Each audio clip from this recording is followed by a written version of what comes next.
Well, hello everyone, and a good Friday morning to you, and welcome once again to the floor of the Fargo Dome, as today it is day 2 of the 2026 North Dakota State High School Wrestling Tournament, as today dreams will become reality, as it is Championship Friday. It is also Placing Friday as well, starting at 10 a.m. with the Wrestleback rounds, where wrestlers will either have their dreams of being on the podium come true, or face heartbreak in a loss in the blood round matchup. This is your Irie Insurance pre-tournament show, as we will get this right away, as we'll send it down to the floor of the Fargo Dome, and Chase Miller with Coach Revere for the Lisbon Broncos. Thank you very much, Brady. Jake, let's just recap day number 1. Obviously, you got one that's going to be wrestling for the championship here in Miss Golding. We'll talk about her in a moment, but just your overall thoughts on day number 1, and 3 mats for the first time for girls, kind of getting ahead of the 8 ball, than being the last wrestlers that were on the mat. So what did you kind of see from your program in day 1 here, Jake? Across the board, wrestling was pretty solid. Effort was great. All first day here yesterday. We still got 9 alive, 6 in the blood rounds right away here this morning. 2 in the Consolation semis, and then Cadence in the finals. So still looking pretty solid. We're sitting in, I believe, 6 right now. A lot of points to be had today. So if we wrestle again how we've been wrestling all year, we should be kind of climbing our way up the leaderboard here throughout the day today. Let's talk about Cadence, just what has allowed her to get into that championship from your perspective as a coach, and what are you going to see from her a little bit later tonight when she hits the mat? She just goes and wrestles pretty fearless. She also happens to be my niece, so it's kind of nice to have her on the team with us this year here. But yeah, she just goes out and wrestles every match, expecting to win, and pretty much that happens most of the time here. And then she knows that if she ever gets scored on, the match isn't over, and she's done a really good job of responding in matches that she's even been behind in, and finds her way to compete all 6 minutes and usually get the fall. I know there's a couple other wrestlers we can talk about, but let's talk about Ella Satt and Nevaeh Buffett. Just what have those two meant to the program, and what do you want to see from them today, making their way back after having a really good day number 1? They've been phenomenal. They've, over the last couple of years, have really come into their own as far as wrestling is concerned, and couple heartbreaking losses in the semis, but they're ready to respond, bounce back, and hopefully wrestle back for 3rd here this year. Both of them were they were 4th and 5th last year, so looking to improve upon that and just kind of lead the team, and again go and score a bunch of points for us. They've done a phenomenal job of getting falls kind of all year here, so if they can continue to do that, should finish out their senior career pretty well. Final thing, as much as we can talk about Cadence, you mentioned the blood rounds. What's the mentality like once you get to this point as a wrestler, and what is your message as a coach, understanding, hey, you win, you get to the podium, but more importantly, you can still have a chance to finish 5th or finish 3rd at the end of the day, coming back through the blood rounds here? First and most importantly, next best thing, we had a lot of girls that have big goals of winning a state title. We only have one that has the opportunity to do that today, but next best thing, everyone else that's still wrestling here today can come back and get 3rd. So ultimate energy, ultimate effort. Again, it's second to last wrestling day of the year here, so everyone's tired, everyone's sore. A lot of them probably have illnesses too, but you got to be able to leave it all on the mat and just wrestle, have fun. This is what we trained for all year, so go out there and have fun and leave it all on the mat. Jake, thanks so much for your time. We'll talk to you tomorrow ahead of the duels as you get ready for that coming up tomorrow morning. Awesome. Thank you very much. All right, Jake Revere, head coach of the Lisbon girls. Back to you guys. All right, thank you, Chase. This is your Irie Insurance pre-tournament show, online at irieins.com. Take a break, come back, get you some more coaches' comments, getting you ready for day number 2 of the state wrestling tournament right here on yourliveevent.com. Running a business is tough, but your accounting doesn't have to be. Let Olson Accounting check all the boxes. From taxes, payroll, business services, and professionalized financial guidance, all tailored to fit your requests. Whether you're a small business owner or just need help at tax time, trust Olson Accounting for professional, reliable service every time. Visit colsoncpa.com or call 701-683-2700. Olson Accounting of Lisbon. You finally found the perfect car in racing blue. You even got them to throw in the LED fog lights for free. Auto Owners insures your car because some people never learn to parallel park. That's simple human sense. River's Edge Insurance Agency, Halsted, 218-456-2172. Keep going, more. Our Savior's Lutheran Church in Hillsboro, North Dakota invites you to experience the love of God. Our Savior supports all youth with academics, athletics, music, art, dance, and drama, and offer meaningful opportunities for people of all ages. Join us for worship at 8:30 or 10:30 each Sunday morning, in person or watch on television, HTC Channel 34, or online, Facebook, Twitter, YouTube, or at oslchillsboro.com. Whether you're local or driving through Carrington, make sure to stop into the Prairie Inn restaurant. They have the best breakfast and coffee, but they also have some of the best dinner and supper entrees too. The Prairie Inn is your breakfast, dinner, and supper headquarters. Stop in and you can sink your teeth into some tasty sandwiches and soups. Take a trip through the Express Line salad bar with hot entree and, of course, the delicious pies and desserts. Located right by the roundabout in Carrington. Call 701-652-3976. Your live event.com. Our insurance pre-tournament show continues here. Ashley Vani for Hillsboro Central Valley. And Coach came into the tournament with 4, and you got 2 alive here, still alive this morning, Friday morning. Yeah, we're really excited about that. And then we think they have good chances on moving on and actually making the placing round. So we'll just see what they come out with this morning, and hopefully all goes well. Let's talk about what you saw from your girls out on the mat there yesterday. A great effort from really all 4 of them. Yeah, they all 4 worked really hard, and they pushed through to the end. They never gave up. They did exactly what we asked them to do, and some ended up moving on, and the other 2 didn't, but that's okay because, like I told them, nobody can take away the fact that they are in the top 16 of the state. So that's a huge accomplishment, and I'm very happy with all 4 of their performances yesterday, and I wouldn't take back anything. Yeah, absolutely. With that, just talk about what was last night like, just trying to get them refocused, a little bit rested, and ready to go for this morning. They're a good group of girls, so it didn't really, I gave them a curfew. They abided by it. They were actually in their rooms before it and ready and in bed and ready to go, and they're really focused for today, and the 2 that are still in it have high goals, and they're going to do everything they can to achieve those goals, and their teammates are standing behind them and helping them in any way they can. Yeah, got Crystal and Michaela still alive in the tournament. Just what do you want to see from them out on the mat to hopefully get that win this morning to be on the podium tonight?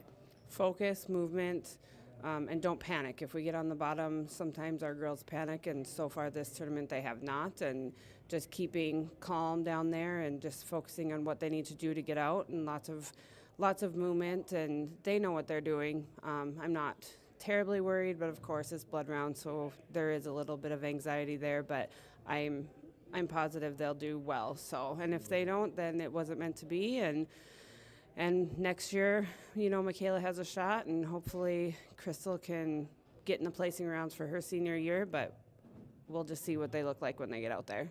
Ashley, thanks for the time here today, as well as all season long. I know just how much you enjoy talking to me each and every day. Yes, thanks, Brady. Buying and selling heavy equipment at purplewave.com saves time and money. We handle all of the details, including pictures, videos, marketing, titles, and payments.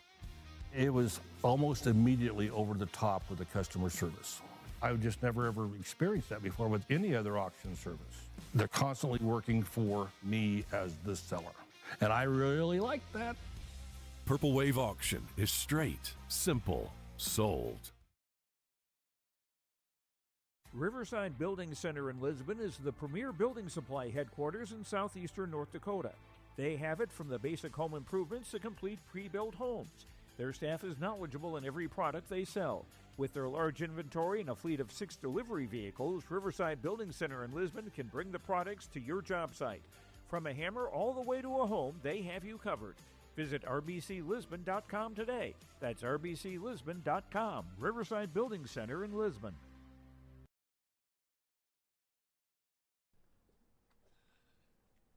What was that? Is that top insurance? No, I'm pretty sure it's Toop Insurance. Maybe Toupee. Could be Toupee. Yeah, I don't know. Or Taupe Insurance, maybe? I don't think so. Say it right. That's T-O-O-P. That's Taupe. Oh, it's Taupe.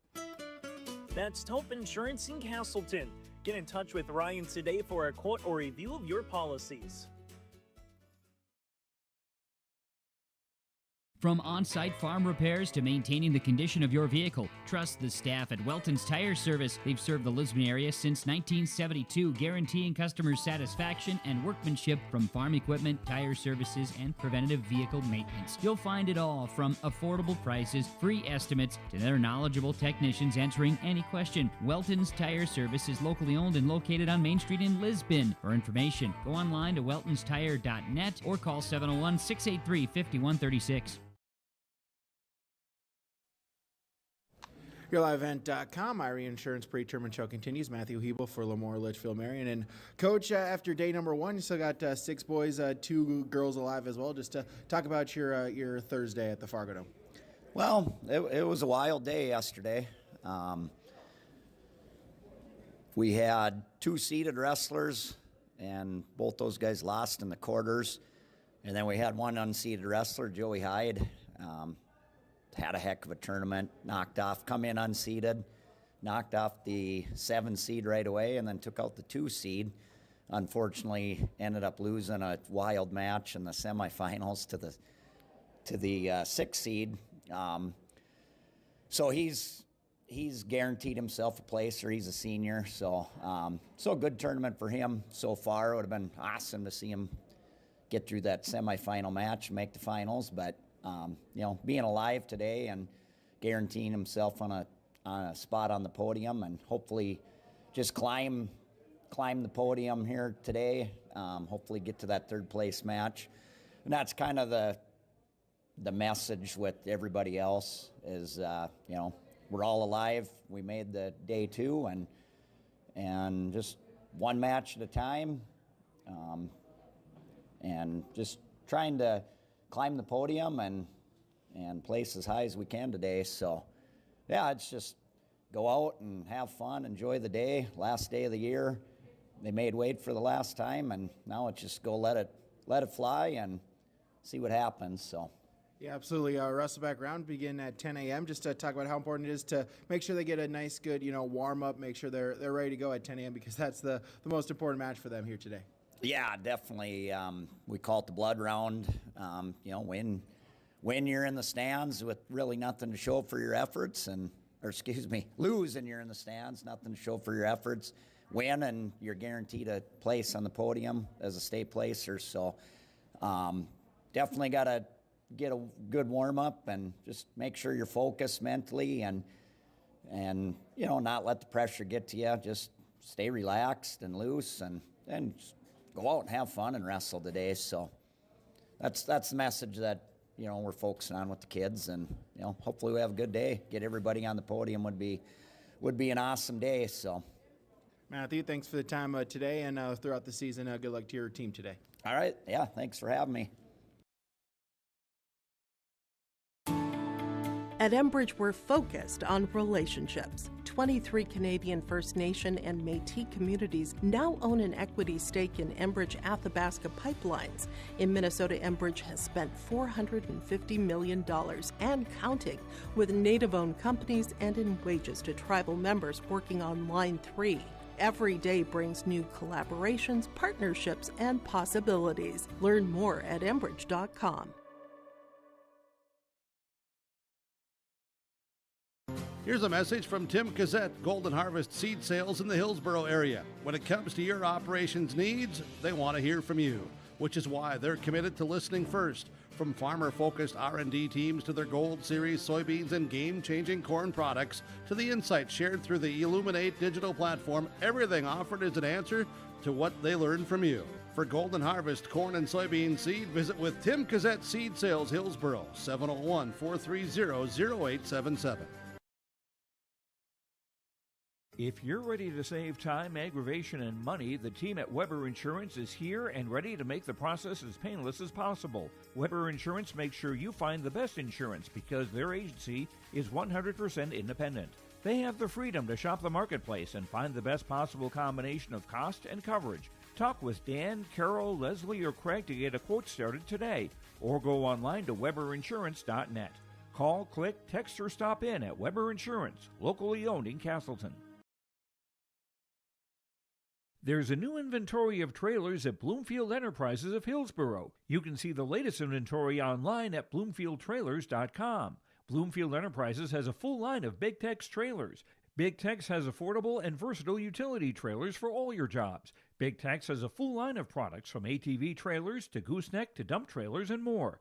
Call Larry at 218-368-7989 or Tim at 701-430-0877. Bloomfield Enterprises in Hillsboro.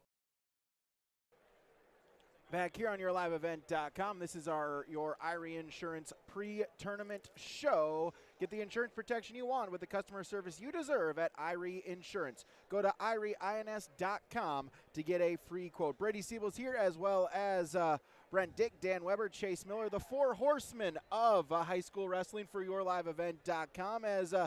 Hey, we have made it to what I like to call the best day of the year. It is Blood Round, it is Placing Round, and then it is Championship Friday here from the Fargo Dome. Brent, should be a great day of wrestling here.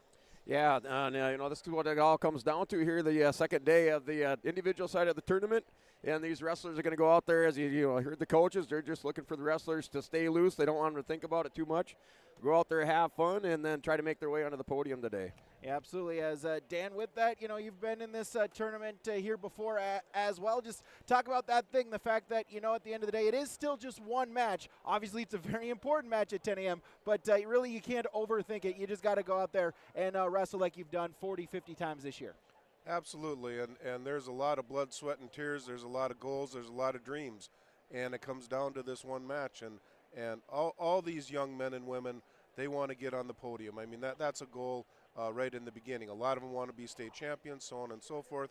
But at the end of the day, it comes right down to this match. Yeah, absolutely it does. Just personally myself, sophomore year here at the Fargo Dome, had my heart broken in this Blood Rounds. I lost in overtime, and that bugged me for about 365 days until the next year I was able to get into the semifinals, clinch that placing. As we'll bring it back, Brent, as well, kind of when you talk with the coaches as well, really when you look at the team race, which we'll go over here in just a few moments, this is really, this round, the Blood Rounds into the placing rounds, that is where the individual team championship is won here at this state tournament. Yeah, and you're going to collect a bunch of points. So you got your advancement points, your placement points, you have those bonus points. So I really like to see these wrestlers, just like to see them go out there, try to get all the bonus points they can.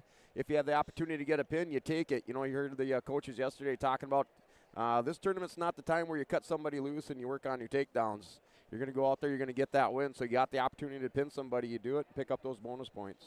Yeah, absolutely. As Dan, with that as well, really for the finalists when they get here, they're not wrestling till 4:30. They had to weigh in at 8 o'clock. That's always the interesting thing of what can you do to just kind of keep them, in the game, ready to get ready for wrestling in another still, 6.5 hours before they'll take the mat at least. Yeah, and there's a lot of things that go along with that. I can pretty much guarantee you none of those finalists slept very well last night. I mean, that's just the way it goes. It's the nerves and so on. Me personally, I don't think they should be watching another 6 hours of wrestling and draining themselves mentally. I think they should be off somewhere else, preparing themselves, listening to music, whatever they're doing. But there's so much that goes into it, and it is a lot of waiting, and it's a lot of anxiety. But that's where the rubber meets the road, is preparing yourself for that. Yeah, absolutely. Finals begin scheduled for a 4:30 start. 10 a.m. is when the Blood Rounds begin. A win, and you will be on the podium. A loss, and your season comes to an end. One match short of that goal. That will start at 10 a.m. They'll go all the way through the placing rounds, depending on time, depending to see how much of a break. Well, they'll introduce the Hall of Famers and get you ready then for that 4:30 finals start. We'll take a break. We'll come back. We'll look at those team scores next when we return on YourLiveEvent.com.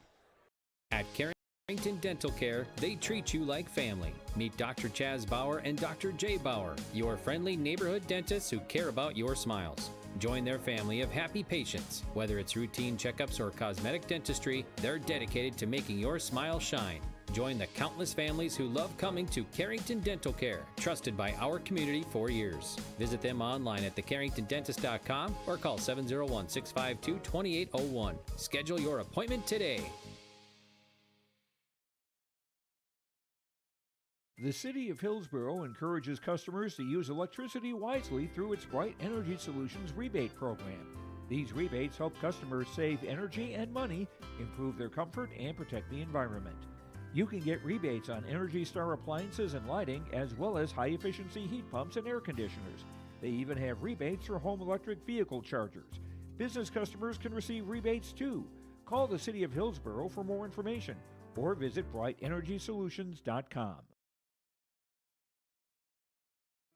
Goose River Bank is here for the communities we serve, building relationships that last a lifetime. Serving the strong Red River Valley and beyond, we are your neighbors, friends, and family, committed to providing everything from everyday personal banking to loans for your farm or business. Visit one of our locations in Mayville, Hillsboro, or Hatton, or reach out and we'll happily come to you, because it's the neighborly thing to do. Goose River Bank, strong communities. Back here, YourLiveEvent.com. We'll take a look at that Dakota Heritage Bank scoreboard as we look at team scores after day number 1, heading into day number 2 here at the state wrestling tournament. Your girls team scores looks like this. Minot, the number 1 team, 96 points. Bismarck Legacy is second with 94.5. Bismarck High rounds out the top 3 at 92. Those 3 from the west have really separated themselves. Pembina County North is the top team from the eastern side of the state with 69 points, 1 point ahead of 5th place Grand Forks at 68. Then Lisbon is in 6th place. Taking a look at other area schools, Fargo 15th place at 28 points. As looking at other team scores around the area for the YourLiveEvent.com area schools, Central Cass is 16th place with 27 points. Carrington 22nd with 17. Kindred 26th with 11. Hillsboro Central Valley in 28th place with 8 points. Mayport CG 31st place with 7.5. And Northern Cass 33rd with 6.5. That's a look at your girls team scores. We'll take a look with Brent at the Division B boys team scores. Yeah, your top 5 teams here out of Division B, starting with number 5, Hittinger Scranton in 5th place, 65.5 points. 4th place, Valley City with 69 points. 3rd place, South Border with 77. 2nd place, Velva, 78 points. 1st place, Lisbon with 113 points. And then moving on down the line as you look for Hillsboro Central Valley in 17th place with 27 points. 18th place, Kindred with 24 points. And then Northern Cass, 22nd place with 19 points here in the Class B tournament. And for the Class A boys, number 5 place is Bismarck Demons with 89 points. Number 4 is Williston with 92 points. Fargo Davies comes in at number 3 with 100.5 points. Dickinson with 117 points at number 2. And the number 1 team is Bismarck Legacy with 142. Central Cass is sitting with 29 points in 14th place. Let's look at your team scores on the Dakota Heritage Bank scoreboard. Sharing our heritage, sharing our future with locations in Minnesota and North Dakota. Online at dhb.bank. Take a break, get you ready for our blood round matches beginning at 10 a.m. That's coming up next on YourLiveEvent.com. Staff at Lamore Drugstore reminds you, from prescription requests and OTC medication, you can find it all at Lamore Drugstore. Download the app to make refilling your prescriptions more convenient. Stop in and stock up on hand and foot warmers. Lamore Drugstore has rechargeable heated gear for everyone in the family.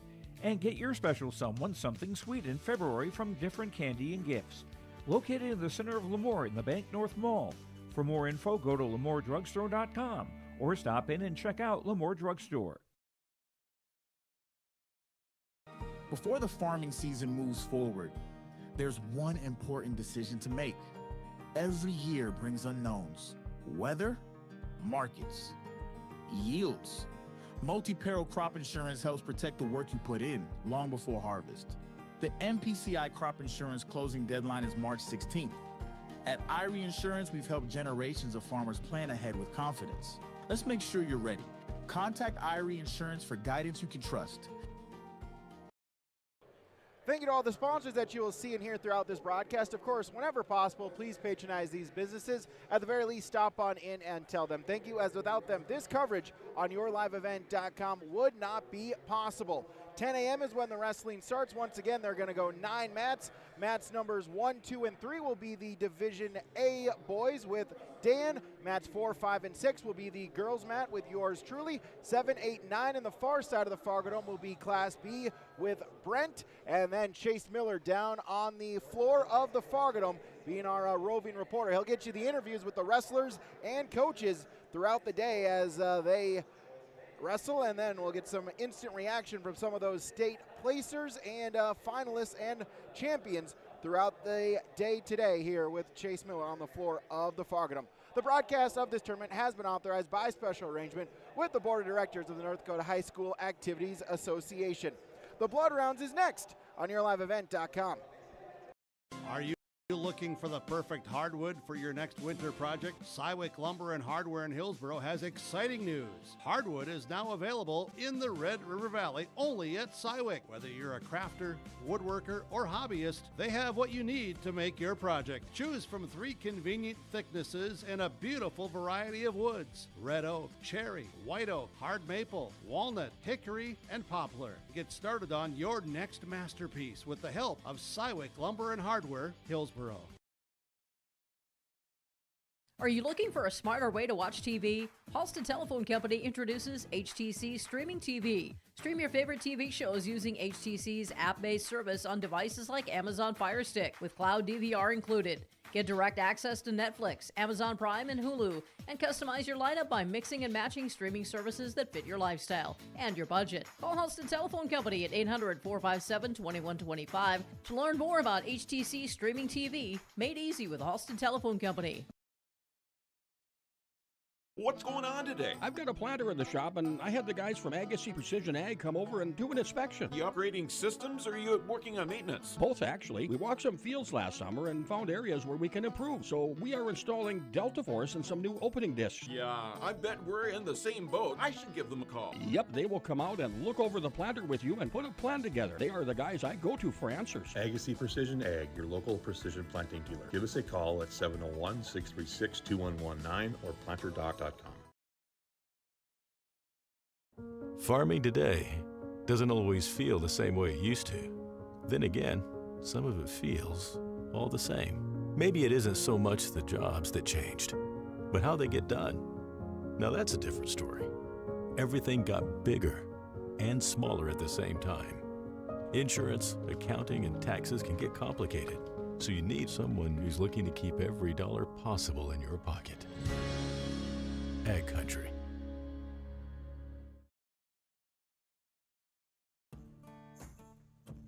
Treat yourself to a great career at American Crystal Sugar Company. Team up with quality people making quality products. Full-time and year-round in a stable business. With great pay and benefits including time off available from day one. American Crystal Sugar Company invests in you to promote your continued growth and career advancement. Grow your career, doing your best work within the world's best beet sugar company. Apply online today at AmericanCrystalCareers.com. What does it mean to be locally owned and operated? For Cenex, it means everything. It means that we know if you take your coffee to go or if you like to stay a while. It means we've helped Little Leagues get jerseys and local festivals get funding. It means we know what our communities need. So you'll always leave Cenex with a full tank, full of snacks, or full of smiles. Or all of the above. And that means the world to us. Cenex, powered locally. Populated. Back here on YourLiveEvent.com as we continue from the state wrestling tournament. The blood rounds have begun. The girls are starting at 130 pounds. Mat 4, it's Turtle Mountain's Allie Grant against Valley City's Haley Ford. Mat number 5 is Annalisa Bishop of Williams County going up against South Borders Alyssa Nitschke. And mat number 6, Tia Hughley of Pembina County North going up against Dickinson's Brianna Erickson. Win and you will be on the podium here tonight at the state wrestling tournament. Class A boys, mats 1 through 3, 145 pounds. Holden Kapari from Dickinson versus Benjamin Trottier from Turtle Mountain. Mat 2, Tanner Thorson from West Fargo Packers versus Tucker Bennett from Devils Lake. Mat 3, Cooper Sanford from Williston versus Brody Ray from Grand Forks Red River. Yeah, Class B 145-pound blood round matches here as Levi Todd Larimore taking on Emmett Leahy of Velva. It's Mat 7, Mat 8, Maddox Mock, Mayport CG wrestling Kingston Burnell of White Shield, and then Mat 9, Levi Jensen, Williams County wrestling Riggin Sand, Allegedly call them the blood round matches for Class B. 3-1, Brianna Erickson got the takedown on mat number 6. Hughley gets the escape for Pembina County North. It's a 3-1 score. Bishop Nitschke, Grant Ford still scoreless as they wrestle the first period in the girls division. On mat 1, Trottier gets a 3-point takedown right in the first period. Mat number 2, Bennett is ahead 3-1 over Thorson.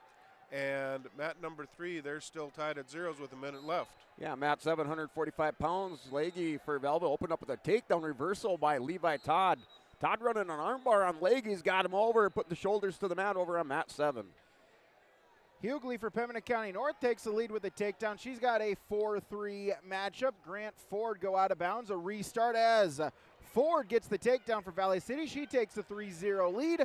Bishop Nitschke still scoreless in the first. At 145 pounds, mat number 1, Kapari from Dickinson's able to get a 1-point escape.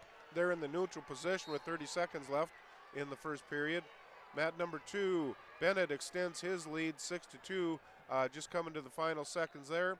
And mat number 1, they're still tied at 0. Ray just got a 3-point takedown. Yeah, Mat 845 pounds, Maddox Moak, Mayport CG.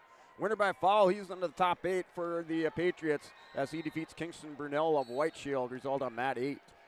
Mat 6, Erickson for Dickinson gets a reversal before the end of the period, so she'll take a 5-4 lead over Tia Hughley of Pembina County North. Mat number 4, Ford got a 4-point near fall for Valley City. Grant does get an escape point after one. It's 7-1 and still scoreless on mat number 5 going to the second between Bishop and Nitschke. We had a lot of action on mat number 1 in the last 30 seconds of period 1. Kapari takes an 8-3 lead going into period 2. Mat number 2, Bennett is ahead 6-2, and mat number 3, Ray extends his lead 9-1 over Sanford. Yeah, result mat 7, that was Levi Todd of Larimore. He winner by foul over Emmett Leahy. So Levi Todd into the top 8 for the Larimore Polar Bears. Mat 9, Levi Jensen, Williams County, Riggin Sand, allegedly Calm has the 7-0 lead. Second period, wrestlers up on their feet with a minute 45 remaining.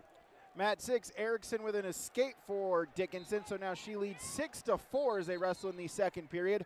Mat number 4, Haley Ford with another takedown. She leads 10-1, now make it 13-1 with a takedown. And Bishop on mat number 5 for Williams County. Annalisa Bishop gets on the scoreboard with an escape on mat number 5 at 1:30. On mat number 1, Trottier starts out in the top position. He's done a good job of keeping Kapari down on the mat.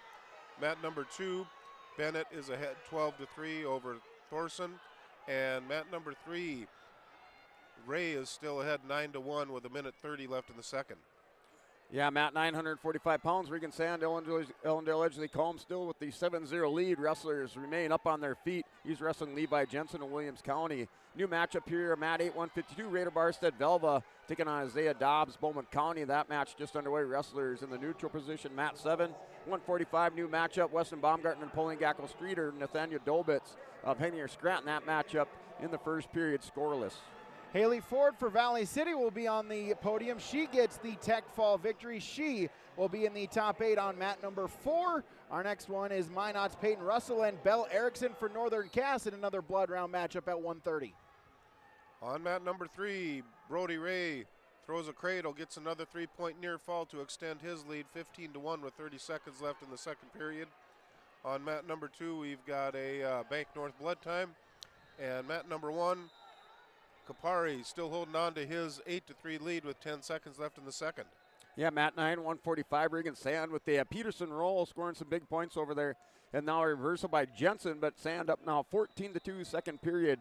And that's, I should say, at the end of the second period is Riggin Sand leads now 14-2, Mat 9. Brianna Erickson for Dickinson is a state placer as well. A 257 pinfall victory over Tia Hughley. She will be on the podium tonight. Now on mat number 6, Alexandra Langworthy of Watford City going against Leah Dale of Devils Lake. Mat number 5, Bishop still with a 1-0 lead going into the third period at 130 pounds. On mat number 2, Bennett gets the win over Thorson from West Fargo. Mat number 1, Kapari has extended his lead 11-3 with 1:30 left in the third.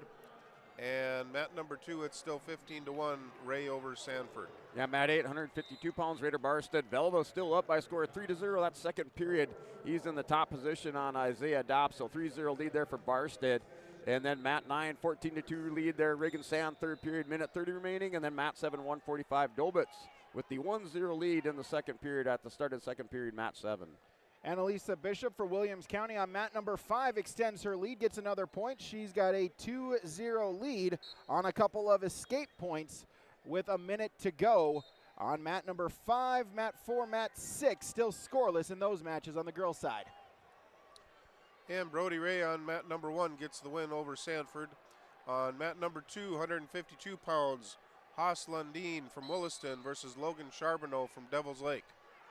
Yeah, mat 9, 145 pounds, Regan Sand and Levi Jensen. That's still 14-2. Jensen in the top position with a leg right on. They're going to get stalemate called back to the center of the mat over there. And Barstead on mat 8, still with that now a 4-0 lead as mat 8, Barstead up now 4-0 for Isaiah Dobbs in the second period.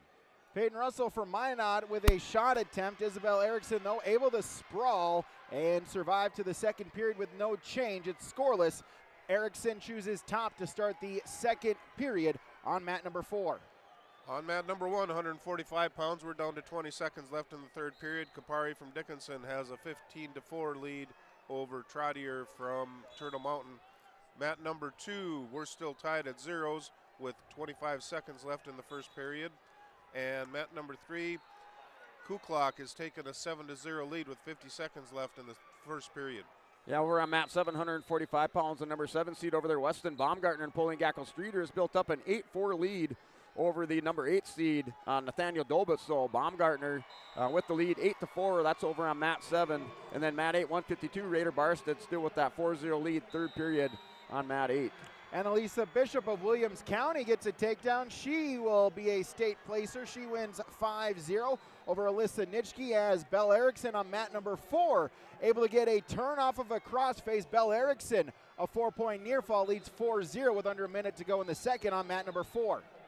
We've got a tight one down here on mat number 2, 152 pounds, 0-0 just starting the second period. Lundeen takes the down position. Mat number 3, Kuklok from Bismarck Century has extended his lead 11-0 in the second. Yeah, mat 9, your result, Regan Sand, winner by major decision, 14-2 over Levi Jensen, Williams County. So the number 4 seed will advance into the top 8 for Ellendale Ledgely Combe. And then mat 8, 152, that's still a 4-0 lead, third period there for Raider Barstead of Velva. Mat 6, Alexandra Langworthy of Watford City gets a takedown and 4 near fall. She's got a 7-0 lead going into the second. Mat number 4, Belle Erickson puts in a chicken wing, trying to spin around the head, just going to run out of time, but she'll take a 4-0 lead into the final 2 minutes for Northern Cass's Belle Erickson. Mat number 1, 145-pound Class A boys, Aiden McLean from Bismarck Demons versus Hunter Parisian from Central Cass. Aiden got a 3-point takedown and let Hunter up for a 1-point escape. On mat number 2, 152 pounds, Lundeen got an escape to have a 1-0 lead over Charbonneau. And mat number 3, Kuklok is still ahead 11-0. Yeah, mat 8, 152 pounds, Raider Barstead with an escape, or I should say with a takedown. Isaiah Dobbs with the escape. So that score now is 7-1, third period, 31 seconds remaining. Barstead, the number 7 seed, has the 6-point leader, mat 8, third period. Third period, Leah Dale gets an escape point, but she trails 7-1. Under a minute to go in the third period on mat number 6. Mat number 5, Chloe Bartz of Harvey Wells County has a 7-0 lead in the first period. And on mat number 4, Peyton Russell, trailing by 4, chooses the top position in the final period. She's trying to lock on a cradle. Belle Erickson trying not to go over. On mat number 1, Hunter Parisian came back right away with a 3-point takedown to take a 4-3 lead over McLean from Bismarck. Mat number 2, Lundeen is still ahead 1-0 over Charbonneau. Yeah, Matt, 745 pounds there. Weston Baumgartner pulling Gackle Streeter with a takedown and some near fall in this third period. Extends his lead now 16-6, 40 seconds remaining there for the Imperial 8th grader as he has that 10-point lead on mat 7. Peyton Russell gets a 4-point near fall, so with a minute to go, her and Belle Erickson are tied up 4 apiece with under a minute to go on mat number 4. Erickson looking for the stand-up, but defended by Russell on mat number 4 in the third period. On mat number 1, we're down to 8 seconds left in the first period. Parisian's ahead 4-3, and he'll be in the top position. Mat number 2, still a tight one down there. Minute 30 left in the third period, and Lundin is ahead 1-0. Mat number 3, 160 pounds, Hunter Hagelson from Bismarck Century is ahead 3-0 over Noah Davidson from West Fargo. Yeah, result on mat 8, it was Raider Barstead over Isaiah Dobbs. Major decision win, 13-1 result on mat 8. Mat 9, new matchup here. Matthias Dahlstrom opening up a 6-0 lead in the second period with a minute 33 remaining. He's wrestling Jeremiah Schmidt of Williams County, and Dahlstrom, the number 3 seed, trying to make it into the top 8 here. He's up 6-0 second period. Sit out into a switch from Belle Erickson. She gets the reversal. Final 5 seconds. She'll just look to ride it out. And there it is, Belle Erickson for Northern Cass. She will stand on the podium at 130 pounds for the Jaguars. Also a state placer will be Alexandria Langworthy of Valley City, a 7-1 decision victory.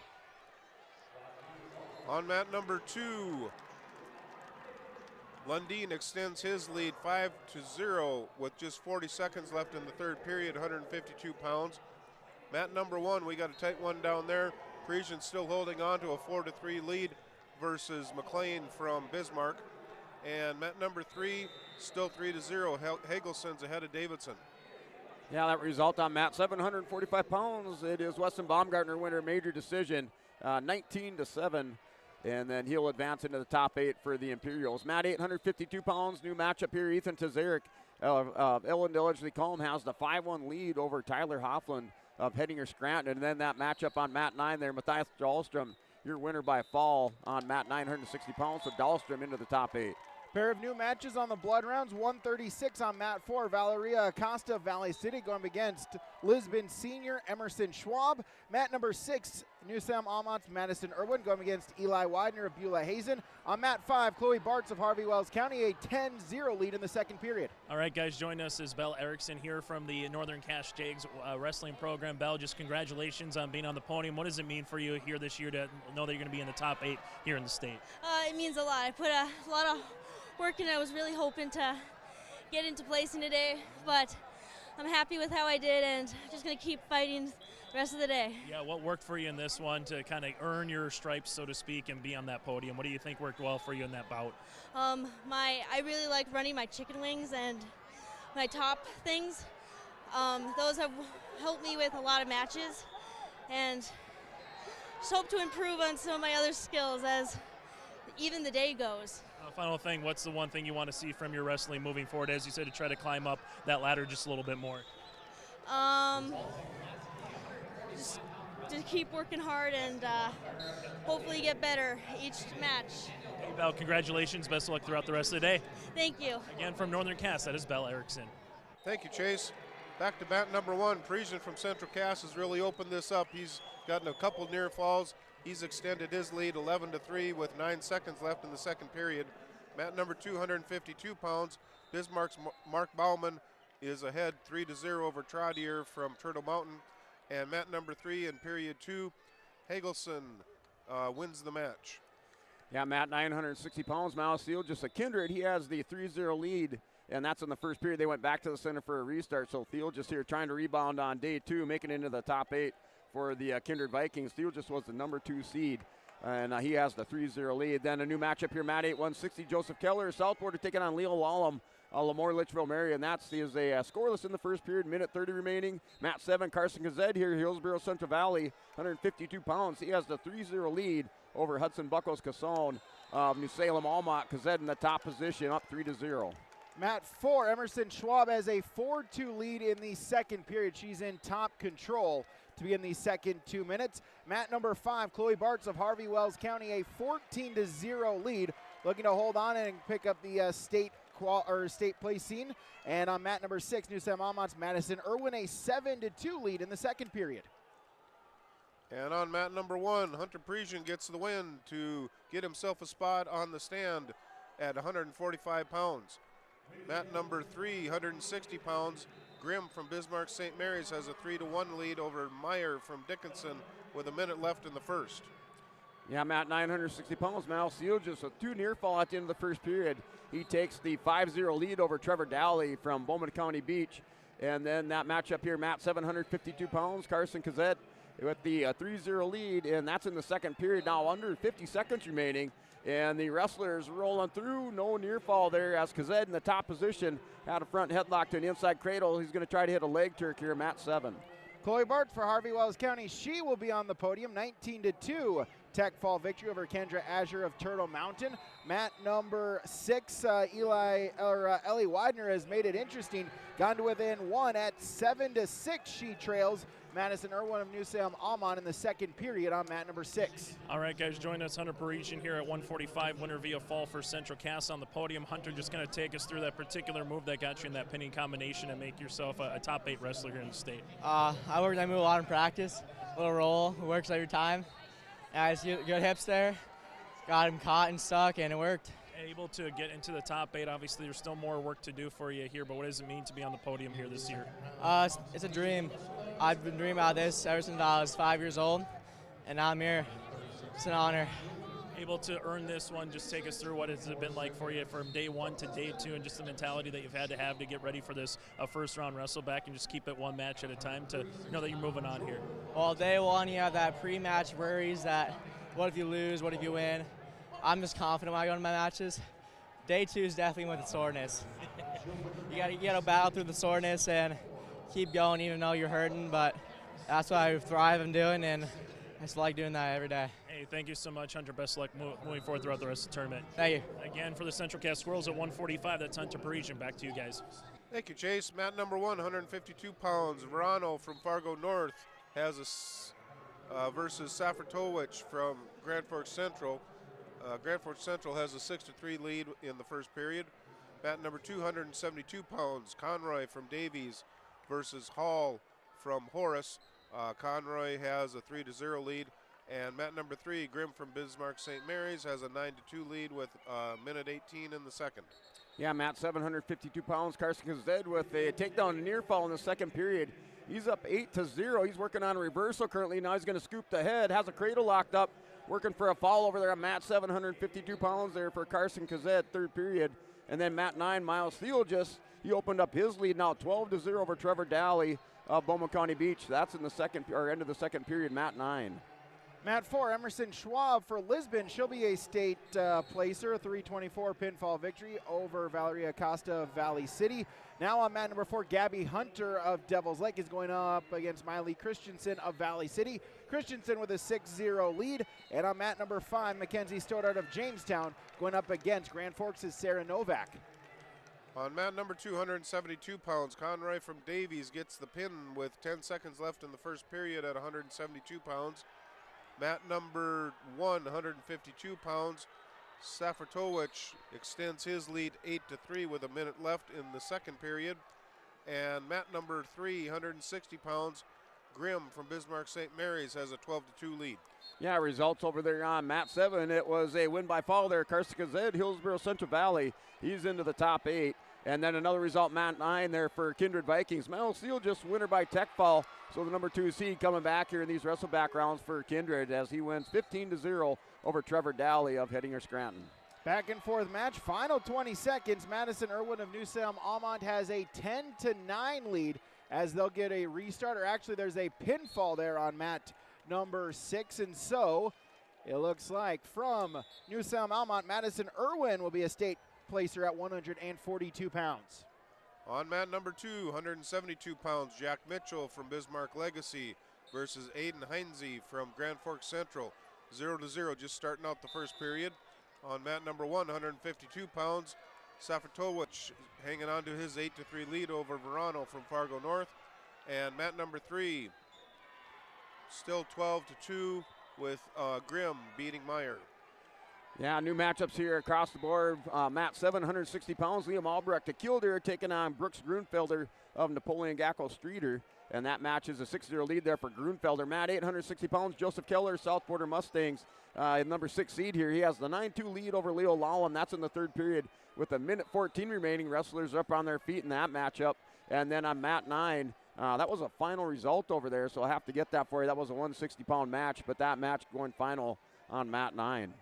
Mat number 6, Lisbon's Veda Carlbloom for the Broncos going up against Christina Dorman of Dickinson, a pair of seniors looking to get on the podium here today. As other matches, Miley Christensen ups her lead now 7-0.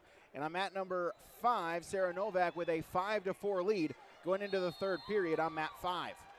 All right, guys, join us. Carson Gazette here for the Hillsboro Central Valley Burros, making his way on the top 8 here this year. Carson, just kind of what did you see there to get in that situation and move on here early on in the wrestlebacks? You know, I knew it wasn't going to be an easy one. I knew I'd have to come out here and fight really early in the morning, one of the first matches, but I think I went out there, didn't wrestle my greatest match, but got it done. What's the one thing you want to see moving forward to try to climb up that leaderboard and that podium here throughout the rest of the day? I need to be better on top, need to stay off my hips a bit more. Get to my attacks, that's what kind of shot me yesterday. Didn't do as well as I'd like to in my quarterfinals match, but I don't know. Just got to keep wrestling my matches, and I think I'll be all right. Hey, Carson, congratulations. Best of luck moving forward throughout the rest of the day. Thank you. Carson Gazette here for the Burros. Thank you, Chase. Mat number 1, 160 pounds, Nays from West Fargo Horace versus Peterschick from Bismarck Legacy. They're tied 0-0 with a minute left. Mat number 2, 172 pounds. We got a tight one down here. Heinze from Grand Forks Central is ahead 3-1 over Mitchell from Bismarck Legacy. And mat number 3, 172 pounds, Owen Magnol from West Fargo Packers versus Ibarra from Cheyenne. They're 0-0 with a minute left in the first. Yeah, result on mat 8, 172 pounds. So that matchup went final between Keller and Lallam. Keller had the lead at 10-7 as Lallam closed it up there on mat 8. And then mat 7, 160 pounds, Brooks Grunfelder here, number 5 seed, 160 pounds. He's up by a score of 8-3. Albrecht with a takedown, so that score 8-3 in the second period. And then mat 9, 172, new matchup here between Tucker Jones, Lamore Lichville Marion, and Fisher Johnson. And that match is scoreless in the first period with a minute 23 remaining. Wrestlers up on their feet, center of the mat. After one on mat 6, Christina Dorman has a 7-0 lead over Veda Carlbloom of Lisbon. And on mat number 4, Miley Christensen, a 10-0 lead going into the third period on mat number 4 in the girls division. On mat number 1, we just finished the first period. Peterschick from Legacy has a 3-0 lead at 160 pounds. Mat number 2, we're knotted up at 4s with Heinze versus Mitchell. And mat number 3, Magnol has a 3-0 lead with 20 seconds left in the first over Ibarra. Yeah, mat 9, 172. Fisher Johnson opens up with the takedown. He has the 3-0 lead with 50 seconds remaining in the first period. They went back to the center for a restart. And that matchup there, 3-0 lead there. Fisher Johnson to Kindred, mat 9. There's a delay on mat number 4. Looks like now we're going to get ready to go back wrestling here in period number 3. Christensen with a 10-0 lead as Dorman extends her lead there for Dickinson, 10-0 over Veda Carlbloom of Lisbon. And results, mat 5, 136, Mackenzie Stoddart of Jamestown, a 5:38 pinfall victory over Grand Forks' Sarah Novak. Now on mat number 5, Madalena Cibataranu of Carrington going up against Bismarck Legacy's Sophia Meyer. Mat number 1, 160 pounds. Peterschick has a 4-0 lead over Nays from Horace. And on mat number 2, Heinze has a 7-4 lead with a minute 20 left in the second. And mat number 3, Magnol still has a 3-0 lead just starting the second period. All right, guys, join us now. Miles Thiel just winner via tech fall at 160 as he's watching his teammate Fisher Johnson here at 172. Miles, for you, just take us through that tech fall. What was working for you to get those points and finally kind of put the match away? The goal was just to go out there and win a match. I've been not feeling the greatest, so, just at least amount of mat time as possible as long as I can get the win. So, it felt pretty good, so see how the rest of the day goes. What do you want to do for the rest of the day now, try to climb up that podium, so to speak? Just keep finding ways to win. If it doesn't have to be pretty, just keep finding ways to win. As you go from here now, watching your teammates, what's it like just trying to see this Kindred team as a unit try to climb up that leaderboard in the team standings right now? We didn't have a good day at all yesterday as a whole, so I think we got a lot to prove today, and I think we definitely can do that. Hey, Miles, congratulations. Best of luck moving forward. Thank you. Again, for the Kindred Vikings, that is Miles Theogis. Yeah, back here on mat 760 pounds, Class B is a good matchup here going between Brooks Grunfelder and Liam Albrecht. At one time, Grunfelder led this match 8-0. Albrecht came back there in that second period. Grunfelder with a big third period so far at a reversal and near fall. Now he's going to pick up another takedown, and he's going to extend this lead now 20-8. So Grunfelder breaking it back open after Albrecht had fought back there, mat 760 pounds. That's in the third period. 3 finals in the girls division. Christina Dorman, a state placer, 148 pounds, as well as Madalena Siva-Taranu of Carrington will be a state placer at 148. 132, Miley Christensen with a 17-0 tech fall. She will be on the podium at 42. Man number 1, 160 pounds, Peter Schick has this 10-0 lead with 1:35 in the third left. On mat number 2, Heinze has a 13-6 lead, just starting the third period.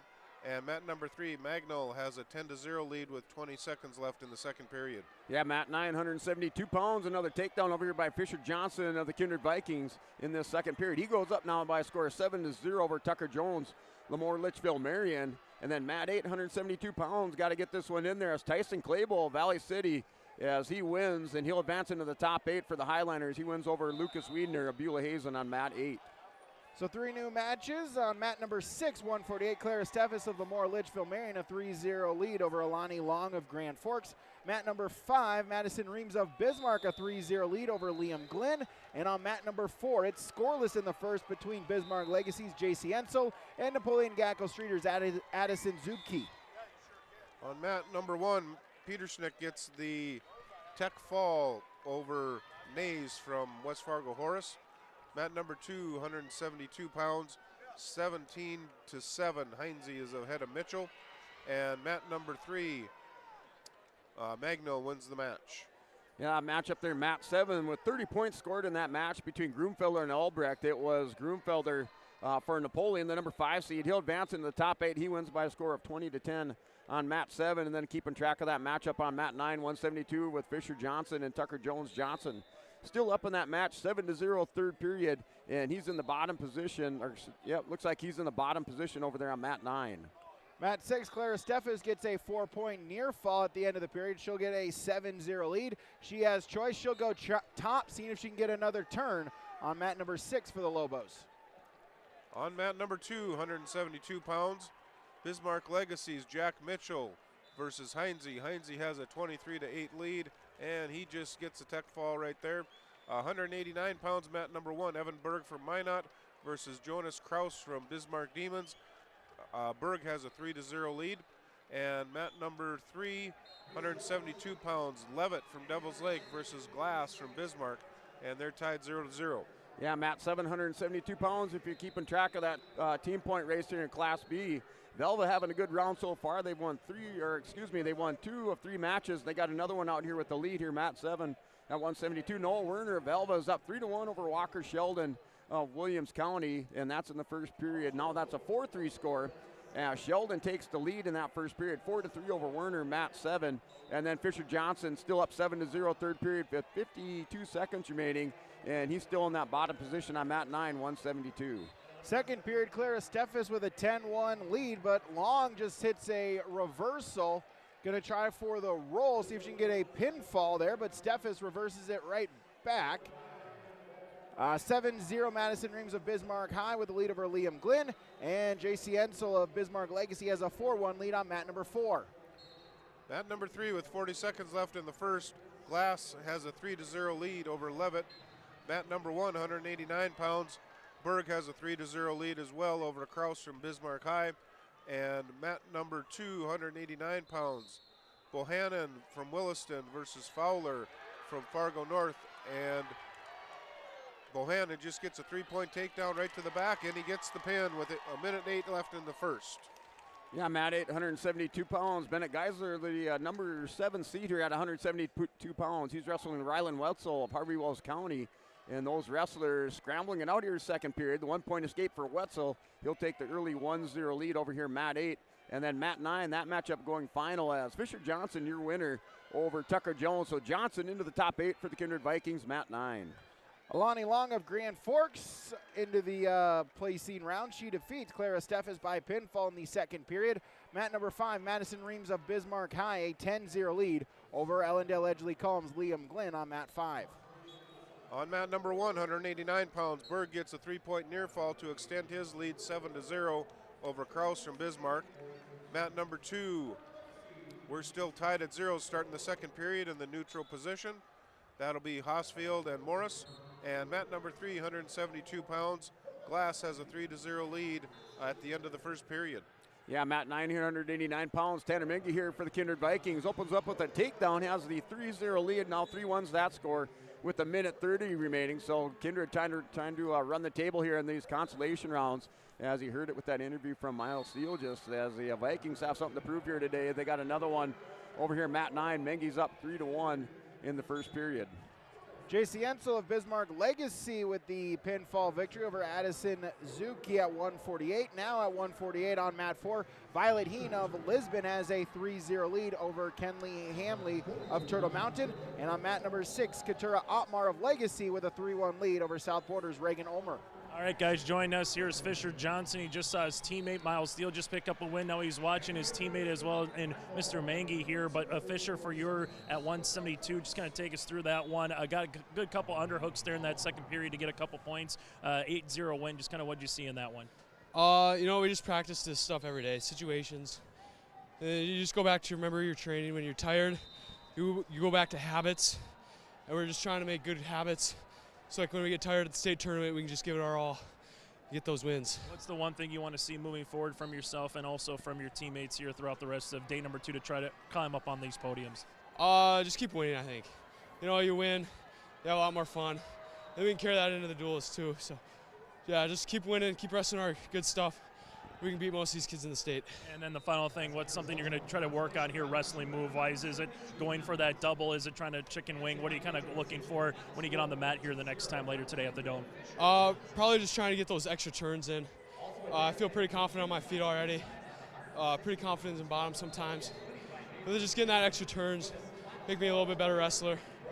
And you never know if that might come down to the end of the match where you need a late period pin and when you're down by a while, so just working on those top moves, I guess. Awesome. Thanks so much, Fisher. Best of luck throughout the rest of the tournament. Yeah, thank you very much. Again, at 172 for the Kindred Vikings, and again, it's Fisher Johnson. Back to you guys. Thank you, Chase. Down on the mat, it's awesome to get those live interviews from these young men and women right after the match, get the real feel of the tournament. Anyway, mat number 3, 172 pounds. Glass from Bismarck has a 6-2 lead with a minute left in the first period. Mat number 2, 189 pounds.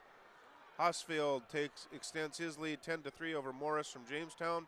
And mat number 1, 189 pounds, Berg has a 15-5 lead over Kraus from Bismarck. Yeah, mat 989 pounds. Tanner Mingy bowling this lead open now 14-2 at the end of the first period. That's with 12 seconds remaining. As they're in a Bank North Bank blood timeout over there on mat 989 pounds. But Mingy with the big lead now 14-2. And we got a wild one, mat 7, 172. That's third period now 16-11. Between Noel Werner and Walker Sheldon. So those wrestlers going at it. Looks like another point over there for Werner. He's going to go up by a score of 15-12 now. Mat 7, 172, third period. Mat 5, Madison Reams of Bismarck onto the podium. A 17-2 tech fall victory over Liam Glynn of Ellendale Edgley Column. Now on mat number 5, Bristol Fike of Harvey Wells County has a 3-0 lead over Turtle Mountain's Bailey Chase. Mat number 4, Violet Heen has a 3-0 lead in the second period. And on mat number 6, Katura Otmar of Legacy, a 13-1 lead in the second period over South Borders Reagan Ulmer. We're going back and forth here on mat number 1, 189 pounds. Evan Berg is ahead 5-9 with a minute left in the third period. Mat number 2, 189 pounds. Hosfield extends his lead 12-3 over Morris from Jamestown. And mat number 3, 172 pounds. Got a tight one down there. Glass is ahead 6-5 in the second period. Yeah, mat 772 pounds. Noel Werner with the big half Nelson throws Walker Sheldon over there on mat 7, working for the fall at the end of the end of the third period. But Werner leading that one and working for a pin. Mat 7. Tanner Mingy, they're back into action after the Bank North Bank blood timeout. He leads 14-2 on mat 9, and then a new matchup here. Mat 8, 189. Kiefer Finley, Harvey Wells County, and Jacob Potasic at 189 pounds. And it looks like Finley opens up with the takedown. That score now 3-1. Mat 8. Second period as Heen with a 7-0 lead for Lisbon on mat number 6. mat number 5, Bristol Fike extends her lead 8-0 in the first period. And on mat number 6, we've got a Bank North blood timeout with Katura Otmar leading 13-1. Not new, not national. Bank North is a hometown bank focused on relationships, local decisions, and community support. Find out more at banknorth.bank. Bank North, member FDIC, and equal housing lender. On mat number 3, 172 pounds, Glass gets a 3-point takedown to extend his lead 10-5 with just 25 seconds left in the second period. Mat number 1, 189 pounds, Berg extends his lead 21-14, and that's the end of that match. Berg gets the win and gets on the podium. And mat number 2, 215 pounds, Hosfield beats Morris. Yeah, we was out there, mat 8 at 172 pounds. It's the unseeded wrestler here, Rylan Wetzel. Yes, he defeated the number 6 seed, or the number 7 seed there, Bennett Geisler from Illinois Combe. So Wetzel for Harvey Wells County, he's into the top 8. He won by decision, 2-1 the result over there from mat 8. And then it was Tanner Mengi, your winner, and into the top 8 here on mat 9, 189 pounds for the Kindred Vikings. Mat number 4, Violet Heen with a 7-0 lead. She starts in the top position, gets a breakdown of Hamley. They're in the top position in period number 3. And on mat number 5, Bristol Fike of Harvey Wells County, another takedown. She leads 11-0 in the second on mat 5. On mat number 1, 189 pounds, Easton Encinas from Devil's Lake versus Vorez from Grand Forks Central. They're tied 0-0 early in the first. Mat number 2, 215 pounds, 1 minute left in the first. They're tied 0-0, McNally versus Torgerson. And mat number 3, 172 pounds, Glass is ahead 15-9 over Levitt from Devil's Lake. Hey, over here, mat 8, 189 pounds. It was Jacob Ptasic as he picked up a takedown, and a pin is Jacob Ptasic for the Oaks Tornadoes. Into the top 8 here, result on mat 8. Mat 9, 189, you match up Riley Lucina and Bryce Kerrigan, as that's a 3-1 lead for Kerrigan. Lucina in on a takedown. He's going to go up 4-3. And those two, last time they met up head-to-head, that was at the Central Cass Letterman's tournament, and that was Kerrigan winning that in sudden victory overtime by a score. I think the score was 8-5 there on mat 9. So that's your matchup as Kerrigan and Lucina. Now Lucina up by a score of 4-3. Bristol Fike for Harvey Wells County will place. She defeats Bailey Chase. Mat number 6, Katura Otmar of Legacy, a 4-minute pinfall victory over South Borders Reagan Ulmer. Now on mat number 6, Ava Carlbloom for the Lisbon Broncos going against Isabel Medeiros of Dickinson High. Mat number 5, the new matchup is Lexi Ray of Grand Forks against Addie Gensrich of Bismarck Legacy. And on mat 4, Violet Heen of Lisbon has a 10-6 lead in the third period. Join us now, Tanner Mengi here at 189 for the Kindred Vikings. Tanner, you got to earn a tech fall there. Just kind of take us through early on in that second period. What were you kind of going after to move on here in this state tournament? Just getting that takedown, finishing the match, so getting ready for the next one. Yeah, you got to see yourself, Fisher and Miles, all pick up wins here and move on. What's that like to see 3 Kindred Vikings right off the bat here move on in their respective weight classes? It's good to see, especially after the not so great day yesterday. Come back, start off good today. So that's good. As you move forward, what's a particular move or what's something you're going to try to work on as you continue to try to climb up the ladder here on this podium? I just need to work on my shots. That's really one thing I need to focus on a lot. Hey, Tanner, thanks so much for your time. Best of luck throughout the rest of the day. Thank you. And again, Tanner Mengi here for the Kindred Vikings at 189. Thank you, Chase. Going to mat number 1, 189 pounds. Just 5 seconds left in the first period, 0-0, Encinas versus Vorez from Grand Forks Central.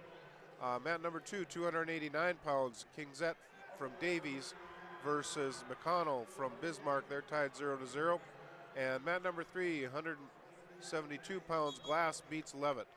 Yeah, Matt, 789 pounds, as we have Luke Walski out here for Northern Castle, number 7 seed at 189. Wrestling Wyatt LaPierre of Killdeer right now. LaPierre of Killdeer has the 4-3 lead over there on mat 7, and that is in the second period with a minute 7 remaining. And now mat 9, 189 between Kerrigan and Lucina. Kerrigan with the escape in the second period. 5-4 is that score with a minute 13 remaining. Wrestlers are up on their feet over on mat 9. Mat 8, new matchup, 215. Jaden Foss of Belva. He currently leads by a score of 3-0 over Gavin Symington, Pembina County North, mat 8. Mat 5, Addie Gendritz of Bismarck Century picks up the victory over Grand Forks' Lexi Ray. Mat number 4, Violet Heen of the Lisbon Broncos with the victory. She will be a state placer. Her teammate Ava Carblum on mat number 6 trails 1-0 in the second period on mat number 6. On mat number 1, Encinas gets a 1-0 lead with a minute and a half left in the second. 285 on mat number 2. Kingzette and McConnell are still tied at 0. They're pushing and pulling down there. And mat number 3, 215 pounds. Mac has a 3-0 lead over Walla from West Fargo. All right, guys, join us, Violet Heen here again at 148 for the Lisbon Broncos. Violet, just what was allowing you to get on the podium here in that particular match? What did you like about your wrestling there? I liked how I kept her down on top. I felt like I did a decent job on that. Third period, got a little tired, let her up, but I fought through that pin too, so that was good. Able to move on. What does it mean for you to be on the podium this year? It means a lot. I've never been on the podium before, so I'm hoping to do the best I can throughout the rest of the tournament. Yeah, what's the one thing wrestling-wise that you want to continue doing? Is it a chicken wing armbar? What are we talking about here that you're looking for against your opponents? I feel like doing a successful armbar would be pretty cool. Hey, Violet, congratulations. Best of luck moving forward. Thank you. All right, back to you guys and Brent. Yep, Matt, 789 pounds. There is a Luke Walski and White LaPierre going at it. They're going into the third period. LaPierre at the end of the second period scored a reversal, so 6-5 is that score on Mat 7. LaPierre has the lead, and then between Lucina and Kerrigan, as that's in the third period, start of the third period, and that score 5-4. It's tied up now 5 apiece as Lucina with the escape, Mat 9. They're going to decide this one on their feet here at 189 pounds in the third period. Mat number 4, second period, Catherine Russell of Valley City leads Williams County's Lily Bloom 6-5. Mat number 5, Rihanna Kua of Fargo leads Victoria Novotny of Mandan. That's at 190 pounds on mat 5. And on mat number 6, starting the third period, Isabel Medeiros of Dickinson has a 1-0 lead over Ava Carlbloom. Make it now 2-0 as Medeiros gets the escape. 2-0 in the third on mat number 6. On mat number 1, 189 pounds, Flores from Grand Forks Central comes from behind to take a 6-2 lead over Encinas from Devil's Lake. Mat number 2, 285 pounds, Kingzette gets a 2-point reversal to take a 2-0 lead over McConnell. And on mat number 3, Mac from Davies is ahead 3-0 at 30 seconds in the first. Yeah, Matt, 989 pounds, scrambling over there between Lucina and Kerrigan, so that's still tied up at 5 apiece, third period with 40 seconds remaining. And then on mat 7, that matchup went final over there with Walski, so I have to find out what that final was there on mat 7. And then new matchup on mat 7, 215 pounds, Madden Schwab out there for Lisbon. Tucker Tuberville, Bowman County Beach, as they're going to go off the edge of the mat, back to the center for a restart over on mat 7. And Brent, I got you covered on mat 7. Luke Walski, winner via fall, able to join us now for Northern Casa. Luke, just kind of take us through that last pinning combination move and what you're kind of looking for there on the edge of the mat. I don't know. I was looking to get to my takedown, really put pressure on him. And then the fireman's was just there, so I ripped it over and just climbed up top and kind of climbed up his back to it, held him there. Let's just go through what does it mean to be on the podium this year for you moving forward. Obviously, there's still more work to be done, but what does it mean to be part of the top 8 here in the state? It feels great. Last year didn't really end how I wanted to, and so just all the work I put in over this off season and in practice, it really means a lot to finally place. Awesome. Congratulations. Best of luck throughout the rest of the state tournament. Yeah, thank you. Again, Luke Walski here for Northern Cass. That's at 189, winner via fall. Final 15 seconds. Ava Carlbloom's able to run a half. Going to get some near fall points. She trails 2-0, but she's going to get near fall points. She can just stay right there, ride out the final couple ticks of the clock. There's the whistle. As there's the near fall point, so Ava Carlbloom for the Lisbon Broncos able to get the 4 near fall at the horn. Ava Carlbloom will place the senior for the Broncos at 155 pounds. Mat number 1, Flores from Grand Forks Central extends his lead 13-4 with just 15 seconds left in the third period. Mat number 2, Kingzette is ahead 6-0 over McConnell from Bismarck. And mat number 3, Mac is still ahead 3-0 over Walla from West Fargo. Yeah, result over there at 189 pounds. It was Riley Lucina for the Lisbon Broncos as he won by decision 8-7 over the number 5 seed, Bryce Kerrigan, Pembina County North. So Lucina into the top 8 for Lisbon. And then mat 7 looks like we may have a potential slam situation over there as Tucker Tuberville over there trying to work out an injury on his shoulder. Didn't see what happened, but that score there, 1-0. Tuberville has the lead in the first period over Schwab on mat 7, 215 pounds. Mat 8, 215. Max Klein, Oaks Tornadoes wrestling Tucker Tim of Kenmare Bull Bells, and that's currently scoreless in the second period with a minute 36 remaining. Klein in the bottom position, Mat 8. Joining us now is Riley Lucina here. You just mentioned it, Brent. Winner via decision at 189. Riley, just what does it mean here to knock down a seed and, more importantly, get on that top 8 podium here this season for you? That was so big. I've wrestled him to 2 close matches this year. Knew I had to go for it, and got the last takedown. Was big. Take us through just kind of the move that you were able to shoot on that one, and what do you think allowed you to get over the hump this time going up against your opponent? I know I had to let him shoot more. I felt the aggressor every other time I wrestled him. He took some bad shots, and I was able to score on him. Got my own fireman's near the out of bounds line. So. Last thing, what do you want to see from your teammates moving forward? A lot of red on the mat right now going forward throughout the rest of the day. What do you want to see from your teammates here, Riley? Keep wrestling strong. I mean, we're sitting pretty good in first right now, and big tournaments are winning the wrestle back, so we just got to keep wrestling hard. Hey, congratulations. Best of luck throughout the rest of the state tournament. Thank you. Riley Lucina here back again, winner via decision at 189. Back to you guys. All right, thanks, Chase. 170 Lily Bloom of Watford City onto the podium with a 331 pinfall victory over Valley City's Catherine Russell. Now on mat number 4, Bernita Myers of Bismarck Century has a 1-0 lead over Gianna Simic in the second period. On mat number 6, Aaliyah Martin of Turtle Mountain, Ivy Guy of Bismarck Legacy, scoreless in the first on mat 6, as there's a takedown. Aaliyah Martin of Turtle Mountain, a 3-0 lead at the end of the first. On mat number 1, 215 pounds, Slettendahl from Breckenridge Wahpeton has a 3-1 lead over Stephen from Devil's Lake. Mat number 3, 215 pounds, Mac from Davies has a 6-1 lead with 28 seconds left in the second over Walla from West Fargo. Yeah, mat 7, 215 pounds. They've been using the entire mat over there as they go out back to the center for a restart. They restart and back off the edge of the mat. It's still 1-0 score over there, mat 7, as Tucker Tuberville has the 1-0 lead over Schwab. That's still in the first period. And then there was a final over at mat 8 there with Max Klein at 215 pounds. So we'll have to find out what that result was at 215 between Klein and Tucker Tim. And then mat 9, 215, Bryce Stewart, Dane Jepson. That is a 1-0 lead over there for Dane Jepson of Killdeer on mat 9. Martin still with the 3-0 lead on mat number 6. Mat number 4, Myers with a 1-0 lead. Mat number 5, Central Cass's Emerson Filady stepping onto the mat at 190 pounds, going up against Savannah Garver of Bismarck Legacy. That's on mat number 5. On mat number 1, we got a tight one down there, just ending the first period. Sletdahl from Breckenridge Wahpeton is ahead 3-1. Mat number 2, 285 pounds.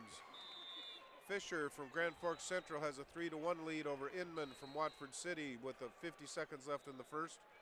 And also at 215 pounds, Mack from Davies has a 9-2 lead over Walla from West Fargo. Yeah, that result there, mat 8, 215 pounds. It was Max Klein, the senior from the Oaks Tornadoes. He won by fall over Tucker Tim in 3 minutes, 47 seconds. An interesting matchup here, mat 8, as you have a couple returning state place winners out there wrestling for a top 8 finish here in this blood round, as you have Levi Uranda Stanley placed 8th last year at 285 pounds, wrestling Seth Irie, a state runner-up last year for Ellen Dodgley Combe, as that match currently scoreless. Irie, the number 4 seed, Urand was the number 6 seed. One of these wrestlers will place in the top 8. The other one has the tournament will be over today. So just a good matchup here, mat 8, 285. Mat number 5, Filady Garver, still neutral position, working the collar and elbow ties, forehead to forehead. Results at 190, Victoria Novotny of Mandan, a 5:02 pinfall victory over Rihanna Kua of Fargo. That's results at 190 pounds on mat 5. On mat number 1, Slettendahl from Breckwap appears to have won the match. I'll have to get back to you on that one. Mat 2, 285 pounds, Fisher from Grand Forks has a 6-2 lead. And mat number 3, Mack has a 9-3 lead over Walla from West Fargo. Yeah, new score, mat 7, 215 pounds, Matt Schwab with the takedown at the end of the first period, so he goes up by a score to 3-1. And Schwab is going to be in the top position. He's going alternate start on mat 7. And then mat 9, new score there, 215. Bryce Stewart of Rugby, Dane Jepson Killdeer. Jepson leads that by a score of 4-1, mat 9. Garver for Legacy, it's a 7-point move at the end of the period, so she leads Central Cass's Emerson Filady 3-0 going into the second period. Mat number 6, Aaliyah Martin of Turtle Mountain with a 9-0 lead. And on mat number 4 in the third period as that match just gone final, as Bernita Myers of Century picks up the victory on mat number 4. On mat number 1, Slettendal did get the win 6-1 over Stephen from Devil's Lake. Mat 1 also 285 pounds. Risbrit from Minot versus Anderson from Breckenridge Wahpeton. Risbrit has a 3-0 lead. Mat number 2, Fisher has a 4-6 lead over Inman. And mat number 3, Fisher just got Inman just got the pin. Come from behind pin. Mat 3, 215 pounds. Mac has a 9-3 lead over Walla. Yeah, mat 7, 215 pounds between Schwab and Turbeville. Now it's a 1-point escape there for Tucker Turbeville. Bowman County Beach, that scored 3-2 second period with a minute 5 remaining. And then mat 8, Seth Ivory, Ellen Dudley Combe, as he's up now by a score of 1-0. So the number 4 seed has the 1-0 lead on mat 8. Callie Langane of Bismarck Century is into the podium with a first period pinfall at 190 pounds. Also at 190, Garver now with a 13-1 lead against Emerson Filady. That's on mat 5. And on mat number 6, Martin with a 9-0 lead still against Ivy Griffith of Bismarck Legacy in the girls division. On mat number 2, 285 pounds, we have...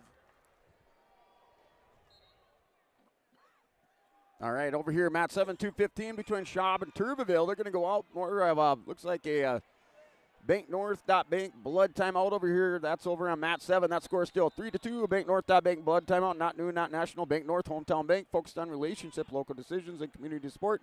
Find out more at Bank North, Bank. Bank North, member FDIC, and equal housing lender. As that score is still mat 7, 215. 3-2 there with the Bank North, Bank blood timeout. Martin picks up the victory for Turtle Mountain. Now on mat number 6, Lily Lugo of Bismarck High going up against Lauren Alexander of Jamestown. This at 190 pounds.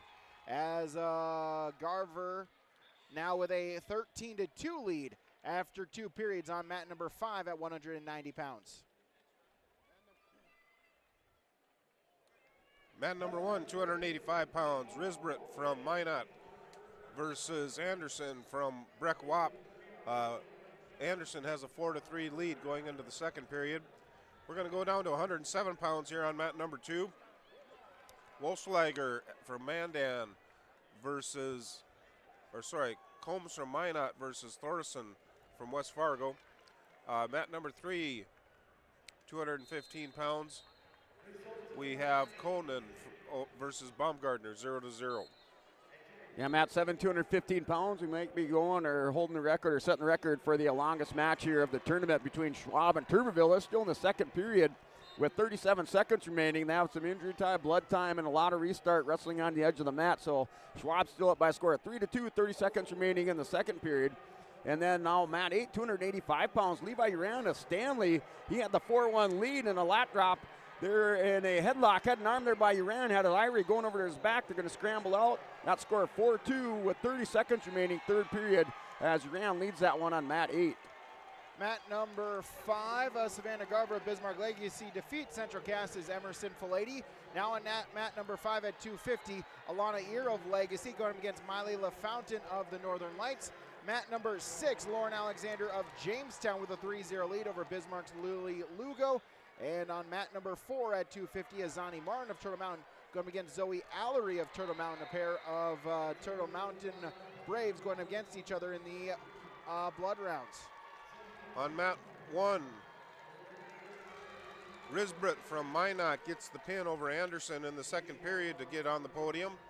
Mat number 2, 107 pounds, Jack Combs from Minot has an 8-0 lead over Thorson from West Fargo. And mat number 3, Cohen from Bismarck has a 3-1 lead starting the second period. Yeah, mat 8, 285 pounds. That's a final. Levi Urana Stanley, he's back into the top 8 this year as he defeats Seth Ivory of Illinois Combe by a score of 4-2. And then over on mat 7, 215 pounds, that score is still a 3-2 lead over there for Matt Schwab as they're in the third period with the minute 49 on the clock. Schwab had choice. He's choosing the bottom position. He has the 1-point lead, mat 7. 190 results, Callie Langane of Bismarck Century, a 119 pinfall victory over Jadence Fletcher of Minot. She'll be on the podium at 190 pounds. Mat 107 pounds. Golette from Red River versus Glennon from Central Cass. Golette has a 3-0 lead with a minute left in the first period.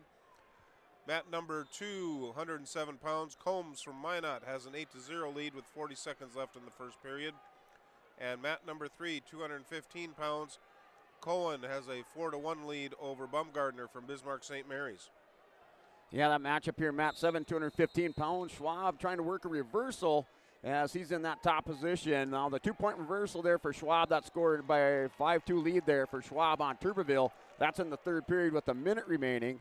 And then new matchup here, mat 8, Hunter Torkelson. Larimore taking on Charles Jorgensen of Carrington. That's scoreless in the first period. 51 seconds remaining as they're in the center of the mat, pushing and shoving on each other. Another 285-pound matchup on mat 9. Caden Williams of Northern Cass here for the Jaguars. He's wrestling Liam Werben of Pembina County North on mat 9. Zoe Allery of Turtle Mountain defeats her teammate Azini Martin in 103, so Allery will be on the podium at 250 pounds. Now taking the mat on mat number 4, it's Lauren Osmondstad of Central Cass going up against Emilia Johnson of Bismarck Century. Osmondstad with a quick takedown right to the back looking for the fall. Lugo Alexander tied up at 3. And Ear LaFountain no score. Osmondstad now with a 7-0 lead on a 4-point near fall 30 seconds into the first. At 107 pounds, Goulette from Red River extends his lead 7-0 over Glennon from Central Cass. 114 pounds, mat number 2. Grady Johnson from Davies versus Nolan Lynch from Williston, 0-0, just starting in the first period. And mat number 3, 215 pounds, Cohen has a 7-1 lead over Baumgartner from Bismarck St. Mary's. Yeah, that final there on mat 1, as it was Matt Schwab. I believe he got a pin over there. I looked away and then looked back, and he was walking off the mat with his hand raised. So that's mat 7. That matchup went final. I knew Schwab won that one over there on mat 7. And then between mat 8 and mat 9, mat 8, Hunter Torkelson, Charles Jorgensen. That's still scoreless. And into the second period now, Jorgensen in the bottom position. Mat 9, 285 between Williams and Northern Cass and Werben, Pembina County North. Still scoreless into the first period. Mat number 5, Elena Ear of Bismarck Legacy has a 1-0 lead in the second period. Mat number 6, Lily Lugo has taken a 5-3 lead over Lauren Alexander of Jamestown. And on mat number 4, looks like we have just gone final. And so Lauren Osmondstad from the Central Cass Squirrels, she will be on the podium at 100 pounds for the 8th grader. Mat number 1, Golette gets the tech fall at 107 pounds over Glennon. Mat number 2, 114 pounds. Johnson extends his lead 11-0 over Lynch from Williston. And mat number 3, 215 pounds. Cohen gets the win over Baumgartner. Yeah, mat 7, 285. A big takedown here. Brock Lyons the pin as he's into the top 8 for the Lisbon Broncos. He was in a big scramble with Schimmelfennig, and he went into a Peterson roll off a takedown attempt by Schimmelfennig and Brock Lyons. He's into the top 8 for Lisbon. Result on mat 7. 100 pounds, pair of 8th graders stepping on to mat number 4. Evie Satcham of Mayport CG going up against Carrington's Grace English. That a blood round matchup on mat number 4. Mat number 5, we're back to a Bank North blood timeout with Elena Ear of Bismarck Legacy leading Miley LaFountain 1-0 in the second on mat number 5. On mat number 2, 114 pounds, Grady Johnson from Davies is holding on to his 11-0 lead with just a couple seconds left in the first period. Mat number 3, 107 pounds, Gregor Samuelson from Devil's Lake versus Grady Greenhaw from Watford City, 0-0 with a minute 30 left in the first period. Mat number 1, Oliver Davidson from West Fargo versus Wolf from Dickinson. Wolf has a 3-0 lead. Yeah, mat 9, 285 pounds. Liam Werben, Pembina County North, has the 1-0 lead over Caden Williams of Northern Cass. Both those wrestlers, unseeded wrestlers, as Williams and Werben. That's a 1-0 score in the second period with under 25 seconds remaining. Wrestlers up on their feet, mat 9. 190 pounds, Lily Lugo of Bismarck High onto the podium, defeating Jamestown Loring and Alexander by a 4:58 pinfall victory. Mat number 4, English with a takedown, Satcham with an escape. English leads 3-1 on mat 4, and it looks like we're back to wrestling. Cut the blood time on mat number 5 between Ear and LaFountain. Legacy's Ear with a 1-0 lead. All right, guys, going to join us here from the Lisbon Broncos. That is Brock Lyons again at 285, winner via fall. Brock, just going to take us through that move and what you're looking at there to get into a pinning combination and get that win. Well, I knew this guy was a roller, so that was kind of in my mind, watch out for that. And then I was up on my feet, and I was like, well, why don't I just roll? So able to get the win, able to be on the podium. Just what does it mean this year, and also to see some of your teammates also having success early on in these wrestlebacks? Pretty awesome. Never been on the podium here, so that's pretty cool, and love watching the guys win too. Final thing, what do you want to do moving forward here at Brock throughout the rest of the day to try and climb that podium a little bit higher? Want to keep going, focus on one match at a time, keep winning. Coach just told me that was the biscuit, now we just got to add on gravy. Like it. Brock, congratulations. Best of luck moving forward. Thank you. Brock Lyons making me hungry. Matt side, back to you guys. Okay, mat number 214 pounds. We have John Call from Central Cass with a 3-0 lead over Genero from West Fargo Cheyenne with a minute left in the first. Mat number 107 pounds. Wolf from Dickinson has 11-0 lead.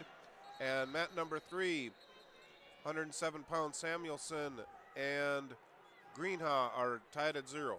Yeah, result, Matt, 285 pounds. The dream season continues there for Caden Williams in Northern Cass as he wins by foul over Liam Werman, Pevin County North. So Williams for Northern Cass, he's into the top 8 at 285 pounds.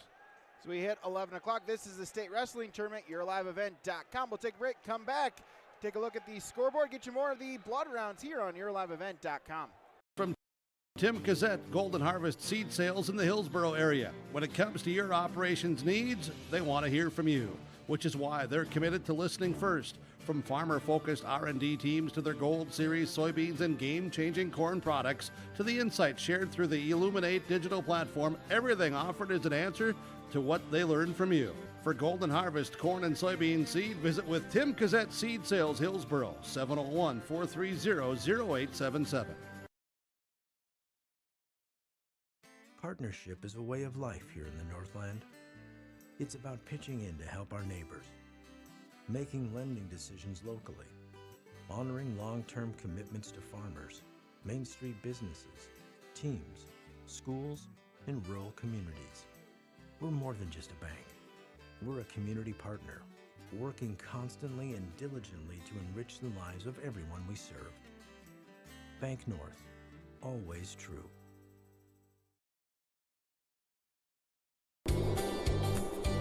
Red River Valley winters are demanding.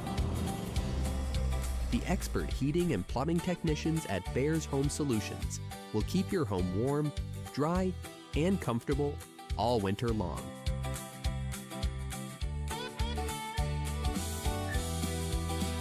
When winter's chill is in the air, You need a bear in there. check out bearshomesolutions.com. Back here, YourLiveEvent.com. One additional result, J.C. Peterson of Mandan in the girls' division defeats Anna Thorpe of Ellendale Edgley-Combe. As we'll go back down to the floor of the Fargo Dome, the Craig Sager of YourLiveEvent.com, Chase Miller. Thank you very much, Brady. Join us, Caden Williams, here at 285. Caden, just what does it mean for you to get on the podium this year for Northern Cass Wrestling? It means the absolute world to me, knowing that this is the first year that any of the guys have made it on the podium. We've got Luke Walski on our team, the 189. He also made it. Isaac Davidson's made it on the podium so far. Just knowing that I made the podium, I mean, it makes me want to cry, but there's nothing better in life to me than that moment that I just did right there, and I got to give all glory to God for that one. What does it mean moving forward as well? What do you want to kind of see from your wrestling, a particular move or anything to try to continue to move up on the podium just a little bit more here later today? Just got to wrestle hard, wear the guy out, wrestle all 6 minutes. Next guy I'm going up against, I've wrestled him many times before, he's a really good wrestler. All it takes is one match on the most important stage. So just wrestling smart, wrestling 6 minutes, knowing the style, that's what you got to do. Final thing, what worked for you in that particular match that allowed you to get the win? Love doing the fat man roll. Grab the arm and roll. Love being a heavyweight. Good thing. Use your weight. Helps you so much. Ken, congratulations. Best of luck moving forward. Appreciate it a lot. Thank you. Again, Caden Williams for Northern Cass. Back to you guys. All right, thanks, Chase. We'll take a look at our Dakota Heritage Bank scoreboard. Girls team scores. Bismarck Legacy, the top team, 106.5. Minot second at 96, half a point better than Bismarck High in third place at 95.5. Lisbon is now the top East team in fourth place at 73. 1 point better than 5th place Grand Forks. Central Cass sitting in 15th place with 31 points. That's a look at your girls team scores on the Dakota Heritage Bank scoreboard. Online, dhb.bank. Class A boys. Team number 5, Williston at 99 points. 4 is Bismarck Demons at 100 points. 3 is Fargo Davies at 106.5 points. Dickinson High has the number 2 at 120 points. And Bismarck Legacy has 145.5 points. Central Cass is at 14 with 33 points. Yeah, over here on the Class B side, your top 5 teams. In 5th place, Oaks with 71.5 points. 4th place, Valley City, 72.5 points. 3rd place, South Border, 79. 2nd place, Belva with 96 points. 1st place, Lisbon with 123 points. And then looking down the scoreboard, Kindred in 15th place with 34 points. Hillsboro Central Valley in 16th place with 31. And Northern Cass in 19th place with 27 points. Let's look at your Dakota Heritage Bank team scores, dhb.bank. As we'll take a break, come back with more wrestling, yourliveevent.com. Seniors, Benedict and Mission Coordinator invites you to join them for the winter. Short stays are available from just 2 weeks up to 4 months in a fully furnished apartment with no long-term commitment. Enjoy a daily continental breakfast, a full kitchen and bath, washer, dryer, and utilities included. Plus, you can enjoy social activities, worship services, and there's convenient transportation along with indoor access to therapy services and the Essentia Health Clinic. Learn more or schedule a tour today. Call 218-521-0161 for Benedict and Mission Coordinator. Before the farming season moves forward, there's one important decision to make. Every year brings unknowns. Weather, markets, yields. Multi-peril crop insurance helps protect the work you put in long before harvest. The MPCI crop insurance closing deadline is March 16th. At IRE Insurance, we've helped generations of farmers plan ahead with confidence. Let's make sure you're ready. Contact IRE Insurance for guidance you can trust. Back here, yourliveevent.com. Some results: 100, Evie Satcham of Mayport CG on the podium, defeating Grace English by pinfall victory. 250, Alana Ear of Legacy, a 5-0 decision victory over Miley LaFountain of the Northern Lights. And results at 250 as well: J.C. Peterson of Mandan defeats Anna Thorpe of Ellendale Edgley Culm by pinfall. All 3 of them are on the podium here on the state tournament in the girls' side of things. Okay, mat number 3, 114 pounds. Muchalokanas over Hoagland from Grand Forks Central. Mandan has a 3-0 lead. Mat number 2, 121 pounds, Schneider from Legacy versus Nagel from Breckenridge Wahpeton. Yeah, and then there was a result over there. That was from mat 8, 285 pounds. That was Hunter Thorolson for Lamore Polar Bears. He's into the top 8 as he defeated Charles Jorgensen. Jorgensen was the number 8 seed, but Thorolson for Larimore, he's into the top 8. He won sudden victory by decision, 4-1 for Larimore, so he's into the top 8. All right, guys, join us. John Call here for Central Cass at 114. John, just what did you see there to allow you to get on the podium this year and kind of move forward here through the state tournament? It's just been the hard work we put in the room. Me and Derek push each other every day, so it's just a teamwork thing. What was a particular move that kind of worked for you in that match? I think a good shot would do me some good in that match. What's the one thing you want to continue wrestling moving forward and try to climb up that podium? I just gotta stay aggressive, stick to the good stuff. Can't be sloppy. Hey, John, congratulations. Best of luck moving forward throughout the state tournament. Thank you. John Call again with the Squirrels. Back to you guys. All right, thanks, Chase. Macy Puppy of Pembina County North onto the podium, defeating Bismarck's Avery Thielges 258 pinfall victory. Kira Williams at 250 for West Fargo defeats Fargo's Sophia Peterson. 100 pounds, Bria Brossart of Rugby defeats Fargo's Willow Hagen by pinfall. Now on the mat, Hillsboro Central Valley's Michaela Mock looking to become the first state placer in Borough girl wrestling history. She's got a 3-0 lead over Allie Radens of Bismarck Century. Mat number 5, Hayden Barth of Beulah Hazen has a 3-0 lead over Lisbon's Melina Repsum at 100 pounds. And at 106, Vivian Backer of Bismarck Century has a 3-0 lead over Elena Gussius of Carrington in the girls division on mat 6. Mat number 1, Class A boys, 121 pounds. Hudson Drawl from Mandan versus Getzlaff from Williston. They're 0-0 with just 14 seconds left in the first. Mat number 2, Schneider from Legacy versus Nagel from Breck Wahpeton. Nagel has a 3-1 lead, just ending the first period. And Mandan versus Grand Forks Central. Mandan has a 6-0 lead, Muchenhaus. Yeah, over here, Matt, 714 pounds. John Logering with a takedown and near fall in the second period. He has the 7-0 lead over Michael Fromke of Lisbon.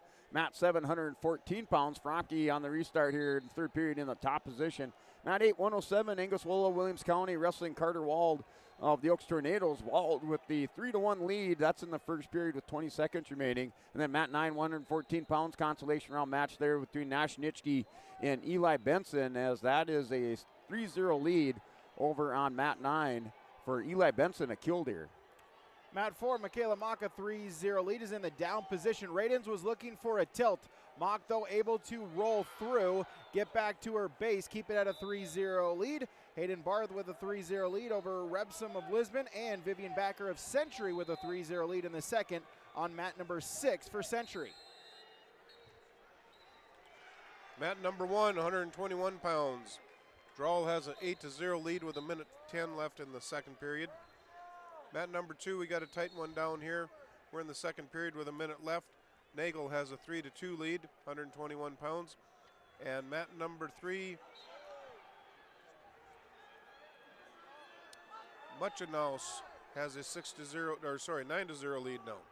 Yeah, Matt, 714 pounds. As John Logering still up 7-0. Fromke remains in the top position, working on a crossface on Logering. That's with the, looks like the final 15 seconds of that matchup there. Matt 7, Logering up by a score of 7-0 over on Matt 7. Michaela Mock for Hillsboro Central Valley, the 7th grader, will be the first ever state placer in Borough girl wrestling history. She gets the second period pinfall victory. She will be on the podium at 106 pounds. Now taking the mat on mat number 4, Izzy Ornis of Devil's Lake will take on Bethany Scholdeis of Valley City at 112 pounds. Mat number 1, Droll from Mandan is ahead 9-0 over Getzlaff from Williston. Mat number 2, 121 pounds, Schneider from Legacy versus Nagel from Breckenridge Wahpeton. Nagel still holding on to a tight 3-2 lead with 22 seconds left in the second period. And on mat number 3, 114 pounds, Muchenhaus from Mandan is ahead 9-1. Yeah, over here on mat 8 at 107 pounds, it's Carter Wald, the number 8 seed at 107. He has the 3-1 lead. That's in the second period with 37 seconds remaining. Wrestlers are up in that neutral position in the center of the mat.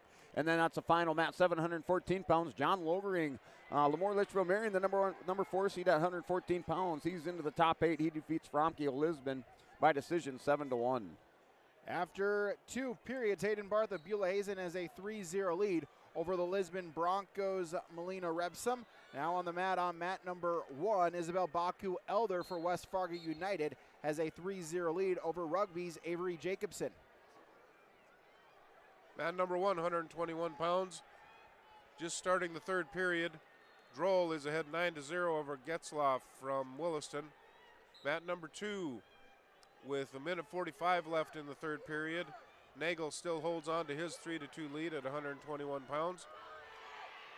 And they're counting back points down there on mat number 2. Moving to mat number 3, 114 pounds. Muchenhaus has a 9-1 lead. Yeah, over here on mat 7, new matchup here. Pitch Hager of Velva opens up an early 3-0 lead over Tyler Fitch of Hettinger Scranton. Mat 7, 121 pounds. That's in the first period with a minute 10 remaining. Hager in the top position. And then over on mat 9, 114 between Eli Benson and Nash Nitschke. That matchup is now tied up at 5 apiece. Nitschke's in the top position as he has Benson. Benson got a little bit, or I should say Nitschke got a little bit high. Benson trying to come out the back door, and they're going to get stalemate back to the center of the mat. Second period, and they're tied up at 5 apiece with 5 seconds remaining. Mat number 6, Isabel Baku Elder for West Fargo United on the podium. She gets the second period pinfall victory. As final 45 seconds, Hayden Barth of Beulah Hazen with a 3-0 lead, riding tough against Melina Rebsum. Got to try to go. She trails by 3 in the final 40 seconds on mat number 5. On mat number 2, 121 pounds, Schneider from Legacy comes from behind to get a 4-point near fall. to take a 4-point near fall and a 1-point penalty to take a 7-3 lead on mat number 1, 121 pounds. Droll still has a 9-1 lead over Getzlaff. And mat number 3, 114 pounds, Muchinaus has a 12-1 lead. Yeah, Matt, 914 pounds as Nash Nitschke and Eli Benson, they're the start of the third period. That's still tied up at 5 apiece. Nitschke for Ellen Dodgley-Colm, he's the number 7 seed, returning state place winner. He's tied up at 5. And it looks like Benson for Killdeer, he's in that top position over on mat 9. Rebsum on mat number 5 picks up a penalty point for stalling, but Barth will stay in top control. She can afford another one as Hayden Barth of Beulah Hazen, she will be on the podium at 100 pounds, defeating Lisbon's Melina Rebsum. On mat number 4, just getting underway, Izzy Ornis of Devil's Lake going against Valley City's Bethany Scholdice on mat number 4. On mat 1, Droll from Mandan gets to the stand with a 9-1 lead over Getzlaff. Mat number 2, 27 seconds left in the match, and Schneider has a 7-3 lead. And mat number 3, Muchinaus wins the match. Yeah, Matt, 721 pounds. Tyler Fitch heading your Scranton. He's on the scoreboard with an escape in the second period. That score 3-1 over here on mat 7. That's in the second period. And it looks like we have a final over on mat 8 there. Carter Wald for the Oaks Tornadoes as he defeats Angus Wolla of Williams County. So Wald into the top 8 for the Tornadoes, mat 8. Now on mat number 5, Jocelyn Boyer of Mayport CG going against Monica Boki of Minot. That is at 112 pounds. Mat number 6, Eden Riddle of Lamore Lichville Marion, a 3-0 lead over Addison Yates of Harvey Wells County. And on mat 4 in the second period, still scoreless between Scholdice and Ornis at 112 pounds. On mat 3 with just a few seconds left in the third period, Schneider gets the pin over Nagel from Breckenridge Wahpeton. Mat number 1, 127 pounds. Cormax Jones from Cheyenne versus Wadlow from Red River, 127 pounds. Wadlow takes an early 3-0 lead. Mat number 3, Cooper Mack from Davies versus Cooper Munson from Cheyenne, 0-0 in the first. And mat number 2, 121 pounds, Rogers from Minot versus Bond from Grand Forks Central. Rogers is ahead 3-1 early in the first. Yeah, result Matt, 914 pounds. Nash Nitschke for Ellen Dodgley-Colm, he's back on the podium this year as he wins by decision over Eli Benson by a score of 7-5. He secured a reversal in that third period and securing that victory. So Nash Nitschke for Ellen Dodgley-Colm into the top 8 result on mat 9. Mat number 5, Monica Boki of Minot has a 3-1 lead over Mayport CG's Jocelyn Boyer. On mat number 6, Addison Yates with an escape, then a takedown in the second period, leading 4-3. Riddle gets the escape, so we're tied up at 4 in the second period. On mat number 4, Scholdice Ornis on mat 4, still scoreless here in the girls division. Mat number 1, 127 pounds. Wadlow from Red River hangs on to his 3-0 lead with 30 seconds left in the first period. Mat number 2, Rogers has a 3-1 lead over Bond from Grand Forks Central with 40 seconds left in the first period. And mat number 1, Munson takes a 3-0 lead with just 10 seconds left in the first period. Yeah, mat 8, 121 pounds. Justin Terrell, Hillsboro Central Valley. He's wrestling Bristol Swanson at Kindred. And that score is 3-2. It was a takedown by Swanson, reversal by Terrell. He's currently in the top position, and that's in the first period with 35 seconds remaining over on mat 8. Third period, Bethany Scholdice gets a point on mat number 4, so she'll take a 1-0 lead in the third period. Mat number 5, Boki now with a 6-3 lead over Jocelyn Boyer. And on mat number 6, Eden Riddle has a 7-6 lead over Addison Yates. But we'll have a pinfall there on mat number 6 as it looks like. We'll see. And yes, Addison Yates of Harvey Wells County gets the pinfall. So the Hornet Junior will be on the podium defeating the Lobos' Eden Riddle. To start the second period, Wadlow from Red River is ahead 3-2 versus Jones from Cheyenne, 127 pounds. Mat 2, 121 pounds. Rogers takes a 9-1 lead over Bond. And mat number 3, 121 pounds. Munson is ahead 3-0. Yeah, mat 914 pounds. Wyatt Schaff of Deslex Burlington currently leads by a score to 3-0 over New Salem Almont's Gunnar Fricke over on mat 914 pounds. That's in the third period with 12 seconds remaining over there, Mat 9, so Schaff leads that one. And then Mat 8, 121 pounds there with Justin Terrell and Bristol Swanson. That score is 3-2. Swanson's in the top position. Looks like he's trying to work on a cradle or working a cradle on the top on Terrell here. Mat 8, 121 pounds. Mat number 6, our new matchup is Catalia Scott of Turtle Mountain going against Fatima Zara Elbab of Minot, 118 pounds. Mat number 5, Monica Boki now with a 7-3 lead over Jocelyn Boyer at 112 pounds as well. And just gone final at 112 pounds on mat number 4, picking up the victory in the blood rounds and advancing to the podium will be Bethany Scholdice of Valley City gets the 1-0 victory for the Highliners. We got a tight one down here on mat number 1, 127 pounds. Wadlow from Red River is ahead 3-2 with just 40 seconds left in the second period against Jones from Cheyenne. Mat number 2, Rogers has a 9-3 lead with 40 seconds left in the second period. And mat number 1, Munson has a 3-0 lead with just a few seconds left in the second period versus Mac from Davies. Yeah, Mat 8, 121 pounds. Justin Terrell with the reversal now, his first lead of the match in the second period. He's up 4-3 over Bristol Swanson of Kindred. That's with 25 seconds remaining. Terrell in the top position working on a crossface on Swanson, Mat 8.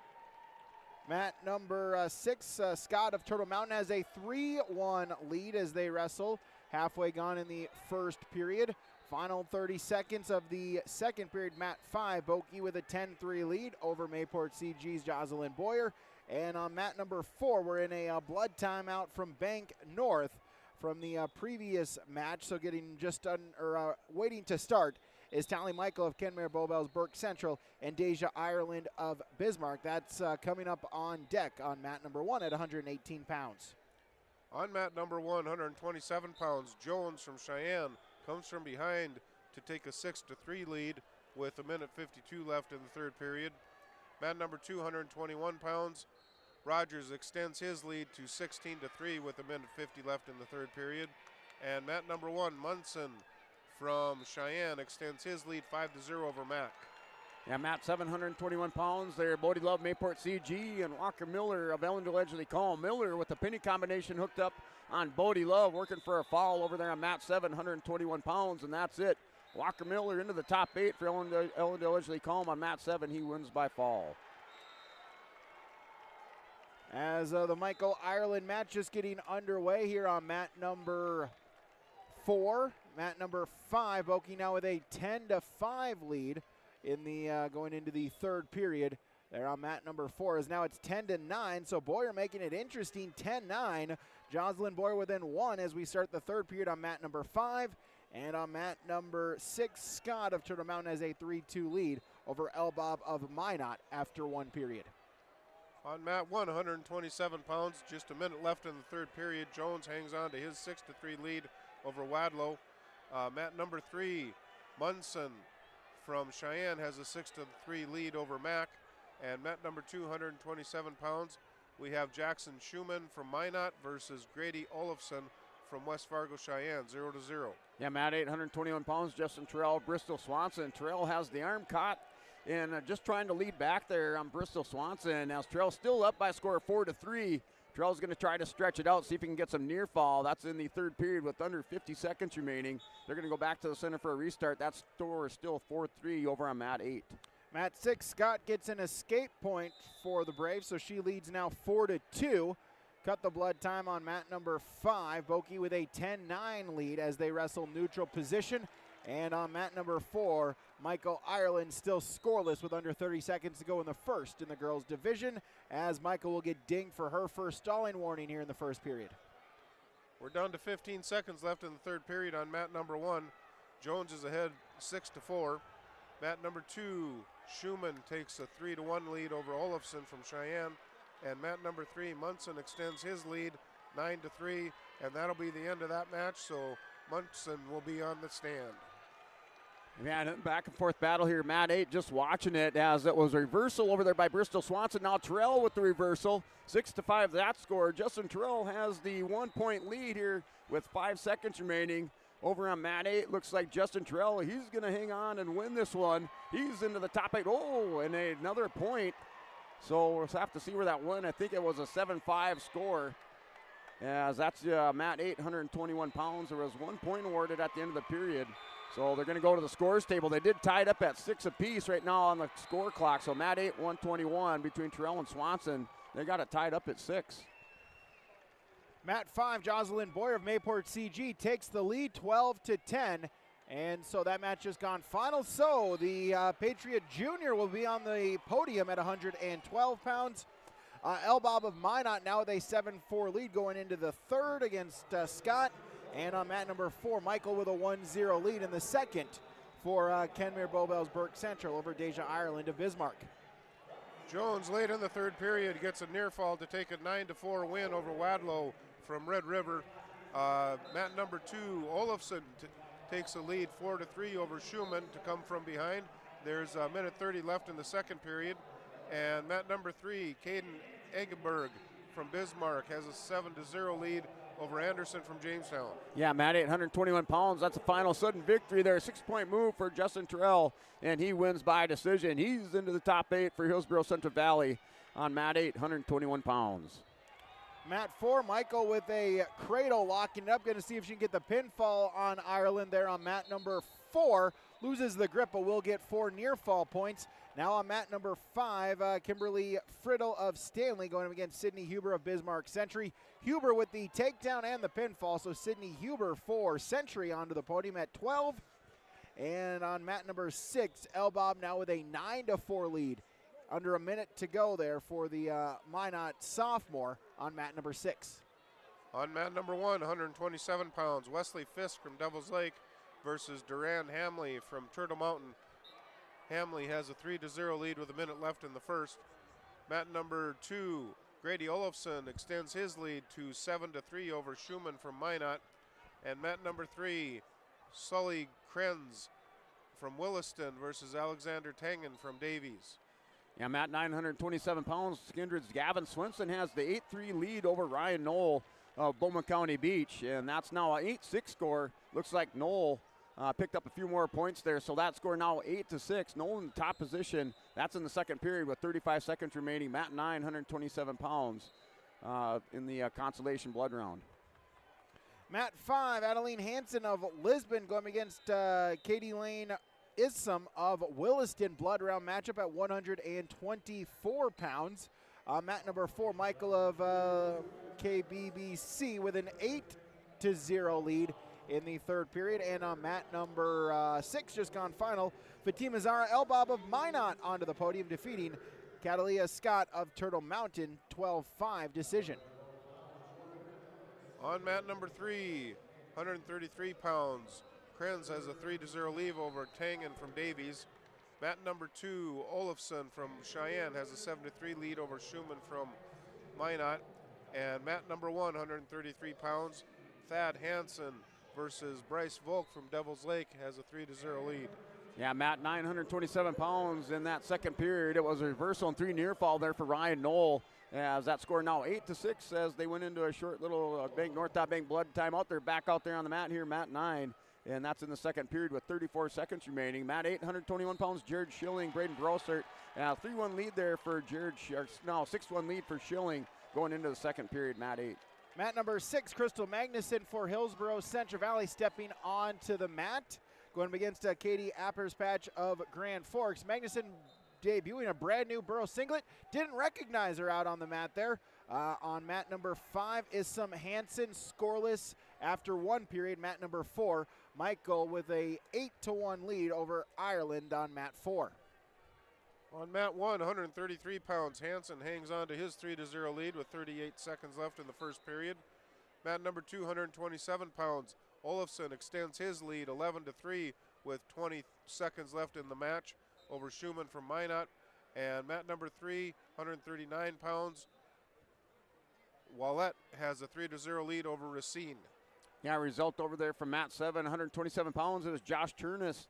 Beulah Hazen as he won by foul over Thomas Bender of South Border in a minute 47 there, 127 pounds. So Turnus, Beulah Hazen, number 3 seed into the top 8. New matchup, mat 7, 133, Logan Potts and Aftanos, Minot Bishop Ryan. Potts for Lamore Lichville Marion has the 13-4 lead with 30 seconds remaining in the second period. Tally Michael onto the podium at 118 pounds. On mat number 6, Katie Apperspatch with a takedown. She leads the Burrows' Crystal Magnuson 3-0 in the first. Lisbon's Hansen with a 3-0 lead in the second period. Now stepping onto the mat on mat number 4, Jocelyn Carpenter of Devils Lake, Reagan Stravia of Dickinson High. And on mat 2, Olafson gets the win over Schumann at 133 pounds. Mat 1, Hansen from Cheyenne is ahead 6-0 over Bryce Volk from Devils Lake in the second period. And mat number 3, 139 pounds, Wallette takes a 8-1 lead over Racine from Minot. Yeah, it looks like over here on mat 9 there, Gavin Swinson with the takedown. Looks like he has a cradle locked up on Ryan Knoll. So Swinson with the 11-6 lead, working on a cradle or spladle. Looks over on mat 9, can't see what he's got hooked up, but he is in a pinning combination. Mat 9 there, Swinson with the lead. That's in the third period with 30 seconds remaining over on mat 9. Magnuson gets a point and then in on a low single. Magnuson is in the top position looking for the mat return on a low single. Gets dinged for stalling. We'll get a restart back to the center. Mat number 5, Hansen for Lisbon with a 6-0 lead. Mat number 4, Devils Lake's Jocelyn Carpenter, a 3-0 lead. Mat number 1, 133 pounds, Hansen from Cheyenne has a 9-0 lead. Mat number 2, Caesar Cruz from Grand Forks Central has a 3-0 lead over Preston Benz from Bismarck Demons. And mat number 3, 139 pounds, Wallette has an 8-2 lead just starting the third period over Racine. Yeah, and that's a final over there on mat 9 as it was Gavin Swinson of Kindred, winner by fall over Ryan Knoll of Bowman County Beach. So Swinson into the top 8, and he's going to face in this third round of consolation round, he's going to face Josh Turnus. So you have the number 2, number 3 seed here, 127 pounds. They're going to face off, see who can get into the top 6 here in the next round of the consolations. Mat 4, Regan Stravia down by 6, but able to hit a throw. She's got a 3-point takedown. She's going to look for the fall with 10 seconds to go in the first. Mat number 6, Apperspatch with a 5-3 lead against Crystal Magnuson of Hillsboro Central Valley. And on mat number 5, we get our first third-round consolation matchup. Haley Ford of Valley City and Elisa Bishop of Williams County, as it is a fall. And so Reagan Stravia of Dickinson High onto the podium at 118. At 133, mat 1, just starting the third period. Hansen has an 11-0 lead. Mat number 2, 133 pounds, Cruz has a 3-0 lead versus Benz. And mat number 3, Wallette, has an 8-2 lead with 1 minute left in the second. Yeah, mat 8, 127 pounds. Isaiah Hackman, the freshman for Velva, is number 4 seed. He's taking on James Jesperson at 127 pounds. Currently, Hackman has the lead, 6-1. That's first period with 23 seconds remaining. Now an escape, a 6-2 score over there on mat 8. New matchup, mat 9, 127. Loudenhaugen of Stanley taking on Easton Baumgartner on Napoleon Gackle Streeter, as that's in the first period with a Bank North, Bank Blood timeout over there on mat 9, 127 scoreless in the first period. Burroughs got their first placer in girl wrestling history. Now they get another one. Crystal Magnuson, a 302 pinfall victory over Grand Forks' Katie Apperspatch. She'll be on the podium. Now taking the mat on mat number 6, Avery Davidson for Northern Cass already has a 3-0 lead. Results mat 5, Adeline Hansen of Lisbon onto the podium, defeating Katie Lane Issom of Lisbon by fall 3-48. Now on mat number 5, Annalisa Bishop of Williams County, a 3-0 lead over Valley City's Haley Ford. Mat number 4, Alicia Asonking of Bismarck Legacy going up against Kaylee Mueller of Mayport CG. Blood round matchup at 124. All right, guys, join us now again at 127. Gavin Swenson here. Gavin, just take us through that last move. You had to really hold it out there for a little while, kind of working that cradle. Just kind of take us through what you saw on that one. It was there, I guess. A little antsy at the end, getting out of position and all, but got it done. Was that one of the longest times you've had to hold a cradle in that position to finally kind of get away to get a pin? It's actually not somehow. Yeah, it's close though. Able to move on. What's the one thing you want to see from your wrestling going forward here to try to climb up that podium, Gavin? Less antsy, more confident. What have you seen from your teammates here today to pick up some wins and also see some of your fellow teammates, kind of as yourself get on that podium here today? Doing a lot better than yesterday. Getting after less scared to wrestle, I'd say. Hey, Gavin, congratulations. Best of luck moving forward. Thank you. Again at 127 for the Kinder Vikings. Thank you, Chase. Going to mat number 1, we have 139 pounds Max Volk from Devil's Lake versus Ben Quickschreiber from Central Cass. Max is ahead 3-0 with a minute left in the first. Mat number 2, Cesar Cruz has a 9-2 lead over Benz from Bismarck. And mat number 3, 139 pounds, Wallette has an 8-5 lead with 59 seconds left in the third period. Yeah, Matt, 733 pounds, couple unseeded wrestlers here trying to make it into the top 8 as Jared Nelson for the Ex-Tornadoes has the 8-4 lead over Silas Mark. Mark was threatening with a cradle hooked up on Nelson. Nelson able to get back belly down. They're going to the third period. Nelson leads that match over on mat 7 by 4 points, 8-4 lead at 133 pounds. 124, Avery Davidson for Northern Cass onto the podium. 112 pinfall victory over Devil's Lake's Mally McLeod. Now on mat number 6 at 136, Consolation round 3. Chloe Bartz of Harvey Wells County going against Alexandra Langworthy of Watford City. Both mats 5 and 6 are in Consolation round 3. Mat number 4 is the final blood round match in the girls division as Asong King and Mueller are scoreless in the second period. A win in the third round Consolation puts you into the Consolation semis. You can do no worse than 6th. A loss in this third round Consolation, you will wrestle for 7th and 8th a little bit later on today. Mat number 1 going to period number 2, 139 pounds. Volk from Devil's Lake has a 3-0 lead over Quickschreiber from Central Cass. Mat number 2, 133 pounds. Cruz has a 9-2 lead over Benz from Bismarck. And mat number 3, we're tied up at 9-9 with 13 seconds left in the third period. Yeah, mat 8, 139 pounds. New matchup out here between Logan Nielsen, Mayport CG. He's wrestling Easton Hansen of Death Sox Burlington. That's at 139 pounds. And looks like the wrestler is just checking into the table over there. Mat 9, 127. As Loudenhaugen of Stanley wrestling Easton Baumgartner of Napoleon. That score is 2-1 in favor of Loudenhaugen. Wrestlers are up on their feet, working back towards the center of the mat on mat 9. Mat number 4, Asong King of Legacy with a 1-0 lead as we'll go into injury time on mat number 4. Mat number 5, Bishop of Williams County has a 4-0 lead over Haley Ford in the third. And on mat number 6, Chloe Bartz of Harvey Wells County has a 3-1 lead over Alexandra Langworthy of Watford City. In literally a last-second win on mat number 3, 139 pounds, Landon Wallette beats Racine 10-9. Mat number 1, 139 pounds. Volk is ahead of Quickschreiber 3-0. And mat number 2, 133 pounds. Cruz is hanging on to his 9-2 lead with 20 seconds left in the third.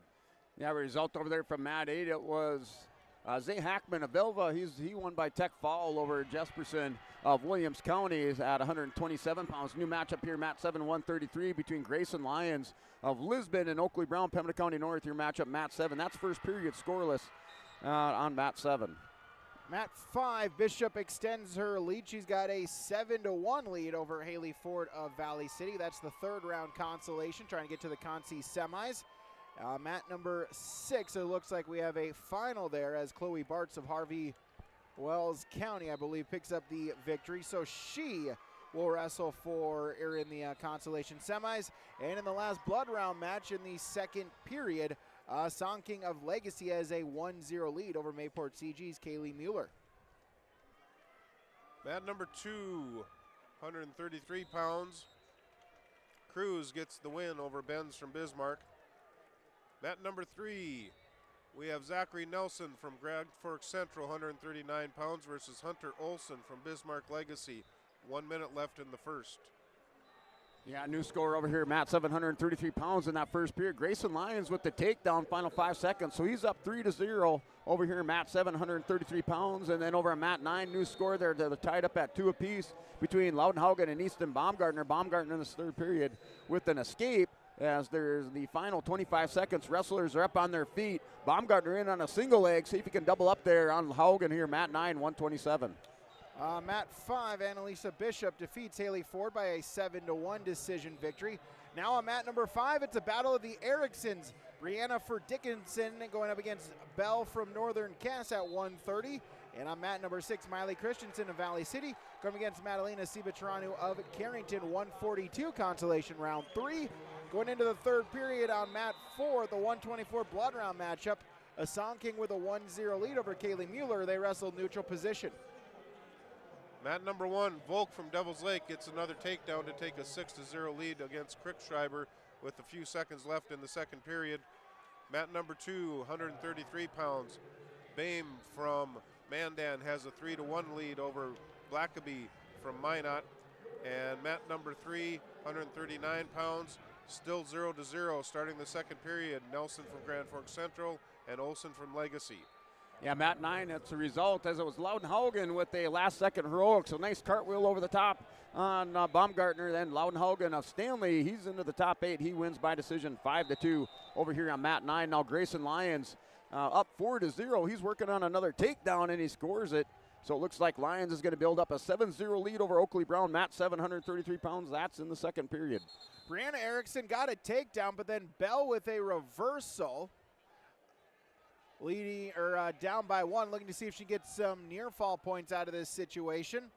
Mat number 6, Christensen Cibatranu scoreless at 42. And on mat number 4, they go out of bounds. Mayport CG wants a stalling call, not going to get it yet as Kaylee Mueller still trails Alicia Asonking 1-0 with 47 seconds to go in the third. Mat number 2, 133 pounds. Bame from Mandan extends his lead to 6-1 with just a couple clicks in the first period. Mat number 3, Olson from Legacy has a 5-3 lead with 45 seconds left over Nelson from Grand Forks Central.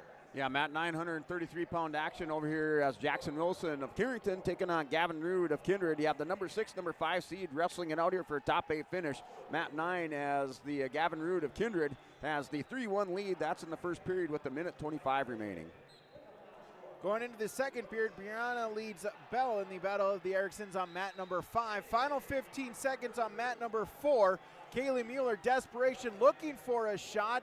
Single leg, able to shoot a Sonking out of bounds, but it'll stay neutral. Final 7 seconds. As on mat number 6 in the second period, Cibatranu for the Cardinals gets the escape point. So Madalena Cibatranu will take a 1-0 lead on the whistle. Mueller looking for the shot attempt. Asonking able to sprawl with it, keep some distance. And Alicia Asonking of Bismarck Legacy will be the final state placer in the girls division. She gets the 1-0 win at 124. On mat number 1, Max Volk from Devil's Lake gets what appears to be an injury default against Krickschreiber from Central Cass. Mat number 2, 133 pounds. Bame has a 6-2 lead with a minute 30 left in the second over Blackaby from Minot. And mat number 3, they're tied up at 5-5, just starting the third period. Nelson from Central and Olson from Legacy. Yeah, over here, mat 933 pounds. Jackson Wilson, Gavin Rood. Rood had opened up a 10-3 lead, but it looks like Wilson caught Rood in a head and arm and currently working on a takedown and some near falls. So they're going to scramble it out here. Mat 9 between Rood and Wilson. And currently Rood leads that 10-3. That's in the first period. Final 5 seconds over on mat 9. Escape and a takedown for Brianna Erickson. She leads Belle Erickson by a 7-2 score in the second period. Over on mat number 4, Emerson Schwab of the Lisbon Broncos going against Mackenzie Stodart of Jamestown. Schwab quickly in with a takedown as well as 4 near fall. She's got a 7-0 lead, 40 seconds into the matchup. Mat number 6, Cibatranu with a 1-0 lead as they head into the third period against Miley Christensen. Mat number 1, 139 pounds. Wildy from Bismarck Century versus Taylor from Williston. Wildy has a 3-0 lead with 30 seconds left in the first. Mat number 2, 133 pounds. Bame is ahead, or Bame wins at 9-7. Yeah, Matt, 733 pounds. Grayson Lyons up now by a score of 10-0. He slipped a headlock attempt by Oakley Brown. And then Lyons with the takedown. So that final score there as Grayson Lyons into the top 8 for Lisbon. He wins by a major decision. I think that final score will be 10-2 over there on mat 7. And then over here, mat 9, that was a headlock and some near fall over there for Jackson Wilson. As that score now is 10-7 on mat 9, 133 pounds. That second period with a minute 13 remaining. Looks like Wilson of Carrington in the top position.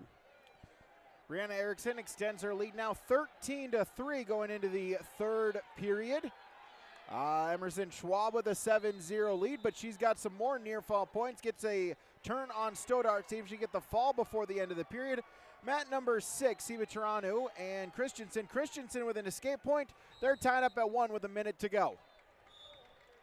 Mat number 2, 145 pounds, Brody Ray from Red River versus Hunter Parisian from Central Cass. Mat number 3, 139 pounds. They're still tied 5-5 with 20 seconds left in the third period.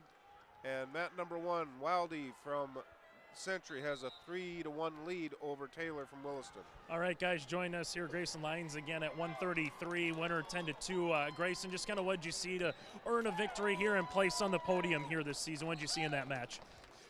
Basically, just, I knew he wasn't just going to give it to me, and I had to work for it all. And just keeping my mind set really just set me on. So. What's something you want to continue to wrestle? What's a particular move you're looking to throw out there or use out there as this day continues? I really kind of want to hit the Jonesy tilt again. I love hitting that move. It's fun. So I'd like to hit that again. For you to be on the podium this year, just kind of what does it mean? And also seeing some of your teammates, getting on the podium and trying to climb that ladder today. It's really fun. It's really exciting when your whole team kind of just plays a role and tries their best to get as high as they can on the podium. So yeah, it's awesome. Hey Grayson, congratulations, best of luck moving forward. Thank you, appreciate it. Again from the Lisbon Broncos at 133, Grayson Lyons. Yeah, here back here, Matt, 739 pounds. Ian Anderson for Lisbon out on the mat. He takes nearly 3-0 lead, wrestling Joseph Potts, Lamore Lichville Marion. And then over here, Matt 9, 133 between Jackson Wilson and Gavin Rude. That score is still 10-7. That's in the second period. Rude trying to stand up. Wilson able to take him back down to the mat. Matt 9, 133. Valley City's Miley Christensen gets a takedown at the end of the third period. She advances to the Consolation semis. Madison Reams now taking the mat for Bismarck, going against Violet Heen of Lisbon at 148 pounds. As a new matchup here, Madison Irwin and Christina Dorman. Irwin of New Salem Almont, Dorman of Dickinson. That's on mat number 5 as Brianna Erickson of Dickinson gets the 454 pinfall victory over Northern Cass's Belle Erickson. And on mat number 4, Emerson Schwab with an 11-0 lead. Looking for a turn here. If she can get the turn before the end of the period, could secure the tech fall. Stoddart, though, able to belly herself out. Go to the third period. Emerson Schwab leads 11-0 on mat 4. On mat number 2, 145 pounds, Hunter Parisian takes a 3-0 lead in the first period with a takedown, and they'll go into the second period.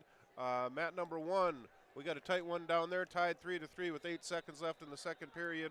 Wildy versus Taylor. And mat number 3, 145 pounds, Kapari from Dickinson versus Bennett from Devil's Lake, 0-0. Yeah, Matt 933 pounds following that matchup between Jackson Wilson and Gavin Rude, as Wilson with the escape in the third period. So that score now 10-8. And looks like they're over there with the Bank North, Bank Blood timeout. Not new, not national. Bank North, hometown bank, focused on relationships, local decisions, and community support. Find out more at banknorth.bank. Bank North, member FDIC, and equal housing lender.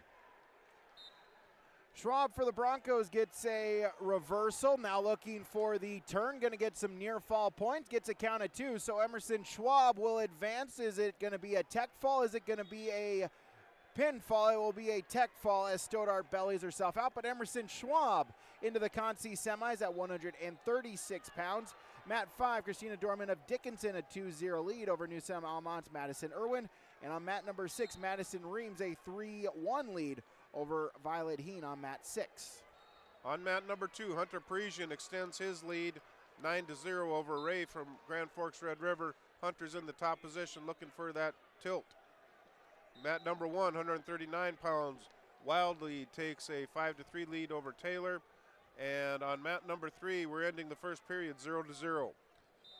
Yeah, that was a final there at 139 pounds. Ian Anderson, the Lisbon Broncos, throws the cradle on Potts, and then Anderson, winner by fall, as the number 6 seed, is into the top 8 for the Lisbon Broncos. New matchup, mat number 4, Alani Long of Grand Forks going against J.C. Ensel of Bismarck Legacy. That is at 148 pounds. Also at 148, Violet Reams still with a 3-1 lead as they head into the second period. They're on mat number 6. Mat number 5, as we've got a new match here. Katura Otmar of Legacy going up against Harvey Wells County, Bristol's Fike.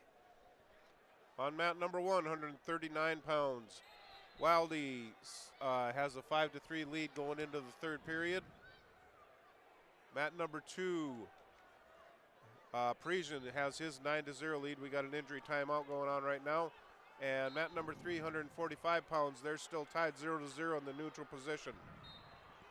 Yeah, mat 933 pounds. The final 10 seconds over there between Wilson and Rude, and Rude's going to get the takedown, and he's going to break this one open now. 13-8 is that score there. Gavin Rude working for a pinning combination, and he's into the top 8 for the Kindred Vikings. Mat 9, last second takedown as he broke that one open for Gavin Rude into the top 8, mat 9. Mat 5, Christina Dorman of Dickinson with the 255 pinfall victory over Madison Irwin of New Salem Almont. As on mat number 5, now Fike with a takedown. She's got a 3-0 lead, 1 minute in. Mat number 4, Edsel of Legacy with a 3-0 lead. And now on mat number 6, Reams with another takedown for Bismarck. She's got a 7-1 lead over Violet Heen of Lisbon here in the girls division.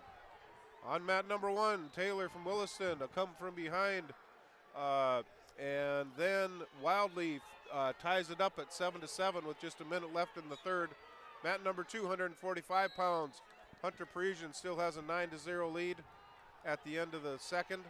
And mat number 1, they're still tied 0-0 with 30 seconds left in the second period. Bennett from Devils Lake versus Kapari from Dickinson. Yeah, over here at mat 939 pounds as we have a good matchup here between Cody Gerhardt, the number 7 seed, wrestling Gabe Dumas of Grafton. It's their matchup here, mat 9, 139. Scoreless first period, wrestlers up on their feet with a minute 30 remaining. And then mat 7, 145, Regan Sad and Ellen Dodge. They come wrestling Weston Baumgartner. Sand for the Thunder has the 3-0 lead. And looks like they're in between periods over there on mat 7. Mat number 6 in the girls division, Madison Reams has a 10-1 lead as they start the third period in the neutral position over Violet Heen of the Lisbon Broncos. Mat number 5, Bristol Fike now with a 6-1 lead for Harvey Wells County. And on mat number 4, JC Ensel just gets a takedown, doubles her lead now 6-0. She leads against Grand Forks' Long. On mat number 1, Taylor from Williston gets the win. Mat number 2, Parisian gets an escape to take a 10-3 lead with a minute left in the first period, 145 pounds. They're going to be in the neutral position. Yeah, looking over here, Matt, 939 pounds there. Cody Gerhardt, Gabe Dumas. Dumas opened up with the first takedown. He has the 3-0 lead, and that's in the first period with 25 seconds remaining. Currently, Gerhardt from New Salem Almont trying to quad pot up, get some separation, but Dumas is going to lead that one by a score to 3-0. Mat 8, 145, Maddox Mock, Mayport CG. He has the 17-8 lead over Levi Todd of Larimore. So that score here, Mat 8, that's the second time through, so this should be your third round wrestlebacks. And I believe the winners of these will go on to wrestle to the top 6. The non-winners wrestling for 7th and 8th place here.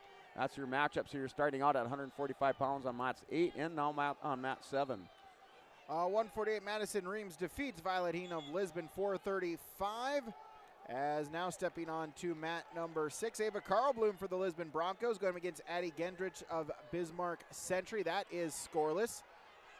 Second period, Bristol Fike with a 7-1 lead against Bismarck Legacy's Katura Otmar. Mat number 4, JC Ensel with a 6-2 lead as Alani Long gets a reversal. Tried to shoot the half, but they'll get a stoppage for potentially dangerous.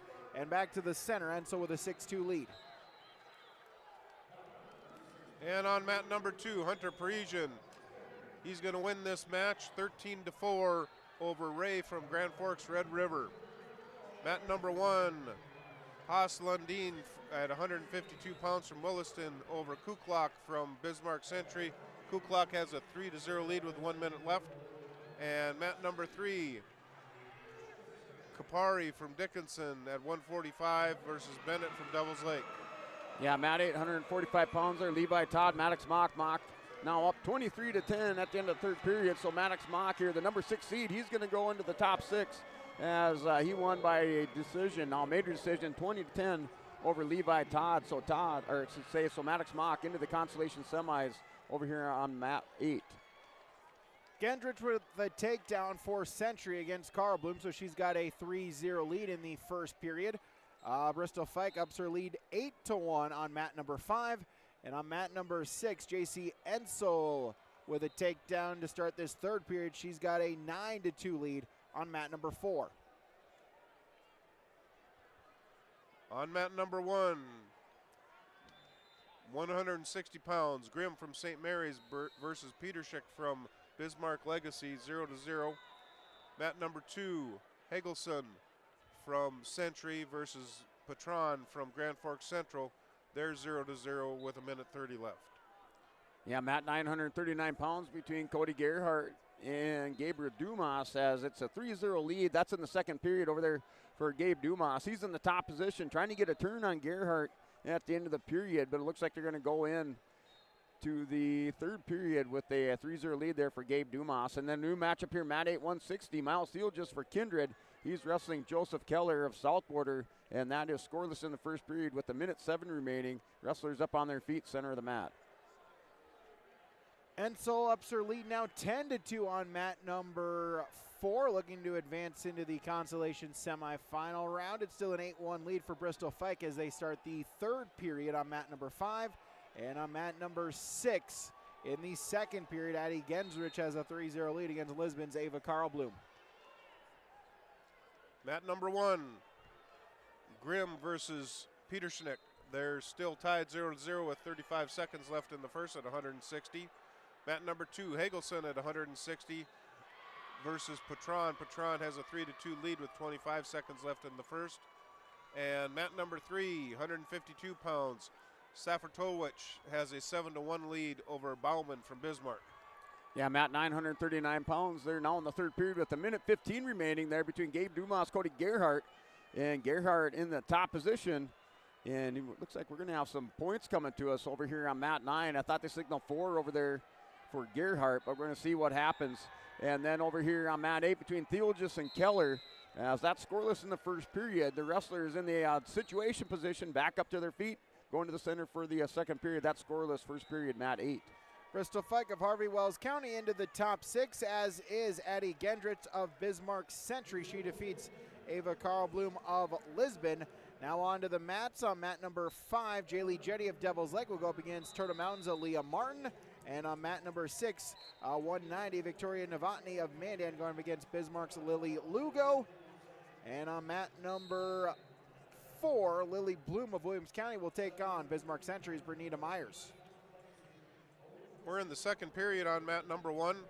Grimm from St. Mary's is in the bottom position. They're tied 0-0 to 160 pounds. Mat number 2, Hagelson from Bismarck Century versus Patron from Grand Forks. Patron still has a they just tied it up 3-3 with 1:42 in the second. And mat number 3, Safartowicz extends his lead 13-1 in the second. Yeah, mat 939 pounds. They're still sorting through that score. There were 4 near fall there for Cody Gerhardt from the St. Almont, the number 7 seed. So he's going to go up 7-3 over Gabriel Dumas in that third period with 38 seconds remaining. They got that score now sorted out. Gerhardt and Salem's up 7-3. Mat 8, 160 pounds. Steele just with the 1-0 lead. Second period, wrestlers up on their feet. He's wrestling Joseph Keller of Southwater. Mat 7, 152. Carson Kazette, Hillsboro Central Valley. He has the 3-0 lead first period over Ethan Tazaric. Ellendale Edgley Calm, that's over on mat 7. Bloom Myers, mat 4 scoreless. Jetty Martin, mat number 5 scoreless. And mat number 6, Novotny Lugo. Someone unplugged the scoreboard, so they're just going to reset that as that one match still upcoming, not yet underway here in the girls division on mat number 4, or mat number 6. We got a tight one down here on mat number 1. Grimm from St. Mary's has a 1-0 lead with 30 seconds left in the second. Mat number 2, Hagelson from Bismarck Century has a 6-3 lead with 50 seconds left in the second. Yeah, and then over mat 939 pounds, Cody Gerhardt, Gabe Dumas. That score now 7-4. I think there was a penalty point that went over to Gabe Dumas here in this third period. There's with 32 seconds remaining third period, Cody Gerhardt will start in that top position. And then mat 7 at 152 pounds between Kazette and Ethan Tazaric. As it's a 3-1 score, they're going into the second period. Kazette starting in the bottom position. He has the 2-point lead, mat 7. 148, J.C. Ensel of Bismarck Legacy, a 10-3 decision to get into the top 6. On mat number 4, as after the first period, no score between Jetty and Martin over on mat number 4. Mat number 1, starting the third period. Grimm is still ahead 1-0 over Petershek from Bismarck Legacy. Mat number 2, Hagelson has extended his lead to 8-3, just starting the third period. And mat number 3, 172 pounds, Glass from Bismarck has a 3-1 lead over Heinze from Grand Forks Central. Yeah, over here, mat 8, it's now a tied score at 1 apiece there between Miles Theelgis and Joseph Keller at 152 pounds. Keller with the escape in this third period, so he's going to tie it up at 1. And then mat 9 there, Cody Gerhardt. He's winner by decision, 7-4 over Gabe Dumas at 139 pounds. He's in the top 8 for the Holsteins. And Cazette, Hillsboro Central Valley, yes, he has the 5-1 lead, second period with a minute remaining, as it looks like Cazette in the top position over on mat 7. Scoreless first period between Bloom and Myers. They go into the second with no score. Mat number 5, Jaylee Jetty of Devils Lake gets a reversal to take the opening points on mat 5 at 170. Mat number 6, Novotny Lugo scoreless heading into the second on mat 6.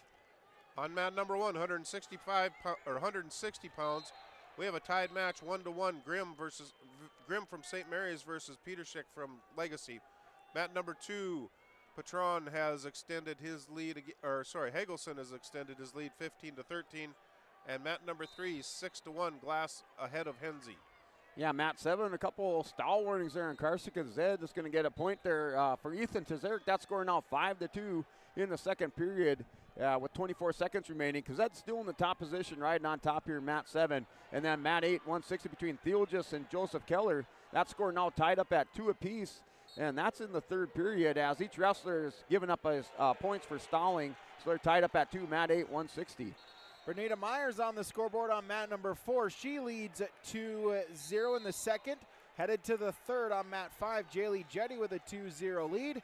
And Lily Lugo of Bismarck High on the scoreboard. She gets a 2-point reversal in the second period. That's mat 6, 190 pounds. Mat 1, Petershek from Legacy gets a 3-point takedown with 38 seconds left to take a 4-1 lead over Grimm from St. Mary's. Mat number 2, Hagelson has a 16-5 lead, and that's the end of the match there. Mat number 3, Glass has a 6-1 lead over Heinze. Yeah, mat 8, your final result there, 160 pounds, as it was Joseph Keller of South Quarter Mustangs. He had a super duck to a go behind, and he wins by decision over Miles Theelgis. Theelgis was the number 2 seed as Keller, he's into the Consolation semifinals. He's going to wrestle Cruz Ranke of Lisbon. So Keller, your winner, mat 8. Jetty ups her lead now 8-0 on mat number 5. As Lily Lugo of Bismarck High gets the pinfall victory at 250. Now going to 250 pounds, staying at 250, J.C. Peterson of Mandan coming against Kira Williams of West Fargo United. And on mat number 1, 160 pounds, Grimm comes from behind to win that match. Mat number 2, 172 pounds, Magno from West Fargo has a 3-0 lead over Conroy. And 172 pounds, mat number 3, Glass has a 7-3 lead with 30 seconds left in the third. Yeah, mat 952 pounds there. Matthias Dahlstrom for the Oaks Tornadoes has the 6-1 lead over Raider Barstead. The Velva Aggies. Barstead, the number 7 seed. Dahlstrom, the number 3 seed. Currently, Dahlstrom leads that by a score of 6-1. Start of the second period, and they're going to work that one up on their feet to start out here on mat 9. Mat number 4, Myers extends her lead 3-0. She leads. Mat 5, Jaylee Jetty has an 11-2 lead. And on mat number 6, Williams of West Fargo United, Kira Williams with a 3-0 lead in the first on mat number 6. Up on mat number 1, 189 pounds, Evan Berg from Minot versus Bohannon from Williston. Mat number 2, Magno still has his 3-0 lead with 30 seconds left in the first period. And mat number 3, 172 pounds, Heinze is ahead 10-7 over Glass from Bismarck. Yeah, mat 752 pounds as the Carson Gazette, Hillsboro Central Valley is up 8-2, final 26 seconds. of that match. Kazette working on a leg turk and see if he can get some near fall there on Ethan Tazaric, but Carson Kazette leads that by a score of 8-2 on mat 7, 152 pounds. Mat 8, 160 pounds, as already we're tied up at 4 apiece going into the second period between Brooks Grunfelder, Napoleon, and Lexington Smith of Alva. So that match here at mat 8, 160 pounds, that's tied up at 4. Myers still with the 3-0 lead as we head into the final few seconds. So third period, so Bernita Myers will wrestle in the top 6 at 170. New matchup at 250, Elena Ear of Bismarck Legacy, Azini Martin of Turtle Mountain, that is at 250 pounds, as Jaylee Jetty of Devil's Lake gets the victory at 170. And Kira Williams with a 3-0 lead as they head to the third period on mat number 6. On mat number 1, Bohannon from Williston has a 3-0 lead with 45 seconds left. He's in the top position. Mat number 2, 172 pounds. Magno extends his lead 7-0 over Conroy from Davies. And mat number 3, Heinze extends his lead 13-7 with 40 seconds left in the match. Yeah, it's your final there over at mat 7. Carson Kazette, Hillsboro Central Valley. He's in the Consolation semifinals as he just won by decision by a score of 8-2 over Ethan Tazaric of Ellendale Edgeley Calm. So there's Kazette into the top 6 for Hillsboro Central Valley, result on mat 7. Just past the noon hour, we'll take a break. This is the state tournament on yourliveevent.com. The friendly staff at Lamore Drugstore reminds you, from prescription requests and OTC medication, you can find it all at Lamore Drugstore. Download the app to make refilling your prescriptions more convenient. Stop in and stock up on hand and foot warmers. Lamore Drugstore has rechargeable heated gear for everyone in the family. And get your special someone something sweet in February from different candy and gifts. Located in the center of Lamore in the Bank North Mall. For more info, go to lamoredrugstore.com or stop in and check out Lamore Drugstore. There's a new inventory of trailers at Bloomfield Enterprises of Hillsboro. You can see the latest inventory online at bloomfieldtrailers.com. Bloomfield Enterprises has a full line of Big Tex trailers. Big Tex has affordable and versatile utility trailers for all your jobs. Big Tex has a full line of products from ATV trailers to gooseneck to dump trailers and more. Call Larry at 218-368-7989 or Tim at 701-430-0877. Bloomfield Enterprises in Hillsboro. At Carrington Dental Care, they treat you like family. Meet Dr. Chaz Bauer and Dr. Jay Bauer, your friendly neighborhood dentists who care about your smiles. Join their family of happy patients. Whether it's routine checkups or cosmetic dentistry, they're dedicated to making your smile shine. Join the countless families who love coming to Carrington Dental Care, trusted by our community for years. Visit them online at thecarringtondentist.com or call 701-652-2801. Schedule your appointment today. Brock Brent Construction Inc. has been around since 2006. We do commercial and residential concrete and construction, from concrete parking lots, house foundations, stamped concrete patios and driveways, to new construction and home remodels. Call Brock today at 701-430-1011. Brock Brent Construction Inc., serving you since 2006. Here's a message from Tim Gazette, Golden Harvest Seed Sales in the Hillsboro area. When it comes to your operations needs, they want to hear from you, which is why they're committed to listening first. From farmer-focused R&D teams to their Gold Series soybeans and game-changing corn products to the insights shared through the Illuminate digital platform, everything offered is an answer to what they learned from you. For Golden Harvest corn and soybean seed, visit with Tim Gazette Seed Sales Hillsboro, 701-430-0877. You finally found the perfect car in Racing Blue. You even got them to throw in the LED fog lights for free.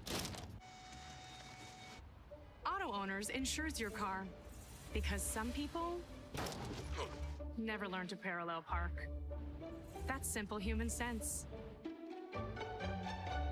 Rivers Edge Insurance Agency, Halstead, 218-456-2172. Keep going. More. New Solid Tech R floors deliver sustainable high performance from bottle to floor. They're PVC-free and made with natural stone and recycled single-use plastic for scratch-proof, flood-proof protection that stands up to all that your life demands. Because sustainability, beauty, and performance are at the heart of Solid Tech R floors. Available at Carpet World, 17th Avenue South, online at carpetworldfargo.com. Back here, yourliveevent.com, as we continue rolling on here, day number 2 of the state wrestling tournament. Let's get you another check of the team scores here on the Dakota Heritage Bank scoreboard. Sharing our heritage, sharing our future. Locations in Minnesota and North Dakota. Online, dhb.bank. Bismarck Legacy, your top team, still at 118.5. Bismarck High second with 100.5. Minot rounds out the top 3 with 98 points. Lisbon, the top East team, in 4th at 81.5 points. Pembina County North rounds out the top 5 with 73 points. Central Cass 15th with 31 points. Fargo 18th with 28. Carrington 23rd place with 21 points. Hillsboro Central Valley 26th with 16 points. Mayport CG 29th with 13.5. Northern Cass 30th with 12.5, and Kindred 32nd with 11 points. That's a look at your girls team scores here on the Dakota Heritage Bank scoreboard. Moving on to Class A, boys. 5th place team is Bismarck Demons with 108. 4th place is Williston with 109. Fargo Davies is number 3 with 110. Number 2 is Dickinson with 127. And number 1 is Bismarck Legacy with 151.5. Central Cass has 41 points, and they're in 14th place. Yeah, looking at your top 5 teams in Class B here at Championships 1 in the Wrestleback rounds. Your top 5 teams here is Valley City in 5th place, 72.5 points. South Border 4th place with 82. 3rd place Oaks with 83. 2nd place Velva, 118.5 points. 1st place Lisbon with 130. And then moving on down the scoreboard, Kindred tied with 13th place with New Salem Almont with 42 points. Hillsboro Central Valley in 17th place with 29.5 points. And Northern Cass in 19th place with 27 points. It's your Dakota Heritage Bank scoreboard, dhb.bank. Results, 190 pounds. Savannah Garver of Bismarck Legacy, a 2-16 pinfall victory over Callie Langane of Century. Now on mat number 4, Michaela Mock of Hillsboro Central Valley in a scoreless tie after 1 period against Pembina County North, Macy Puppy. On mat number 5, just gone final, Alana Ear of Bismarck Legacy defeats Azini Martin of Turtle Mountain by a 3-1 score. And on mat number 6, Evie Santrum has a 5-0 lead over Hayden Barth, as once again the scoreboard got turned off. Okay, mat number 1, 189 pounds. Bohannon from Williston has a 10-4 lead over Berg from Minot. Mat number 2, 189 pounds. Hosfield from Bismarck versus Voorhees from Grand Forks Central. Hosfield has a 5-0 lead going into the 3rd. And mat number 3, 285 pounds. Kingzette from Davies versus Sam Inman, 0-0 with a minute left in the 1st. Yeah, a couple of results over there on mat 7. It was Jacob Potasic of the Oaks Tornadoes. He won by fall in 37 seconds over Riley Lucino. So Potasic into the Consolation semifinals for Oaks. Lucino wrestling for 7th place for Lisbon. 285 pounds result mat 7. Brock Lyons of Lisbon, he won by fall in a minute 26 over Caden Williams of Northern Cass. Lyons wrestling in the Consolation semifinals for Lisbon. Williams for Northern Cass wrestling for 7th place at 285 pounds. Mat number 6, so Evie Satcham has a 9-0 lead. Is that scoreboard turned off right as she was in on a turn? Still had it on the laptop, so able to call the time when it hit 0. But Evie Satcham now with a 9-0 lead as they're going to try to reset the scoreboard. Mat number 3, Lauren Osmondstad of Central Cass trails Rugby's Bria Brossart 3-0 in the 1st period. And on mat number 4, scoreless still. Final stages of the 2nd period, Michaela Mock, Macy Puppy. Mock has rode out the 1st minute and 40 seconds, looking for a turn before the end of the period. On mat number 1, Cohen from Bismarck gets the first takedown to take a 3-0 lead with a minute 20 left in the 1st. Mat number 2, 189 pounds.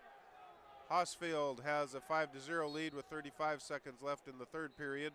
And mat number 3, 285 pounds. Kingzette has taken a 3-0 lead over Inman from Watford City. Yeah, result over there on mat 8 as it was Tanner Mengi of the Kindred Vikings who won by fall over Luke Walski. Mengi into the Consolation semifinals as he's going to face Drew Thorpe of Ellen Allegedly Calm for his next match coming up. And then over here on mat 8, 215 pounds, Dame Jepson of Killdeer taking on Max Klein as it's 7-0 lead for Dame Jepson of Killdeer, and that's in the first period with 55 seconds remaining. Mat 9, 172 pounds, Fisher Johnson of Kindred, as he has the 4-0 lead over Ryland Wetzel of Harvey Wells County, and that's going into the third period. Johnson in the top position currently has the 4-0 lead over on mat 9. Mock rides out the entirety of the second period. Her choice is to go down. Going to see if she can get on the scoreboard with an escape. End of the first period on mat 5. Bria Brossart for rugby has a 3-0 lead over Lauren Osmondstad. And on mat number 6, back to wrestling, Evie Satcham a 9-0 lead in the third period. On mat number 2, 189 pounds, just 20 seconds left in the match. Hosfield has a 5-0 lead over Vorez. Mat number 3, 285 pounds. Kingzette has a 3-0 lead over Inman. And mat number 1, 215 pounds. Cohen is ahead 3-0 with 27 seconds left in the first.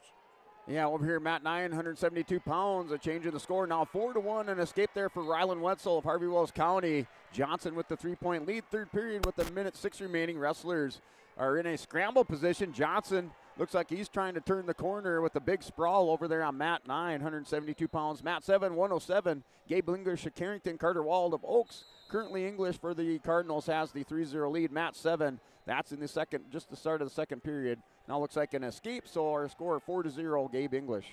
Michaela Mock able to scramble into a reversal, so Mock has a 2-0 lead with under a minute to go there on mat number 4. Mat number 5, Brossard extends her lead 6-0. She leads in the second period. Mat number 1, we're going to end the first period with Cohen being ahead 3-1.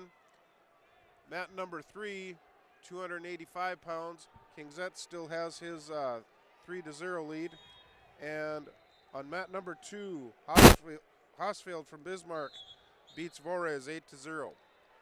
Yeah, mat 8, 215 pounds, Jane Jepson, Max Klein, as it's a win by fall there. Max Klein was trying to body lock Jepson, falls on top of him. Dane Jepson for the Killdeer Cowboys. He's wrestling in the Consolation semifinals. Max Klein for Oaks wrestling for 7th place. Mat 9, 172, Fisher Johnson now up by a score of 7-2 over Ryland Wetzel. We got 4 near fall, and it looks like there's some more points coming. So we're going to wait and see what this one is here at the end of the period between Wetzel and Johnson.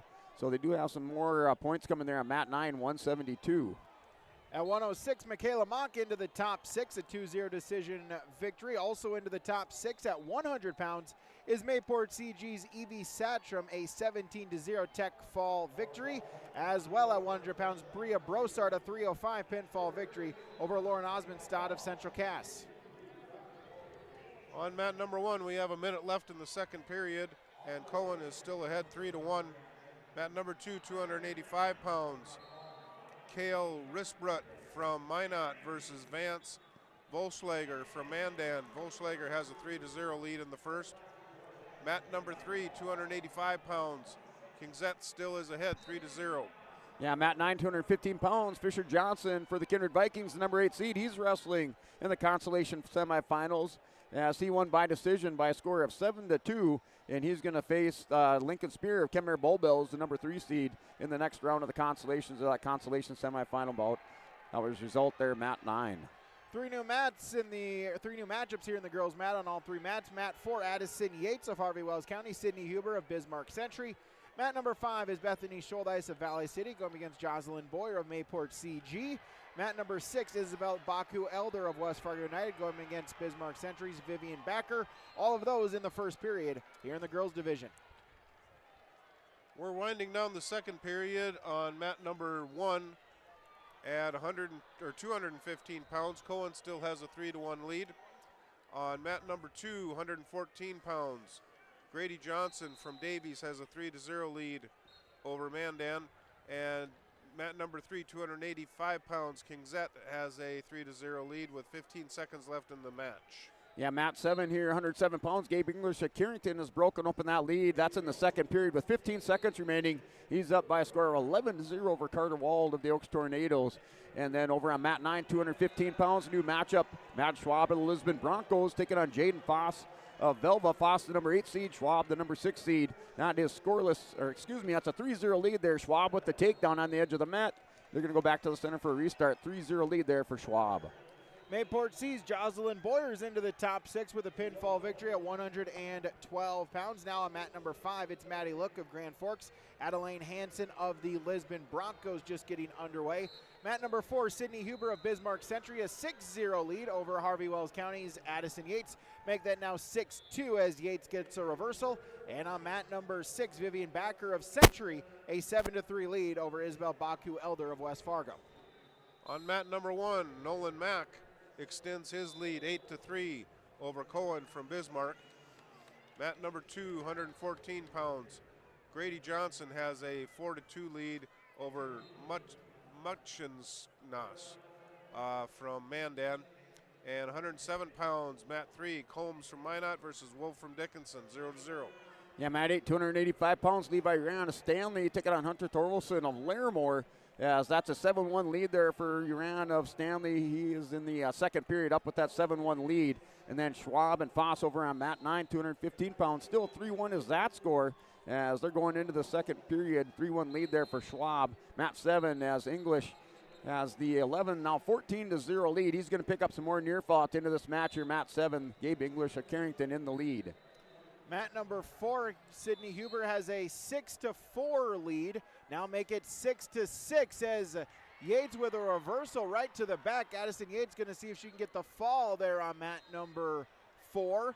Mat number 5, Hansen Look, no score after 1 period. And going to the third period on mat number 6, Vivian Backer of Century leads Isabel Baku Elder 7-3. On mat number 1, it's just 16 seconds left in the match. Mack is ahead 9-3 over Cohen. Mat number 2, Muchenos from Mandan takes a 5-4 lead with a minute 25 in the second left. And mat number 3 tied up at zeros with a minute left in the first. Combs versus Wolf. Yeah, and it's a 10-1 lead over there for Levi Uran. He threw Hunter Torkelson to his back, and he's going to win by foul. Levi Uran of Stanley, mat 8. He's into the Consolation semifinals, the top 6 over there for the Stanley Blue Jays. Mat 9, 215 pounds. Schwab off the whistle second period with the escape. So now that score 4-1 with Jaden Foss of Velva, and that's second period with a minute 20 remaining over on mat 9. Addison Yates of Harvey Wells County with the pinfall on mat number 4. Now on mat number 4, Crystal Magnuson for Hillsboro Central Valley going against Minot's Fatima Zara Elbob. That is in the first period. Second period, mat 5, Hansen with a 3-0 lead. And on mat number 6, Vivian Backer, a 7-5 lead. Now make it 8-5. Backer with an escape point. She leads Isabel Baku Elder by 3 in the third. On mat number 1, Mack from Davies beats Cohen from Bismarck 9-3.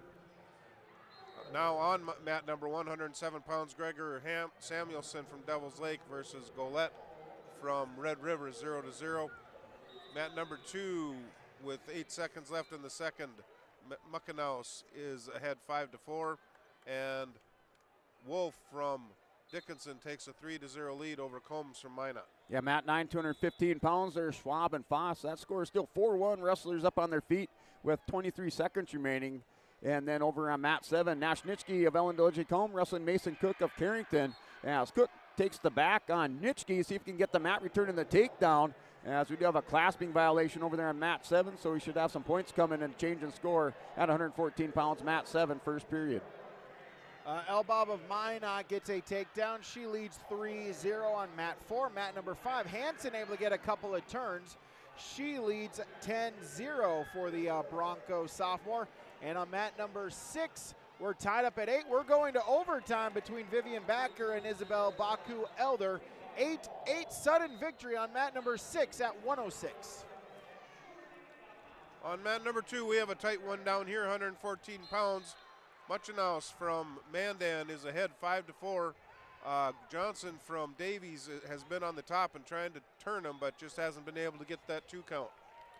Yeah, Matt 9, 215 pounds are going to the third period with Schwab leading by a score of 4-1. As that's with a minute 30 remaining. The wrestlers are up on their feet, holding center in that, working collar ties and inside ties over there on Matt 9. A big snap down there by Foss, but Schwab leads 4-1, third period, minute 22 remaining. As Vivian Becker of Bismarck Century gets the overtime takedown, she's into the top 6 from mat number 6. Now at 118, Tally Michael of Kenmare Bowbells Burke Central, Reagan Stravia of Dickinson High, third round consolation matchup at 118. Hansen on mat number 5 for Lisbon is up to her lead now 11-0. And on mat number 4, El Bob now with a 9-0 lead over Crystal Magnuson of Hillsboro Central Valley in the second period. Mat number 1, 121 pounds, Schneider from Bismarck Legacy versus Droll from Mandan. They're tied 0-0. Mat number 2, we got a minute left in the third, and Johnson is getting some near fall points. He's got a cradle in, he's trying to get the pin, putting the knee in the side, and there's the pin. A come from behind win from Grady Johnson from Davies. Mat number 7, Wolf is ahead 6-0 over Combs. Yeah, over here, Matt 9, 215 pounds. Schwab warned for stalling. Final 27 seconds. Schwab goes with an underhook little throw by as on the edge of the mat. They're going to call him out. And no takedown, no change of position. So still 4-1 score. They're going back to their feet. Schwab's up 4-1. Matt 7, 114 pounds. It was Mason Cook. He scored that first takedown. He's up 3-0 over Nash Nitschke. That second period with what looks like 13 seconds remaining. Second period, Matt 7. Hansen for Lisbon gets the pinfall victory, so she's into the top 6 at 124 pounds for the Lisbon Broncos. As El Bob with still a 9-0 lead, final 15 seconds of the second. Michael Stravia on mat number 6, no score in the first period. They're on mat number 6. On mat number 1, Schneider versus Droll. Droll takes a 3-0 lead at the very end of the first period with a takedown. Mat number 2, 121 pounds, Cooper Munson from Cheyenne versus Eli Rogers from Minot. Mat number 3, 107 pounds. Wolf still has his 6-0 lead against Combs from Minot. Yeah, your winner by decision over there on mat 9, Matt Schwab. He's into the top 6 for the Lisbon Broncos. He wins by decision 4-1 over Jaden Foss of Velva. So Schwab, the number 6 seed, will take on the number 4 seed, Dahl from Napoleon, in that consolation semifinal bout at 2:15.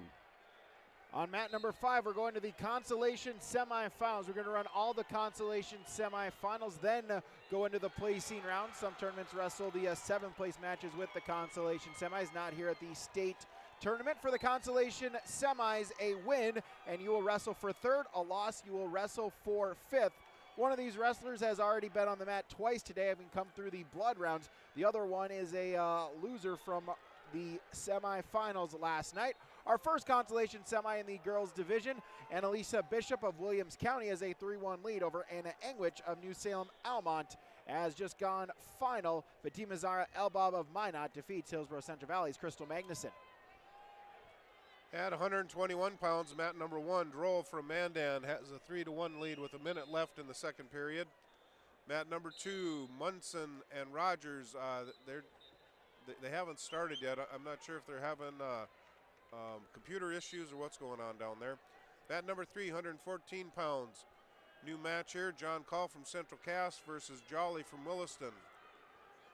Yeah, Matt, 907 pounds. Jaden Rude working for a pin over there on Hayden Werner of Velva. So the Kindred Viking with a pinning combination hooked up on Werner. He currently leads 7-0. He's going to have some more near fall coming, but he has a good tight pinning combination locked up over there, Matt 9. That's in the first period.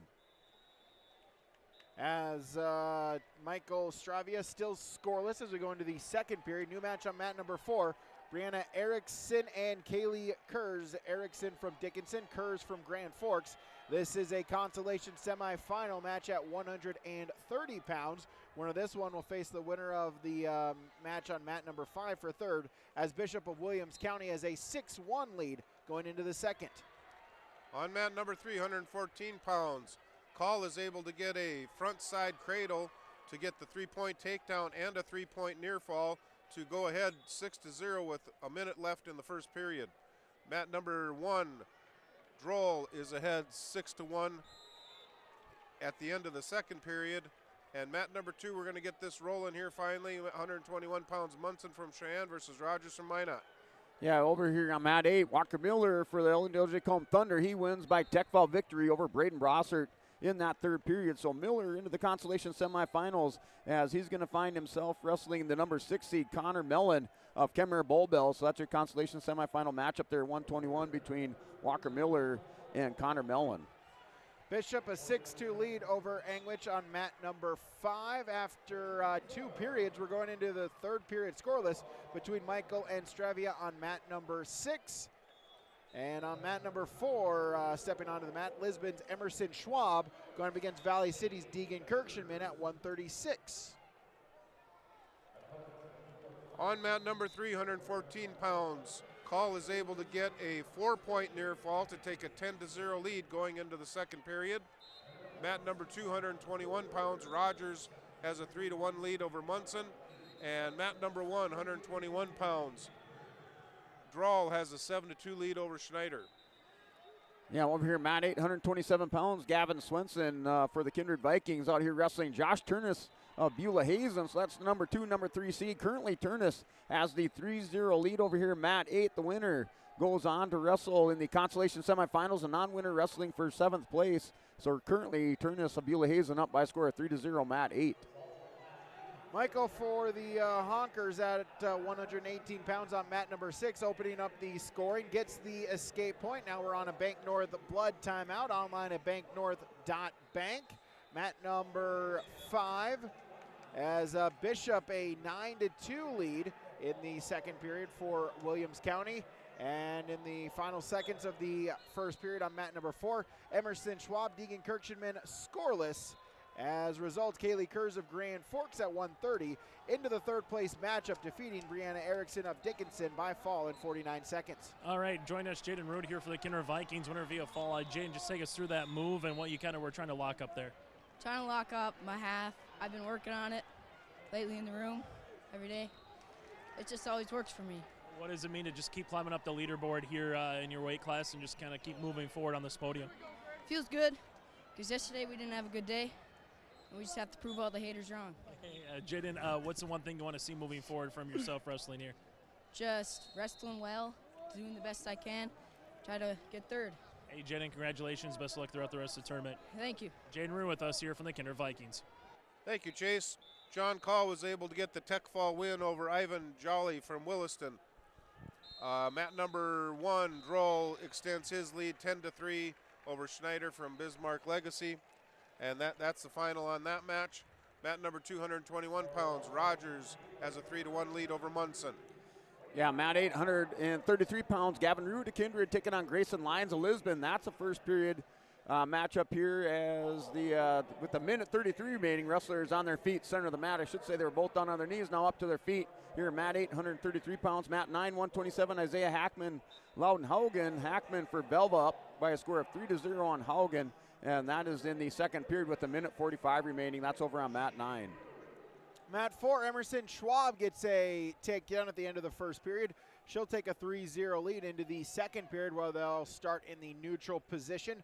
Mat 5, Bishop a 9-2 lead. Mat number 6, Michael a 1-0 lead in the third period here in the girls' side of things. Mat number 1, 133 pounds, Thad Hansen from Cheyenne versus Sully Krenz from Williston. 0-0 early in the first. Mat number 2, 121 pounds, 42 seconds left in the second period. Rogers is ahead 4-1. And 127 pounds, Grady Olofsson has a, looks like he got a pin. Yeah, over here, mat 8, 133 pounds, still scoreless in that first period. There with Lyons in on a single leg shot on Rude. Rude over the top position there in that scramble position in that situation. Lyons going to try to go with the forklift position. Rude's going to hang on with the body lock, draping across, trying to drag Lyons' hip down to the mat. And then over on mat 9, 127, Hackman still up 3-0, second period with 50 seconds remaining. And it looks like Loudon-Haugen, as he's going to pick up a takedown. He had Hackman on his hip, but it's going to tie it up now 3-3 over on mat 9, second period. Mat 4, we go to the third period. Emerson Schwab of the Lisbon Broncos has a 3-0 lead, looking to get into the third place matchup. As on mat number 5, just gone final as Annalisa Bishop of Williams County into the third place matchup at 130 pounds. And in the final 30 seconds, Tally Michael for Kenmare Bowbells Burke Central in the neutral position, as we'll go back to a Bank North blood timeout there on mat number 6. Mat number 1, 133 pounds, still 0-0, just ending the first period down there. Mat number 2, 121 pounds. Rogers has a 4-2 lead with 1:30 left in the third over Munson. And mat number 3, 139 pounds. Taylor has a 3-0 lead over Olson from Bismarck Legacy with 1 minute left in the first. Yeah, the result over there from mat number 8 from an earlier match is Josh Turnus, your winner by fall over Gavin Swenson in a 1:29 there. So Josh Turnus for Beulah Hazen, he's wrestling in the Consolation semifinals. He's going to face Nick Dolbitz from Hettinger Scranton there in the Consolation semifinals. And then the matchup, mat 7, 133, Aftanos, Minot Bishop Ryan and Jared Nelson of the Oaks Tornadoes. Nelson currently leads that in the second period by a score of 11-2 over a mat 7, 133 pounds. Mat 5, Marley Stremka of Pembina County North gets the first period pinfall victory over Chloe Bartz of Harvey Wells County. So she's into the third place matchup. Now stepping onto the mat, 142. It is Miley Christensen of Valley City going against Central Cass's Grace Lamar at the 142 Consolation semi. Mat number 1, Thad Hansen has a 3-0 lead over Krenz from Williston. Mat number 2, 121 pounds. Rogers has his 4-2 lead with 25 seconds left there in the neutral position. And mat number 3, Taylor has a 3-0 lead over Olson from Bismarck Legacy. Yeah, mat 9, 127 pounds between Isaiah Hackman, the number 4 seed, and the number 7 seed, Loudon Haugen of Stanley, as that currently is tied up at 3 apiece. And it looks like they're going to be in a Bank North Bank blood timeout over there for Hackman over on mat 9 at 127 pounds. They're currently tied up at 3 on mat 9. Mat number 6, Michael with a 1-0 lead, but Stravia, though, able to shoot her out of bounds, will force the stalling call. So we're tied up at 1 with 7 seconds to go. They're on mat number 6 in the consolation round at 118. Mat number 4, Emerson Schwab gets a reversal. She's up to a 5-0 lead. And mat number 5, no score between Christensen and Lamar a minute into the matchup. On mat number 2, Rogers hangs on to his lead. Munson tried a last-second headlock and missed it, so Rogers wins 7-2. Mat number 1, Hansen goes ahead 5-0 against Krenz. And mat number 3, Taylor from Williston is ahead 7-1 over Olson from Legacy.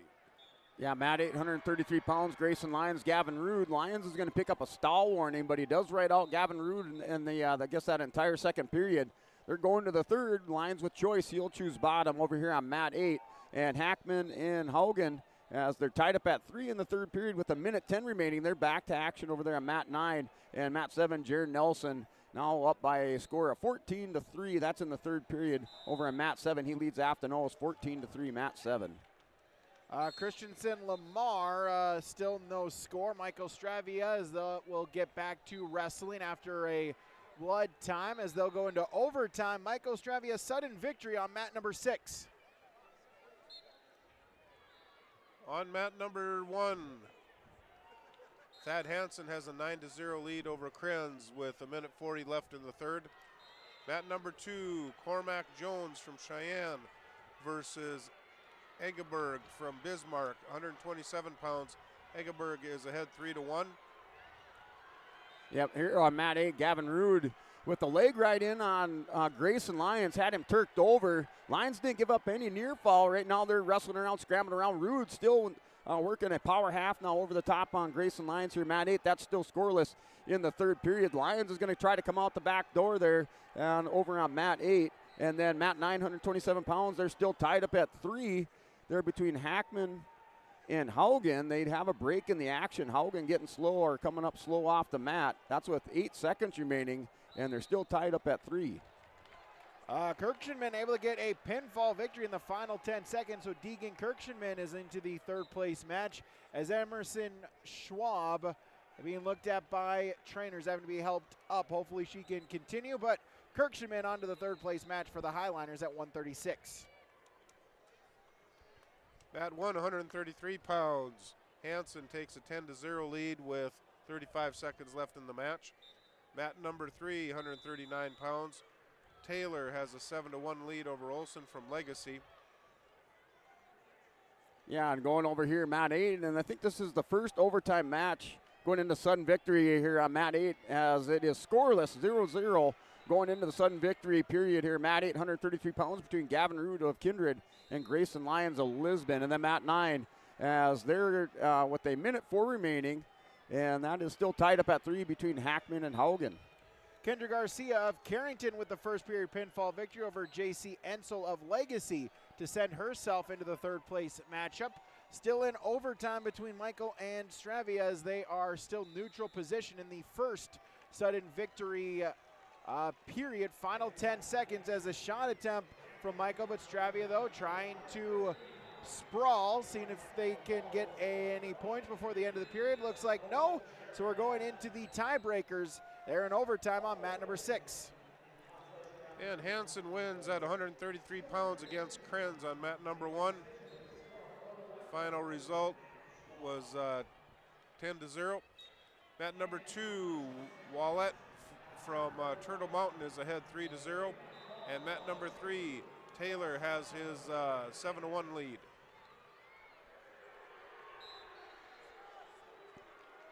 Yeah, over here on mat 8, just enthralled by the action over there as the end of the period, and it's a still scoreless sudden victory. Lions had Rude down on the on his hip, trying to turn the corner, had the arm around the waist. The officials confirm no takedown, so we're going to go to 30-second periods here between Rude and Grayson Lyons. Each wrestler with the ride out respectively in their period, so still scoreless as they're going into 30-second periods here. Choice, it looks like it's going to go to Lyons. He's going to, or excuse me, Rude in the bottom position, mat 8. Overtime there on mat number 6. Tally Michael with the escape point, then gets a takedown as well. So she has a 5-1 lead going into the final period. And so Stravia with choice in this one is going to choose the top position. Needs a turn, trailing by 4 here in this overtime period. Mat number 1, 133 pounds, Cesar Cruz from Grand Forks Central versus Blackaby from Minot. Cruz is ahead 3-0. Matt, go ahead. Sorry, yep. And just going here in this overtime period, 30 seconds gone there. It's still scoreless between Rude and Grayson Lyons over on mat 8. Mat number 2, 139 pounds, Wallet has a 7-0 lead over Volk. And mat number 3, Taylor's ahead 3-1 with a minute left on mat number 3. Yeah, mat 9, 127, Hackman and Haugen. It was Isaiah Hackman. Had a 6-3 score. The officials still over at the scores table, and they were going into sudden victory, but they're still over there taking a look at it. They had Hackman leading that by a score of 6-3, mat 9, 127. So Tally Michael for the Honkers will advance in the third round consolation. So she's still got another match in the consolation semis to go, as now Avery Davidson will step on to mat number 6 for Northern Cass, going up against Alicia Sonking of Bismarck Legacy.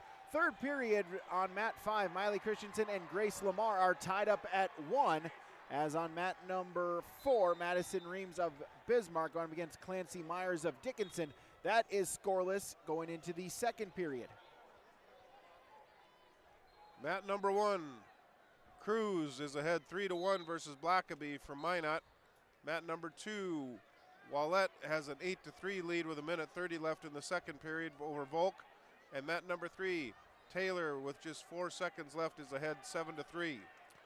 Yeah, that final result there, Grayson Lyons wins in overtime 1-0 over Gavin Rood. So Lyons into the consolation semifinals, as he's going to have to wrestle the number 7 seed Bo Grunfelder of Napoleon. So that's your matchup consolation semifinal there for Lyons. And then that was a final. It was Loudenhaugen actually with that sudden victory win over on mat 9. So Loudenhaugen of Stanley, he's into the consolation semifinals at 127 pounds. And he looks like he's going to wrestle Joey Hyde of Lamore Lichville Marion.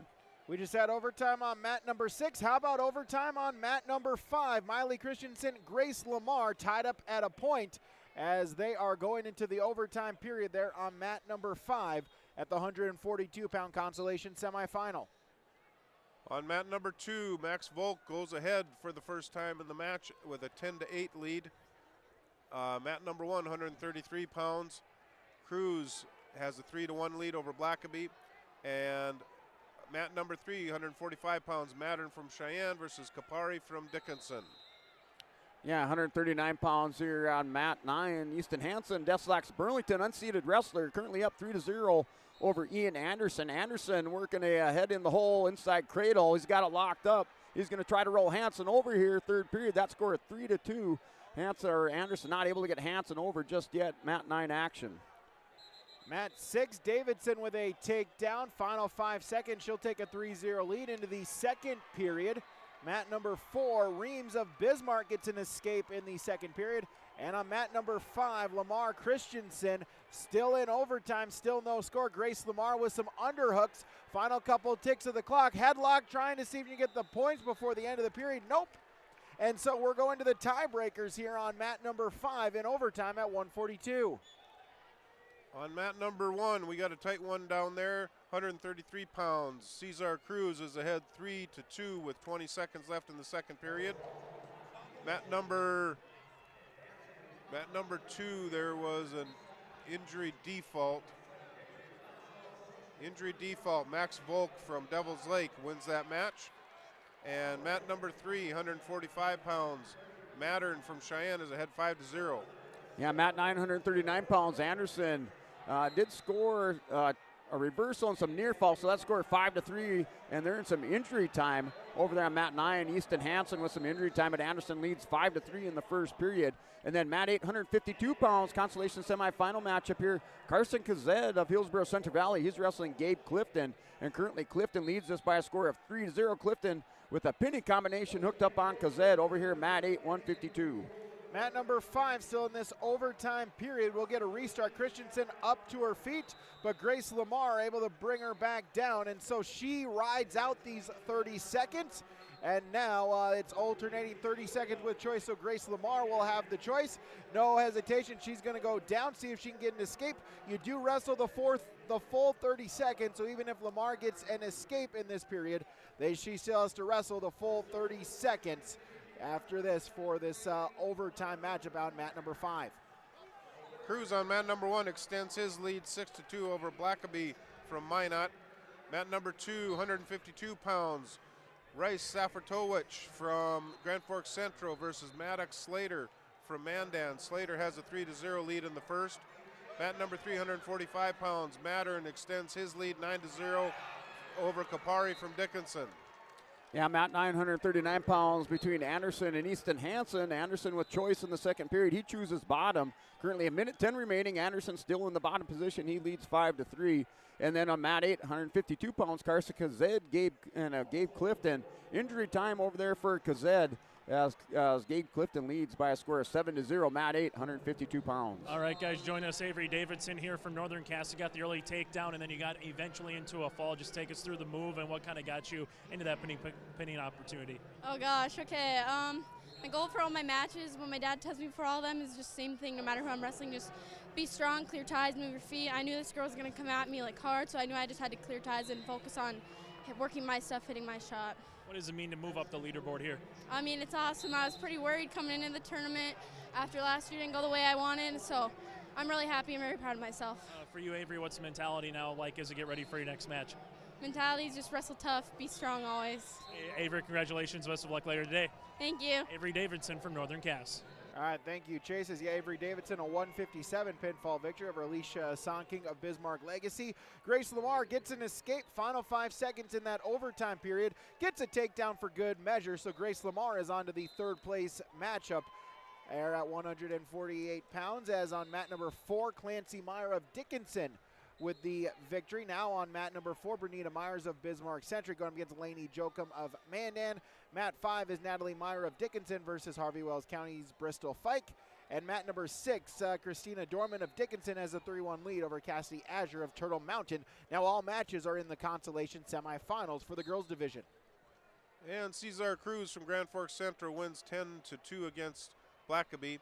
Mat number 2, Slater from Mandan has a 5-0 lead over Safartowicz. And mat number 3, Mattern has a 9-0 lead over Kapari from Dickinson. Yeah, we're here, Matt, 852 pounds. It was Carson Kazed with the escape. Now a takedown by Gabe Clifton as he's built up his lead by a score of 10-1. That second period. With a minute 38 remaining, Clifton in the top position has the leg turned on Kazed, just trying to dig across the chin and with a crossface. And then over on Mat 9, 139, Easton Hansen and Ian Anderson.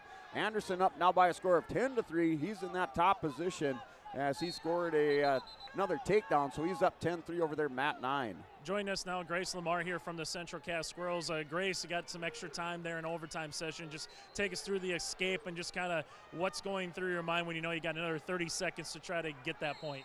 Well, my dad always tells me when I'm on bottom, he always yells right before I get down there, just right out of the blocks. He knows that, well, I'm a sprinter at heart, but this just helps me with that. So being able to move really fast on bottom just helps me a lot, and those last 30 seconds were terrifying.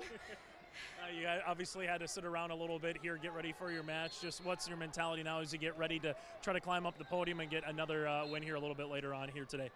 Well, I just hope to go out and have some fun and try things. And yeah, I'm excited for this tournament, but I'm sad that it's almost over because I'll never step foot on a wrestling mat again after this. For you, Grace, the last thing is overtime session as a wrestler. We saw a couple of them here as of late on the girls' side. What goes through your mind when you know you're kind of getting that overtime, particularly at a state wrestling tournament? Just move. Just keep moving. I can't lose anything. Just got to keep moving. That's all that goes through my head is just move. Grace, congratulations. Best of luck later today. Thank you so much. Again, from Central Cass, that is Grace Lamar.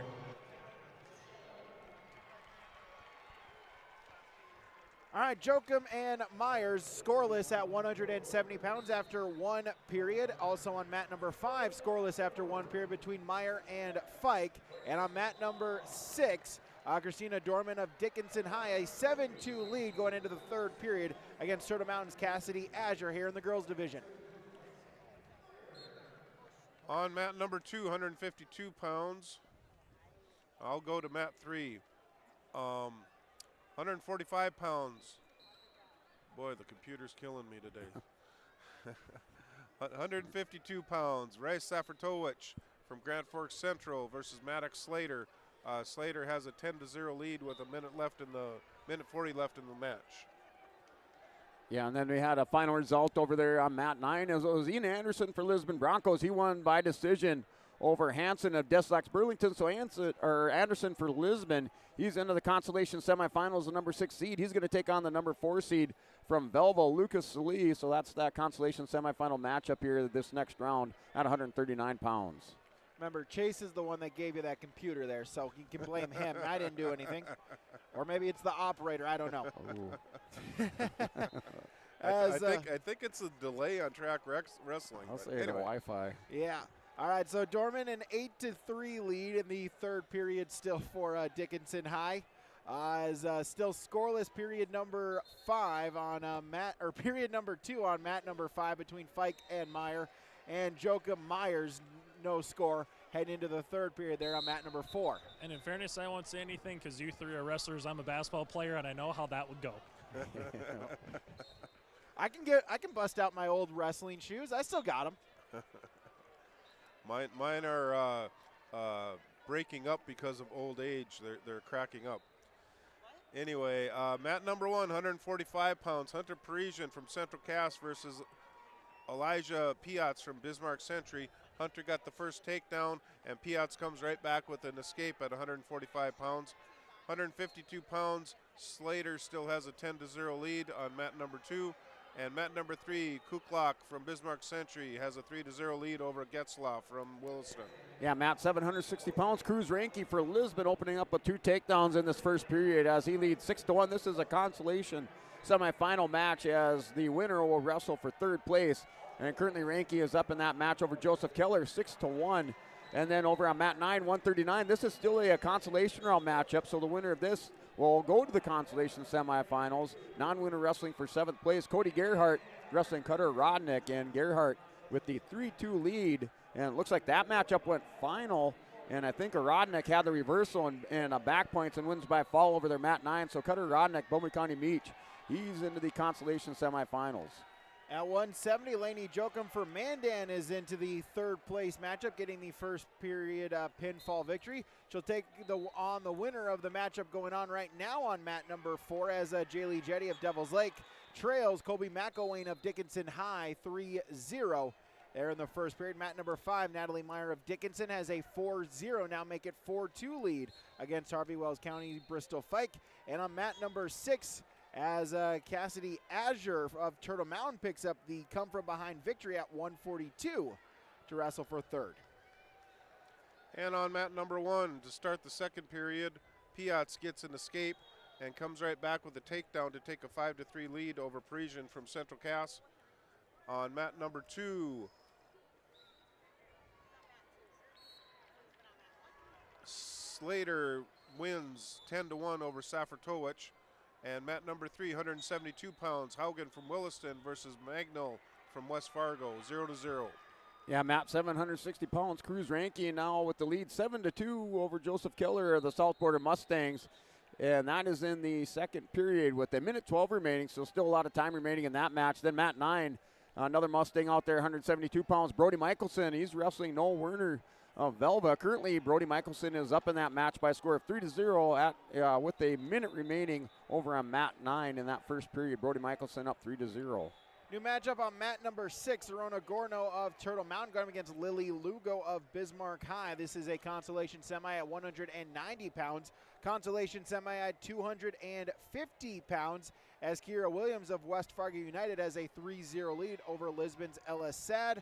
Results from mat number 4, Colby McElwain of Dickinson, the 16-second pinfall victory over Devil's Lake's Jaylee Jetty. Mat number 1, Hunter Parisian comes right back with an 8-3 lead. Piatz extends his lead 8-3. And mat number 2, 160 pounds, Halverson takes a 3-0 lead with a minute left in the first. 172 pounds, mat number 3, still 0-0 with 15 seconds left in the first.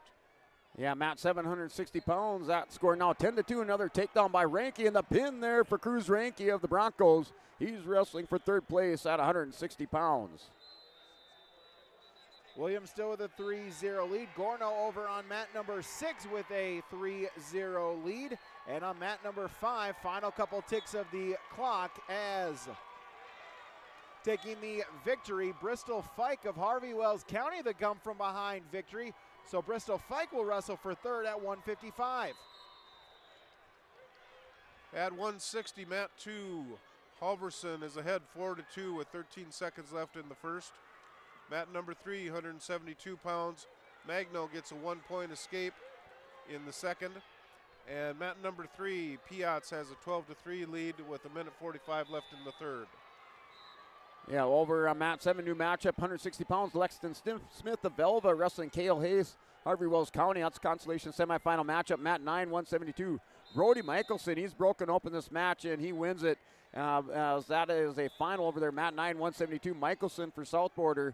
He's into the third place match at 172. He defeats Noel Werner of Velva.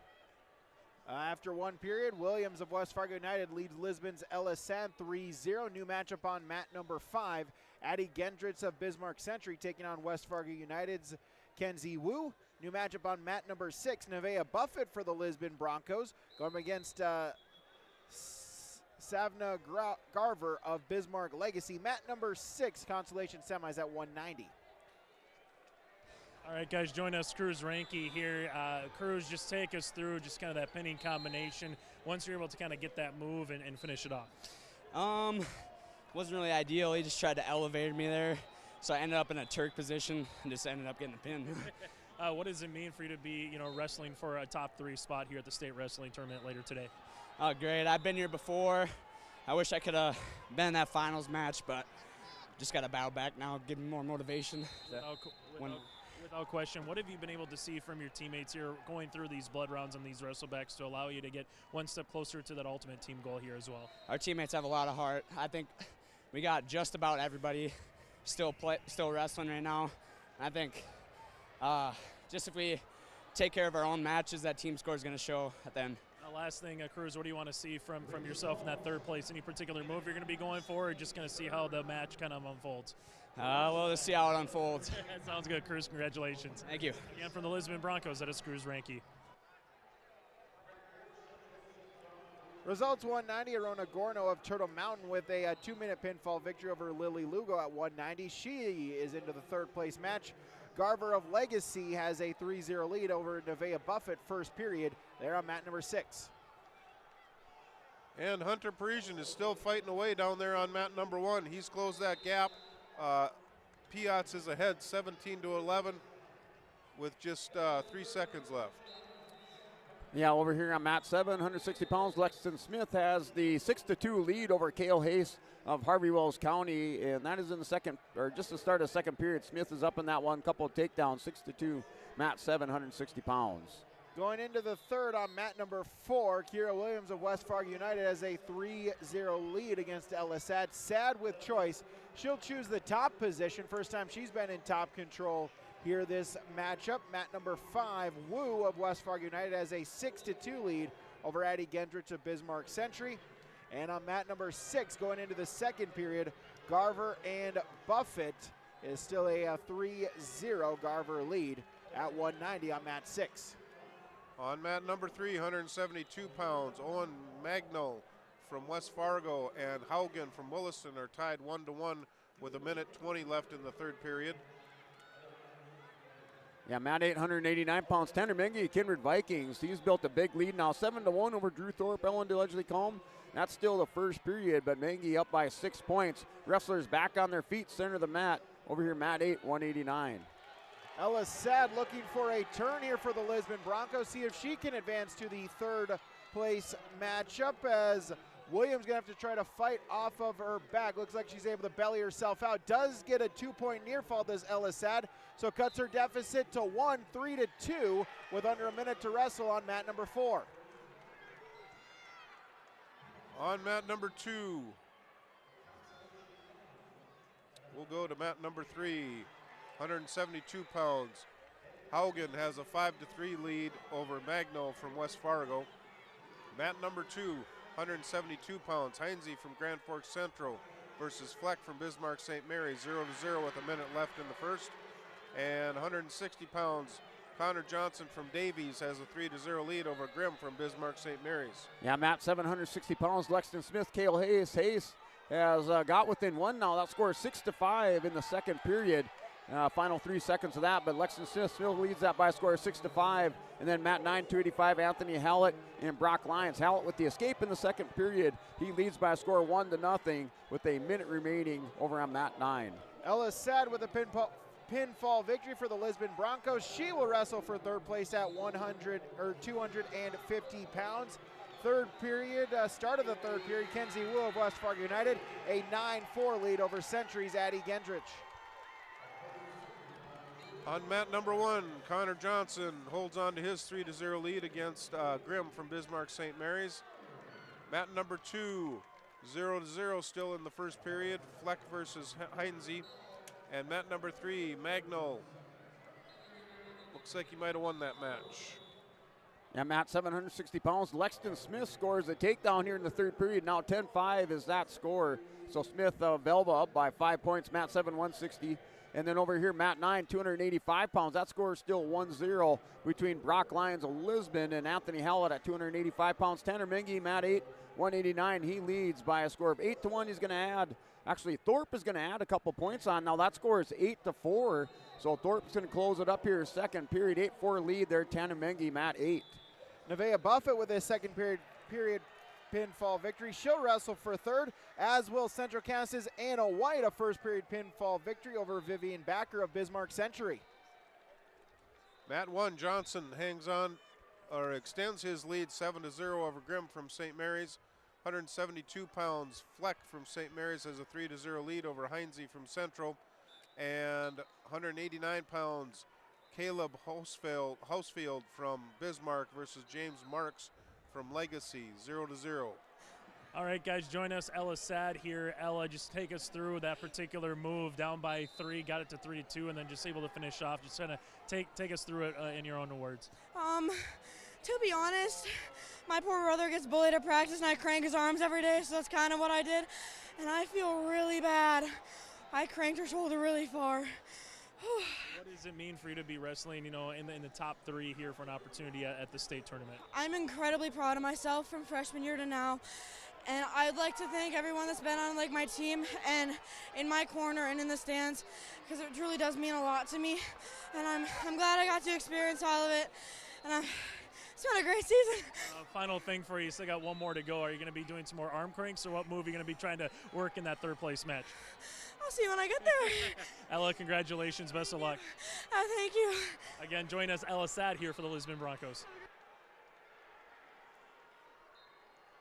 Kindred's Taryn Raisler has a 3-0 lead there at 112 pounds on mat number 6. Wu with a 9-6 lead. 3rd period as actually Gendrich able to tie it up with a takedown 9-9.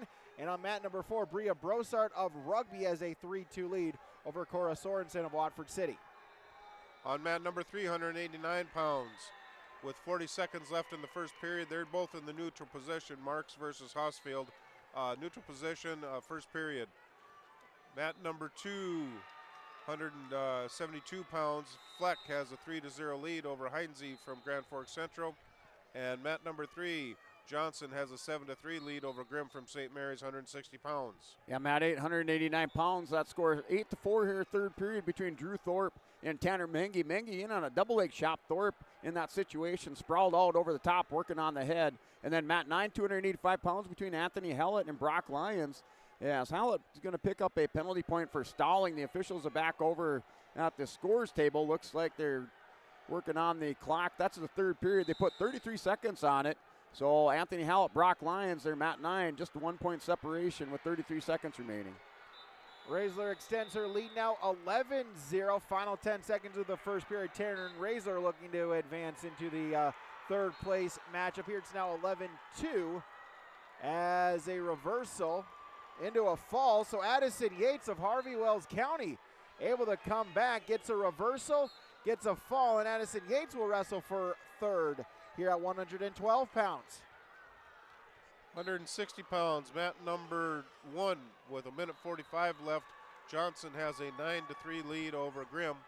Mat number 2, 172 pounds, close one down there. Fleck from St. Mary's has a 3-0 lead with a minute 40 left in the 3rd period. And mat number 1, another tight one, mat number 3, another tight one, 189 pounds. Hosfield from Bismarck has a 1-0 lead over Marks from Bismarck Legacy.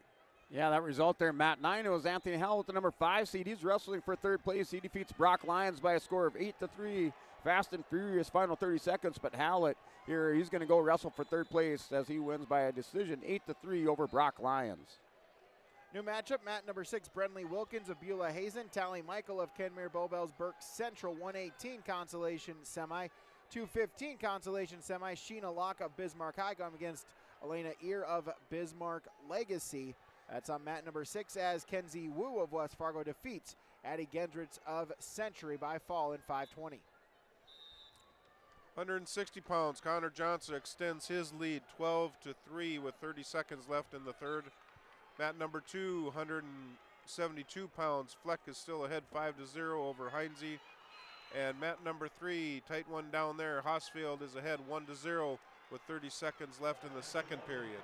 Yeah, Matt, 707 pounds, consolation semifinal match. The winner moves on to wrestle for 3rd. Jaden Root of Kindred wrestling Chase Beeker and New Salem Almont, as that is in the 1st period with Root with the takedown. He's up 3-0 over on mat 7, 107 pounds 1st period. 3rd period, Brossart still with a 2-0 lead. After 1 period, it's scoreless on mat 5 between Locke and Ear. And with 5 seconds left, I believe we might be in a hold pattern there for our consolation semi match at 118 pounds. Might not have had the full 30 minutes between Wilkins and Michael, so I think we're in a hold pattern there on mat number 6 in the consolation semifinal at 118. On mat number 2, 172 pounds, Fleck is still ahead 5-0 with 23 seconds left in the 3rd period. An update, Connor Johnson from Davies has an 18-5 win over Grimm from Bismarck St. Mary's. And on mat number 3, 189 pounds, Hosfield has a 4-2 lead over Marks from Legacy. Yeah, Matt, 707 pounds. Chase Beaker, Jaden Rude. Beaker with a reversal in the first period. 3-2 is that score with 53 seconds remaining. Beaker in the top position, riding on Rude. Rude on his hip, trying to get some separation. He's going to quad pod up and stand up over on mat 7. Mat 9, 107 pounds. Isaac Davidson in Northern Cass. He's wrestling Gabe English of Carrington. The Consolation semifinal matchup here. Mat 9, 107. Scoreless in the first period. Sorensen able to tie it up on mat number 4. It's 3-3 with her and Bria Brossart as we wrestle in the third and final period, and no change. So it looks like we're going to overtime on mat 4 at 100 pounds. Mat number 1, 189 pounds. David Erlinson has a 3-0 lead over Bohannon from Williston in the first period. Mat number 3, 189 pounds. Still 4-2. Hosfield is ahead with 40 seconds left in the third period. They're in the neutral position. Yeah, Mat 8, 215 pounds. Schwab and Andre Dahl. That is a 1-0 lead now. Andre Dahl with the escape. He's going to go up 1-0 here with a minute 27 remaining. Wrestlers up on their feet near, I should say, far center edge of the mat. Over on mat 8. Mat 9, 107 between Davidson and English. That's still scoreless in the first period. They get stalemate. They're going back to the center of the mat. And then mat 7, 107. Jaden Rue currently leads by a score of 4-2. And that's at the start of the second period on mat 7. Bria Brossart gets the takedown for rugby in overtime. So Brossart is into the third place match at 100 pounds for the Panthers. With 30 seconds left in the first period, mat number 1, 189 pounds. Erlinson from Breckenridge Wapton has a 3-0 lead with 20 seconds left in the first. Mat number 2, 215 pounds. Henry Sletdahl from Breckenridge Wapton versus Lincoln Lamar from Bismarck Legacy. Lamar has a 3-0 lead. 189 pounds. Mat number 3. James Marks comes from behind to win 5-4. Yeah, Mat 8, 215 pounds. Andre Dahl picks up a stall penalty point and then an escape, so he's the lead in there. 2-0, Mat 8, 215 pounds over Matt Schwab. They're working on that far center edge of the mat. Mat 9, 107 between Davidson and English. English going to pick up the takedown, the first points of that match at the end of the first period. English is going to lead 3-0. And then Chase Beaker, Jaden Rue. That match score change there as Chase Beaker leads 5-4 second period over Rue on mat 7. Consolation semi on mat number 4 at 106. Michaela Mock of Hillsboro Central Valley with a takedown. She's got a 3-0 lead over Minot's Ella Brown. Mat number 1, Erlinson still has a 3-0 lead, just starting the second period over Bohannon. Mat number 2, Lamar has a 3-0 lead, and that just ended the first period. They'll go into the second period. And mat number 3, 215 pounds, Tucker Nelson from Minot versus Nolan Mack from Davies, 0-0 with a minute 30 left. Yeah, over on mat 8, 215 pounds. That's going into the third period. They got potentially dangerous called as Dahl and Schwab, the stand up there by Schwab. And Dahl had him in a cradle. They get potentially dangerous. They're going back to the center for the restart. English and Davidson now 1 point escape and then another takedown and an escape. Now 6-2 is that score. Mat 9, 107 between Davidson and English. Wrestlers up on their feet back to the center for a restart. Mat number 5, Ear with an escape point. She'll take a 1-0 lead. Also mat number 4, Ella Brown with an escape point. So that gets her on the scoreboard against Kayla Mock as we head to the second period. And we're in a timeout, a blood timeout from Bank North, online at banknorth.bank. On mat number 2, 215 pounds. Lincoln Lamar started on the top, and Slettendahl got a 2-point Lincoln got a 2-point reversal to take a 5-0 lead. Mat number 1, 189 pounds. Erlinson extends his lead to 7-0 with a minute left in the second. And 215 pounds ending the first period in a couple seconds here. They're still tied 0-0. Yeah, over here, Matt, 707 pounds. That score 5-4 between Beaker and Jaden Rude. And that's the final seconds of the second period. So they're going to go into this third period. Beaker's going to lead by a score of 5-4 going to the third. Matt, 707 pounds. As we're getting to wrestling here on mat number 6, so hold has concluded. Tally Michael of Kenmare Bowbells-Burke Central as a takedown. She's got a 3-0 lead on mat number 6. Ear with a 2-0 lead on mat number 5 at 250. And Mock with a 3-1 lead going into the second cut the blood time on mat number 4. On mat number 1, 27 seconds left in the second period. Erlinson has a 7-0 lead over Bohannon. On mat number 2, Lamar has extended his lead 6-0 over Slettendahl from Breckenridge Wahpeton. And mat number 3, 215 pounds, Tucker Nelson has a 1-0 lead over Nolan Mack from Davies. Yeah, final 21 seconds, third period, mat 8, 2:15 as Andre Dahl will pick up 3 near fall. He's going to lead 5-0 over Matt Schwab. Schwab's going to try to stand up.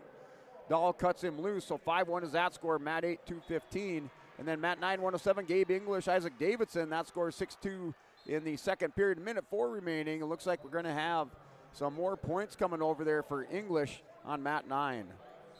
After 1 on mat number 6, Wilkins with a reversal, so she trails 3-2 going into the second period. New matchup, mat number 5, 112.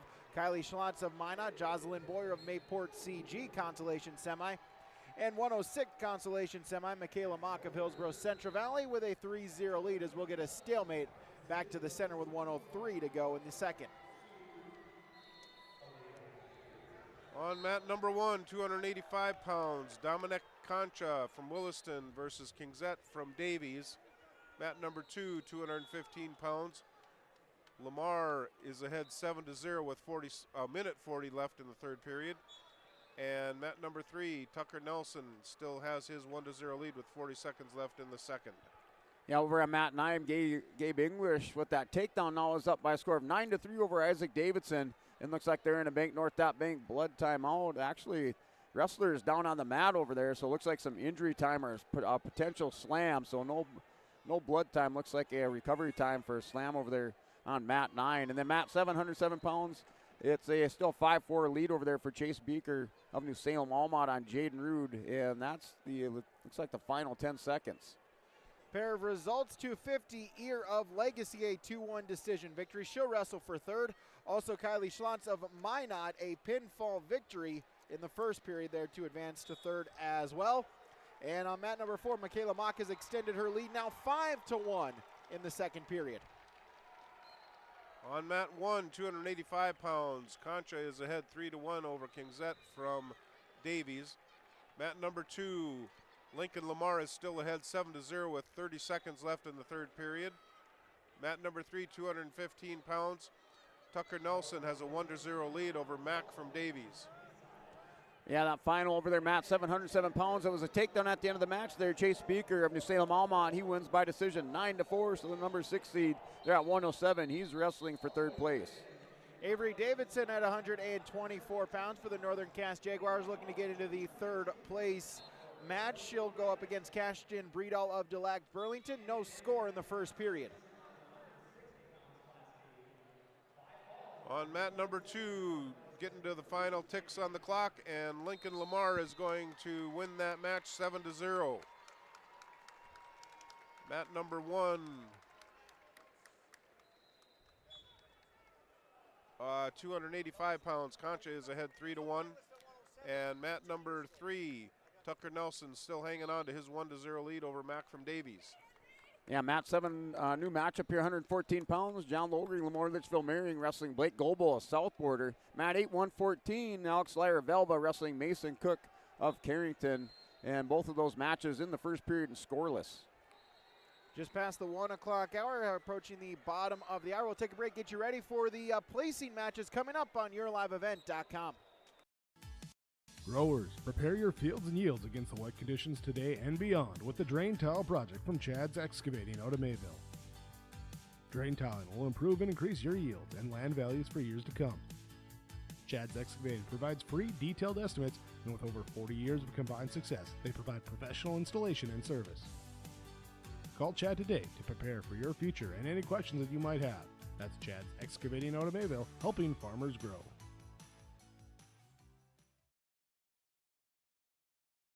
The City of Hillsboro encourages customers to use electricity wisely through its Bright Energy Solutions rebate program. These rebates help customers save energy and money, improve their comfort, and protect the environment. You can get rebates on Energy Star appliances and lighting, as well as high-efficiency heat pumps and air conditioners. They even have rebates for home electric vehicle chargers. Business customers can receive rebates too. Call the City of Hillsboro for more information or visit brightenergysolutions.com. Are you looking for the perfect hardwood for your next winter project? Cywick Lumber and Hardware in Hillsboro has exciting news. Hardwood is now available in the Red River Valley only at Cywick. Whether you're a crafter, woodworker, or hobbyist, they have what you need to make your project. Choose from 3 convenient thicknesses and a beautiful variety of woods: red oak, cherry, white oak, hard maple, walnut, hickory, and poplar. Get started on your next masterpiece with the help of Cywick Lumber and Hardware, Hillsboro. This is Dustin Nagel with Dakota Heritage Bank. We're a family-owned community bank where decisions are made locally. At Dakota Heritage Bank, we can assist you with all your banking needs, including checking and savings accounts, credit and debit cards, loans of all types, and more. We offer free mobile banking, online banking, and bill pay services. Just go to dhb.bank or download the mobile app for convenient on-the-go banking with Dakota Heritage Bank. Member FDIC, Equal Housing Lender. Back here, YourLiveEvent.com as we continue on wrestling here in the wrestleback rounds of the state tournament. Dakota Heritage Bank scoreboard. Legacy of the top team in the girls division, 126.5. Minot second at 110. Bismarck third at 105.5. Tied with Lisbon. Pembina County North rounds out the top 5 with 80 points. And for the Class A boys, Williston is in the number 5 spot with 115. Number 4 is Davies with 124.5. Bismarck Demons are 130.5 at third. Dickinson's in second with 132. And Bismarck Legacy has 164.5. And Central Cass is coming in at 45.5 points in 13th place. Here, top 5 teams in the Class B. As number 5 Carrington with 77.5 points. 4th place South Border 96 points. 3rd place Oaks 99.5 points. 2nd place Belva 123.5 points. 1st place Lisbon with 151 points. Kindred moving up the scoreboard now in 11th place with 60 points. And then Northern Cass in 18th place with 34 points. Hillsboro Central Valley in 20th place with 29.5 points. Hillsboro Central Valley's Michaela Mock is into the 3rd place matchup. She gets the victory in the Consolation semis. Now on mat 4, Fatima Zara Elbob of Minot going against Danica Bennett of Pembina County North. Bennett with a 3-0 lead. Cassian Brito on mat number 5 has a 4-1 lead against Northern Cass's Avery Davidson. And on mat 6, Tally Michael of Kenmare Bowbells Burke Central an 8-2 lead over Brentley Wilkins of Beulah Hazen. Over on mat number 1, 285 pounds. Kingzette from Davies is behind Concha from Williston, 4-2, and just a couple seconds left. Yeah, mat 8, 114 pounds. Alex Lyer and Mason Cook. And that's a 7-3 lead over there for Alex Lyer. That first period had a takedown and a cradle hooked up. Wasn't able to get the pinfall as that matchup still here. Mat 8, 114 pounds. Lyer up 7-3, 3rd period with the under 55 seconds remaining. Danica Bennett of Pembina County North gets a takedown and some near fall. She's got a 7-0 lead in the first period there on mat number 4. All right, join us here again from the Hillsboro Central Valley Burros at 106, going to be wrestling for 3rd place. That is Michaela Mock. Michaela, congratulations. Just what did you kind of see from that one, having to go the full 6 minutes and make your way to the 3rd place match? Well, I knew she was a tough opponent and everything, but I beat her last time, so I knew I could do it this time too.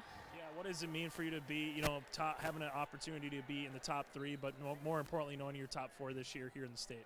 It's great. I mean, hard work and stuff, that's all it takes, but yeah, it's pretty great. What is something that has allowed you think, this year, and particularly this weekend, to allow you to get to a 3rd place match here at the state tournament? Just wrestling tough, doing what you knew you can do, be confident, just working hard. You got one more match here on the season, so what are you going to have to go and what are you going to have to try to throw out there to try to be in the top 3? I'm just try to do my best. I mean, yeah, tough wrestling. Win or lose, I got to be happy with what I did. So. Hey, Michaela, congratulations. Best of luck moving forward. Thank you. Again from the Burros at 106, Michaela Mock. Thank you, Chase. Moving back to mat number 1, 107 pounds. Jacob Wolf from Dickinson has a 3-0 lead over Owen Braun from Bismarck St. Mary's. Mat number 2, 285 pounds. Wermeyer from Davies has a 4-1 lead over Wolfschlager from Mandan. And mat number 3, 107 pounds, Sandness from Bismarck Legacy versus Golette from Grand Forks Red River, 0-0. And Matt, 727-pound consolation semifinal match. Josh Turnus Beulah Hazen has the 3-0 lead over Nick Dobitz of Henninger Scranton. And that is in the first period, final 20 seconds. Turnus leads that one by a score of 3-0. Mat 8, 121, Walker Miller and Connor Millen. That's also first period scoreless with 45 seconds remaining. Wrestlers up on their feet, center of the mat. Mat 9, 121, Pitch Hager, Sky Kramlich. Back and forth battle there. Sky Kramlich, your winner by fall over Pitch Hager. So Kramlich wrestling for third place at 121 pounds for the Carrington Cardinals. Second period, Danica Bennett with a 13-0 lead. As looking for the fall, there it is. So Danica Bennett of Pembina County North, she'll wrestle for second at 118 pounds. 124, final 30 seconds. Cashton Breedall of Des Lacs Burlington with a 4-2 lead. Now make it 4-3 as Avery Davidson shoots her out of bounds, forces a second stalling call. It's to 1 point difference with 30 seconds to go on mat number 5. On mat number 1, 147 pounds, Owen Braun comes from behind to take a 4-3 lead at the end of the second. Mat number 2, 285 pounds, Wermeyer has a 6-1 lead over Wolfschlager. And mat number 3, Sandness at 107 pounds has a 3-0 lead coming to the end of the first period. Yeah, Mat 7, 127. Josh Turnus now up by a score of 6-0 with a couple of takedowns over there. Mat 7, 127. That's in the second period. Mat 8, 121 pounds. Connor Miller and Walker Miller, as that is scoreless going into the second period over on Mat 8. Results tally, Michael, of for the Honkers is going to advance into the third place matchup. That on mat number 6 now. On mat number 6, Keisha Tomac of New Salem Almont going against Adeline Hansen of the Lisbon Broncos. 124 consolation semifinals. And now stepping onto the mat on mat number 4, as it looks like we're in a hold pattern on mat number 4 for the moment. Results. Tucker Nelson wins in overtime at heavyweight. Mat 1, 107 pounds. Braun is ahead of Wolf. Mat 2, 285 pounds. Wermeyer has a 6-1 lead. And Mat 3, 107 pounds. Sandness is ahead 3-0 over Golette. Yeah, over here, Mat 927 pounds. Loudenhaugen for Stanley, the number 7 seed. He's wrestling Joey Hyde of Lamore Lichville Marion, and that is a 3-0 lead over there for Loudenhaugen. And now 3-2 as Hyde with the reversal. Hyde in the top position. That score 3-2 first period over on mat 9, 127. So Avery Davidson and Cashton Breedall, through multiple penalties for each wrestler, has made it a 5-5 matchup as we are going to overtime between Avery Davidson and Cashton Breedall in the 124-pound consolation semifinal. The other consolation semifinal at 124, Hansen and Tomac, no score in the first period. Mat number 3, 107 pounds. Sandness has a 10-0 lead over Golette. And Sandness will win that match. Mat number 2, 285 pounds. Wermeyer extends his lead 9-2 over Wolfschlager from Mandan. Yeah, Mat 927 pounds between Loudenhaugen and Joey Hyde. That score now 4-3 going into the second period. These two met up in the first round as number 7 Haugen and Joey Hyde. Hyde won that matchup as an unseeded wrestler by fall in the first with the first period pin. So the second time around here between Hyde and Haugen over on mat 9.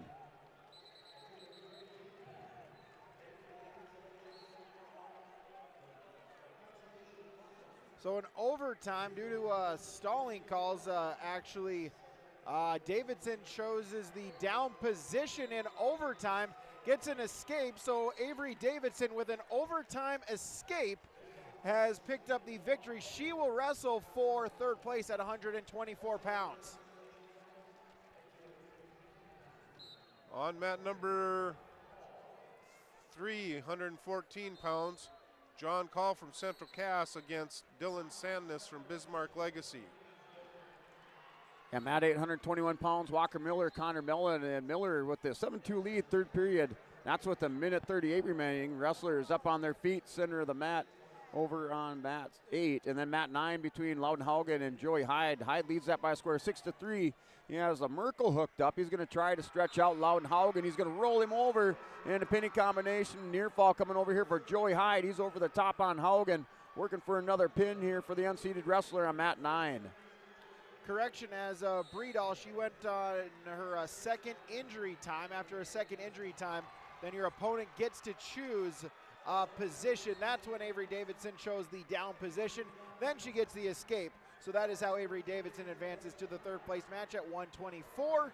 As the other consolation semi at 124, Tomac and Hansen are scoreless going in the second period as they wrestle in the neutral position. On mat number 3, Dylan Sandness is in on a double leg. Call got called for stalling with just 25 seconds left in the first period. It's still tied 0-0. Mat number 2, 114 pounds, LaGrange from Mandan has a 3-0 lead over Grady Johnson from Davies. And 121 pounds on mat number 1, Araro from Bismarck versus Drawl from Mandan. Araro has a 3-0 lead. Yeah, result over there on mat 8. Walker Miller, 127 pounds, winner 10-2 over Connor Mellon. And then another win over there on mat 9 as it was Joey Hyde, unseated wrestler. He's wrestling for third place for Lamore Lichville Marion. He won by fall over Loudenhaugen to Stanley. Tomac Hansen, no score still in the first period as Tomac will adjust the headgear. Looks like we're going to hold the girls' matches until the wrestlebacks, the consolation semis finish for both Class A and B, and then start the placing matches all at the same time on 6 mats. It looks like that is the plan moving forward for the placing rounds here. On mat number 3, in the last couple seconds of the first period, Sandness from Legacy gets a 3-point takedown. We're in period number 2. Legacy is ahead 3-0 against John Call, and John is in the down position. Mat number 2, McGrain looks like he won 3-1. Yeah, over here, mat 9, 139 pounds. Ian Anderson of Lisbon taking on the number 4 seed Lucas Ali of Velva. That's in the first period. Scoreless in the first period, 43 seconds remaining over there on mat 9. And then on mat 8, as there's a final over there, as it was Nick Dobitz to come from behind win for Henning Scranton as he wins 10-8 over Josh Turnus of Beulah Hazen on mat 7, 133 pounds. Tomac chooses the down position. She gets the escape. So Keisha Tomac of New Salem Almont a 1-0 lead here in the third period. Hansen now underhooks looking for a takedown, trailing by a point. Final 90 seconds on mat number 6.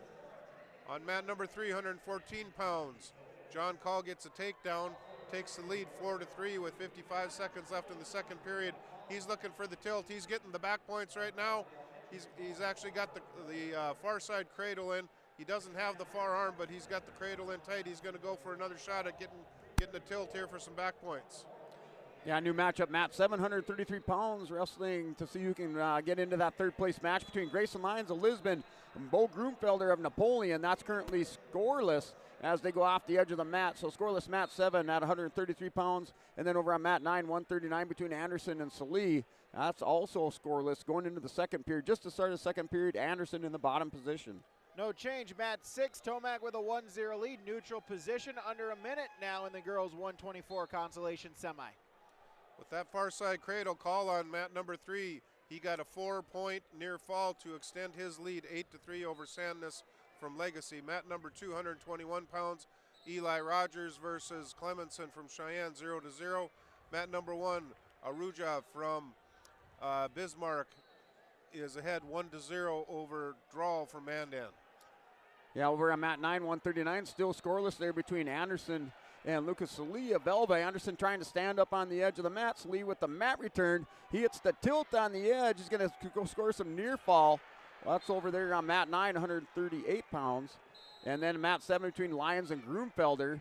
As it looks like they're in a little bit of injury time or some blood, or actually fixing some headgear over there on mat 7. That's still scoreless in the first, or going into the second period. At the horn, Hansen with the headlock right to the back. throws it, gets the 3 points, then gets the 4-point for the near fall. Adeline Hansen of the Lisbon Broncos, she will wrestle for third place at 124 pounds with a 7-point move. Mat number 3, John Call, is in on a double leg, trying to tilt him there. He just got the 3-point takedown, trying to take him to his back. He has an 11-3 lead with 1:20 left in the third. Yeah, over here, Mat 8, 133 pounds. Paul Millen of Kimmer Bullbills. He has the 6-5 lead over Jaron Nelson, as Nelson had fell behind and now just within 1 point near second period with 57 seconds remaining. Millen in on a single leg shot. Nelson has the whizzer locked in. Millen's going to try to break him down on the mat here. Mat 8, 133. That's in the second period. All right, join us here, Adeline Hansen. Brady, you just mentioned it, able to finish off that move at the end, get some near fall points. Adeline, just kind of take us through what you saw there kind of at the edge of the mat to go and finish this one off. She was pretty tough on my head, so I just tried to stay strong, and I trusted myself and went for it, and it worked out. What does it mean for you to have a chance to be a top 3? You know you're top 4, but have a chance to be top 3 wrestler here in the state in your respective weight class? It feels great. I've put a lot of work towards this, so yeah. Adeline, what's the one thing you want to carry over into that third place match that you had so far here this tournament? I got to stay tough and be confident in my moves and my training. Again, from the Lisbon Broncos, Adeline Hansen, congratulations. Thank you. Back to you guys. Thank you, Chase. Going to mat number 3, John Call from Central Cass is ahead 11-4 with 30 seconds left in the third period. Yeah, over here, Mat 8, 133 pounds. Paul Mellon now up 9-5. That's going into the third period as he leads Jaron Nelson by a score of 9-5. And then over at mat 9, they're going into the third period between Lucas Salee and Ian Anderson. And that score is a 6-2 lead over there for Lucas Salee, as Anderson with a couple of escapes, Salee with those near fall and a reversal. So that score, mat 9, 6-2, 139 pounds. Mat number 3, last final ticks of the clock for John Call. He has an 11-6 lead, and he's going to punch his ticket into the third place match later on this afternoon. Yeah, mat 733 pounds. Grayson Lyons, Bo Groomfelder. That's the 2-0 lead. There's an escape and then a penalty point over there for Groomfelder. So he currently leads 2-0 on Grayson Lyons. That's with a minute remaining in the second period. Wrestlers up on their feet, back to the center of the mat over there on mat 7. And John Call at the 114-pound weight class. He was seated number 5, and coming back to get into the third place match, he upset the number 2 seed. Yeah, over there, Lucas Salee on 139 pounds with a takedown. So he's going to go up 9-2 over Anderson here. Mat 9, 139 pounds. That's in the third period. And that's with a 36 seconds remaining in third period. Salee up 9-2 over Anderson, mat 9. Mat number 1, 121 pounds. Aruja from Bismarck had won 7-0. Mat number 2, 121 pounds. Rogers from Minot versus Clemenson from Cheyenne. Clemenson has a 9-0 lead with just 4 seconds left in the second period.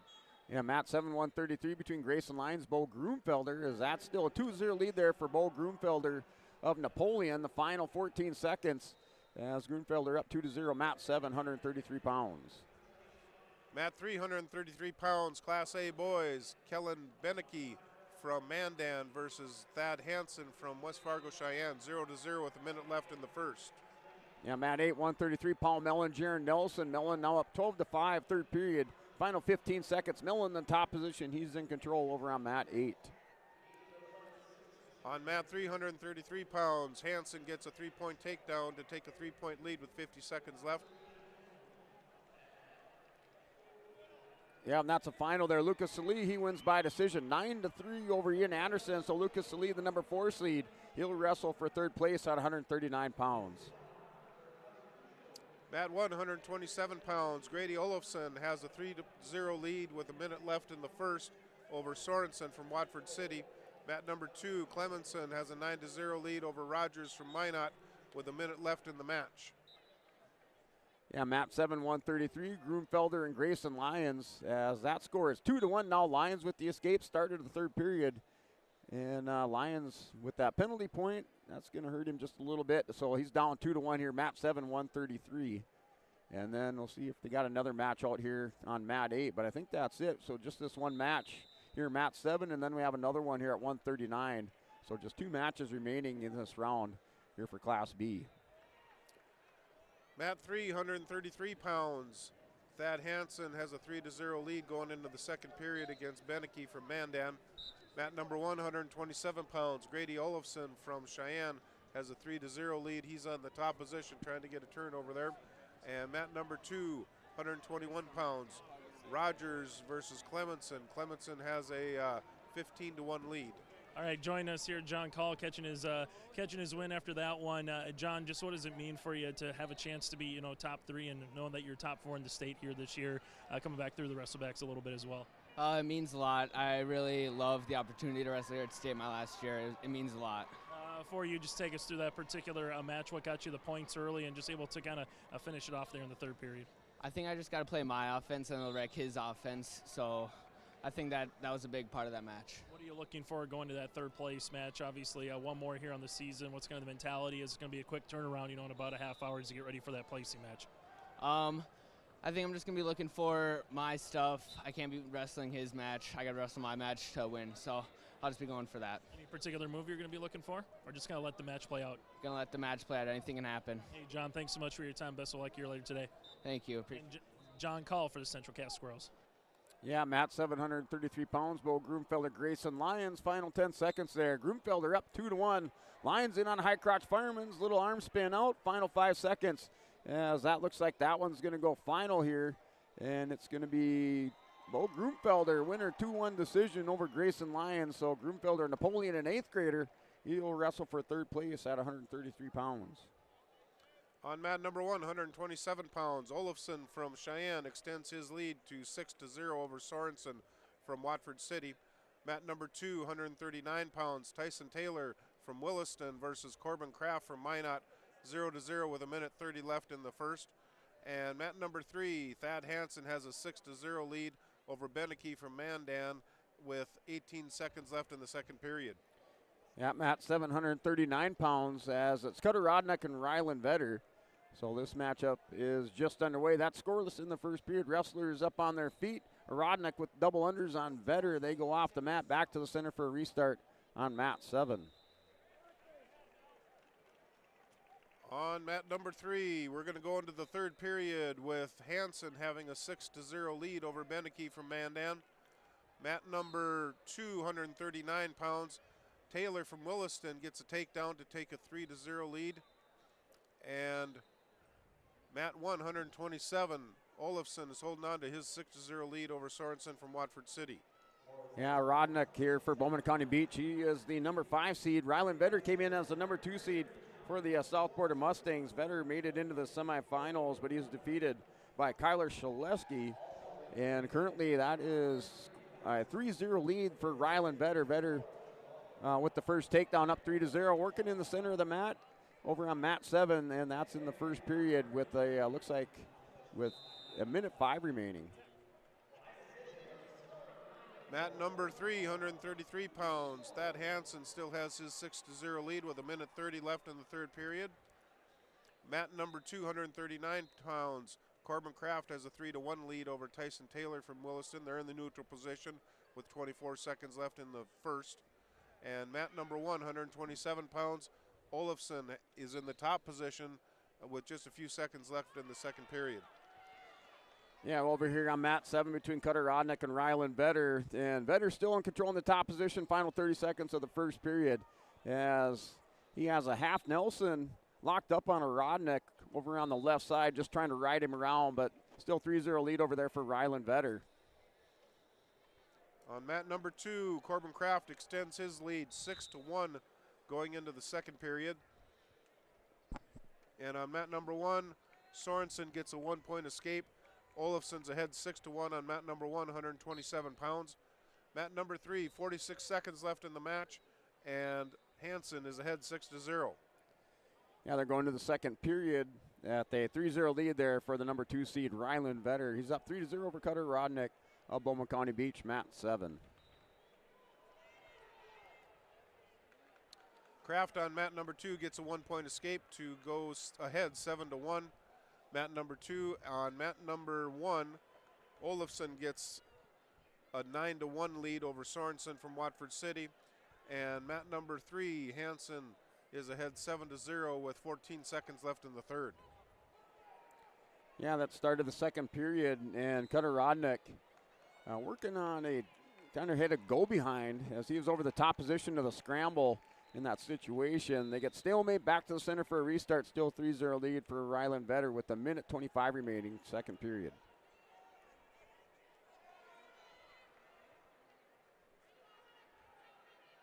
And that's the match.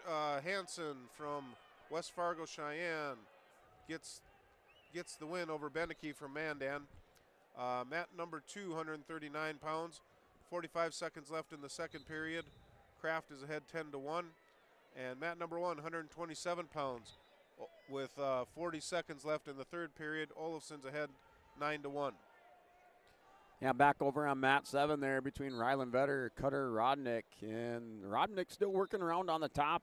They're going to go back to another stalemate. Vetter was in on a single leg. Rodnick over the top and not able to advance anything. So mat 7 back to a stalemate, restart, 3-0 lead for Ryland Vetter. On mat number 3, 133 pounds, Cesar Cruz from Grand Forks Central versus Grady Iverson from Bismarck Century, 0-0 in the first. Mat number 2, we're down to 13 seconds left in the second period. Corbin Kraft is ahead 10-1. And mat number 1, Olafson has a 9-1 lead with just 10 seconds left in the third period. Yeah, the final 30 seconds of our second period between Cutter Rodnick and Ryland Vetter. Vetter up by a score of 4-0. And wrestlers back up on their feet, just working on a, looks like a underhook over there on the far side for Vetter. A little slide-by attempt by Rodnick. They're still up on their feet. Rodnick's going to go underhook. Vetter's warned for stalling, and now still a 4-0 score. Vetter takes the back of Rodnick into the period. He's going to get takedown up 7-0 over on mat 7. And Olafson from West Fargo Cheyenne gets the win 9-1 over Sorensen. Mat number 1. Mat number 2, Corbin Kraft is still ahead 10-1, just starting the third period over Taylor from Williston. And mat number 3, Grady Iverson has a 3-point takedown with 25 seconds left in the first period. Yeah, they're starting the third period over, on mat 7. And Vetter in on another high crotch fireman's. And they're going to have potentially dangerous. So it's going to be potentially dangerous called as they're going to go back to the center for a restart. 7-0 is that lead over there for Vetter. Off the whistle, Rodnick going to shoot in on a single leg on Vetter. Gets him down, cracks him down to his hip. Going to try to turn the corner. Vetter currently leading that by a score of 7-0, mat 7. And on mat number 1, we have the last few ticks of the first period. Grady Iverson is ahead 3-0 over Cesar Cruz from Grand Forks Central. Mat number 2, 139 pounds. We have a tech fall there. Corbin Kraft wins that one. And on mat number 1, 139 pounds, Jetton Wadeson from Cheyenne versus Max Volk. Yeah, over on mat 7, Vetter in on another high crotch fireman's. Rodnick's going to kind of flatten out over the top. Vetter has Rodnick cracked down on his hip. He's going to step across. Still no change of position. And that 7-0 lead is still intact there for Ryland Vetter. They get a stalemate called with a minute remaining.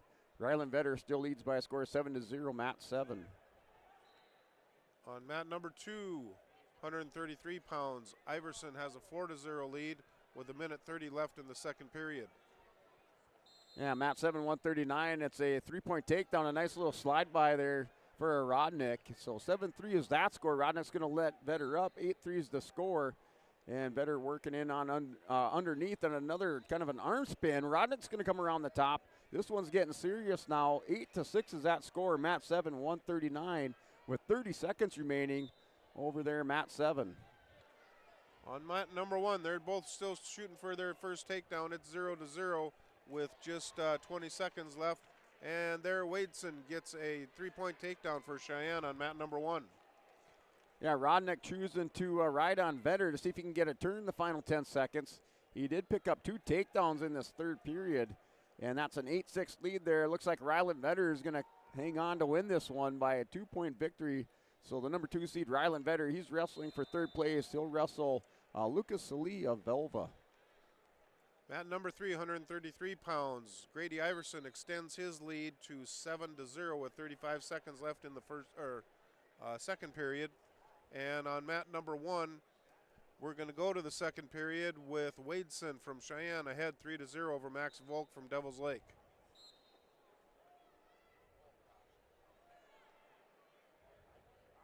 Volk from Devils Lake on mat 1, he let Wadeson up, so Wadeson takes a 4-0 lead just in the beginning of the second period, mat number 1.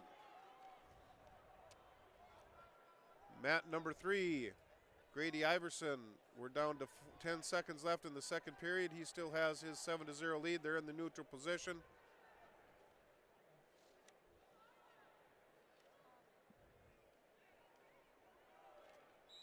And that's the end of the second. So Cruz got a 1-point escape. So we're going to go into the third period at 133 pounds with Iverson ahead 7-1.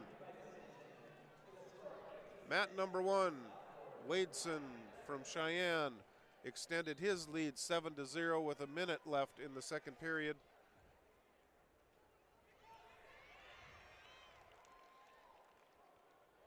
And Wadeson got another 4-point near fall to go to 11-0 over Max Volk from Devils Lake. Wadeson still in the top position. He's trying to get a tilt with the leg in. And they're off the mat on mat number 1. Mat number 3, 133 pounds. Grady Iverson has a 7-1 lead with a minute 30 left. He's in the top position trying to get something to turn him for some back points. And there's a tilt. And he was able to roll through it. No back points yet. Now they're counting back points. He's going to get at least 2. And Iverson got 2 back points to extend his lead 9-1 with a minute left in the third. Over on mat number 1, Volk gets an escape. Wadeson is ahead 11-1. And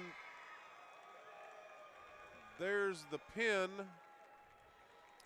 Wadeson from Cheyenne gets the pin with 22 seconds left in the second period. Mat number 3, 133 pounds. Iverson gets a reversal to extend his lead 9-1, just 35 seconds left in the third period. Iverson's in the top position. Cruz tried to get an escape, but he ran out of mat there. They're going to get a fresh start in the center.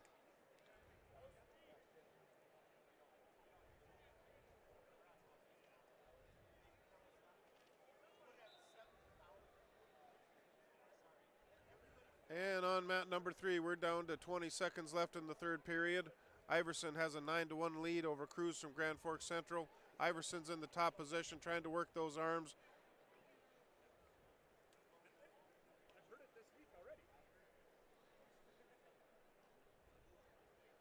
And the final seconds on mat number 3, 133 pounds. Grady Iverson's going to get the win, 9-1 over Cesar Cruz Jr. from Grand Forks Central. Have a mini break. We'll take a break. Come back with the placing matches next on YourLiveEvent.com. Mission and purpose of DRN is to continue to provide services that have long-term viability for our members. The benefit of being a cooperative is the service, reliability. Our members know each other, and know our technicians, and we pride ourselves on that customer service, just to keep them better connected than anywhere else in the world. The level of care that we give to our members, it's second nature to want to help.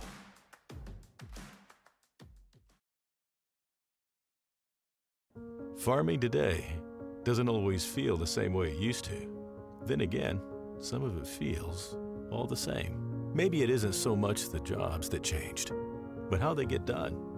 Now that's a different story. Everything got bigger and smaller at the same time.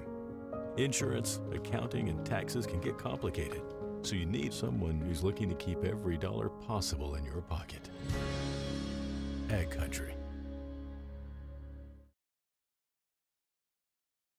Emery Vistos Implement has been family-owned and operated since 1935. Located in Oaks, North Dakota, they sell CarQuest automotive parts and numerous lines of agriculture parts. Plus, you'll have to stop by and check out their clothing and footwear department, featuring the brands of Brothers in Arms, Howitzer, Ariat, Cinch, and Twisted X Footwear. Emery Vistos Implement, everything and anything you need is under one roof. Stop in just south of Oaks on Highway 1 or call 701-742-2167.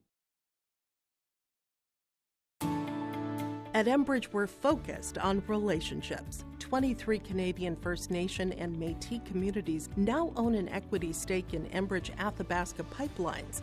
In Minnesota, Enbridge has spent $450 million and counting, with Native-owned companies and in wages to tribal members working on Line 3. Every day brings new collaborations, partnerships, and possibilities. Learn more at Enbridge.com. Back here, YourLiveEvent.com, as we have started the placing rounds here on the floor of the Fargodome. Mat number 4 has the 7th place match in the girls division. Belle Erickson of Northern Cass is going up against Valley City's Haley Ford. Mat number 5 has the 5th place match at 130. Brianna Erickson going up against Anna Engwich. And the 3rd place match at 130 pounds. Annalisa Bishop of Williams County going up against Grand Forks' Kaylee Kurz. Yeah, and then over here on the Class B side, so yeah, Mat 7, 8, and 9. Mat 7 in the 7th place match. Levi Todd taking on Weston Baumgartner at 145 pounds. Mat 8, 5th place match. Maddox Smoke Mayport CG taking on Regan Sand. Regan Sand leads that by a score of 3-0 on Mat 8.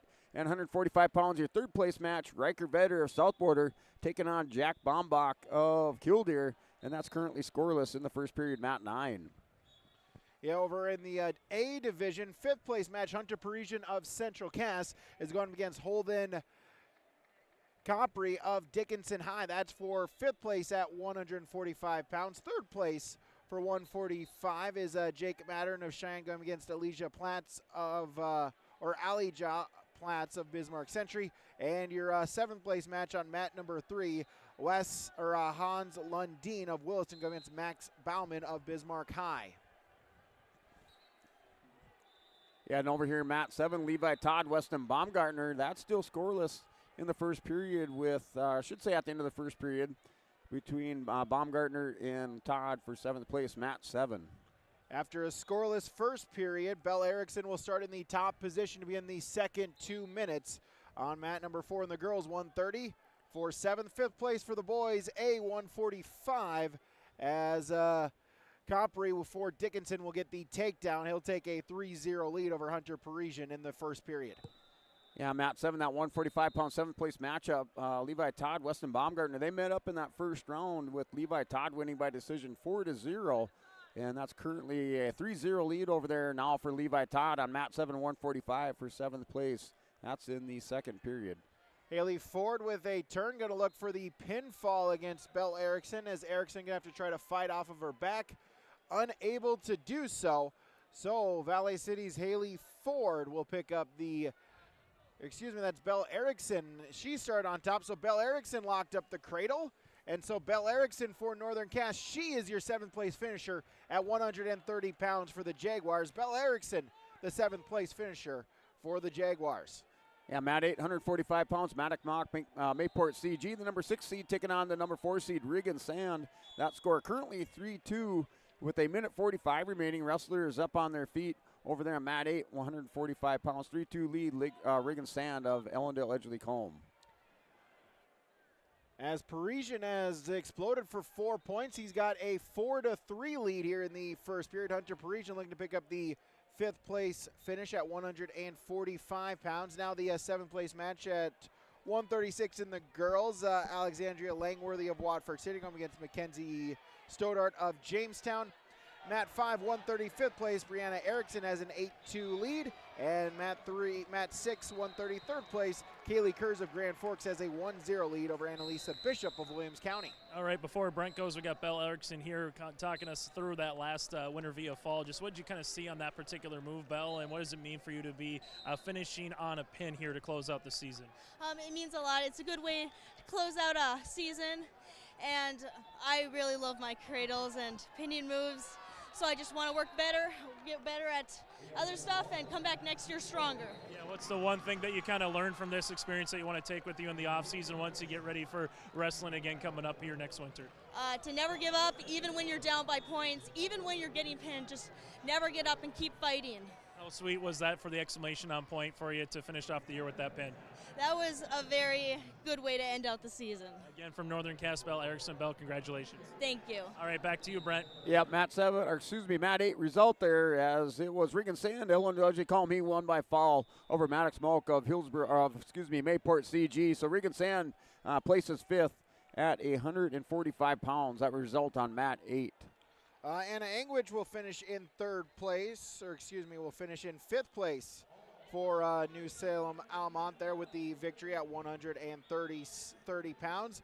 136 third place match. Marley Stremick of Pembina County North going against Deegan Kirkshinman of Valley City. 133rd place match. Kaylee Kurz has a 1-0 lead. 136 7th place match. Langworthy Stodart no score. And for the boys side, 145 Parisian of Central Cass, a 4-3 lead going into the second period for the Squirrels. Yeah, map 7, 145 between Weston Baumgartner and Levi Top. Baumgartner now with the lead, 6-4 lead over there on mat 7, 145 pounds, as Baumgartner with a takedown and some near fall in that second period, as he has the 6-4 lead, third period over on mat 7. Parisian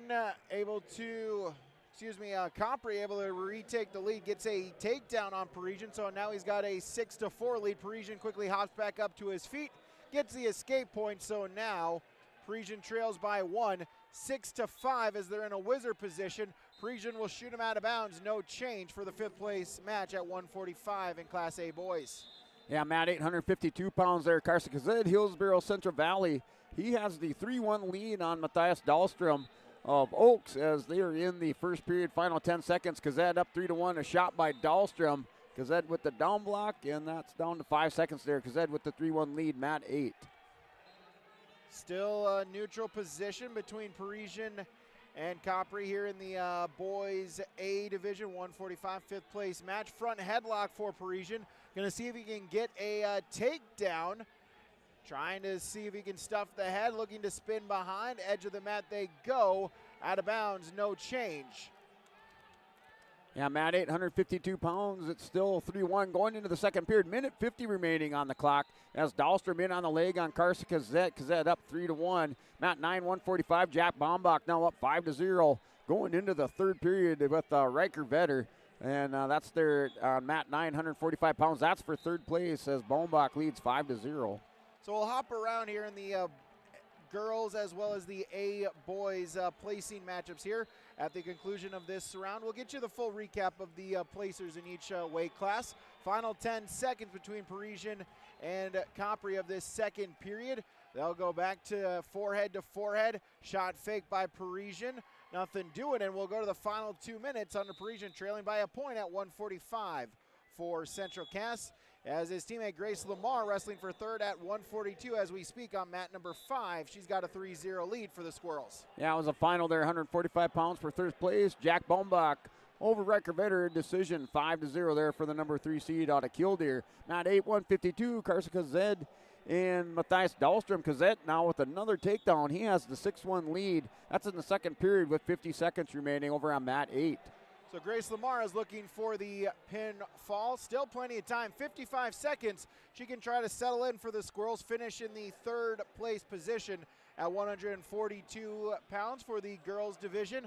Hunter Parisian able to get up to his feet. So Hunter Parisian ties it up 6-6. Parisian in on a shot attempt, but out of bounds they go. Tumbling into mat number 2, no change. Yeah, over here, Matt, 952 pounds for third place. You have the number 1 seed, Braden Buey. He's taking on the number 2 seed, Gabe Clifton of Carrington. And that matches a 6-0 lead. So Braden Buey of Deslex Burlington in this first period up 6-0 on Gabe Clifton. Matt, 952 pounds there in the center for a restart. Clifton stands up. 6-1 is that score on Matt 9. Parisian looking for a shot attempt, nothing doing as Grace Lamar secures the pinfall victory. So Grace Lamar, third place at 142 for the Squirrels senior in her final matchup.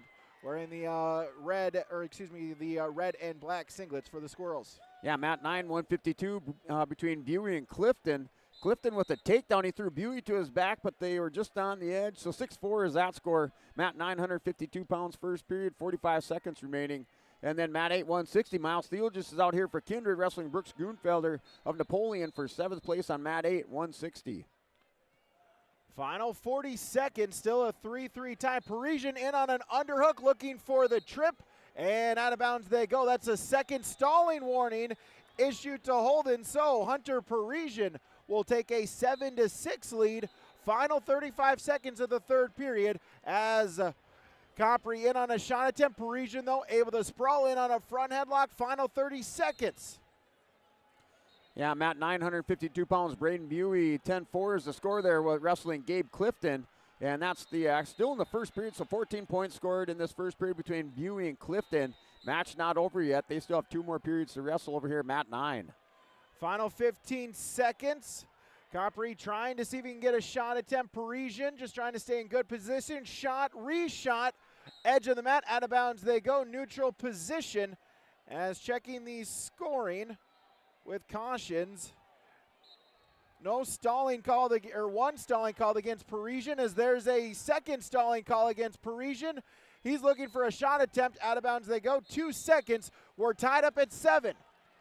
Yeah, result over there on Mat 8 there. Carson Gazette, Hillsboro Central Valley won by fall in 3 minutes and 49 seconds, so he'll place 5th for Hillsboro Central Valley at 152 pounds. Going to overtime for 5th place at 145 pounds. It's 7 apiece. Hunter Parisian looking to get in 5th place at 145 for the Squirrels. Yeah, Matt, 752 pounds for 7th place. He had the number 8 seed wrestling it out here as number 7 seed Raider Barstead has the 4-0 lead in the second period with a minute 17 remaining. Barstead up by a score of 4-0 over on Mat 7. Parisian with the duck under. He gets the takedown. Hunter Parisian for the Central Cast Squirrels. The senior gets a victory in his final match. He'll take 5th at 145 pounds. Yeah, Mat 8, 160. Miles Steel just Brooks Grunfelder as that's still scoreless in the first period. 24 seconds remaining over there. Mat 8, 160 pounds. They're back to the center for a restart. And then Mat 9, 152. Buey and Clifton. That score now 15-4. Buey with another takedown. So he has the 15-4 lead on Gabe Clifton. Mat 9, 152 for 3rd place. All right, join us, Hunter Parisian here. Hunter, it took overtime. Just take us through that move to finish this one off and be a top 5 placer here at the state tournament. I saw it off rip. I saw I could get it. Just use my speed. I work on a lot, and I got it. What does it mean here to go out on the season also, with a W here at the very end? It's the best feeling I could ever have. Win your last one ever is memorable. For you, Hunter, what are you going to just kind of take from this particular finding a way to wrestle back and, finish on the podium your senior year? What are you going to kind of take from these last 24 hours as a wrestler? I'll remember this when I'm 30, drinking a beer. I remember winning my last ever match in wrestling in high school. Hey, congratulations, Hunter. Best of luck moving forward. Enjoy some soda, water. What do you got now? What are you going to have for some food tonight? No, don't have to worry about weight. Definitely those chicken strips and that Cold Stone up there. Oh, I like it. Hunter, congratulations. Thank you very much. All right, back to you guys.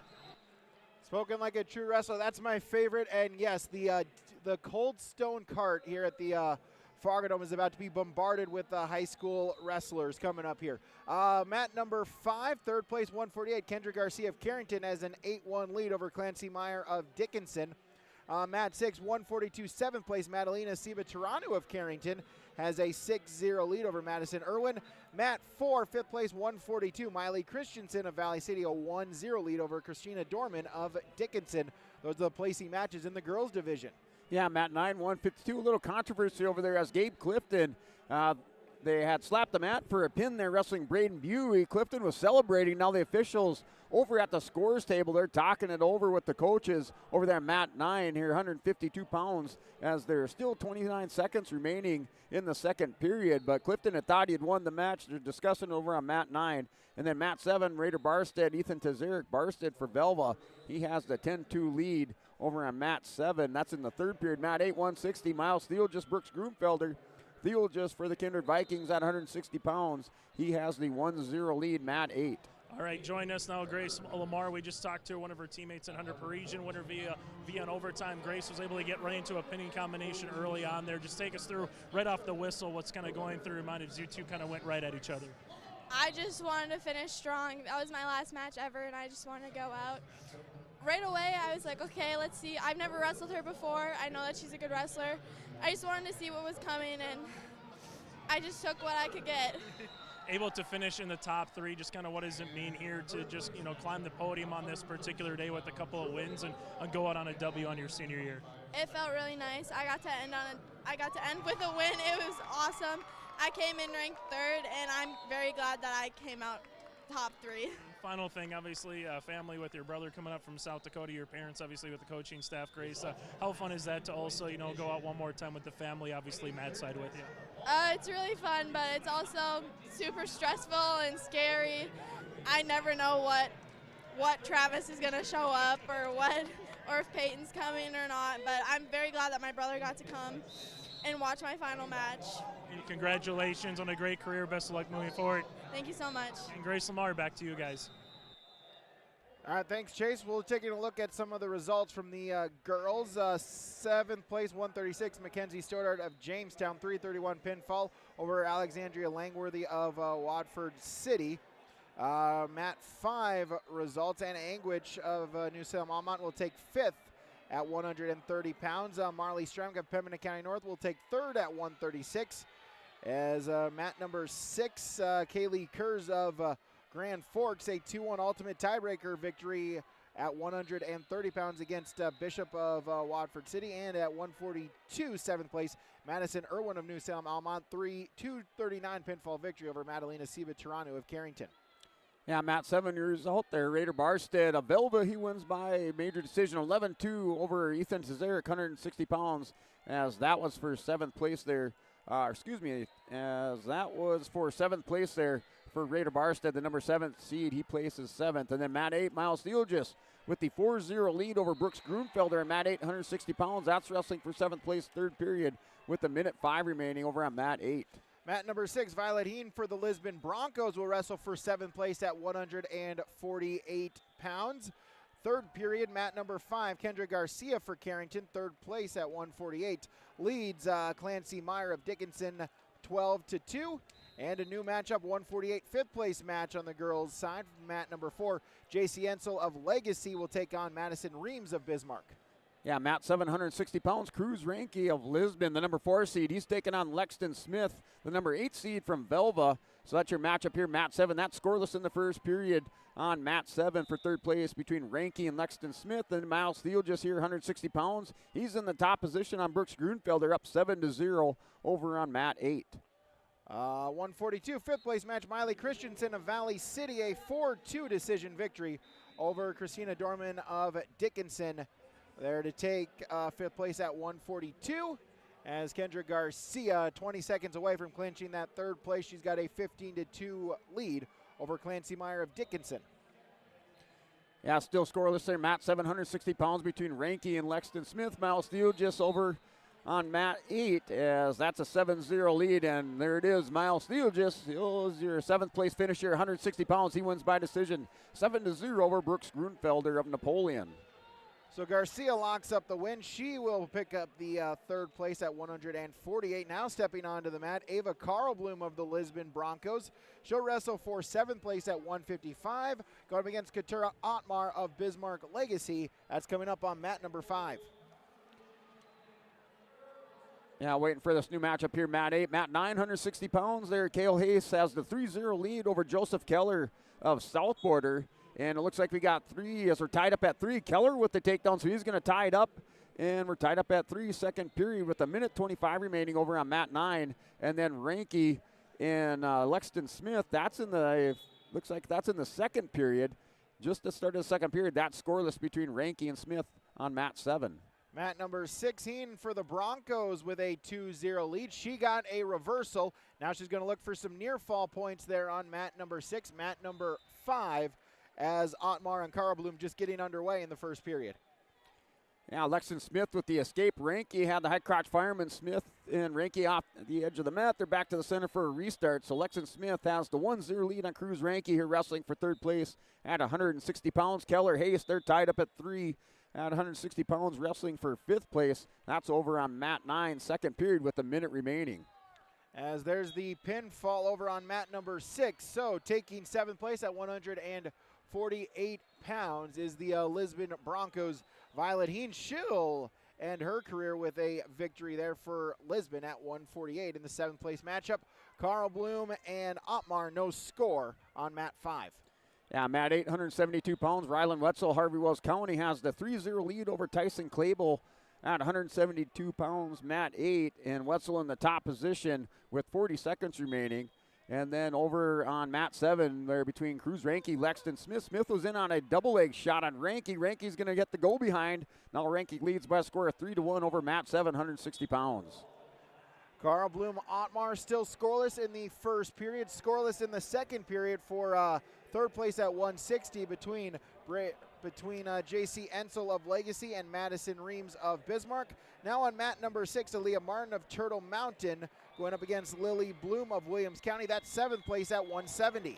Yeah, a couple of unseeded wrestlers here wrestling for 7th place, mat 8, 172 pounds. Ryland Wetzel, Tyson Clable, and that's a 3-0 lead there. Ryland Wetzel, they're going into the second period, 3-0 lead for Wetzel. And then Ranke and Smith, that's still a 3-1 lead there for Cruz Ranke. Final 10 seconds of the second period. Ranke in the lead, 3-1. And then mat 960 pounds between Hayes and Keller. And that's a 4-3 score going into the third period. Over on mat 9, Cale Hayes has the lead by 1.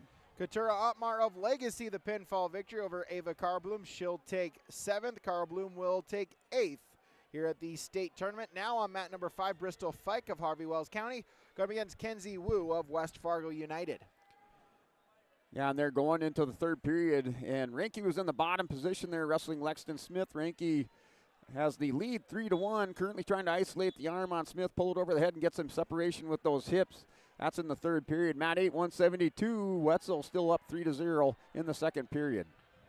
Madison Reams of Bismarck High with a 1-0 lead in the second period on mat number 4 for 5th at 148 pounds. Mat 5, Fike and Wu. Mat 6, Bloom and Martin, no score there in those matches. Yeah, over here, mat 9, Joseph Keller now with the lead up 6-4 on Cale Hayes. As now it's 6-5. Hayes with the escape. Keller had another takedown, so 6-5 is that score. Joseph Keller for the South Border Mustangs. He currently has the lead here, 160 pounds, as he's the number 6 seed with the 1-point lead, 6-5, mat 9. Taking a look at some results here from the Class A boys. 152, 5th place, Reese Safradowicz of Grand Forks Central, a 350 pinfall victory over Corey Getzlaff of Williston. Other Class A results. Third place, 145, Elijah Piatz of Century, a 14-0 major decision victory over Jake Mattern of Cheyenne. Seamus Kukluk of Century, 231 pinfall over Maddox Slater of Mandan. That was third place, 152. And fifth place, 160, Hunter Helgeson of Century, a 14-5 decision victory over St. Mary's Bennett Grimm. Yeah, it looks like Joseph Keller breaking this one open. Now had some near fall on Cale Hayes. He's up 13-5. Final 8 seconds there of the third period. So Joseph Keller, he's going to take 5th place here at 160 pounds for the South Border Mustangs. And now Ranke trying to stand up on his feet with Lexton Smith. Still no change of position. They're going to go out. 3-2 is that score. I think Ranke was dinged with a stalling over there on mat 7. So currently a 3-2 lead there for Cruz Ranke. And Smith is going to go ahead and let Ranke up. Now it's tied up at 3. So it must have been another stall point, I think, for Ranke. So Ranke's picking up some stalling, and it's tied up at 3 between Cruz Ranke and Lexton Smith. Final 10 seconds of the third period. Results 160, Sheen Peterstick of Legacy, 12-6 decision victory for 7th place against Landon Petron, and 152, 7th place Hossel and Dean of Williston, 4-3 over Mark Bauman of Bismarck High. Yeah, and they're going into sudden victory overtime. Lexton Smith, Cruz Ranke, a shot by Smith. Ranke with the underhook. Now Smith with a fast pace here to start this sudden victory. That's over there on mat 7, 160 pounds. Fike with a 4-3 lead for third at 155. Reams a 4-3 lead as that one has just gone final. So Madison Reams of Bismarck High, your 5th place finisher at 148 pounds. Yeah, here Cruz Ranke in on a single leg shot on Smith. Ranke takes him down. The 3rd place finisher, Cruz Ranke with the takedown. At 160 pounds, he wins by decision, 6-3, mat 7. New matchup, mat number 6, Bernita Myers of Bismarck Century going up against Devils Lake's Jaylee Jetty. That is 5th place at 170 pounds. New match on mat number 4, Natalie Meyer of Dickinson will go up against Addie Gendritz of Bismarck Century. That's 5th place at 155.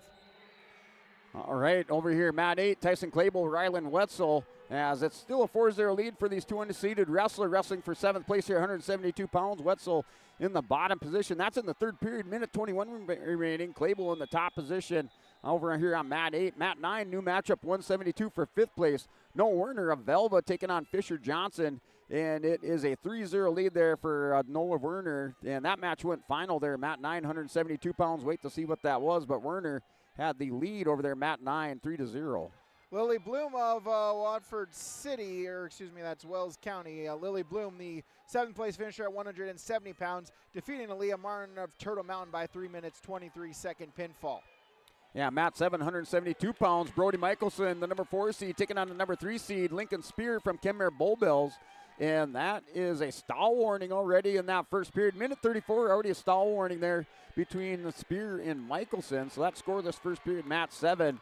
And then Mat 9, 189, Tanner Mengi and Jacob Potasic. It's a 3-1 lead there, Tanner Mengi of Kindred Vikings, Mat 9. Jetty Myers, no score in the first period. Mat number 5, Kenzie Wu of West Fargo United has a 5-4 lead over Bristol Fike for 3rd at 155. And on mat number 4, Meyer Gendrich, no score there on mat number 4 for 5th at 155. Yeah, Tanner Mengi with another takedown. Now that score is 6-1. Mat 989 pounds. That's with 55 seconds remaining first period. And then Brody Michelson and Lincoln Spears still scoreless with a minute 5, also first period.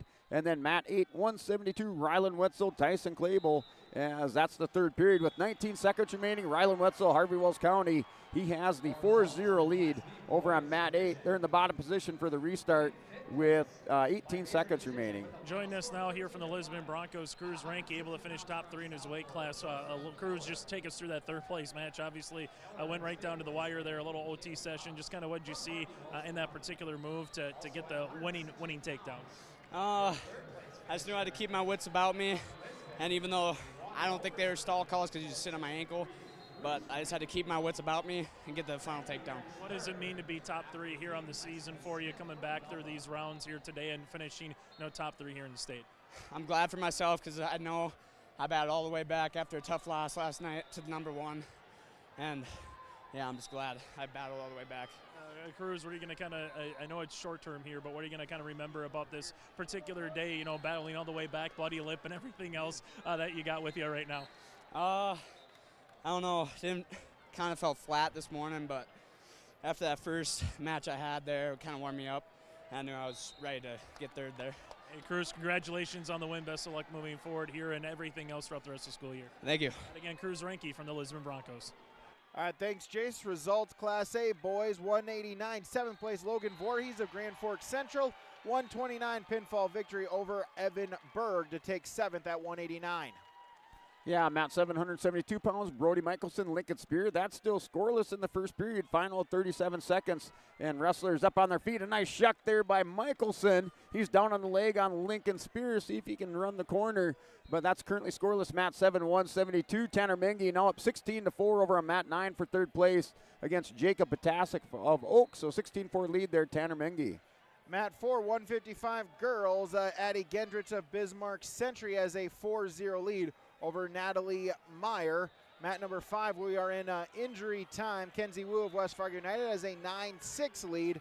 And on mat number 6, Myers Jetty, no score in the first period at 170 pounds. Yeah, Mat 889 pounds for 7th place. The number 7 seed here at 189. Luke Walski wrestling the unseeded Riley Lucina.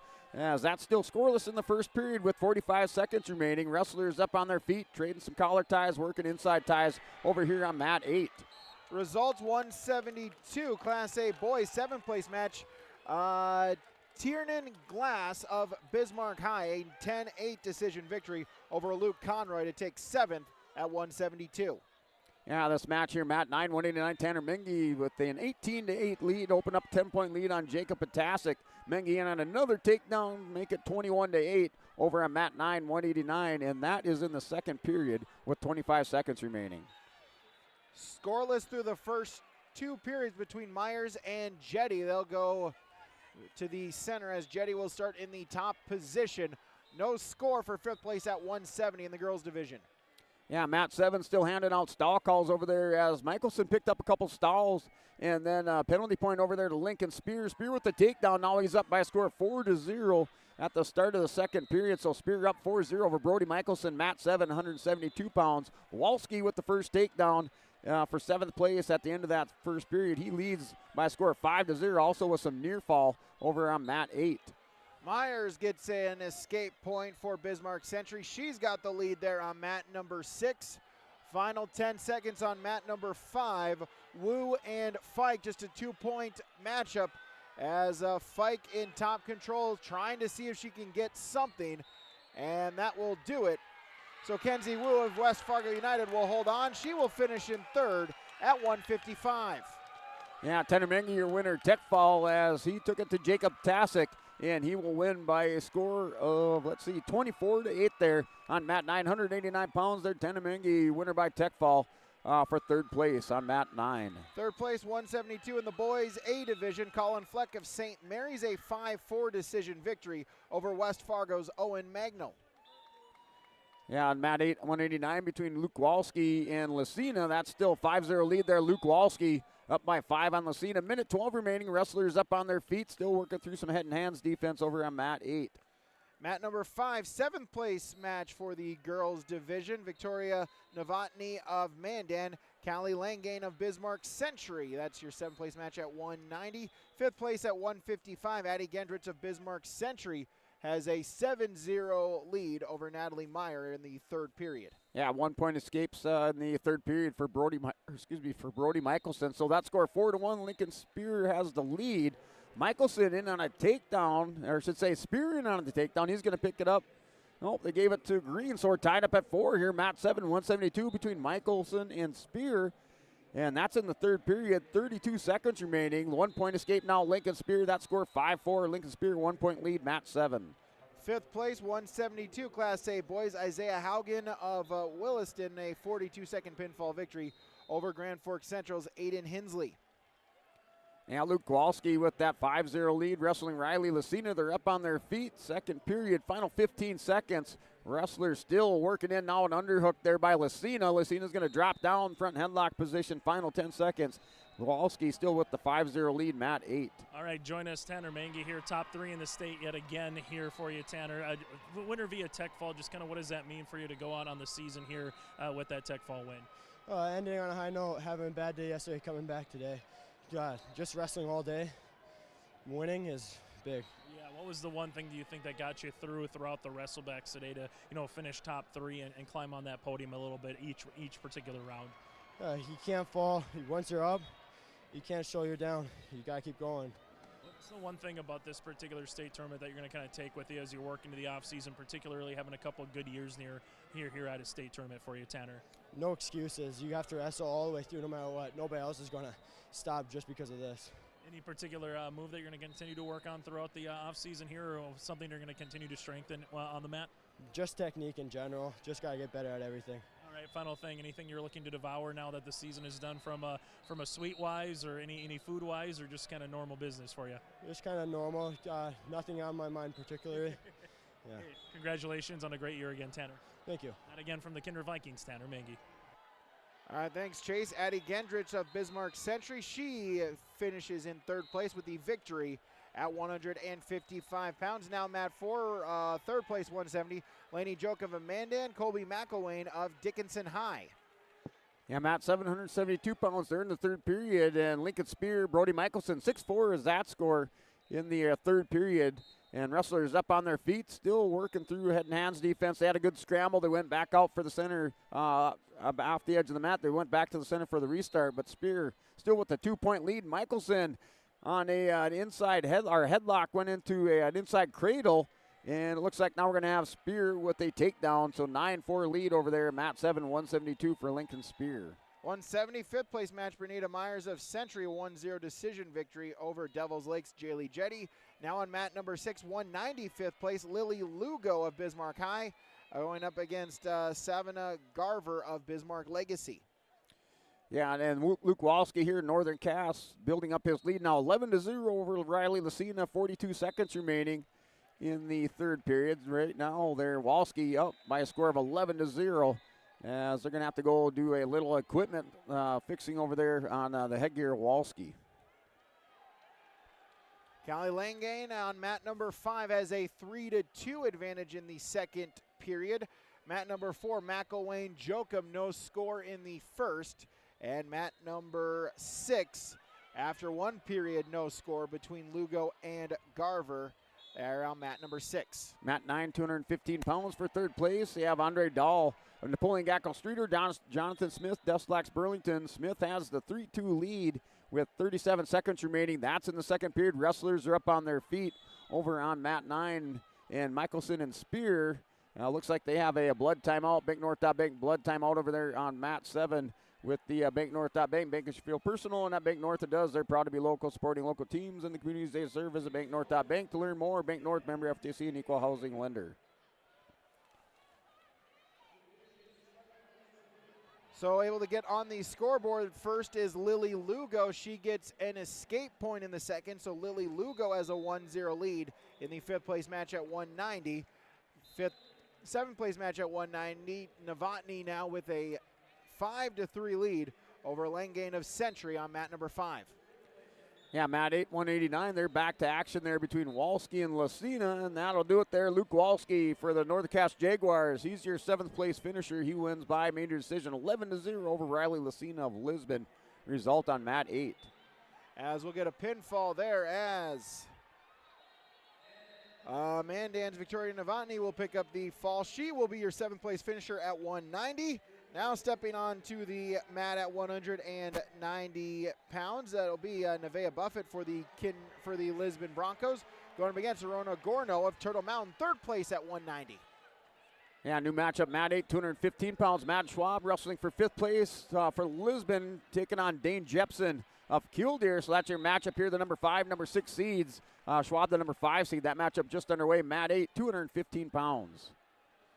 Buffett and Gorno will start in the neutral position here in this first period. Lugo of Bismarck able to get a reversal off of a Garver takedown. So Lily Lugo has tied it up 3-3 after 2. They're on mat number 6. Yeah, that result there, your 3rd place finisher at 172 pounds is Lincoln Spear of Kemmer Bullbells. He wins by a 16-5 major decision win over Brody Michelson, mat 7 at 172 pounds. That was for 3rd place at 172 pounds. All right, joining us is Luke Walski from Northern Cass. So, Luke, just what does it mean to be a Northern Cass and, get on the podium here this season for you?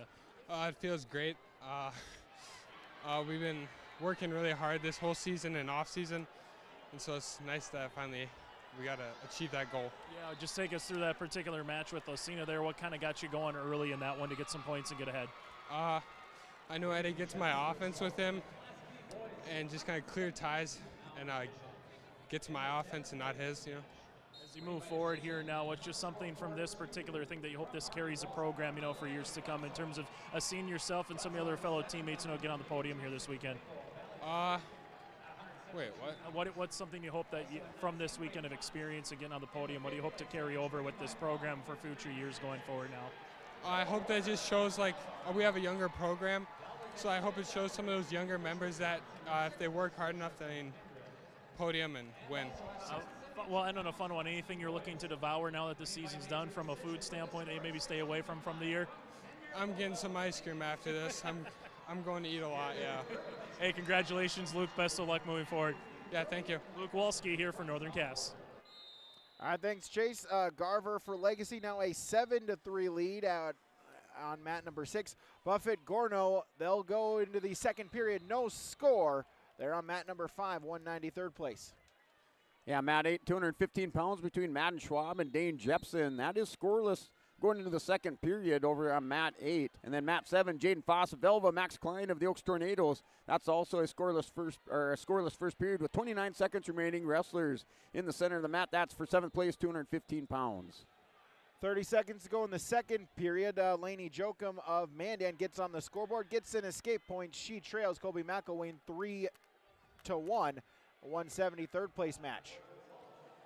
Yeah, the matchup here, mat 8, 215 between Schwab and Jepson. Schwab is in the bottom position. Jepson with a mat return as Jepson in control on top, has the arm wrapped up underneath there in that kind of that chop and purchase ride. They're on mat 8, then mat 9, 285, Anthony Howlett, Beulah Hazen, and Levi Rand of Stanley. They're wrestling for third place. That's in the first period with 1:30 remaining. Wrestlers are up on their feet, center of the mat, working through some collar ties over on mat 9.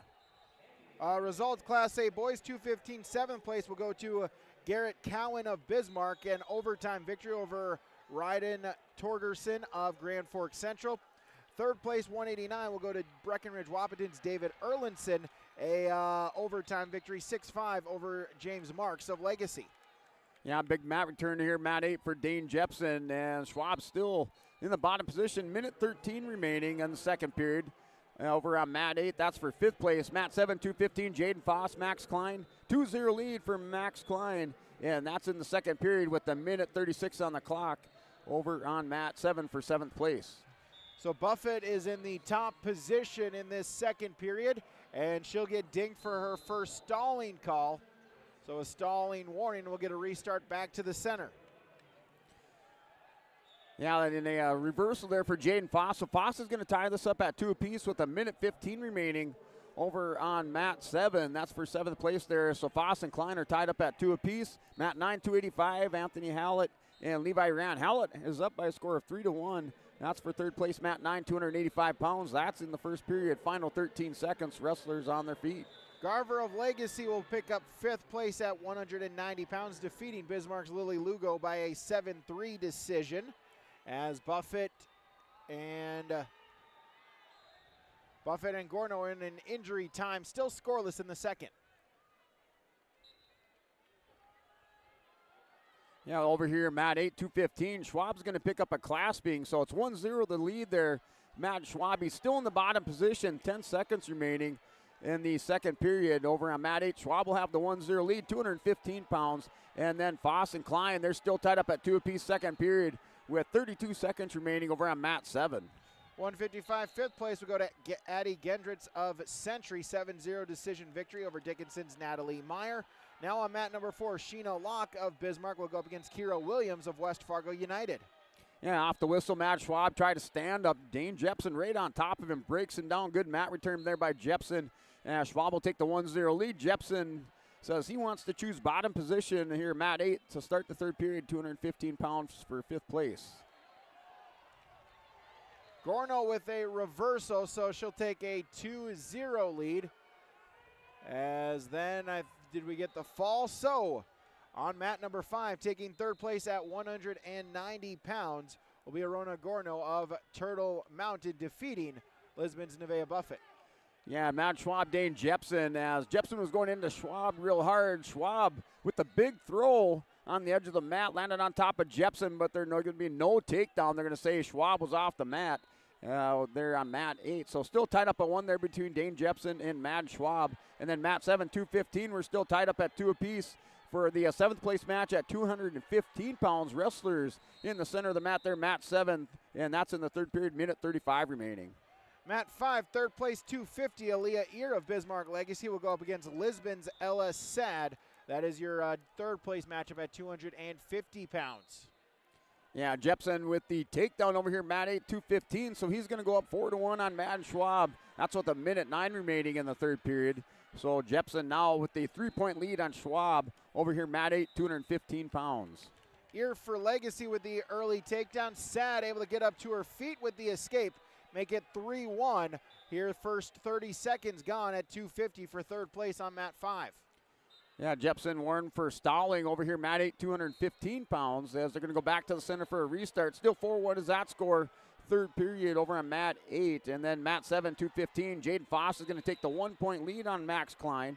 Klein with some double overs on Foss. And that's in the third period with 40 seconds remaining over mat 7, 215 for 7th place. After 1 on mat number 4, Kira Williams of West Fargo United, a 7-0 lead over Locke of Bismarck. Halfway through the second period on mat number 6, Martin of Turtle Mountain has a 1-0 lead over Mandan's J.C. Peterson.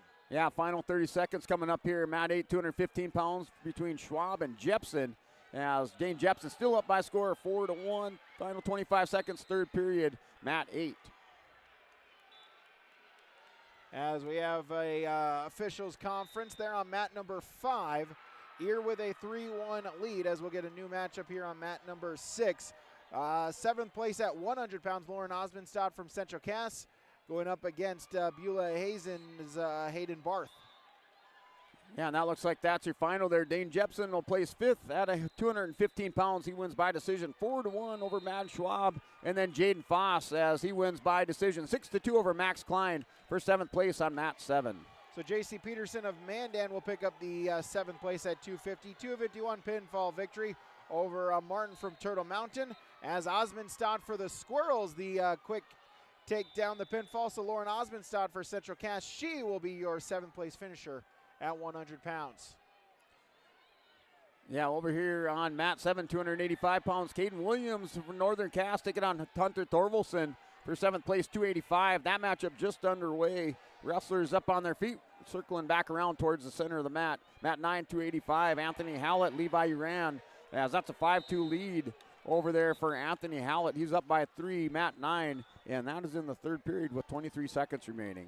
Sad and Ear will end the 1st period on their feet. Ear for Legacy has a 3-1 lead going into the 2nd on mat number 5.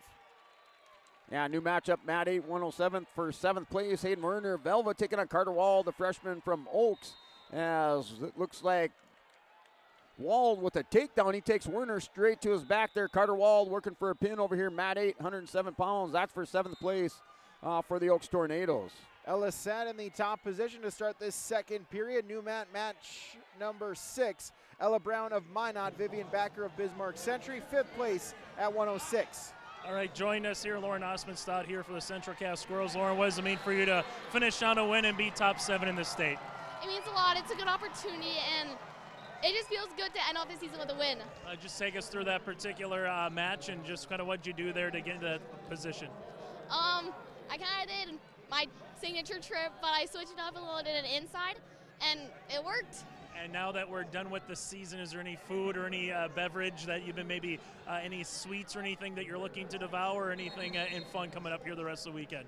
You know, I'm under, so a lot of the time. So I kind of eat whatever I want. I like it. Perfect. Lauren, congratulations. Best of luck moving forward. Thank you. Lauren Osmondstad here for Central Cass. All right, thanks, Chase. 106, 5th place, Vivian Backer, a 1-0 lead. They're on mat number 6. Yeah, mat 8, new matchup here, 107 pounds for 3rd place. Isaac Davidson for Northern Cass takes it on Chase Beaker of New Salem Almont, and that is in the 1st period. So it looks like they're just waiting for some wrestlers to check in there on mat 8 at 107 pounds. And then mat 9 for 5th place, Gabe English at Carrington. He takes the 3-0 lead, and that's going to go final there. Gabe English, your winner by fall over Jaden Rude, mat 9, 107 pounds. That was for 5th place. 250, 5th place, Sheena Locke of Bismarck, 302 pinfall victory over West Fargo's Kira Williams to take the 5th place spot. As looks like Sad gets a penalty point, so it's now 3-2. Ella Sad trails. Final 10 seconds of the 2nd period for 3rd place at 250. Yeah, looking over here has 114 pounds, Mason Cook, John Logering wrestling for 5th place. And that matchup just underway. That's in the 1st period, so wrestlers still up on their feet. Still no score there. Mat 9, 114 pounds for 5th place. Mat 7, 285 as Hunter Thorvalson for Larimore. He's going to take the 1-0 lead in the 2nd period with a minute 20 remaining. Wrestlers are back up on their feet. Mat 7, 285 for 7th place. 3rd place, 100 pounds. Evie Satrum's looking for the fall, sends Bria Brossard to her back. She's got a 5-3 lead with near fall points upcoming on mat 4.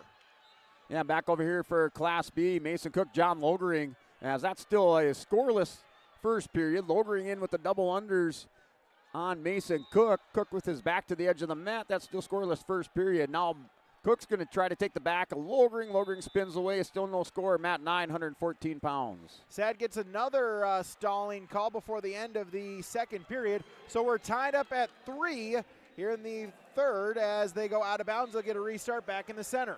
Yeah, mat 7, 285 pounds. Hunter Thorvalson for Larimore as he has the takedown. Now he leads 4-0 over Caden Williams of Northern Cass in the 2nd period. And that's with 35 seconds remaining. So Hunter Thorvalson of Larimore up 4-0 over on mat 7, 285 pounds for 7th place.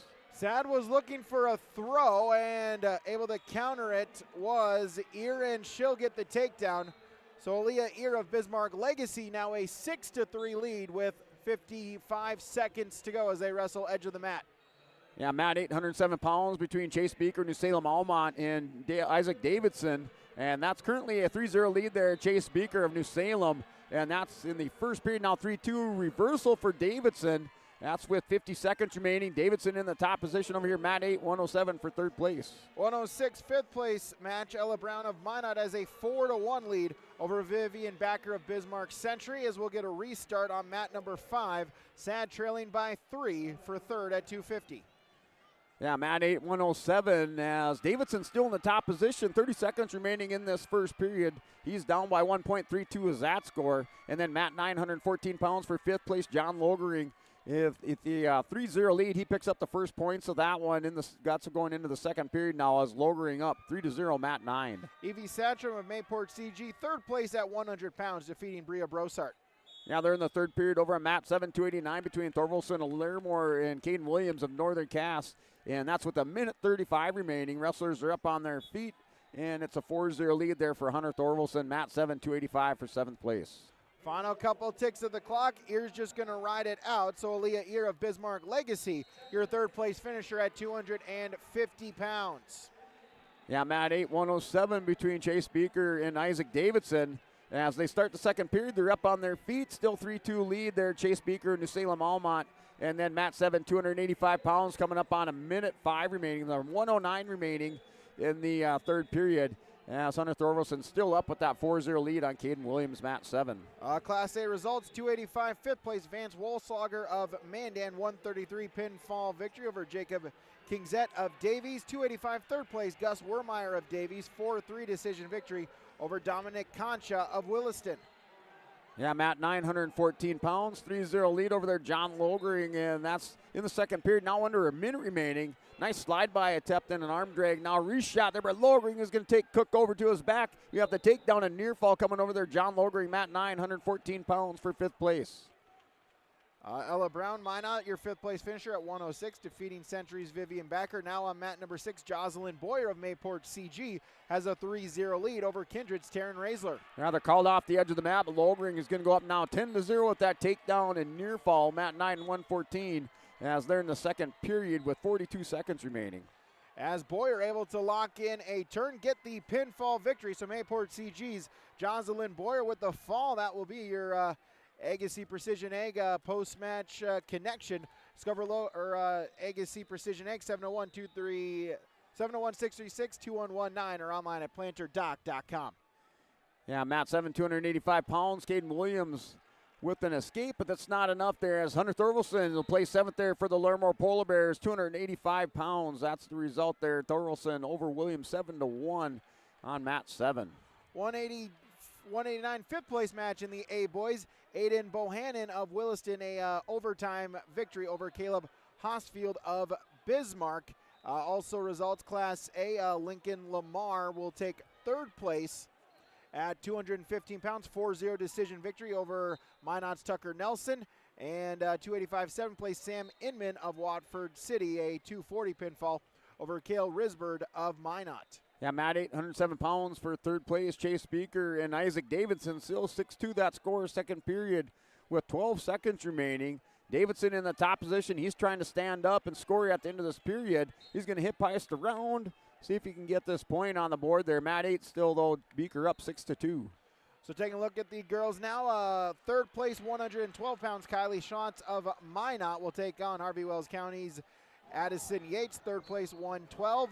106 7th, Macy Puppy of Pembina County North. West Fargo United, Isabel Bonku Elder.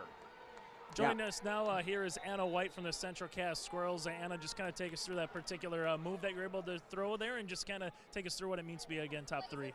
I was just trying to move as much as possible and stay offensive. The match that I lost, I wasn't offensive and I didn't really believe in myself. So just staying confident and moving as much as possible. What's a particular thing that you learned about yourself here this season? Obviously a little different weight class, maybe some different competition, Anna. So what's something that you learned about yourself finishing top 3 and staying in a different weight class? I think I've learned a lot about my self-confidence and how to believe in myself. Because before I used to be able to believe myself easily, but this year has been a struggle. And so being able to finally believe in myself really means a lot. You know, still top 3 in the state, still a really good year. What's something that you're going to take with you, you know, moving forward here in terms of something that you just learned, whether it's a different move or technique or something on and off the wrestling mat or in the wrestling gym here, Anna? My mentality is really something I've grown and learned from. In the beginning of the year, I was like hot-headed, then I got humbled, and then I got humbled again. And so now I just gotta stay a little bit more humble and just keeping me. Hey, congratulations on going out with an exclamation point. Best of luck moving forward here, Anna. Thank you so much. That again, Anna White from Central Cass. Yeah, over here, on mat 8, 107 there, Chase Beaker and Salem Almont's up now by a score of 12 to 4. Third period with 30 seconds remaining, so 12-4 lead there, Chase Beaker. Davidson had a reversal, third period there, 26 seconds remaining. He's going to roll Beaker over and pick up some near fall. So he will have some near fall coming at the end of this third period. Mat 8, 107 pounds. So he picked up 2 near fall, 12-6 is that score, Mat 8. So results from Mat 4, third place you just heard her. Anna White of Central Cass will take third at 106. 113 pinfall over Michaela Mock of HCV. 118 Reagan Stravia of Dickinson, a 32-second pinfall victory over Crystal Magnuson of Hillsboro Central Valley. 7th place at 118. And on 5th place at 118, Brentley Wilkins of Beulah Hazen will pick up a 34-second pinfall victory over Fatima Zar Elbob of Minot. Yeah, over here on mat 914 pounds as we have our Enbridge Energy wrestler of the round here as your wrestler of the match here. Enbridge Energy, life takes energy from Enbridge, energy for life, Enbridge.com for the career opportunities. And that's going to go to Mason Cook here of the Carrington Cardinals. Cook was down by a score of 13-2, and he came back here in this 5th place match, and he won by fall there over John Logrig and Lamore Lichville Marion. So Mason Cook of Carrington, he is your Enbridge Energy wrestler of the match. All right, other matchups here. 5th place at 124 pounds, Keisha Tomac of New Salem Almont is taking on Cashin Breedall of DeLags Burlington. 124 5th place match. 112 7th place match, Bethany Scholdice of Valley City going up against Bismarck Century, Sydney Huber. And 118 3rd place match, Tally Michael of Kenmare Bowbells Burke Central scoreless against Danica Bennett of Pembina County North in the first. Yeah, Matt, 714 pounds, Nash Nitschke wrestling Gunnar Fricke for 7th place. And it's currently a 7-3 lead there for Nitschke. And that is in the second period with the under 30 seconds remaining. So Nash Nitschke, Ellen Dojicombe up by a score of 7-3, Matt 7. 112-pound third place will go to Kylie Schlantz in the girls division of Minot. 134 pinfall over Harvey Wells County's Addison Yates. Yeah, here Matt 8, 121 pounds, Velva's Pitch Hager wrestling for 5th place against Connor Mellon of Kenmare Bowbells. So that matchup just underway in the first period. Scoreless in the first period. Wrestlers back up on their feet. Here, Matt 8, 121 pounds for 5th place. No scores. Start of the second period between Keisha Tomac of New Salem Almont, Cashin Breedall of DeLags Burlington. This the final weight classes. We're running down the matches here in the girls division. That's 124 5th place. No score after 2 minutes. Yeah, now the Matt 714 pounds. That score 7-3 for 7th place there between Gunnar Fricke, New Salem Almont, and Nash Nitschke over a Matt 7, and that's in the second period. I should say now the start of the third period over a Matt 7 for 7th place. 106 7th place in the girls division. Isabel Baku Elder of West Fargo United picks up the 342 pinfall over Pembina County North's Macy Puppy.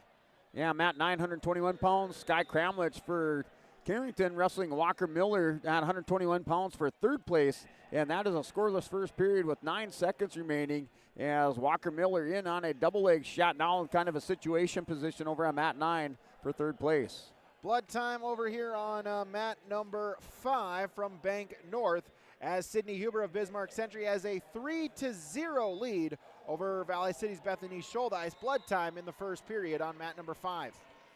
Yeah, Matt 8, 121 pounds for 5th place. Pitch Hager and Connor Mellon, they're going scoreless into the second period as Mellon will be in the top position with a minute 49 remaining over here. Matt 8, 121 pounds. That's for 5th place on Matt 8. Results, boys A, 114 7th.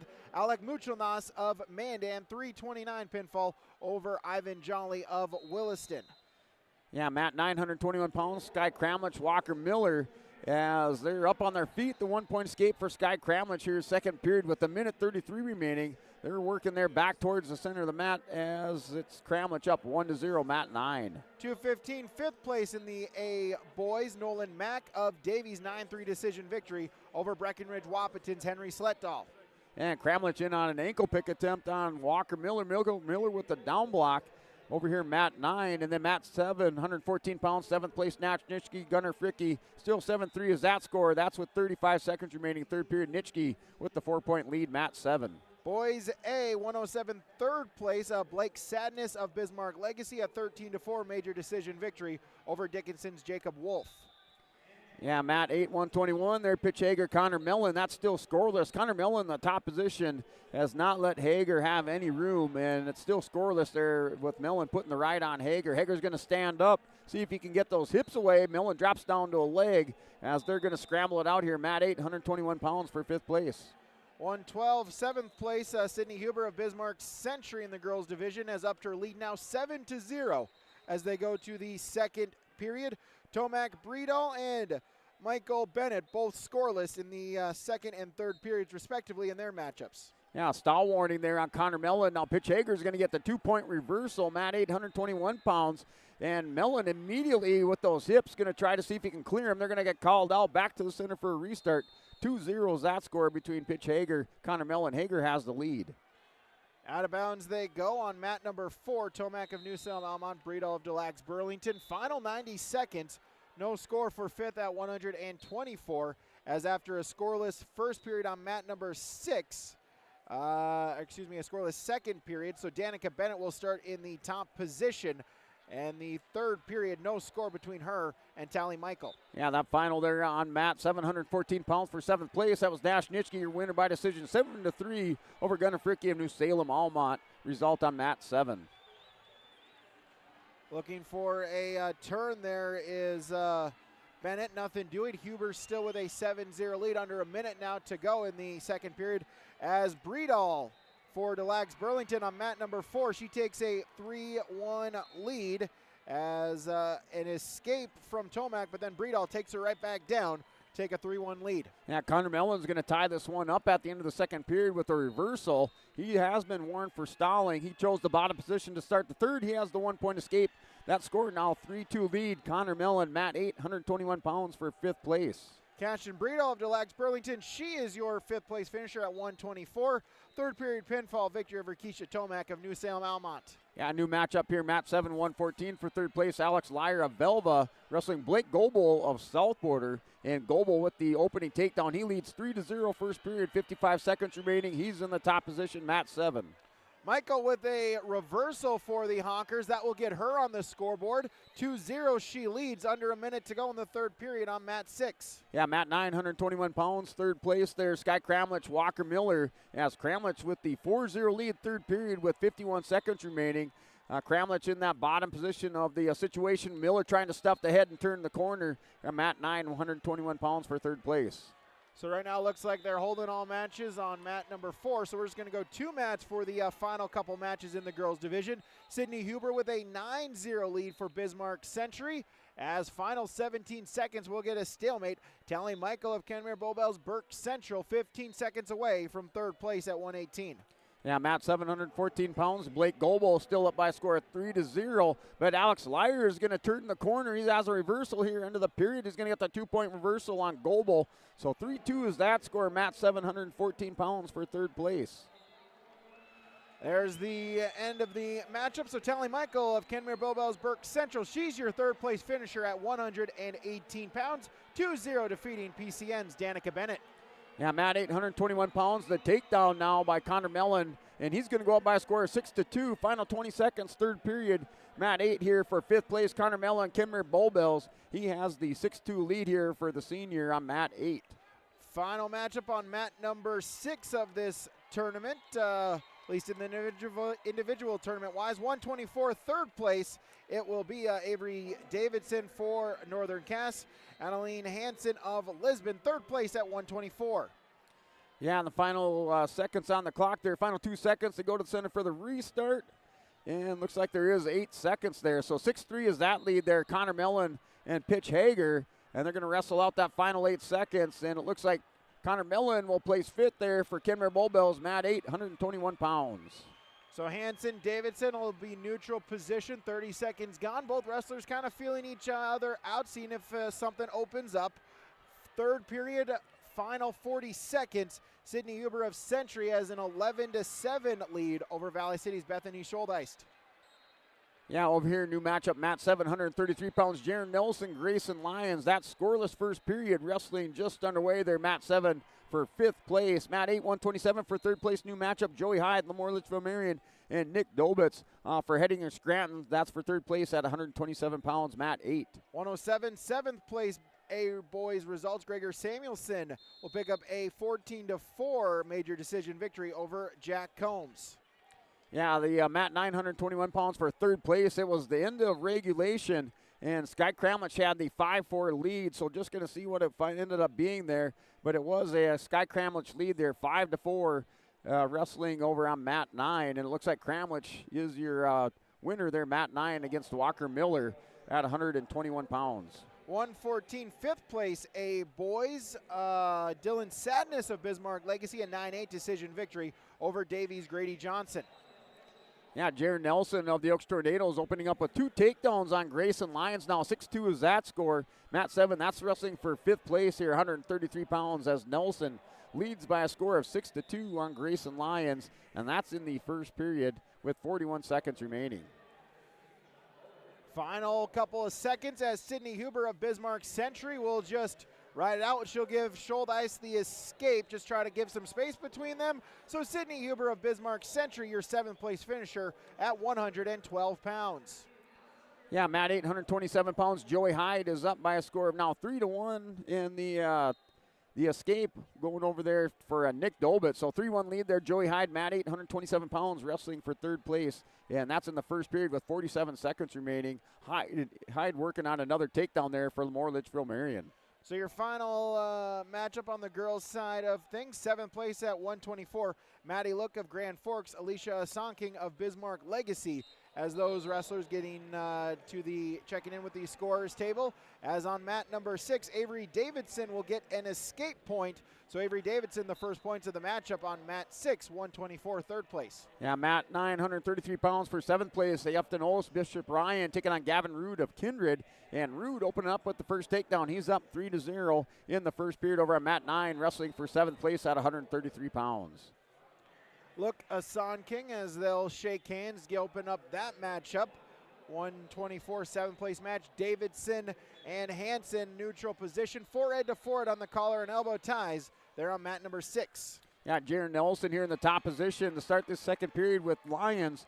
Nelson went with a half Nelson. Lyons going to try to stand up here and get a little bit of separation here. Nelson cuts Lyons loose, and that score now 6-3 there. Takedown for Grayson Lyons will tie it up. Nelson with a takedown would kind of break that one open there. Mat 7, 133 pounds for 5th place. Hanson with a front headlock looking to snap Davidson down. Davidson briefly down to her knees, then able to pop back up to her feet. Edge of the mat. We'll get a restart out of bounds with 30 seconds to go in the period.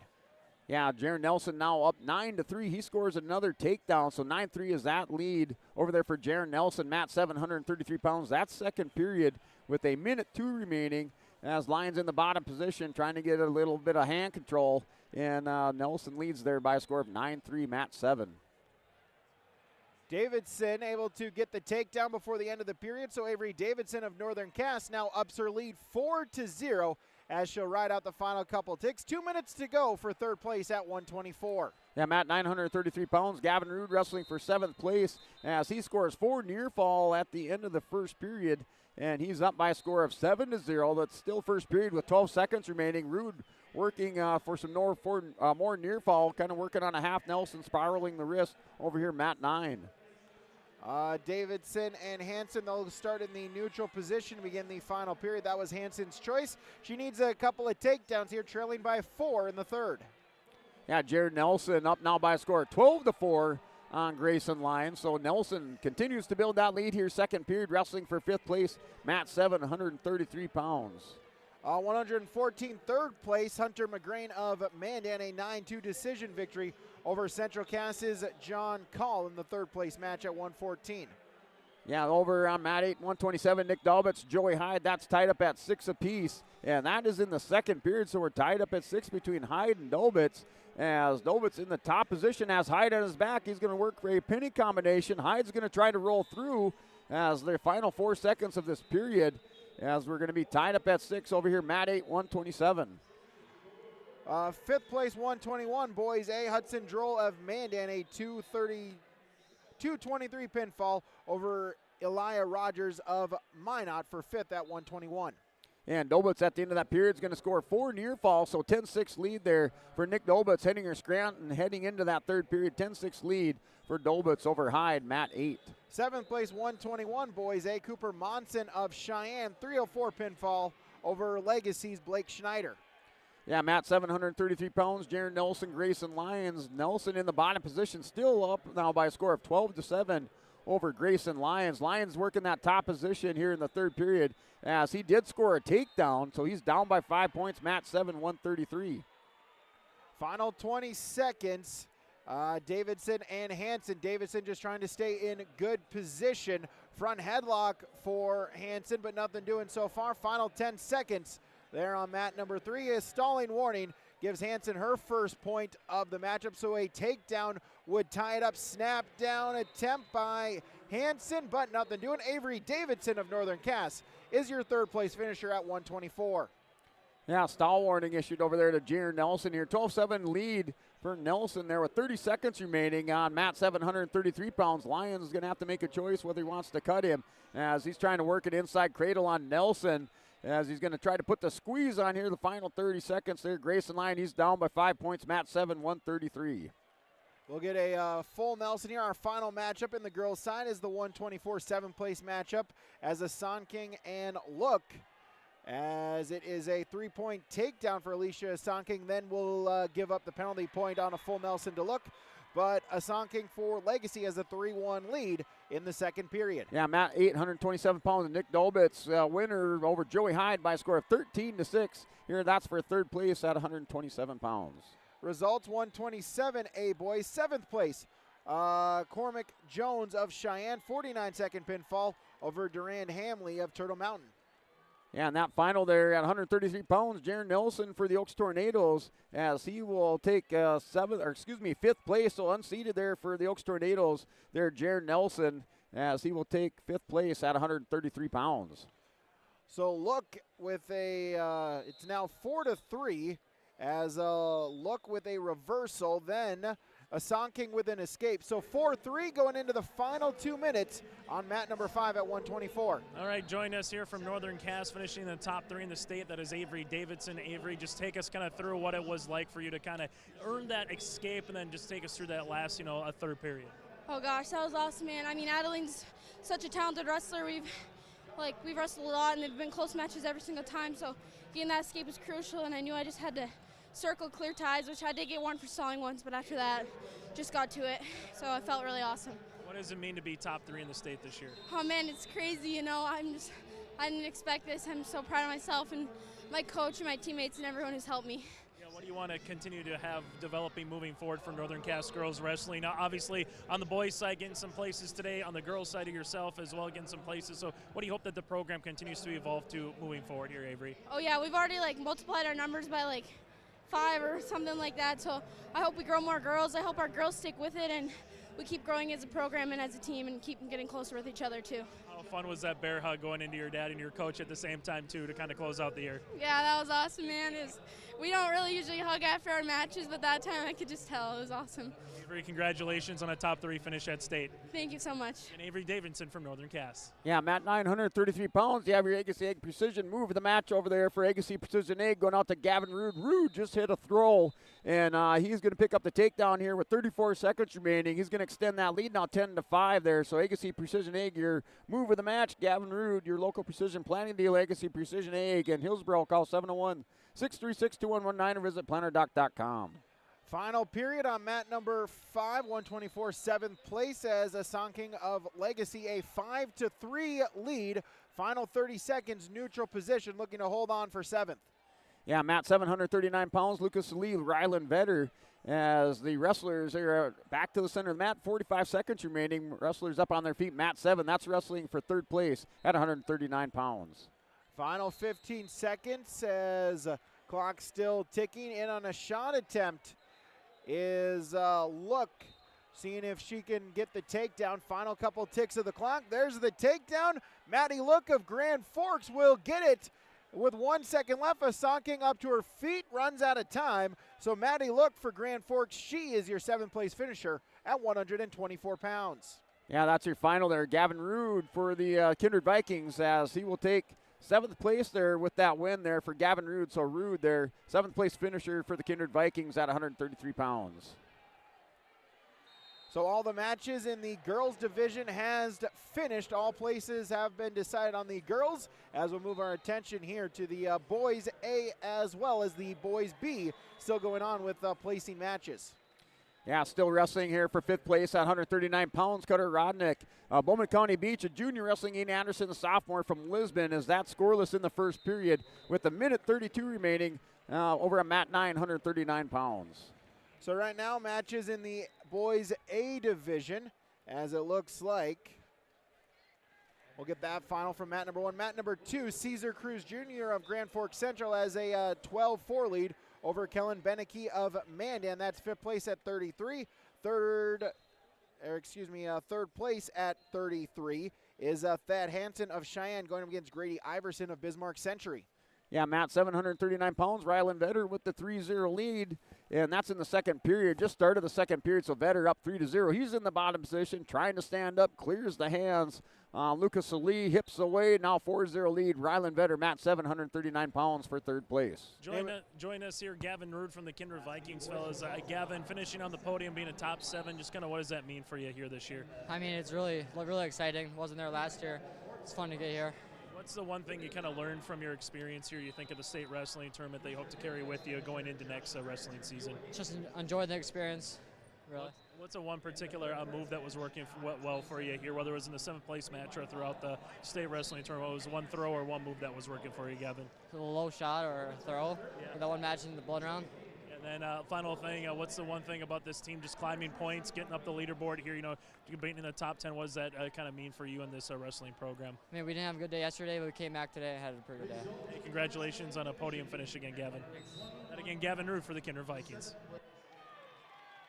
All right, back here, Matt 9, 139. Cutter Rodnick of Bowman County Beach with that takedown as he leads now by a score of 3-0 for 5th place. Matt, 939 pounds. Couple results in A boys, 121 3rd place, Jack Clemenson of Cheyenne, a 9-5 decision victory over Arthur Arroyo of Bismarck. 3rd place at 127, Caden Engelberg of Bismarck, a 3-0 decision victory over Grady Olafson of Cheyenne. Yeah, working over here, Matt 7, 139 pounds. Vetter and Salee, as now it's a 4-3 lead there for Rylan Vetter, as Salee closing this one up on Matt 7. That's for 3rd place. Lucas Salee in the top position has a cradle locked up on Vetter. As that will do it, Caesar Cruz Jr. of Grand Forks Central, he is your 5th place finisher at 133 pounds, defeating Mandan's Kellen Beneke. Yeah, Matt 939 pounds as they gave the reversal over to Rodnick, and then that was a 5-0 score, then a reversal by Anderson. So now we're 5-2 here, Matt 9, 139 for 5th place. Your other matches at 33 pounds, final matches in the second to last weight class here in the A boys.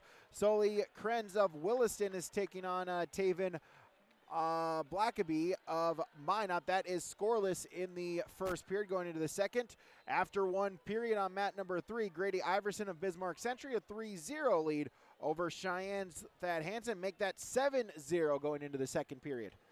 Yeah, another reversal there by Cutter Rodnick. Now leads by a score of 7-2 on Anderson. Anderson bottom position, and that's in the second period with a 38 seconds remaining. Here, Matt 939 pounds. And then Matt 7, 139. Lucas Salee now has the lead, 7-4 on Rylan Vetter. Here, Matt 7, 139 for 3rd place. Get a Enbridge Energy wrestlers of the tournament here in this girls side of things. We'll give that to Hillsboro Central Valley, the first 2 state placers in the girls division for Hillsboro Central Valley. 7th grader Michaela Mock places in 4th place for Hillsboro Central Valley, and 7th grader Crystal Magnuson able to end her career on the podium. She places 8th. So Michaela Machwin in 4th, Crystal Magnuson in 8th. Those are your Enbridge Energy wrestlers of the tournament. Life takes energy, energy for life, online at enbridge.com. Yeah, back here, start of the third period between Anderson and Rodnick. Anderson's going to choose both up, and he's down by 5 points. Matt 9, 139 pounds. That's wrestling for 5th place. Lucas Salee with that lead now 7-4 over Ryland Vetter. Matt 7. That's in the third period with 1:05 remaining. Mat number 3, Grady Iverson with an 8-0 lead for 3rd place at 133 pounds in period number 2. And Blackaby and Krenz, no score. Make that a score as Blackaby of Minot gets an escape point here in the second. Yeah, and then on the whistle, stand up there by Rodnick, and they're going to go 7-2, scramble out, so no change of position. And that is still a 7-2 score there, third period with 1:22 remaining over there on Mat 9.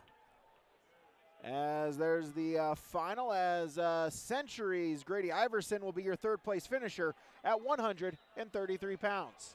Yeah, and that final there, Matt 739 pounds, as it was Lucas Salee of Velva. He's going to be your 3rd place finisher as he won by decision 7-4 over Ryland Vetter, Matt 7. Now Mat 3, 139, 3rd place matchup. Jetton Wadeson of Cheyenne, Corbin Kraft of Minot. This the final weight class in the A boys, 139, 3rd place matchup. Yeah, Matt 939 pounds for 5th place. As Rodnick in on a double leg shot on Anderson. Anderson with the heavy hips trying to sprawl out and push off the thighs, but Rodnick's going to try to peek out here. He's going to stand up, drives the legs on Anderson. So he's up 7-2. He's going to try to add to that lead there with 40 seconds remaining in the third period. The takedown for Rodnick now up 10-2 on Mat 9. As Blackaby now with a 4-0 lead going into the final period. Taven Blackaby of Minot looking to finish his tournament with a win here at 133 pounds. Yeah, Rodnick's going to go up by a score of 10-2, and he's working on a crossface on Anderson. Final 15 seconds. So Rodnick's going to get high. Anderson's going to try to come out the back door, and he will. With the final 10 seconds, Anderson's going to go with a half Nelson, but a score 10-4. And that is for 5th place over here on Mat 9. So 5th place finisher there, Cutter Rodnick. He wins by decision 10-4 over Ian Anderson on Mat 9. Blackaby in the top position here for Minot, looking to see if he can get a turn, just trying to ride it out. As on mat number 3, Kraft of Minot with a 3-1 lead over Wadeson at 139 pounds, 3rd place. Yeah, just all the matches here, Class B, have wrapped up here. So we concluded the Class B placing round matches over here on Mat 7, 8, and 9. So only a couple more matches. We'll run through these down, then we'll take a break, recap, or get you a final look at the scoreboard going into finals and get you ready for finals here momentarily here on yourliveevent.com. As Kraft reshot with Wadeson. Both wrestlers able to stay on their feet, and they'll go out of bounds back to the center. 9 seconds to go in the first period, and maybe an inadvertent poke to the eye there from Wadeson. Sportsmanship saying, my bad, hope you're good. Off the whistle, final couple of seconds. Scramble. Wadeson looking to see if he can get the takedown before the end of the period. Clears the arm, gets it. So Jen Wadeson of Cheyenne will take a 4-3 lead going into period number 2. Final 25 seconds on mat number 1 as Taven Blackaby of Minot puts in a boot, see if he can get a turn, maybe tack on to his lead. Krenz trying to come up from the back door, see if maybe he can get some points, try to make it interesting in the final few seconds. There's the reversal for Krenz, needs to get a turn, has 5 seconds to try to get it, won't have it, and so Taven Blackaby of Minot, he'll hold on. He's your 3rd place finisher at 133 pounds. As Kraft starts in the down position to begin the second, he'll get the escape, so him and Wadeson all tied up, as then we'll get a throw from Kraft right to the back. Corbin Kraft going to look for the pinfall for Minot. Plenty of time to settle in as over 80 seconds as Wadeson going to try to fight off his back. He can't do so. So Corbin Kraft for Minot, he is your 3rd place finisher at 139 pounds. So your final matchup here in the Class 1A boys division, your final placing round matchup, it will be Devils Lake's Max Volk going up against Williston's Tyson Taylor. This your 5th place match at 139 pounds. Volk's a freshman for the Firebirds, 26 and 20. Taylor is a senior for Williston at 29 and 18.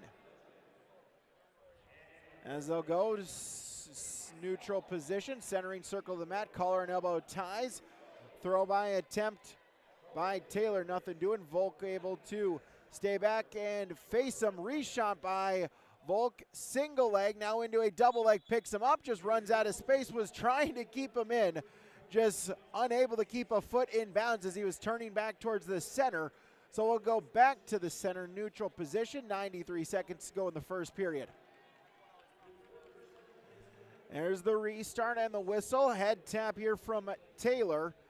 Looking for arm control. Taylor looking for a Russian as Volk putting the forehead right against the side of the headgear, and out of bounds they go back to the center. But Volk will get dinged for stalling, so Max Volk, the first stalling call against him. Here, a minute and 10 seconds to go in the first period. Restart back to the center. Taylor once again looking for that Russian tie. 2-on-1. Volk with an underhook as it stays neutral, halfway gone in this first period. Headlock attempt by Taylor. Volk, though, able to duck the head and get the takedown. So Max Volk of Devils Lake, he's onto the scoreboard first with a 3-0 lead. Final 45 seconds. As Volk looking to ride tough on top. Taylor looking for a roll. Volk, though, able to follow him. Stays in control, bellies Taylor out. Max Volk of Devil's Leg looking to pick up the 5th place finish at 139 pounds. Tyson Taylor, his final matchup for the Coyotes, looking to see if he can get a victory here at 139 pounds. Final 15 seconds, Taylor up to his feet. Volk in on a single leg mat return, and out of bounds they go. Back to the center, no change. So 12 seconds to go in the first period. As Max Volk for Devils Lake has a 3-0 lead.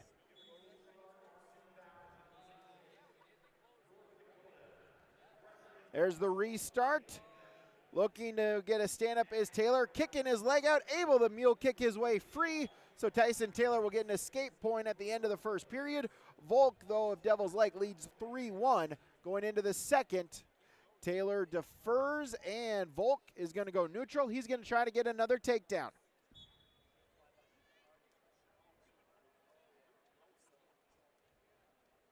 So now a restart back to the center here as Volk trying to get a second takedown. He chose neutral for that reason. Got one in the first period.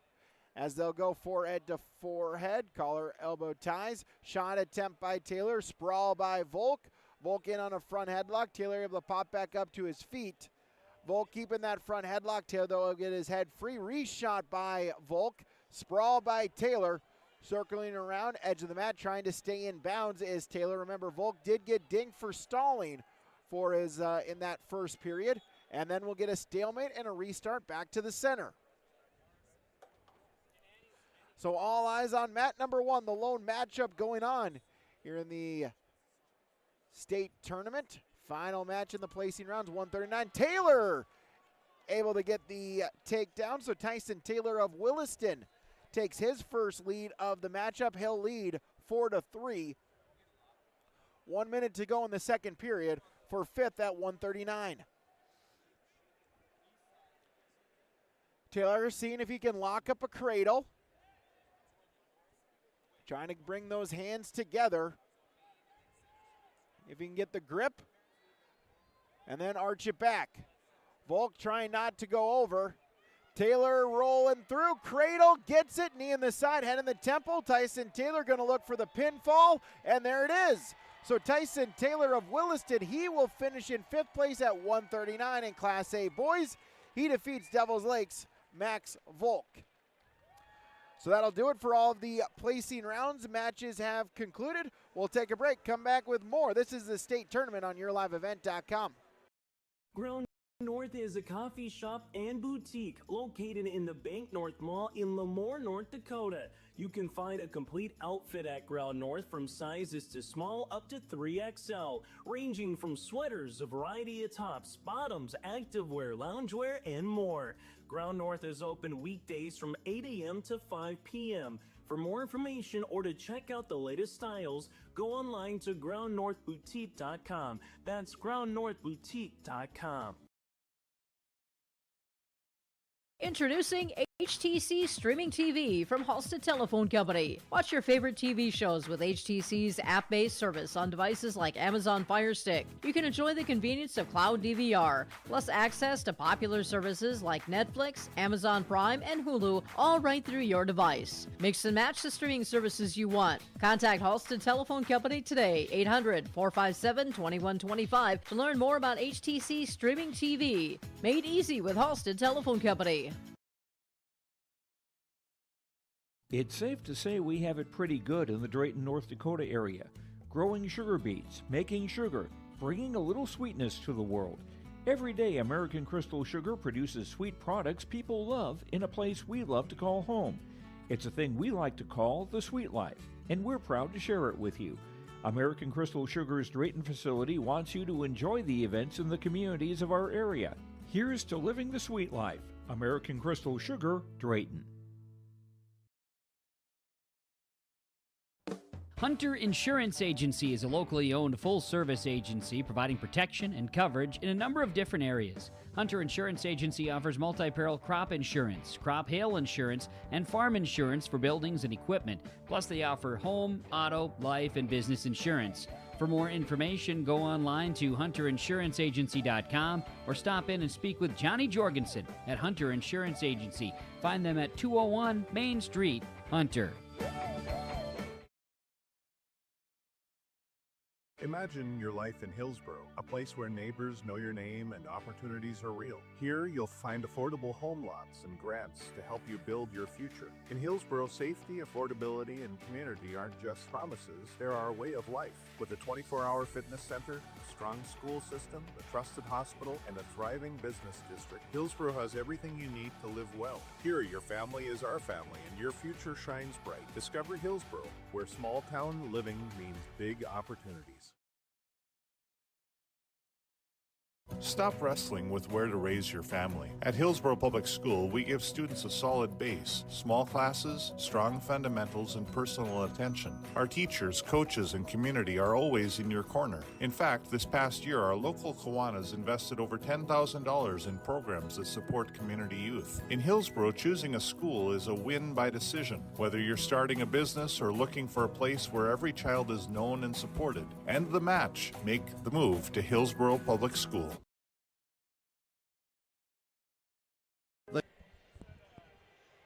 Brady and Brent back with you here on YourLiveEvent.com as we wrestle from we broadcast to you from the floor of the Fargo Dome. Thanks so much for joining us here today on YourLiveEvent.com as we have hit the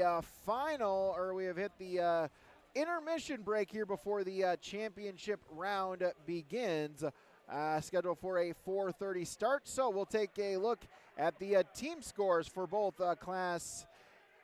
A, B, boys, as well as the girls division as well. Starting with the Class A boys standings. Bismarck Legacy is your top team headed into the finals, 169.5. Bismarck High, your second team at 143.5. Dickinson is third at 139. Davies fourth at 133.5. And Williston will round out the top five at 131 points.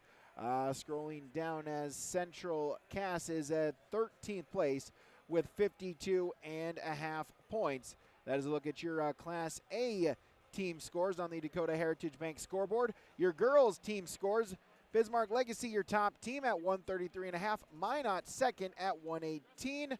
Lisbon is third at 108.5 points. Bismarck fourth at 106.5, and Pembina County North fifth place at 91 points. Scrolling down here, Central Cass 13th with 54 points. Mayport CG 18th with 38. Northern Cass 22 with 17.5. Hillsboro Central Valley 24 with 24 points. And Kindred 33rd with 11 points. That's a look at your class. That's a look at your girls state tournament team scores on the Dakota Heritage Bank scoreboard, online dhb.bank. Yeah, turning here to Class B, your top 5 teams going into these championship matches. As Carrington in 5th place, 96.5 points. 4th place, Oaks, 104.5. 3rd place, Southwater, 114.5 points. 2nd place, Velva with 148.5. 1st place, Lisbon with 157 points. Kindred into the top 10 now. They're in 10th place with 69.5 points. And then you have Northern Cass in 19th place with 36 points. And Hillsboro Central Valley in 20th place with 33.5 points. They're on the Dakota Heritage Bank's DHB.bank scoreboard there for Class B. That's a look at your standings. Again, the championship round will begin at 4:30. So we're going to take a little bit of a break here. We're going to turn back the coming up slide, but we'll stay right here live on YouTube as the championship matches begin at 4:30. Once again, Brett and myself, we will have the coverage with the Division A, Division B boys, as well as the girls championship matches. So 4:30 will come right back here for the championship round from the state tournament here on yourliveevent.com. So we'll put the coming up slide, but we'll see you in an hour here from the Fargo Dome in the 2026 North Dakota State Wrestling Tournament.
Well, hello again, everybody, and welcome back once again inside the Fargo Dome as it is time for the state championship round. Championship time has just about hit us here at the Fargo Dome. 13 weight classes times 3 divisions. So 39 state champions are about to be crowned in Class A boys, Class B boys, and the girls division as well. Brady Siebels, Brent Dick, as well as Chase Miller back with you here, getting you set up for this final round of wrestling here inside the Fargo Dome, the 2026 state tournament. We'll take a break. We'll come back. We'll get you the Crystal Sugar starting lineup.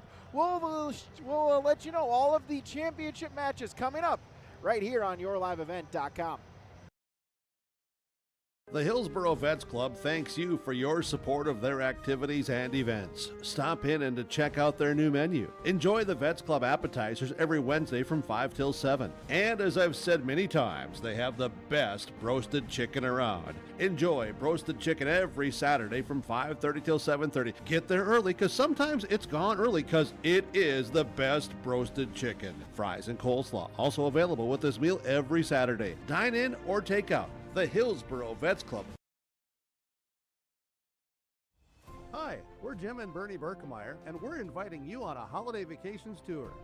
Join us on a Montreal, Quebec City, and the Canadian Maritimes tour, July 30th to August 9th. Experience picturesque small towns, as well as the historic cities along the Atlantic coast, as we use roads and rails on this Canadian adventure. Visit holidayvacations.com, keyword RJ, to request a brochure, to watch a travel show, and to book this tour. Goose River Bank is here for the communities we serve, building relationships that last a lifetime. Serving the strong Red River Valley and beyond, we are your neighbors, friends, and family, committed to providing everything from everyday personal banking to loans for your farm or business. Visit one of our locations in Mayville, Hillsboro, or Hatton, or reach out and we'll happily come to you, because it's the neighborly thing to do. Goose River Bank. Strong bank, strong communities.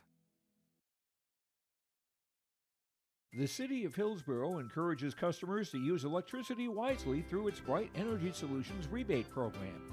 These rebates help customers save energy and money, improve their comfort, and protect the environment. You can get rebates on Energy Star appliances and lighting, as well as high-efficiency heat pumps and air conditioners. They even have rebates for home electric vehicle chargers. Business customers can receive rebates too. Call the City of Hillsboro for more information, or visit BrightEnergySolutions.com.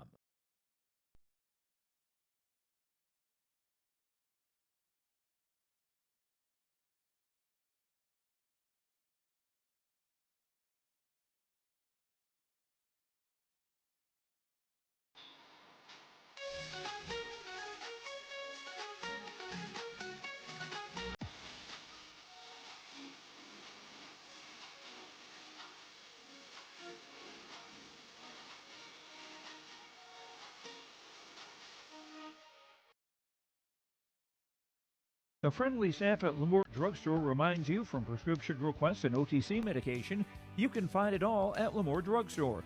Download the app to make refilling your prescriptions more convenient. Stop in and stock up on hand and foot warmers.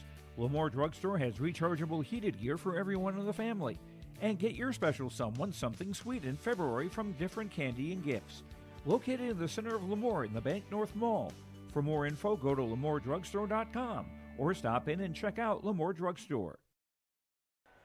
Back here inside the Fargo Dome, it's time to get you the American Crystal Sugar Company starting lineups. Here's we'll run down the 13 championship matches in all 3 divisions. Here, your starting lineups from American Crystal Sugar.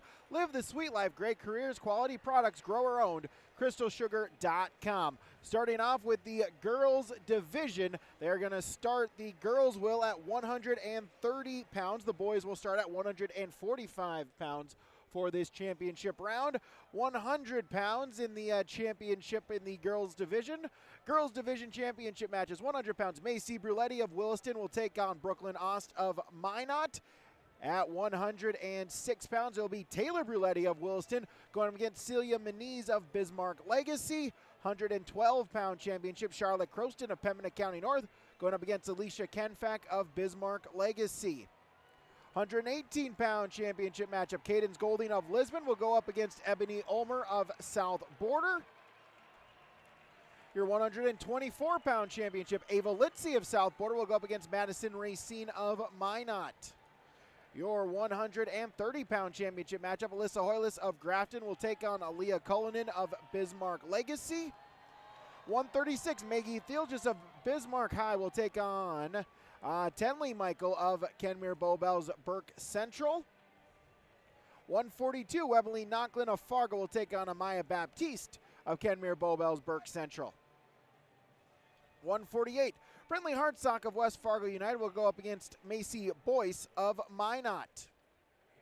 155, Aubrey Boson of Breckenridge Wahpeton will go up against Julia Aworo of Bismarck High. 170, Kyle Wiley of Grand Forks will go up against Alexis Storsved of Mandan. 190, Sky Kopp of Grand Forks will take on Bismarck's Cambry Anderson. And at 250 pounds, Jalen Forey from Pembina County North will take on Michaela Stordalen of Bismarck Century. That is your girls division championship matchups. Yeah, and I think we're going to have to break away here, Brady. We got the national anthem coming up, so we'll come back for more here at liveevent.com as we'll return after the national anthem here on your live event. Before the farming season moves forward, there's one important decision to make.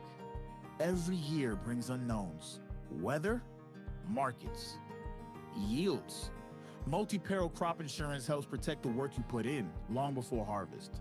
The MPCI crop insurance closing deadline is March 16th. At Irie Insurance, we've helped generations of farmers plan ahead with confidence. Let's make sure you're ready. Contact Irie Insurance for guidance you can trust. Hey Lisbon, it's time to rally behind our favorite team. The Lisbon Bronco Athletic Boosters are sending all our best wishes to the Broncos as they hit the court and field this season. The Lisbon Bronco Athletic Boosters are proud to support our teams and community. Let's show our Broncos that we're with them every step of the way. Go Broncos! Your dedication and spirit makes us all proud. From all of us at the Lisbon Bronco Athletic Boosters, we're cheering for you.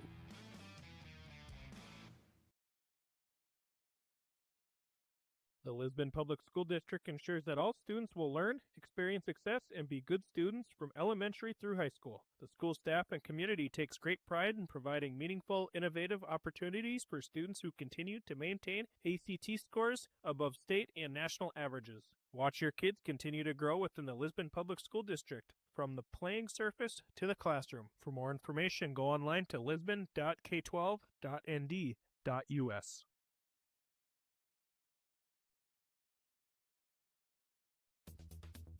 Successful teams need a place to practice when the weather doesn't cooperate or the teams just need an extra swing. The Mayport Youth Center provides that option for the Mayport CG School District, summer baseball and softball teams. The Mayport Youth Center is an indoor facility that includes batting cages and field turf. In the winter, the facility is home to the Mayport Ice Dog hockey team. Good luck to the Mayport CG Patriots from the Mayport Youth Center.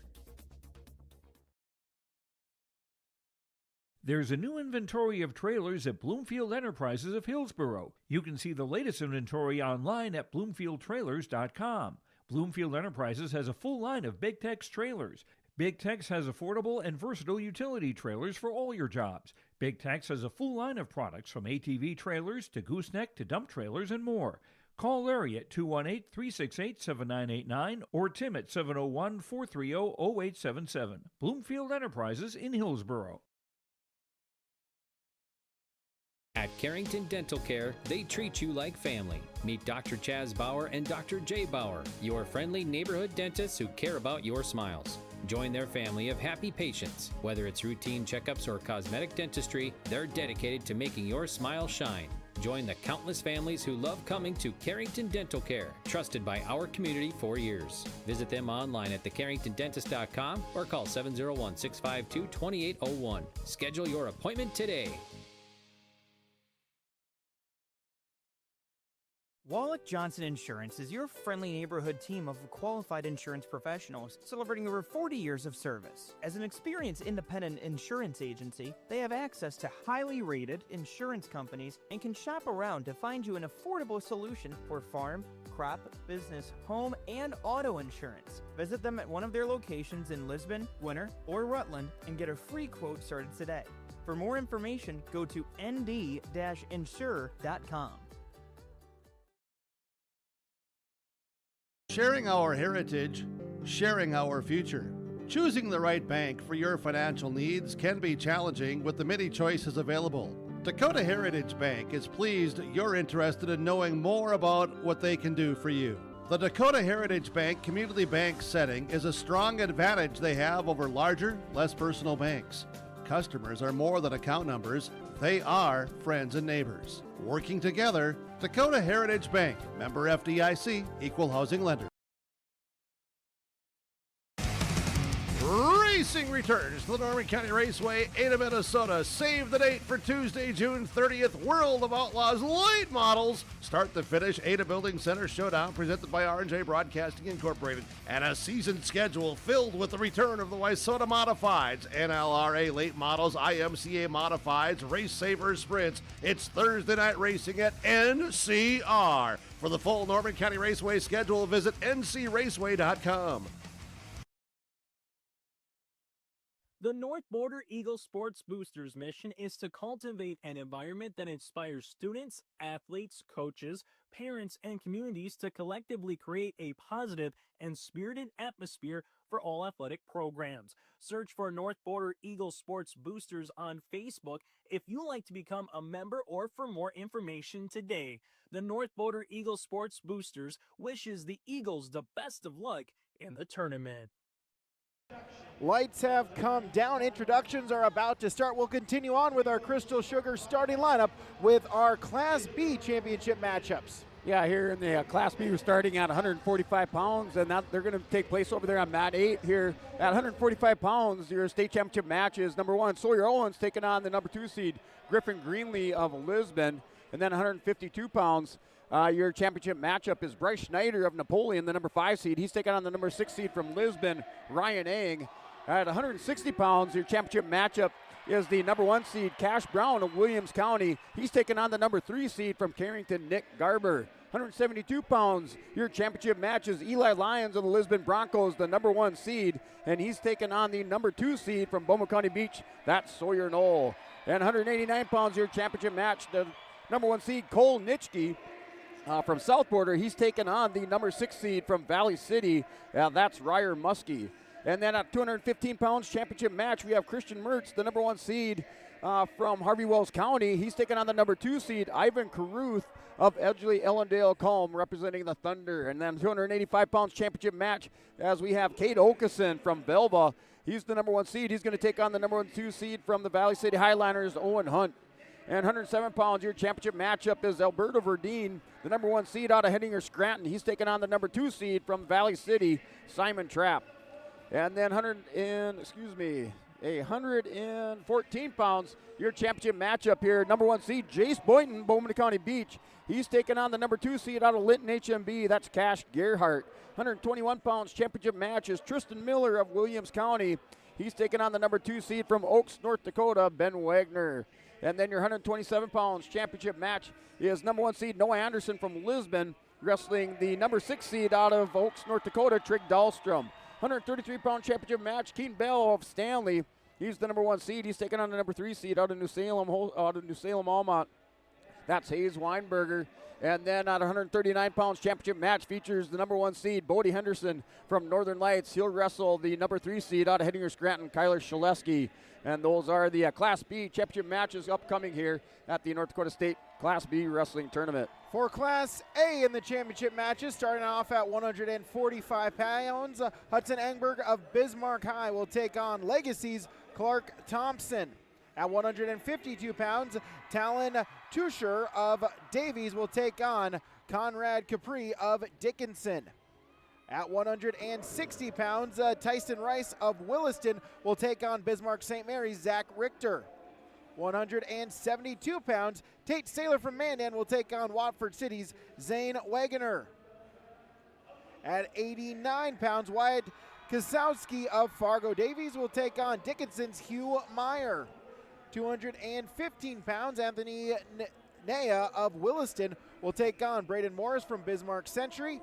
And then at 285 pounds, Darian Bitts from Century will take on Carter Johnson from Legacy. Moving back up to 107 pounds in the Class A boys tournament, Derek Jorgensen of Central Cass will take on Bismarck Legacy's Brandon Height.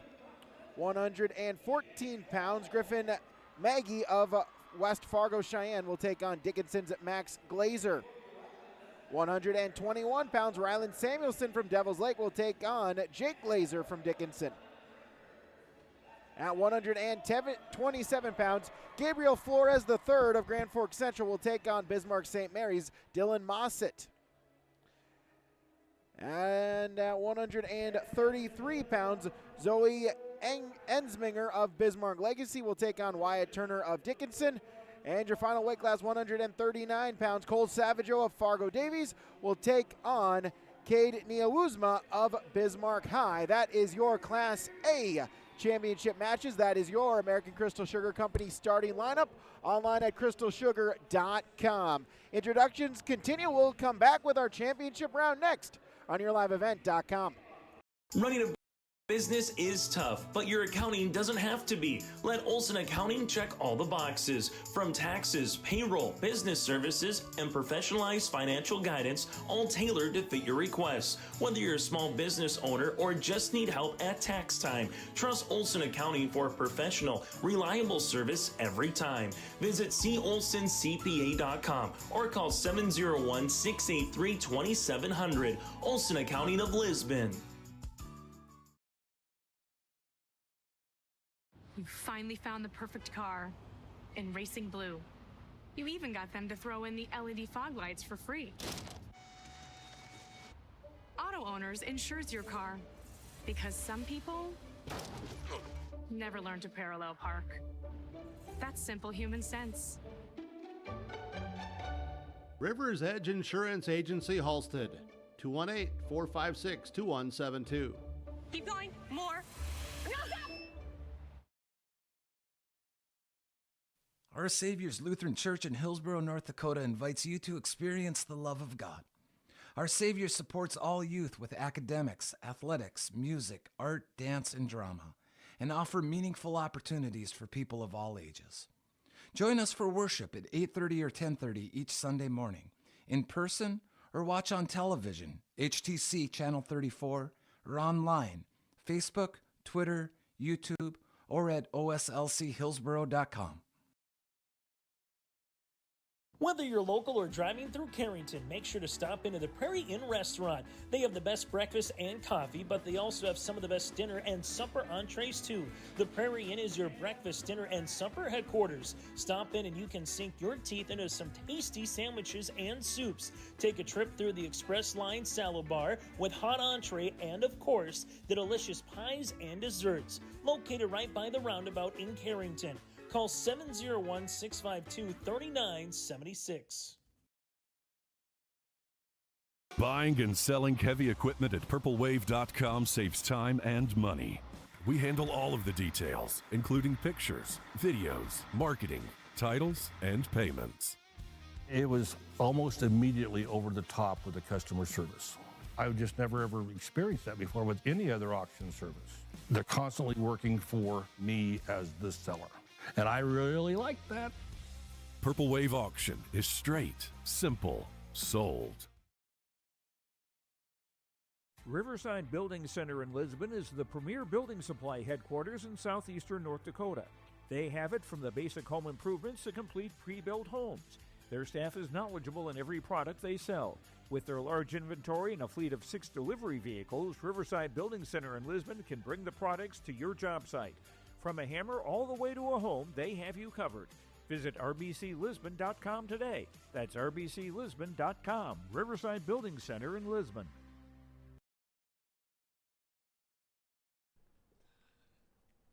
What was that? Is that top insurance? No, I'm pretty sure it's Toop Insurance. Maybe Toupee. Could be Toupee. Yeah, I don't know. Or Taupe Insurance, maybe? I don't think so. Say it right. That's T-O-O-P. That's taupe. Oh, it's Taupe. That's Taupe Insurance in Castleton. Get in touch with Ryan today for a quote or review of your policies. From on-site farm repairs to maintaining the condition of your vehicle, trust the staff at Welton's Tire Service. They've served the Lisbon area since 1972, guaranteeing customer satisfaction and workmanship from farm equipment, tire services, and preventative vehicle maintenance. You'll find it all from affordable prices, free estimates, to their knowledgeable technicians answering any question. Welton's Tire Service is locally owned and located on Main Street in Lisbon. For information, go online to weltonstire.net or call 701-683-5136. Back here on YourLiveEvent.com as they continue with the introductions, getting ready for our championship match. Let's take another look at the Dakota Heritage Bank team scoreboard. Here as we'll start it with the girls division, as Bismarck Legacy is your top team in the girls division with 133.5 points. Minot in second place with 118. Lisbon is in third place, the top team from the east at 108.5. Bismarck High fourth with 106.5. Pembina County North rounds out the top five with 91 points. Looking at some of the area schools, Central Cass in 13th with 54 points. Mayport CG 18th with 38. Northern Cass 22nd with 27.5 points. Hillsboro Central Valley in a tie with Devils Lake for 24th at 24 points. And Kindred 33rd place with 11.5 points. That's a look at your girls team standings on the Dakota Heritage Bank scoreboard. Yeah, over here on the Class B side, your top five teams going into these championship matches. Number 5, Carrington with 96.5 points. Fourth place, Oaks, 104.5. Third place, South Border, 114.5 points. Second place, Belva, 148.5. And then Lisbon in first place here with that narrow lead with 157 points. Looking down the scoreboard as you have in 10th place, Kindred with 69.5 points. And then 19th place, Northern Cass with 36 points. 20th place, Hillsboro Central Valley with 33.5 points. Taking a look at the Class A scoreboard, Bismarck Legacy in great position to potentially sweep the individual state championships here tonight, as Legacy the number one team in Class A with 169.5 points. Bismarck High second with 143. Dickinson in third with 139 points. Davies is the top team from the eastern side of the state in fourth with 133.5. And Williston rounds out the top five with 131 points. Central Cass in 13th in the Class A boys standings as well with 52.5 points. That's a look at your team scores on the Dakota Heritage Bank scoreboard. Sharing our heritage, sharing our future with locations in Minnesota and North Dakota. Online at dhb.bank. As introductions continue on here, we'll bring Brent back in here. And Brent, every year we say it, but every year it's true. Every year is special, and same thing this year. It's championship time here at the Fargo Dome. Yep, championship time in the Fargo Dome. Also a time for some of these fans up here is to, they roam the halls here with that break. They kind of renew some of those old friendships, old rivalries renewed here inside the Fargo Dome, and just glad to be a part of it here for this championship finals here on the Class B side. Yeah, that is always one thing that I always love too, is kind of this break. You do get to maybe see some of the old ones talk about it. As a matter of fact, Gavin Wright, former teammate for Hillsboro Central Valley, now current assistant coach for Central Cass. I always kind of give him a little grief because he's wearing that bright red from Central Cass, us being from Hillsboro, though bright blue. I just happened to be wearing a red jacket here. He saw me, looked at me, read me, and said, "See, Brady, you look good in red too." Yeah, I thought I recognized that guy. I was just wearing the wrong colors, so couldn't really put the face with the school there. Yeah, but, absolutely. Also, Kyle Alson, another one of my former teammates for Hillsboro Central Valley as well, an assistant coach for Central Cass. I just like giving them grief. But, yeah, we're here. This now 3 mats, now 9 mats still. It's the 3 center mats. So mat number 2 will be the Class A boys championship. Mat number 5 will be the girls championship.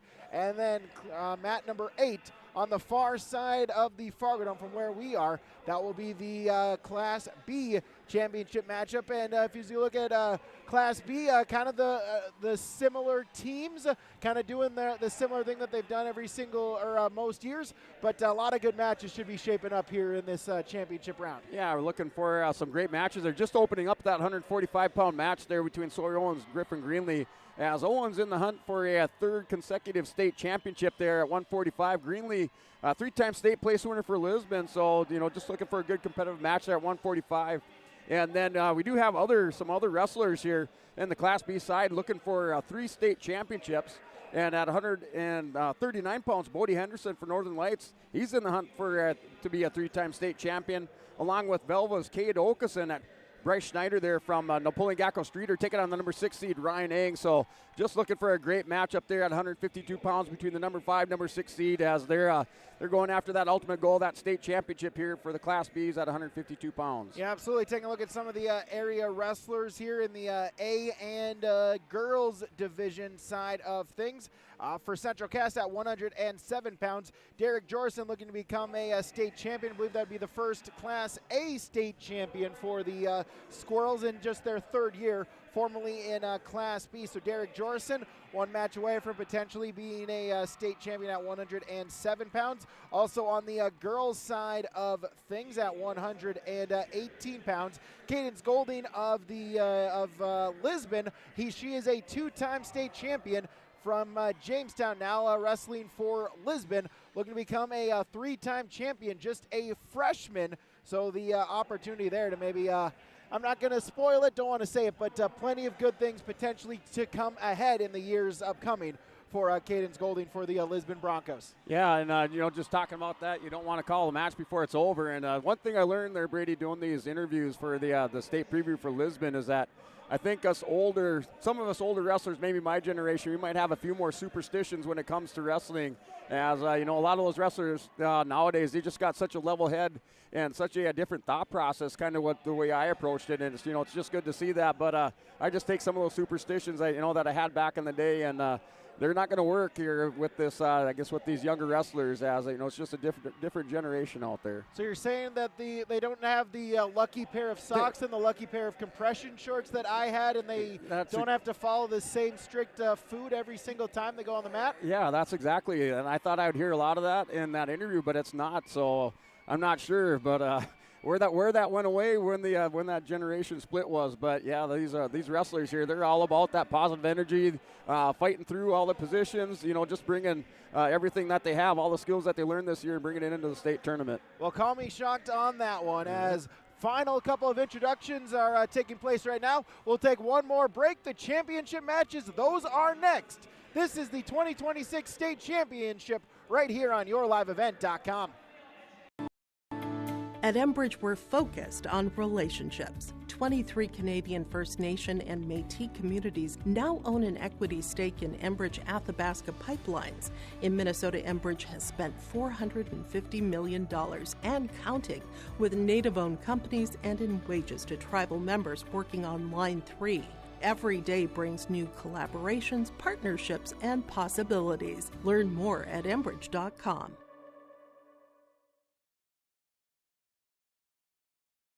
Here's a message from Tim Cassette, Golden Harvest Seed Sales in the Hillsboro area. When it comes to your operations needs, they want to hear from you, which is why they're committed to listening first. From farmer-focused R&D teams to their Gold Series soybeans and game-changing corn products to the insights shared through the Illuminate digital platform, everything offered is an answer to what they learned from you. For Golden Harvest corn and soybean seed, visit with Tim Cassette Seed Sales Hillsboro, 701-430-0877.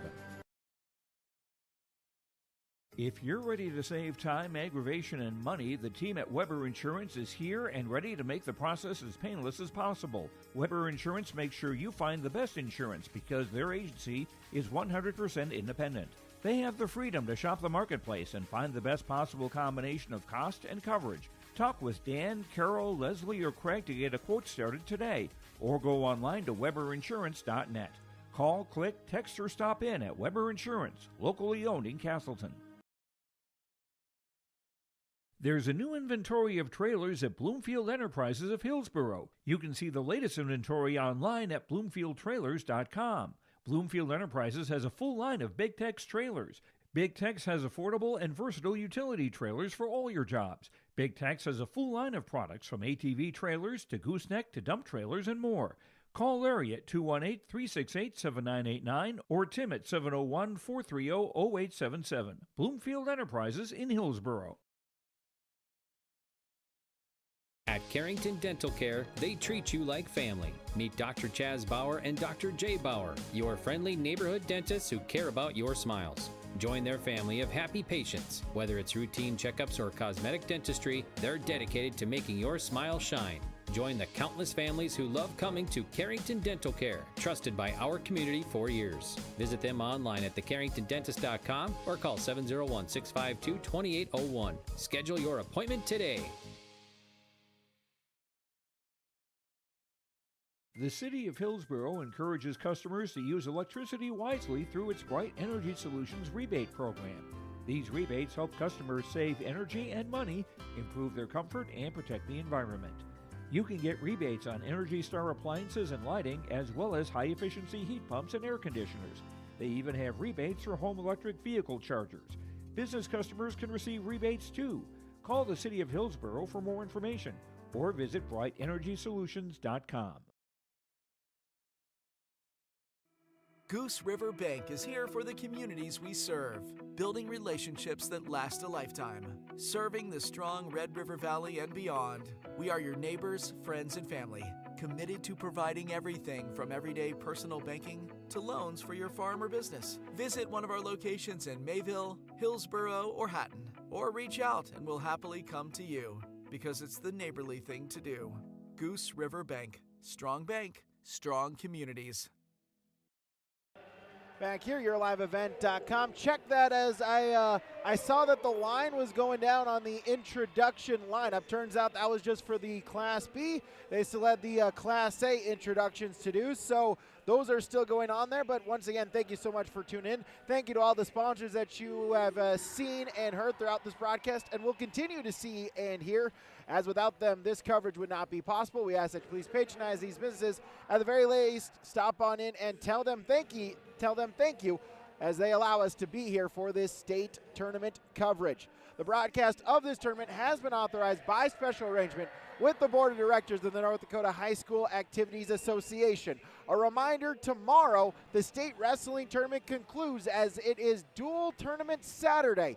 10 a.m. as us on yourliveevent.com. We'll be following both the Lisbon girls, the Lisbon boys, and the Kindred boys, as well as following along all of the other matches throughout the day. So stay right here on yourliveevent.com as day number 3, the dual tournament portion of the state dual tournament, goes on right here on yourliveevent.com. Same place, one stream will go live 9:30 and keep you there all throughout the dual tournament here on yourliveevent.com. Take one final break, then the championship matches, this time I promise, coming up on yourliveevent.com. The friendly staff at Lamore Drugstore reminds you, from prescription requests and OTC medication, you can find it all at Lamore Drugstore. Download the app to make refilling your prescriptions more convenient. Stop in and stock up on hand and foot warmers. Lamore Drugstore has rechargeable heated gear for everyone in the family. And get your special someone something sweet in February from different candy and gifts. Located in the center of Lamore in the Bank North Mall. For more info, go to lamoredrugstore.com or stop in and check out Lamore Drugstore. Before the farming season moves forward, there's one important decision to make. Every year brings unknowns. Weather, markets, yields. Multi-peril crop insurance helps protect the work you put in long before harvest. The MPCI crop insurance closing deadline is March 16th. At IRE Insurance, we've helped generations of farmers plan ahead with confidence. Let's make sure you're ready. Contact IRE Insurance for guidance you can trust. Are you looking for the perfect hardwood for your next winter project? Cywick Lumber and Hardware in Hillsboro has exciting news. Hardwood is now available in the Red River Valley only at Cywick. Whether you're a crafter, woodworker, or hobbyist, they have what you need to make your project. Choose from 3 convenient thicknesses and a beautiful variety of woods: red oak, cherry, white oak, hard maple, walnut, hickory, and poplar. Get started on your next masterpiece with the help of Cywick Lumber and Hardware, Hillsboro. Are you looking for a smarter way to watch TV? Halston Telephone Company introduces HTC Streaming TV. Stream your favorite TV shows using HTC's app-based service on devices like Amazon Fire Stick with cloud DVR included. Get direct access to Netflix, Amazon Prime, and Hulu, and customize your lineup by mixing and matching streaming services that fit your lifestyle and your budget. Call Halston Telephone Company at 800-457-2125 to learn more about HTC Streaming TV, made easy with Halston Telephone Company. What's going on today? I've got a planter in the shop, and I had the guys from Agassiz Precision Ag come over and do an inspection. You upgrading systems, or are you working on maintenance? Both, actually. We walked some fields last summer and found areas where we can improve. So we are installing Delta Force and some new opening discs. Yeah, I bet we're in the same boat. I should give them a call. Yep, they will come out and look over the planter with you and put a plan together. They are the guys I go to for answers. Agassiz Precision Ag, your local precision planting dealer. Give us a call at 701-636-2119 or planterdoc.com. Farming today doesn't always feel the same way it used to. Then again, some of it feels all the same. Maybe it isn't so much the jobs that changed, but how they get done. Now that's a different story. Everything got bigger and smaller at the same time. Insurance, accounting, and taxes can get complicated, so you need someone who's looking to keep every dollar possible in your pocket. Ag Country. Lights have come on, introductions have concluded. It is time for the state championship matches to begin right here on YourLiveEvent.com. 13 weight classes, 3 divisions, and it's going on as we speak right now. Class A boys, Hudson Engberg of Bismarck going against Legacy's Clark Thompson. In the girls, Alyssa Hoyles of Grafton taking on Aaliyah Cullinan of Bismarck Legacy. Yeah, Matt 8 here, 145 pounds, championship match here between Sawyer Owens, the number 1 seed, a 2-time state champion, looking for the 3rd in a row for Hillsboro Central Valley. He's taking on the number 2 seed, Griffin Greenleaf of Lisbon. That's your championship matchup here, 145 pounds for Class B. Alyssa Hoyles, a 2-time state placer now for the Grafton Spoilers. The lone girl sent to Grafton, or sent to the state tournament from the Grafton Spoilers. She is wrestling for a state championship here at 130 pounds. Last year finished 7th. Aaliyah Cullinan, a 2-time state champion back-to-back years at 36, moving down to 30 this season. Yeah, Griffin Greenleaf for Lisbon. He's a 3-time state place winner and looking to improve on that. First time he's appeared in a state championship match here at 145 pounds for Lisbon. And that matchup underway over on Mat 8. So Hoyles and Cullinan, no score as they go 20 seconds in, just under a minute between Enberg and Thompson in the Class A Boys Championship, while those matchups stay neutral here in the state championship. Yeah, over on Mat 8 there, Sawyer Owens with the single leg shot on Greenlee. Greenlee's going to put in a whizzer over the top, so underhooked by Owens off right on the edge of the mat. They're going to go off back to the, no center for the restart. Still wrestling it out there, Mat 8. Girls division, Cullinan with a takedown. Hoyles gets an escape, but Cullinan back in on a shot attempt and gets another takedown. So Cullinan extends her lead now 6-1. Yeah, Greenlee and Owens in a scramble. Greenlee got in on a single leg shot. Owens continued wrestling through the position. Here's Greenlee going to go forklift over on Mat 8 here, 145 pounds. As Engberg of Bismarck High will get a takedown, but then Thompson cutting or limiting the damage, gets a reversal. It's 3-2 going into the second in the Class A 45-pound championship. Yeah, Sawyer Owens in that waterfall position was able to arm wrap around the waist of Greenlee, and they get a stalemate. So back to the center for a restart. Mat 8, 145 pounds, first period, under a minute remaining. 6-2 with 20 seconds remaining. Make that now 9-2. Aaliyah Cullinan gets her 3rd takedown of the match. She's got a 7-point lead, looking for her 3rd straight championship in the girls division at 30 pounds. Yeah, Greenlee and Owens. Owens is trying to hit a little slide by Merkel position. He's going to drag Greenlee down. Still no takedown awarded. The official has not ordered a takedown there. Greenlee and Owens still scrambling it out there. And now the 3-point takedown for Sawyer Owens. As to start the second period in the Division A matchup, as Thompson from Legacy will start in the down position as he will give up the escape point. So Hudson Engberg of Bismarck High will take the lead now, make it 4-2, 30 seconds into this second period. Yeah, Sawyer Owens strikes first with that 3-point takedown. He has the 3-0 lead now with 26 seconds remaining in the first period. He's in the top position off the restart. Breaks Greenlee down. Greenlee broke down center of the mat over on mat 8. So Engberg with a 4-2 lead. Cullinan with a 9-2 lead second period here in the A and Girls Division Championship round. Yeah, Greenlee tried to counter there, and they kind of cartwheel hip over the top on Owens. Owens gets him back belly down, no change of position, and that 3-0 lead there for Sawyer Owens, mat 8, 145-pound championship. Still 4-2, collar and elbow ties between the wrestlers here, between Engberg and Thompson, as Cullinan looking to extend her lead, trying to get another takedown midway through the second in the girls' championship match.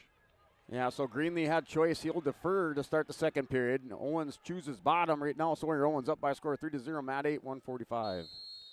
As Whizzer position will force a stalemate in the A division. Engberg Thompson, no change, same score. Engberg a 4-2 lead, 30 seconds to go in the second.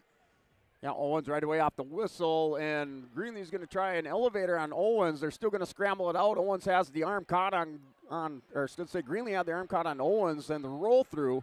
So right on the edge of the mat, Greenlee's going to catch Owens, and they're going to go back, still scrambling out. 4-0's that score, Owens and Greenlee. 12-3, Aaliyah Cullinan of Bismarck Legacy extending her lead. She's well on her way in this second period. Has a 9-point lead, looking for her third straight championship at 130 in the girls division. Yeah, getting a little funky over there on mat 8, 145 pounds. Greenlee had Owens on the edge of the mat. Owens able to roll through, got back down to his base, and now still 4-0 the score there, mat 8, 145 pounds with a minute 20 remaining. End of the second. Hudson Engberg of Bismarck High has a 4-2 lead. They're going to go neutral for the final 2 minutes. Yeah, back with that restart with the minute 12 remaining as Greenlee puts the hands on the knees. Owens hands out front, little head tap there from Sawyer Owens. Still that 4-0 lead, minute 5 remaining. Wrestlers up on their feet, second period on mat 8. Engberg with a shot attempt, looking to extend his lead, trying to take control of this matchup. Whizzer from Thompson tried not to give up the takedown. Engberg able to hold it out, looking for the trip. Sprawl by Thompson, Whizzer position, still neutral. Yeah, the slide-by attempt by Owens, edge of the mat. They're going to go off, and they're back to the center for a restart. Owens with the slide-by, reshot off into a double leg, and they go on the edge of the mat, back to the center for a restart. Still 4-0 lead there for Sawyer Owens on mat 8. Engberg will finish the takedown, so that will give him a 5-point lead. 70 seconds away, Hudson Engberg is from a state championship at 45. Yeah, back to the center now with 35 seconds remaining. 4-0 lead. Greenlee, a little sweep single attempt on Owens. Not able to pick the ankle. Back up on their feet into collar ties here with 25 seconds remaining in the second period. 14-3. Cullinan with the lead for Bismarck Legacy. Looking to pick up the state championship as under a minute and 15 seconds to go. She's got an 11-point lead. Yeah, Owens in and a single leg shot on Greenlee. They're going to go kind of waterfall position, scrambling out. Owens on his hip. Greenlee's laying on his right hip. And looks like we're going to have a stalemate. 4 seconds remaining. Still 4-0 that score between Greenlee and Sawyer Owens. Final 20 seconds. Hudson Engberg of Bismarck High, the senior, looking to pick up victory number 30 on the season. He's 15 seconds away, riding tough on top, leading by 5. Yeah, both wrestlers kind of collected themselves at the end of midway through that second period after a couple of early exchanges, and now Sawyer Owens up 4-0. Greenlee is going to take it to his feet here as he's going to need to take down some near fall, a couple of takedowns there. I'm at 145 pounds. As we have our first state champion of the night, Hudson Engberg of Bismarck High, a 7-2 decision victory over Legacy's Clark Thompson. Hudson Engberg for the Demons. He's the state champion at 145 pounds. Yeah, Greenlee a single leg shot on Owens. Owens with the kind of the belly, or should say on the waist, or belly whizzer, and Greenlee kind of broke down on his hip, takes him off his base. He's going to do it again. Greenlee still trying to turn the corner, and Owens Looks like he's going to step around. They're still going to scramble it out. Greenlee turns the corner. The takedown. Griffin Greenlee now 4-3 is that score. With a minute 20 remaining, Greenlee's down by 1 point over on Matt 8. Bismarck Legacy's Aaliyah Cullinan, back-to-back state champions at 136 pounds. She makes the bump down to 130 this season. Same result. She is a state champion, defeating Alyssa Hoyless 15-7. Yeah, 5-3 is the score. Greenlee on another single leg shot on Sawyer Owens.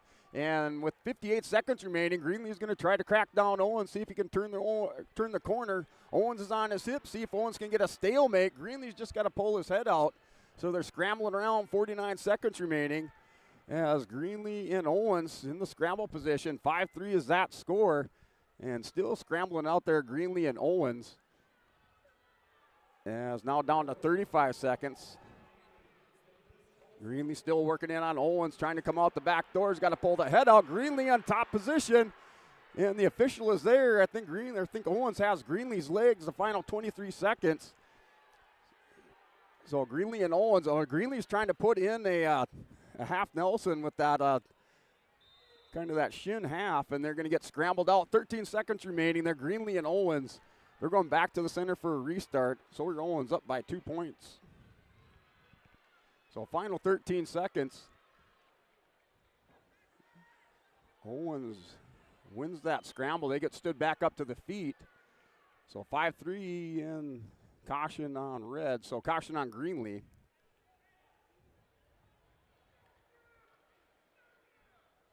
Final third, another caution. So Greenlee whistled with the second one.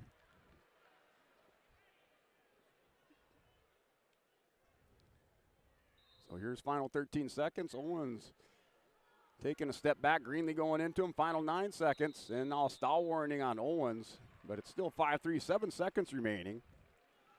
So Owens just has to back away. He can still give up a point. And another stall call.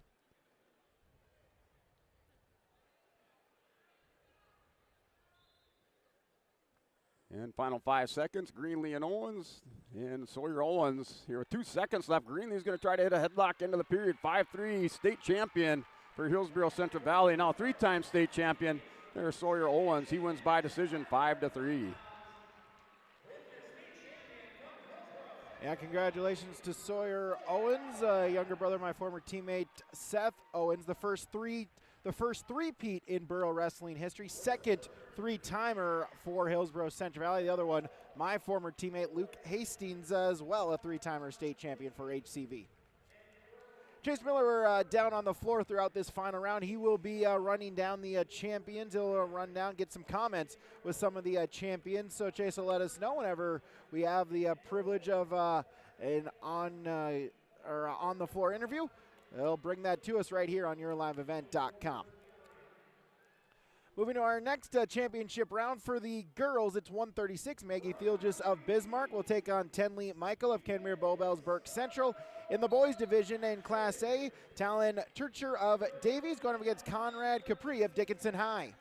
Yeah, over here, 152 pounds for a championship match. It's Bryce Schneider of Napoleon Gackel Streeter. He's the number 5 seed. And he's taking on the number 6 seed here, Ryan Eng of Lisbon, as that matchup now just underway for a 152-pound championship between Schneider and Eng of Lisbon. Thielges, a former state champion in 2024 at 124 pounds. Last year, the state runner-up at 130 pounds. 3 years ago in 23, she was a 6th place finisher at 115. Her opponent for the Honkers, Tenley Michael for Kenmere Bowbells Burke Central. Last year, the runner-up at 124 pounds. Yeah, Bryce Schneider, state qualifier last year. He placed 8th at the state tournament the previous year. Ryan Eng for Lisbon didn't make it to the state tournament, had an injury, so he sat out last year. But he is a 2-time state place winner for Lisbon. It's his second appearance in the state finals, as he was in the finals as a freshman. So the 152-pound match here with the minute 16, that's scoreless between Schneider and Eng. All right, guys, join us here. Sawyer Owens, back to back to back. How does that sound first and foremost before we dive into your matchup here, Sawyer? Sounds pretty good to me. I had that put as my lock screen. I said it the day of I won last year, my junior year. So I've had that in my mind all year, and I got it done. What allowed this particular year? I see a bandaged left hand, maybe not at 100% obviously, but still to battle through this weekend here at the state tournament to come out on top. Yeah, God was with me and he helped me through all these injuries. He helped me through my broken finger, helped me with my bursitis in my knee, helped me with my past broken ankle, but helped me with my bad motor too this year. But yeah, God helped me. God helped me through all that. You obviously had Griffin go for a shot. You knew that was going to happen when you're up by a couple points. Just take us through what your mentality was to try as best not to give up any more backfall points, any more bonus on that, and just kind of ride out the third period there as best you could. Yeah, I was almost on my back, and I could hear people saying 3 in the background, so I knew I had to get moving. I passed that ankle, and I got it done.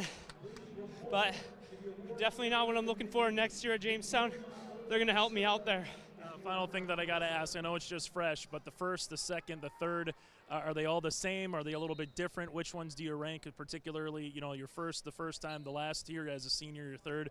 Sawyer, how does this one rank just in terms of being a state champ this year? Honestly, this one was probably my worst. I wrestled the worst. Last year I went and tech followed my kid in the finals, pinned him. And my first year I beat the #1 seed, wrestled a great match. This one I wrestled pretty good, but I beat the kid last week by 12. That should have been a lot better out of me, but it shouldn't have even been a question. But yeah. Congratulations, Sawyer. Best luck moving to the Buffalo City next year. Yes, sir. Thank you. And again, back-to-back 3-time state champs, Sawyer Owens here for the Burros. Yeah, over here at Class B, Matt, 852-pound championship match to Bryce Schneider riding. Schneider with the escape and currently working on a double leg shot on Ryan Eng. Eng's doing a good job there scrambling out. They're going to go waterfowl position. Eng with the body wrap around Schneider, and that's still a 1-0 lead there. Bryce Schneider on Mat 8. Mat 5 girls championship match. The 2C Tenley Michael with a first period takedown. She's got a 3-0 lead, is wrestling in the down position. A boys 52. Conrad Capri a takedown in the first period. Talon Tucher able to get an escape. It's 3-1 as they wrestle in the second. Yeah, over here I'm at 852 pounds here as Ryan Eng back to the center of the mat. Still 1-0 lead there for Bryce Schneider with 48 seconds remaining. Wrestlers break apart but still up on their feet. I'm at 8. 2 more points as Michael will get a reversal, so she'll up her lead now 5-0 halfway through the second on mat number 5. Yeah, big club of the head there by Ryan Eng. Snap down Schneider. Schneider pops back up to his feet. Final 30 seconds of the second period. Eng is going to go kind of front headlock position. Stands back up. Shot by Schneider. Big sprawl by Eng here, Mat 8. Official Trevor Kittleson will call a stalemate in the boys A championship match. Capri for Dickinson High still with a 3-1 lead. Final 30 seconds of the second. Yeah, Eng trying to work a front headlock there on Schneider. Final 9 seconds of the period. Eng here trying to put head in the hole. They're going to get stood back up. Final 5 seconds, second period over on Mat 8. As it looks like we'll have injury time as Michael extends her lead, now a 10-0 lead, as I think she got a 5-point near fall, as the medical staff will look at Maggie Thielges there in the girls championship mat. Yeah, going over here to the third period as Bryce Schneider of Napoleon Gacko Streeter, he has the 1-0 lead. And it looks like we're going to go with maybe a Bank North Bank blood timeout. So there's a Bank North Bank blood timeout over there on Mat 8 here at Bank North, not new, not national. Bank North, hometown bank, focused on relationships, local decisions, and community support. Find out more at banknorth.bank. Bank North, member FDIC, and equal housing lender. End of the third period as Capri was up to his feet. Tutscher was trying to hold on not to give up the escape point, but gets dinged for his second stalling call. So that'll work for the points of Conrad Capri of Dickinson High, a 4-1 lead going into the third period. Yeah, here, 152-pound championship match. Says Ryan Eng was in the bottom position to start, and Bryce Schneider still working over the top. Eng's going to try to isolate that wrist. Now he's going to stand up. Schneider drags him back down on the mat here. Mat 8, 152 pounds, third period with a minute 33 remaining. As we'll have a stalemate off of a scramble between Capri and Tutscher, and no change as Tutscher for Davies in the down position, trailing by 3. Yeah, Eng with a sit-out attempt on Schneider. Schneider's going to go ahead, throws in an underhook. He brings Eng back around to his base. Minute 13 remaining. Ryan Eng still in the bottom position as he's up on his base, but Schneider doing a good job riding there, Mat 8. Maggie Thielges able to continue for Bismarck High. She's in the down position. Tenley Michael for the Honkers has a 10-0 lead for the 8th grader, the number 2 seed, as Thielges sit out, seeing if she can get an escape. Michael, though, able to follow, stays in control. Yeah, Bryce Schneider now with another underhook. Ing's going to go ahead and kind of roll back around on his hip. He's going to run out of time here. Final 43 seconds. Ryan Ing is down 1-0. Bryce Schneider in the top position, putting the ride on Ryan Ing on mat 8.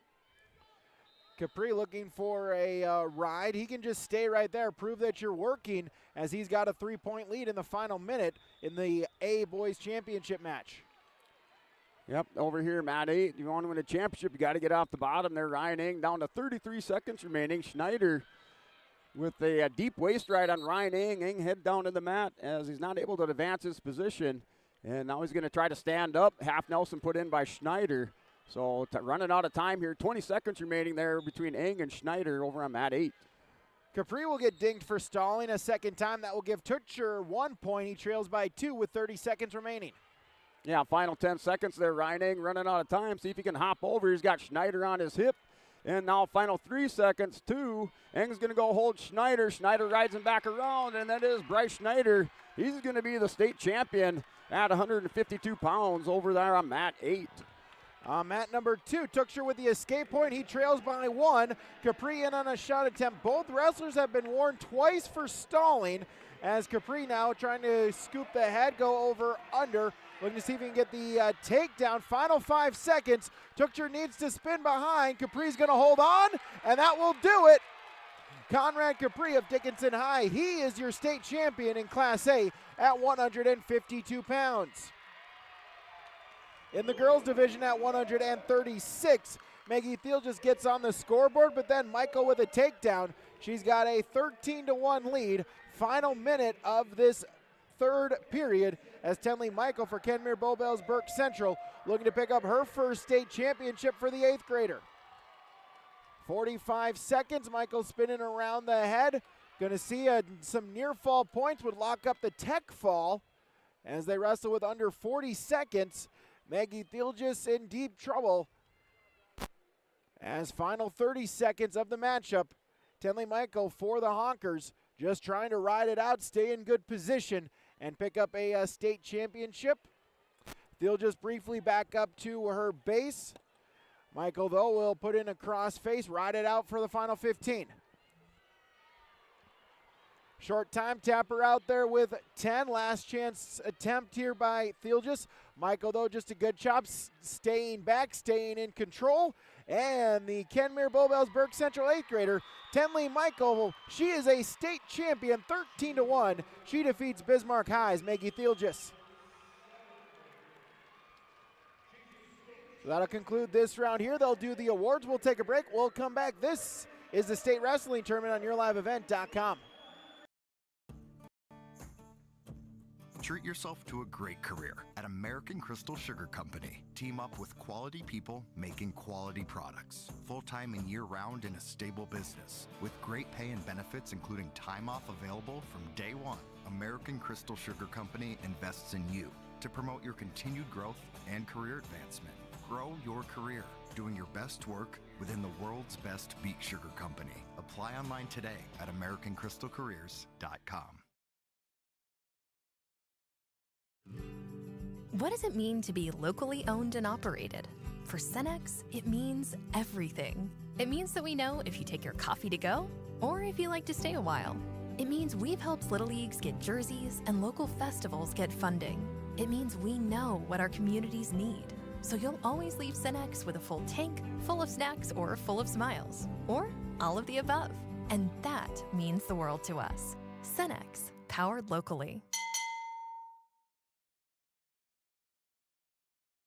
Here's a message from Tim Cassette, Golden Harvest Seed Sales in the Hillsboro area. When it comes to your operations needs, they want to hear from you, which is why they're committed to listening first. From farmer-focused R&D teams to their Gold Series soybeans and game-changing corn products to the insights shared through the Illuminate digital platform, everything offered is an answer to what they learned from you. For Golden Harvest corn and soybean seed, visit with Tim Cassette Seed Sales Hillsboro, 701-430-0877. Partnership is a way of life here in the Northland. It's about pitching in to help our neighbors, making lending decisions locally, honoring long-term commitments to farmers, Main Street businesses, teams, schools, and rural communities. We're more than just a bank. We're a community partner, working constantly and diligently to enrich the lives of everyone we serve. Bank North, always true.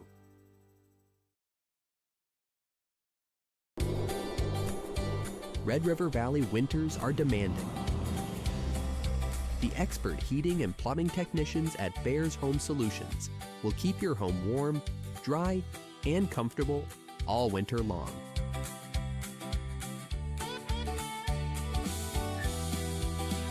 When winter's chill is in the air, You need a bear in there. check out bearshomesolutions.com. Seniors, Benedictine Mission Coordinator invites you to join them for the winter. Short stays are available from just 2 weeks up to 4 months in a fully furnished apartment with no long-term commitment. Enjoy a daily continental breakfast, a full kitchen and bath, washer dryer, and utilities included. Plus, you can enjoy social activities, worship services, and there's convenient transportation along with indoor access to therapy services and the Essentia Health Clinic. Learn more or schedule a tour today. Call 218-521-0161 for Benedictine Mission Coordinator. Before the farming season moves forward, there's one important decision to make. Every year brings unknowns. Weather, markets, yields. Multi-peril crop insurance helps protect the work you put in long before harvest. The MPCI crop insurance closing deadline is March 16th. At IRE Insurance, we've helped generations of farmers plan ahead with confidence. Let's make sure you're ready.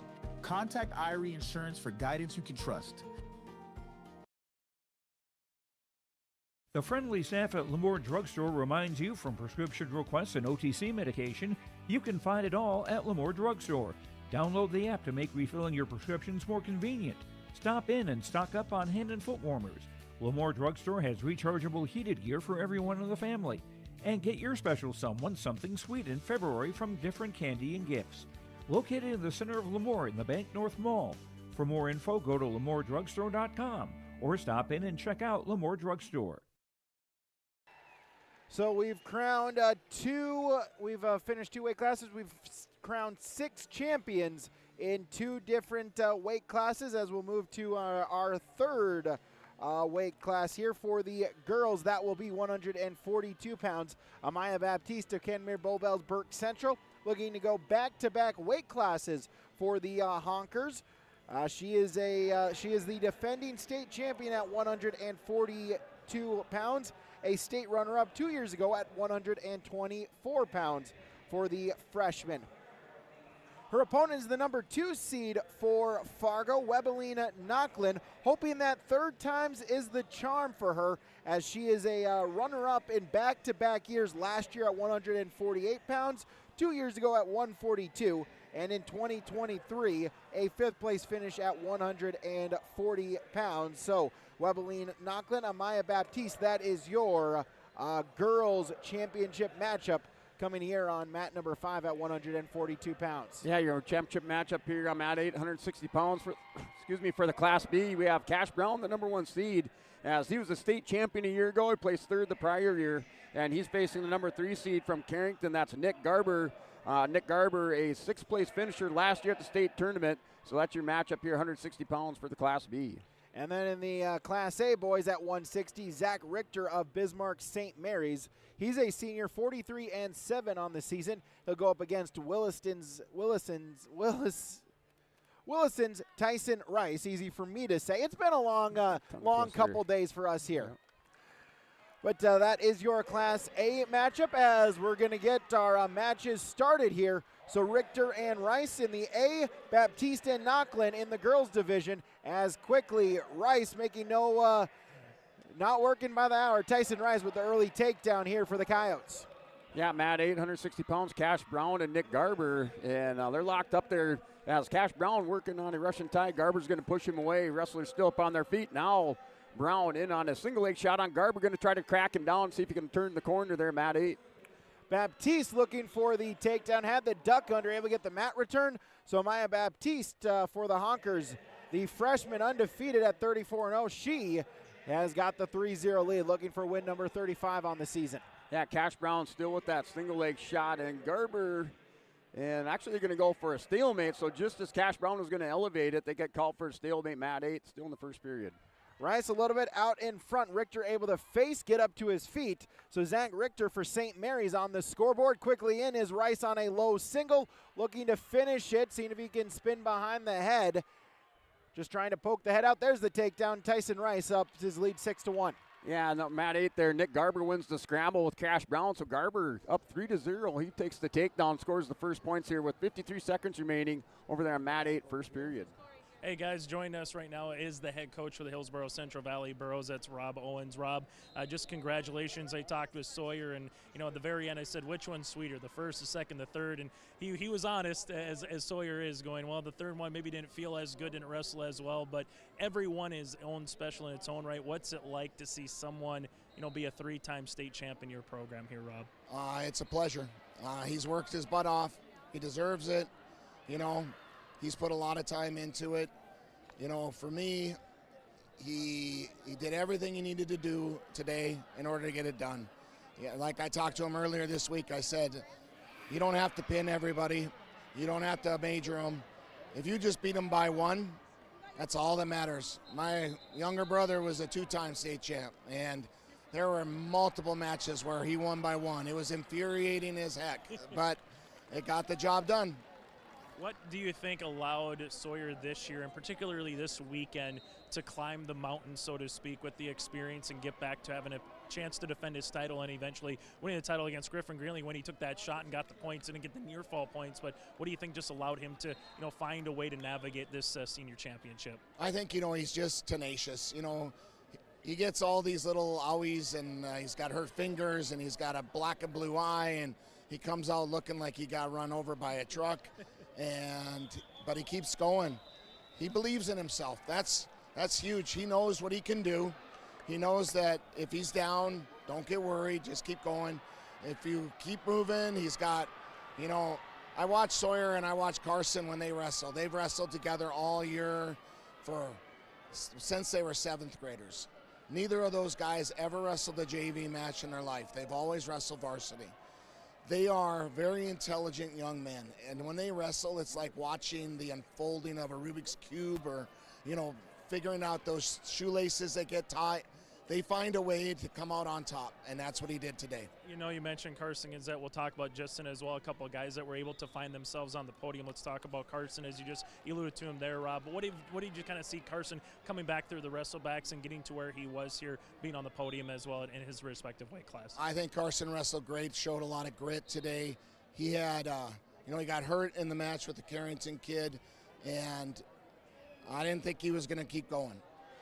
He told his mom, his dad, he said, need a break, and then he's like, yep, and then got a text from his mom, he's ready to go. And I'm like, okay, as long as you guys are good. And he said, yep, and he was gingerly walking around. I'm like, oh my gosh. But as soon as he got on the mat, it changed. He turned on his mode, and he went for it, and now he has no regrets of any of this tournament. He's walking proud. It's a transformation. He's walking proud today. Same thing with Justin Terrell. Just kind of what did you see himself in his respective weight class find his way through 2 days here at state and able to be on the podium as well? Well, Justin, he made some mistakes, which cost him some issues. But, Justin is, he wanted it so bad. And it's the emotions are the things that he's got to learn how to keep in check sometimes. But I love him. He's a great kid. I've watched him grow in the sport of wrestling since he was a 4th grader. He's worked hard. He's been with these guys. They push him. They believe in him. And things just don't come easy for him. He has to think about all these things going on, and, he deals with them in his own way. Sometimes Justin is the most amazing wrestler on the mat, and then the next match, he's shaking your head going, what is he doing? But that's Justin. Final thing I'm going to ask you, Rob, just the family-wise, I remember talking to you a couple of years ago at this very time when Sawyer finally got that first state championship, and he mentioned, your brother, uncle, getting 2 and trying to beat him, able to do so now with 3. So what's this like from an Owens family perspective, just seeing Sawyer, climb that mountain 3 times here as a state champ? It's fun. It's awesome. We're leaving for Florida on Sunday. We're going for a week. We're going to enjoy it. It's going to be a lot easier to have this vacation now that he won. So that's a big plus. I'm just super proud of him. He's worked hard, and I think that no one can say he didn't do the best to get what he needed. And again, he'll have to find another screensaver because on his phone, 3-peat has been accomplished, and he's been doing that since he got a phone in 7th grade. So he's off to Jamestown, or University of Jamestown. I went to Jamestown College. He's at University of Jamestown, but he'll be wrestling again. We'll see what it goes. And Coach Gresh, I hope he runs him and makes him even better than I could ever do. Hey, Rob, congratulations. We'll let you go enjoy the sunshine down in Florida, and thanks again for everything this year. Thank you very much. That again, Rob Owens, head coach for the Burros. Yeah, back here, Mat 8, Class B, 160 pounds. As Cash Brown, he's opened it up. He's turned the motor on as he's up now by a score 14-4, third period. That's with the minute 7 remaining. Wrestlers there up on their feet. Cash Brown leads 14-4 over Nick Garber at 160 pounds. Final minute at 160 in Class A. Tyson Rice of Williston has a 9-1 lead. He's in top control against St. Mary's Zach Richter. Yeah, Nick Garber there with an underhook over on the far side. And he's just trying to work inside, see if he can hit a big throw. Though Garber's always explosive, so always dangerous on his feet. And looks like they're going to go over there to the Bank North Bank. A blood timeout over there on Mat 8, 160 pounds, as Cash Brown still leads by a score of 14-4, and that's in the third period. 142 girls championship match. Amaya Baptiste of KBBC is up to her lead now. It's a 4-point lead. 8-4 she leads. Final minute of the third period. They're under 30 seconds on mat number 2 as Richter briefly up to his feet. Rice, though, able to drive him out of bounds as no change, as both wrestlers thought it was neutral. So Rice tried to go neutral, but Richter in the down position. Final 20 seconds. Yeah, back over there after that Bank North Bank blood timeout. Still 14-4 is our score. Third period, 33 seconds remaining. Garber with a big underhook on Cash Brown. Still trying to work inside. Cash Brown's going to go ahead, put the double overs on, and squeeze those elbows together as he has Nick Garber tied up right now, center of the mat, Mat 8. Tyson Rice is going to hit a cow catcher, run out of time for the pinfall, but 3 points plus some near fall, and Tyson Rice of Williston, he is your champion. The major decision victory over Bismarck St. Mary's, Zach Richter. Yeah, here, final 10 seconds over on Class B, Mat 8 is Cash Brown has the 14-4 lead, and they're going to go back into another Bank North Bank blood timeout, but there's only 10 seconds remaining. Mat 8, Cash Brown up 14-4. Final 15 seconds as Webley Knocklin in the down position looking for the escape. Able to get up to her feet, turn, face, out of bounds, they go. However, no change. Final 4 seconds. Final 9 seconds as Amaya Baptiste for the Honkers looking to become a back-to-back champion, as Canterbury Bowbells Burke Central is going to go back-to-back weight classes with state championships, as Knocklin briefly up to her feet trying for the escape. Mat return by Baptiste. Knocklin, though, was looking for a roll but runs out of time. And so Maya Baptiste makes it a little interesting, but she is your champion. An 8-4 decision victory over Webley Knocklin at 142. Yeah, over here, Mat 8, and your state champion, 2-time state champion now here for Williams County, Cash Brown. He wins by a major decision, 14-4 over Nick Garber at 160 pounds, Class B. And so all championship matches during this round. We'll take a break. We'll come back. We'll move up to 172. We'll move up to 172 for the boys. Here, this is the state wrestling tournament on YourLiveEvent.com. There's a new inventory of trailers at Bloomfield Enterprises of Hillsboro. You can see the latest inventory online at BloomfieldTrailers.com. Bloomfield Enterprises has a full line of Big Tex trailers. Big Tex has affordable and versatile utility trailers for all your jobs. Big Tex has a full line of products from ATV trailers to gooseneck to dump trailers and more. Call Larry at 218-368-7989 or Tim at 701-430-0877. Bloomfield Enterprises in Hillsboro. At Carrington Dental Care, they treat you like family. Meet Dr. Chaz Bauer and Dr. Jay Bauer, your friendly neighborhood dentists who care about your smiles. Join their family of happy patients. Whether it's routine checkups or cosmetic dentistry, they're dedicated to making your smile shine. Join the countless families who love coming to Carrington Dental Care, trusted by our community for years. Visit them online at thecarringtondentist.com or call 701-652-2801. Schedule your appointment today. Brock Brent Construction Inc. has been around since 2006. We do commercial and residential concrete and construction, from concrete parking lots, house foundations, stamped concrete patios and driveways, to new construction and home remodels. Call Brock today at 701-430-1011. Brock Brent Construction Inc., serving you since 2006.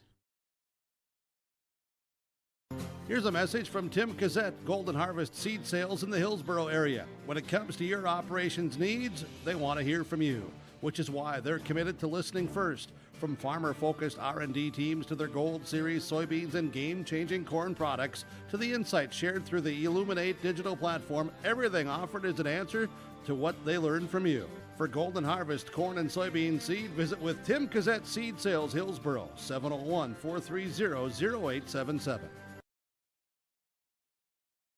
You finally found the perfect car in racing blue. You even got them to throw in the LED fog lights for free. Auto Owners insures your car because some people never learn to parallel park. That's simple human sense. Rivers Edge Insurance Agency, Halstead, 218-456-2172. Keep going. More. No, stop! New Solid Tech R floors deliver sustainable high performance from bottle to floor. They're PVC-free and made with natural stone and recycled single-use plastic for scratch-proof, flood-proof protection that stands up to all that your life demands. Because sustainability, beauty, and performance are at the heart of Solid Tech R floors. Available at Carpet World, 17th Avenue South, online at carpetworldfargo.com. Moving up a weight class now, 48 for the girls, 72 for the boys here at the state wrestling tournament. In the girls division, it's a battle of the number 2 versus number 4 seed. The number 4 seed is Macy Boyce of Minot. She's a junior at 31-6. Came in as the number 4 seed, upset the top seed Kendra Garcia in the semifinals. Macy is a state champion last year at 155 pounds, making the jump down to 48. She also was a 5th place finisher 2 years ago at 142 pounds. Her opponent is the number 2 seed for West Fargo United. That's Brinley Hartsock. She's a senior at now 44-5. She's a 4-time state placer. This is her first state championship match. 2023, she finished 8th at 125. 2024, a 4th place finish at 136. And in last season at 142, a 3rd place finish for Brinley for West Fargo United. Yeah, your matchup here, Class B, 172 pounds on mat 8. You have the number 1 seed, Eli Lyons, for the Lisbon Broncos.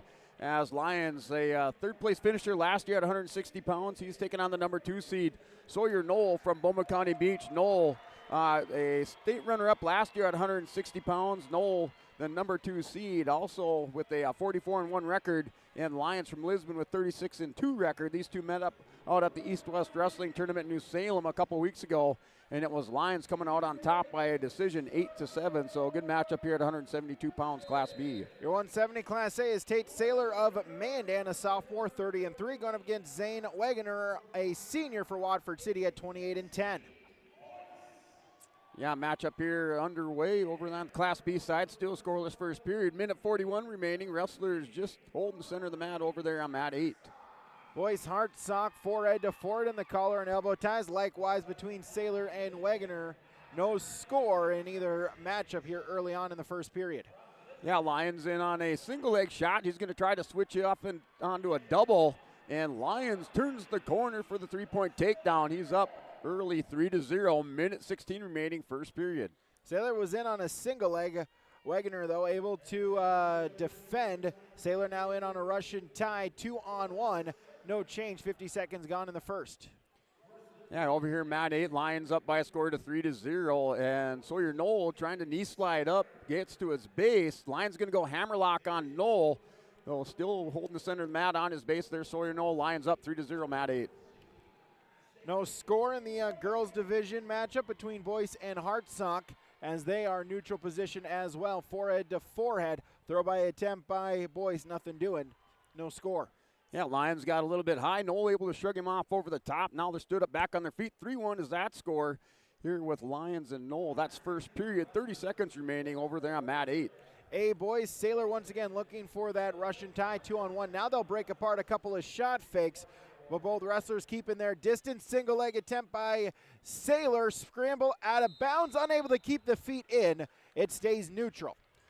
Yeah, Sawyer Knoll in a high crotch shot, fireman shot on Lions. Lions tried to come over the top and stuff it. So that score is still 3-1. Scramble in the center of the mat over there with 3 seconds remaining. And now the three-point takedown there. Lions is going to get the takedown on the scramble. He goes up 6-1 into the first period. End of the first in the girls' division. Boyce and Hartsock are neutral, no score. Likewise, neutral, no score after one in the A-Boys Championship. Yeah, over there on Mat 8, we do got a Bank North Bank blood time out there. Not new, not national. Bank North, hometown bank, focused on relationships, local decisions, and community support. Find out more at banknorth.bank. Bank North, member FDIC, and equal housing lender. Brent's getting all the Bank North blood timeouts. You're gonna Class B. You're gonna have dreams about that that live read coming up I should here. have it memorized by now. As to start the second period, they're gonna go. Boyce up to her feet, gonna see if she can open up the scoring. Mat return by Hartsock, but that will force a clasping call. So Boyce will get on the scoreboard and then an escape. So Macy Boyce up 2-0. Yeah, over there back on the start of the second period. Lions in the top position. He leads by a score of 6-1 off the whistle. He goes and chops down the right arm on Sawyer Knoll. Knoll gets back up to his base as Lions still back behind him, riding up over his hips. As we'll get the opening point in the A division as Wegener for Watford City started in the down position. He gets the escape. He leads 1-0 in the second. Yeah, Lions still working over the top. Now he's going to go in, back around, try to work on the back ankle. Knoll's going to catch Lions' leg. Lions going to have to try to go with a body ride with the leg around the stomach or the waist on Knoll. Knoll catches the ankle. Lions got to watch out here. 6-1's that score over there on Mat 8. Boyce for the Majets tacks on her lead. She gets a takedown. She's got a 5-0 lead in the second. Yeah, Knoll there with a little shift of the hips, tried to bump Lions up over the top. Lions got back into position. Now Knoll broke belly down with a minute remaining in the second period. Eli Lions continues to lead 6-1. Hartsock able to get this escape point. She trails 5-1 as the throw. Tate Saylor with a throw right to the back, looking for the pinfall. Wegener trying to defend. Saylor's going to rethrow it. Look for it. There it is. Tate Saylor for Mandan. Hits the cow catcher, scoops the head. That's your Agassiz Precision Egg move of the tournament. Agassiz Precision Egg, plantyourdock.com, 701-636-2119.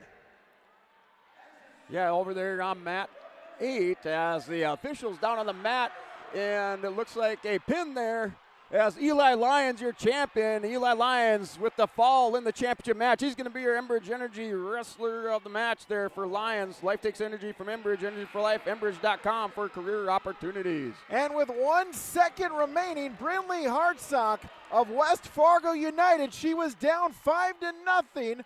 She got the escape. She gets a takedown. She gets a turn. Brinley Hartsock for West Fargo United. For the first time, she is a state champion at 148 pounds. Yeah, their Lions with that pin is the champion, 172 pounds for the Lisbon Broncos over there on Mat 8. Fast and furious finishes there on 72 and 48. We'll move on to 89 for the boys and 55 for the girls coming up on YourLiveEvent.com. Growers, prepare your fields and yields against the wet conditions today and beyond with the Drain Tile Project from Chad's Excavating out of Mayville. Drain tiling will improve and increase your yields and land values for years to come. Chad's Excavating provides free detailed estimates, and with over 40 years of combined success, they provide professional installation and service. Call Chad today to prepare for your future and any questions that you might have. That's Chad's Excavating out of Mayville, helping farmers grow. The City of Hillsboro encourages customers to use electricity wisely through its Bright Energy Solutions rebate program. These rebates help customers save energy and money, improve their comfort, and protect the environment. You can get rebates on Energy Star appliances and lighting, as well as high-efficiency heat pumps and air conditioners. They even have rebates for home electric vehicle chargers. Business customers can receive rebates too. Call the City of Hillsboro for more information or visit brightenergysolutions.com. Are you looking for the perfect hardwood for your next winter project? Cywick Lumber and Hardware in Hillsboro has exciting news. Hardwood is now available in the Red River Valley only at Cywick. Whether you're a crafter, woodworker, or hobbyist, they have what you need to make your project. Choose from 3 convenient thicknesses and a beautiful variety of woods: red oak, cherry, white oak, hard maple, walnut, hickory, and poplar. Get started on your next masterpiece with the help of Cywick Lumber and Hardware, Hillsboro. Back here, YourLiveEvent.com, as the award ceremony continues on here, as we'll send it back down to the floor of the Fargo Dome with Chase Miller. Thank you very much. Join us, Eli Lyons. Eli, let's go over that last move to get into a pinning combination, get him on the back. Just kind of take us through what you kind of saw there on the mat. I guess once I got that bar in, a lot opened up. Just got to stay patient and take what he gave me, and it worked. When you heard the whistle go, you heard your crowd go wild. What's kind of going through your mind being a state champ? You know, everything I've been working for the last couple of years finally came true. Just overly grateful for that. Just what does this one mean to just climb over the hurdle, so to speak, of a particular season? And what does just kind of mean for you with the embrace of your coaches, with Rich and everything else for you here, Eli? I guess just knowing I could do it, got everybody with me along the way to help me out. Just know that all the hard work that I did, everybody paid off. What's the biggest thing that I know it's short term after just winning it, but what's the one thing you think you're going to remember most about this particular state tournament for you, Eli? I think all the fans and just everybody involved.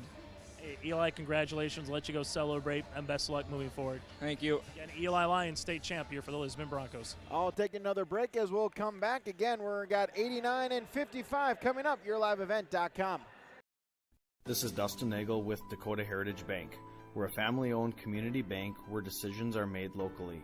At Dakota Heritage Bank, we can assist you with all your banking needs, including checking and savings accounts, credit and debit cards, loans of all types, and more. We offer free mobile banking, online banking, and bill pay services. Just go to dhb.bank or download the mobile app for convenient on-the-go banking with Dakota Heritage Bank. Member FDIC, Equal Housing Lender. The mission and purpose of DRN is to continue to provide services that have long-term viability for our members. The benefit of being a cooperative is the service, reliability. Our members know each other, and know our technicians, and we pride ourselves on that customer service, just to keep them better connected than anywhere else in the world. The level of care that we give to our members, it's second nature to want to help.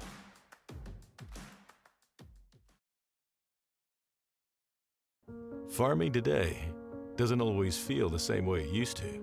Then again, some of it feels all the same. Maybe it isn't so much the jobs that changed, but how they get done. Now that's a different story. Everything got bigger and smaller at the same time. Insurance, accounting, and taxes can get complicated, so you need someone who's looking to keep every dollar possible in your pocket. Ag Country. Girls division moves to 155 pounds. It is Aubrey Boson. She's the number 3 seed for Breckenridge Wahpeton, a junior at 42-7, returning state placer last year, 8th place at 155 pounds. Her opponent is the undefeated top-seeded Julia Aurora of Bismarck High. She is a 4-time state champion For the junior, 2022 at the championship at 100 pounds, 2023 at 110, 2 years ago in 24 at 130, last year the state champion at 148 pounds for the top-seeded Julia Awaro of Bismarck High. Yeah, over here at Class B, this championship match at 189 pounds over on mat 8. We have the number 1 seed, Cole Nitschke. Nitschke placed fifth last year at the state tournament at 285 and third the year before. He's here wrestling at 189 pounds in the hunt for a state championship. He's taking on the number 6 seed, Ryer Muskie of Valley City. Muskie placed fifth last year in Class A state tournament, 7th the year before. He's wrestling for a state championship at 189 pounds. Mat number 2, the A championship, it's Davies' Wyatt Kasowski, senior at 39 and 2, going up against Dickinson High's senior 38 and 1, Hugh Meyer in the A boys championship. Yeah, and they off the whistle started this first period. Wrestlers still holding the center of the mat. Muskie back to the edge of the mat there as Nitschke's just going to hold center of the mat over here on mat 8. Aubrey Boson looking for the front headlock, looking for the upset here at 155 pounds. Aurora able to pop back up to her feet, re-snap by Boson, no change. Yeah, no change of position over on mat 8 between Muskie of Valley City and Cole Nitschke. Wrestler still holding the center of the mat. Nitschke is just going to plant himself in the center of the mat and challenge and have Muskie challenge him. So still no score, no change of position, mat 8. Boson was looking for a chin whip. Awaro, though, able to defend it. Double leg takedown, out of bounds they go as Julia Awaro for Bismarck High, a 3-0 lead. Yeah, now Cole Nitschke moving the feet a little bit. Muskie is going to go ahead and take the center of the mat as wrestlers still just kind of filling each other out, working through that head and hands defense. A few snap downs here back and forth on mat 8. Similar story on mat 2 in Class A. Kasowski and Meyer going on the neutral collar ties. Kasowski with a shot attempt. Meyer, though, able to kick the leg back. They'll stay neutral. Yeah, over there at mat 8 just must be that part of that game plan there. Ryer Muskie not wanting to tie up with Nitschke. Nitschke did get a hold of Muskie and snapped him down, kind of had a nice little body lock over the top in that situation, but Ryer Muskie able to back out there, back up to their feet, mat 8. Boson able to get an escape point, so she trails 3-1, but then Awaro back in on a shot attempt, looking to finish it. 6-1, Julia Awaro with the lead. Yeah, still no score. A little wrist tie, snap down, final 10 seconds of the first period, and the slide by Muskie on the edge of the mat. They're going to get called out as he went right into a slide by into the Merkle, not able to get Cole Nitschke down to the mat, so still scoreless first period. On mat 2, Kasowski, Meyer was in a wizard position, no change, no score. They're going into period 2. Yeah, final 10 seconds or final 2 seconds there, that first period. We're scoreless on mat 8. As we'll get another takedown here, Julia Aurora with 3 points, but Aubrey Boson will get the reversal. So after 1, Julia Aurora has a 9-3 lead going into the second. Yeah, and start of the second period over on mat 8, and it's still scoreless there between Cole Nitschke and Ryer Muskie. Muskie's in the bottom position, Nitschke on top with the minute 52 remaining, second period. So Boson will start in the down position, begin the second 2 minutes, trailing by 6 at 155. Yeah, Cole Nitschke with that patented half Nelson ride. Muskie's able to get up to his feet. You don't see too many wrestlers able to survive that ride there by Nitschke, but Muskie up to his feet. Now that score 1-0 lead there, Ryer Muskie, Valley City, mat 8. Meyer chooses the down position in Class A. He gets the escape point, so Hugh Meyer has a 1-0 lead. Kasowski on a shot attempt, Meyer with a sprawl. Yeah, back up to their feet, working in some collar tie positions over there on mat 8. Still 1-0 lead with a minute 12 remaining between Ryer Muskie, Valley City, Cole Nitschke, a South Border. Hugh Meyer in on a front headlock for the newly renamed Dickinson Mavericks. Here the first year in the Mavericks name, as we'll get a stalemate back to the center, no change.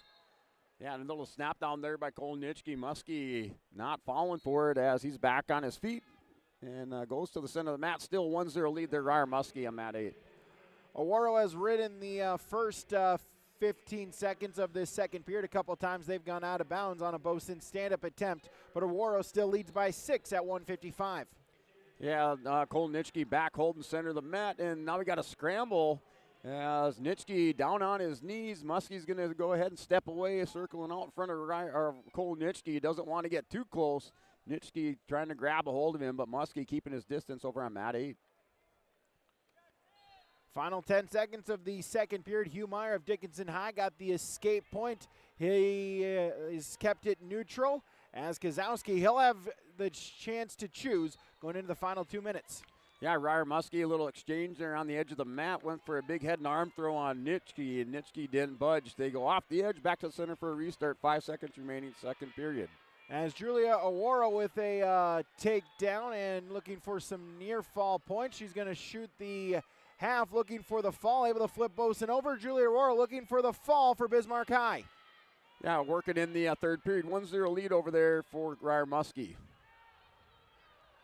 Meyer chooses, or Kozowski chooses the down position as Meyer going to try to ride here in this third period in the boys division. As there's the fall, Julia Aurora for Bismarck High. She is a 5-time state champion for the Demons. She gets the second period pinfall victory over Aubrey Boson.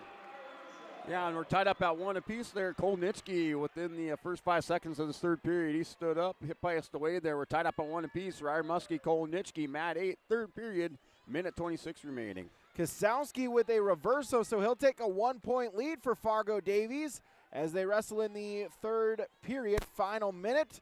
As Meyer looking for the stand-up up to his feet.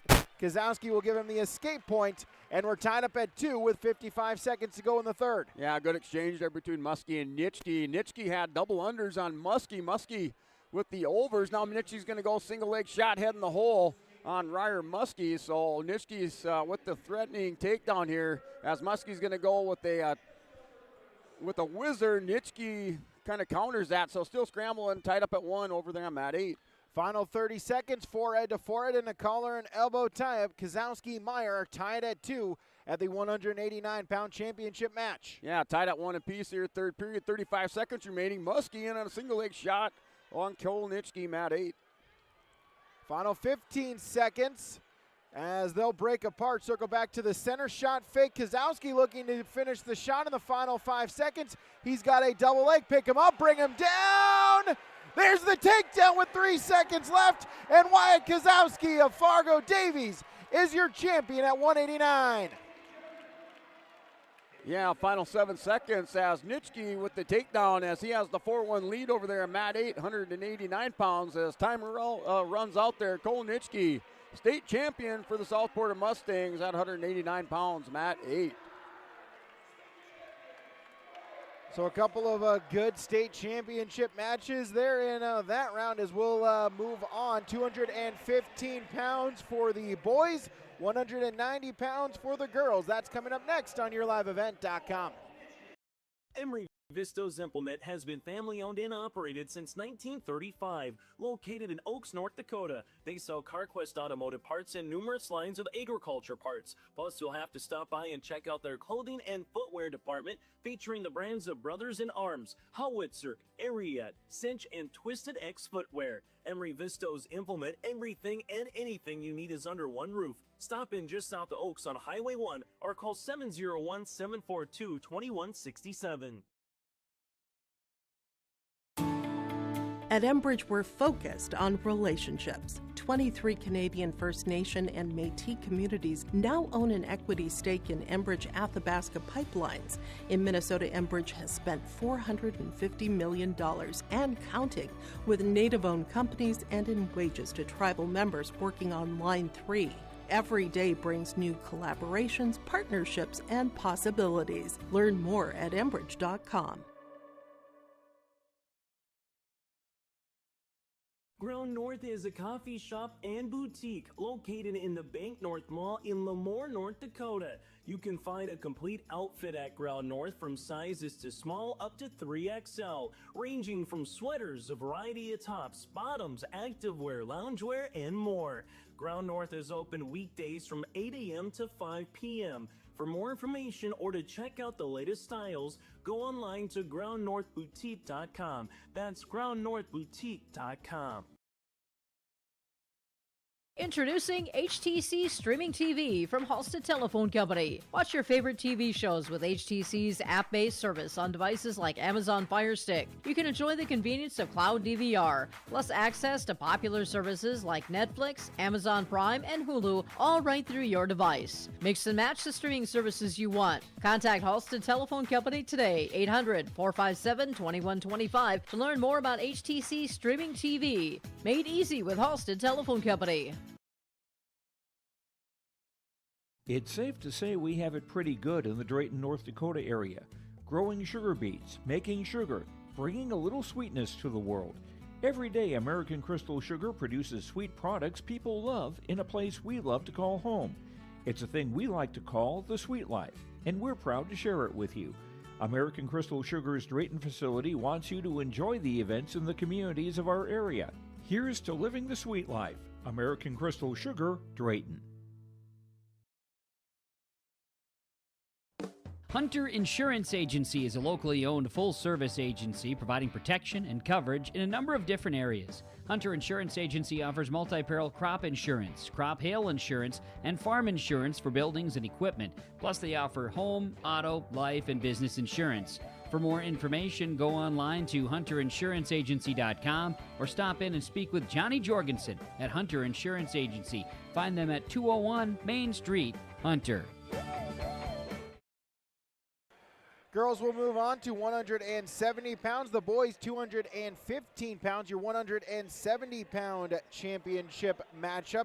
It will be the top seed from Mandan, a junior at 43-2. That's Alexis Storsved, a three-time state placer, a four-time state finalist now for the Mandan Braves. She was a runner-up in 2023 at 170, a champion at 170 in 2024, and then a runner-up last year at 170 pounds. Her opponent is the number 2 seed from the Grand Forks Knight Riders, the combined team of Grand Forks Central and Grand Forks Red River. It is junior at 43-1, Kyle Wiley. Her first trip to the state championship matchup last season at 170. She finished in 4th for Grand Forks. Yeah, in the Class B on mat number 8, 215-pound championship match here as the number 1 seed, Christian Mertz, a junior from Harvey Wells County. He was a state runner-up last year at 189 pounds. He placed 5th the year before at 172. He's facing the 2-time state champion there from Illinois. They call him the number 2 seed, Ivan Caruth, as Caruth last year at the state tournament placed 5th. He was state champion 2 previous years. So good matchup here, 215 pounds between Christian Mertz, Harvey Wells County, and Ivan Caruth of Ellendale. They call him for the Class B 215-pound championship. In Class A, Anthony Nea of Williston, a junior at 49-7, going up against Bismarck Century's Braden Morris. He's a senior at 19-1. That is your Class A 215-pound championship matchup. Still going through the awards. A reminder, again, the state tournament does not conclude tonight. Brent, you and I, we still got one more day of wrestling coverage here before the end of this wrestling season. Tomorrow, it's the state dual tournament. The Lisbon Broncos qualifying as region champions in both the boys and girls. They will wrestle 10 a.m. We'll also be covering the Kindred Vikings, making their first trip to the state dual tournament in over 20 years. For Coach Lehman and the Viking squad. All that gets underway 10 a.m. tomorrow morning. Yeah, and just looking for a good competitive dual tournament there. If it goes anything like this individual tournament there for that top team race, as you got 3 really good teams there with Kindred, Lisbon, and Belva, and I think they're going to push each other for that state championship in the duels tomorrow in Class B. Yeah, will be fun. We'll have all the coverage on yourliveevent.com. So Nea and Morris getting underway on mat number 2 as quickly. Morris in on a shot attempt. Nea, though, able to sprawl. It stays neutral. Now over here, mat 8, 215 pounds between Mertz and Caruth. That matchup just underway, minute 35 remaining. There's Mertz with a big underhook on Caruth. They're just back to the center of the mat 8. As a shot attempt, as able to get on the scoreboard first, Kyle Wiley of Grand Forks. She'll get the takedown for the Knight Riders. She leads 3-0, 30 seconds in. Yeah, Mertz still working on that underhook. Now, a big snap down, working the head on Ivan Caruth. Caruth back to the edge of the mat. See if he's going to get out there On the edge, you're going to go with a big shove there by Mertz. So back to the center for a restart. Mat 8, 2:15. No score in the A championship at 215 pounds. A little bit of a feeling out process as they go back to the collar and elbow tie-up. Couple of shot fakes, but nothing doing for either wrestler. Yeah, same scenario over here. Mat 8 still scoreless in the first period. Under a minute remaining. I was working some collar ties. Underhook over there by Caruth on the left side on Mertz, but still pushing and shoving Mat 8. Morris looking for a takedown, has a single leg, trying to keep the foot in bounds. Naya, though, stuffing the head, nothing doing, and we'll get a stalemate back to the center. Yeah, and over there on Mat 8, it was a takedown there by Mertz. Mertz caught Caruth with a trip, caught him going backwards and landed on top of him. Now an escape there for Caruth. So 3-1, our score back up on our feet. Mat 8, 2:15. Restart after going out of bounds in the girls division. Kyle Wiley of Grand Forks, she's got a 3-0 lead. Final 30 seconds of the first period. Yeah, the final 26 seconds in the first period with the 3-1 lead there. Christian Mertz. Wrestlers back up in their feet, center of the mat, Mat 8.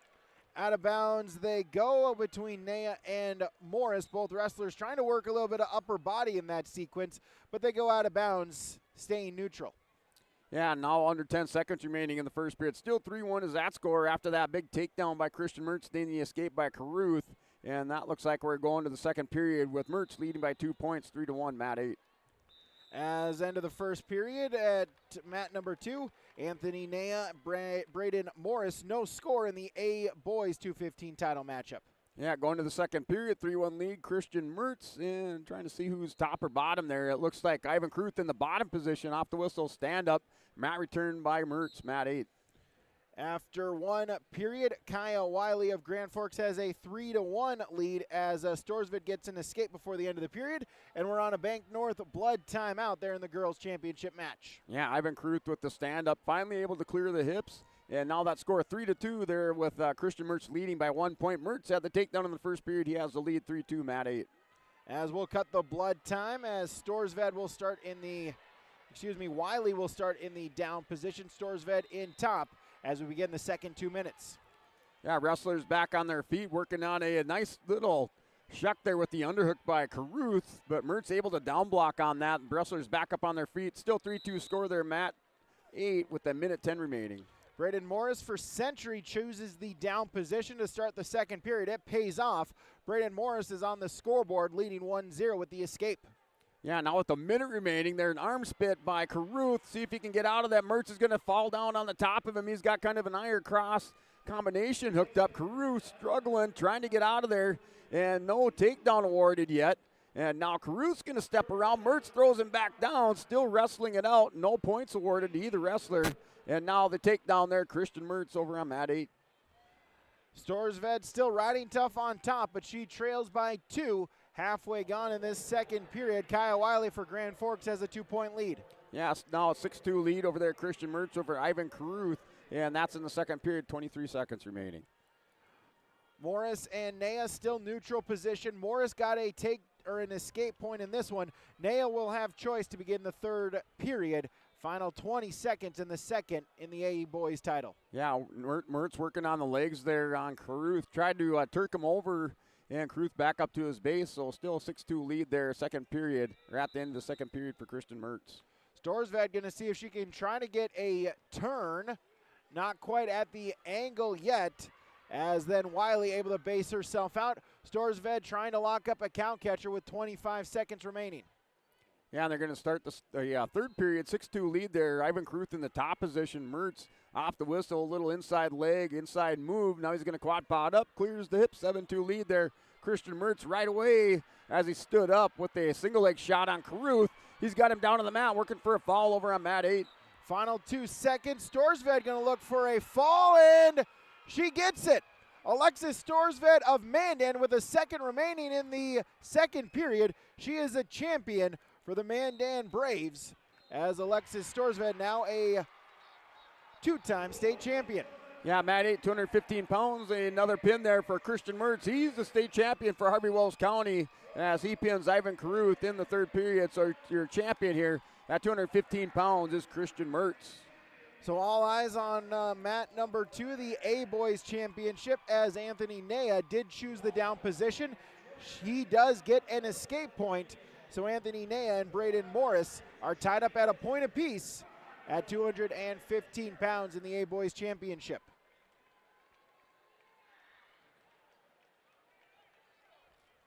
.90 seconds to go in the third. Morris with a shot attempt. Nea, though, able to get the leg back free. Reshot by Nea, nothing doing. Both wrestlers an escape after having choice in their respective periods. 1-1 between Morris and Nea. Here at 215 pounds. Forehead to forehead, the collar and elbow ties, nothing doing. As we've got a minute remaining here in this A championship matchup at 215 pounds. Pair of WDA wrestlers against each other. Morris from Century, Nea from Williston. They'll break apart, circle themselves back around the center of the mat.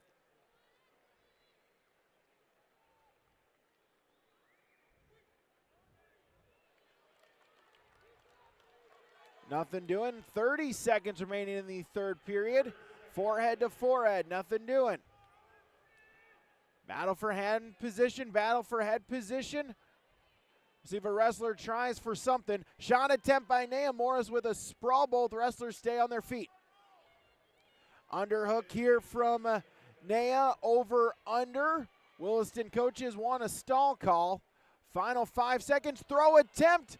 But Morris able to get the head, duck it back free.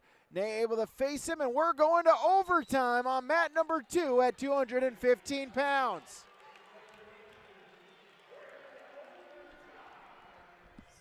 So sudden victory, a takedown will win it between Nea and Morris here at 215 pounds.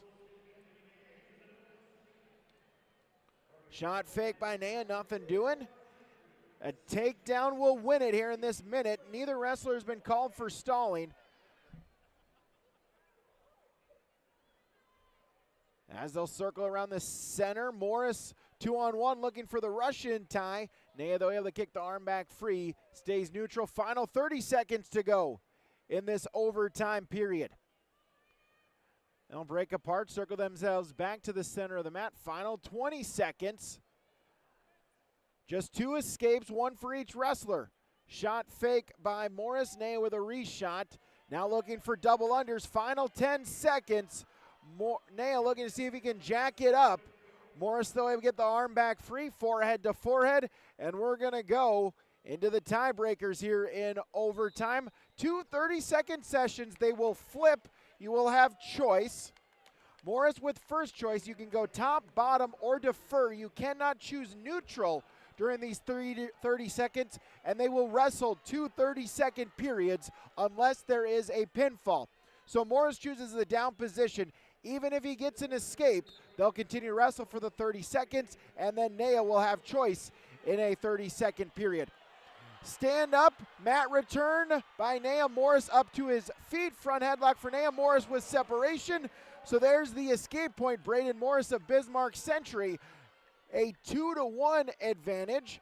Final 10 seconds. Again, Nea will have his choice for 30 seconds to try to get the escape. Final 5 seconds, forehead to forehead, and that will do it for this first tiebreaker period. Now Nea with choice, no hesitation. He'll go in the down position. He's got 30 seconds to try to get the escape to match it to send it into an ultimate tiebreaker. So can Morris ride out 30 seconds? Off the whistle, Nea up to his feet looking for the escape. There it is, turns face, so we're tied up at 2. So 20 seconds, can a wrestler get a takedown in this sequence? Nea with a shot attempt, Morris with a sprawl, 15 seconds. Double unders here for Morris, looking for a leg knee chop, nothing doing. Final 5 seconds of this matchup. Shot attempt by Nea, nothing doing. We're going to the ultimate tiebreaker. So there's 30 seconds. It's the wrestler that scores first. They have choice. Top or bottom. If the bottom wrestler gets an escape, he wins. If the top wrestler holds them for 30 seconds, he wins. So Morris had first points of this matchup. He will choose the down position. So Anthony Nea is going to have to ride him for 30 seconds for a state championship. This is the ultimate tiebreaker here. I did this my senior year at the Mayville tournament. I had to go to the ultimate tiebreaker, as now we're going to settle it for the state championship. Morris needs the escape. Quickly up to his feet. Naya goes in on a single leg, gets the mat return. Morris hopping back up to his feet. Needs the escape point. Naya in on an ankle, trying to ride it out. Morris up to both feet, but Naya will run him out of bounds. 14 seconds. Anthony Naya needs to ride it out for 14 more seconds. Morris going back to the middle, needs an escape. Bottom wrestler set, top wrestler on. There's the whistle. Morris looking for the escape point. Naya's gonna go to one leg. Hopping around is Morris. There's the separation, there's the escape. Braden Morris in the ultimate tiebreaker for Bismarck Century. He is your champion at 215 pounds.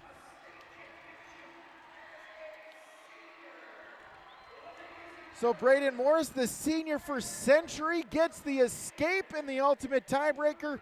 He is your champion at 215 pounds. The boys will move to 285, the girls to 190. That's coming up next on YourLiveEvent.com. Imagine your life in Hillsboro, a place where neighbors know your name and opportunities are real. Here, you'll find affordable home lots and grants to help you build your future. In Hillsboro, safety, affordability, and community aren't just promises, they're our way of life. With a 24-hour fitness center, a strong school system, a trusted hospital, and a thriving business district, Hillsboro has everything you need to live well. Here, your family is our family, and your future shines bright. Discover Hillsboro, where small-town living means big opportunities.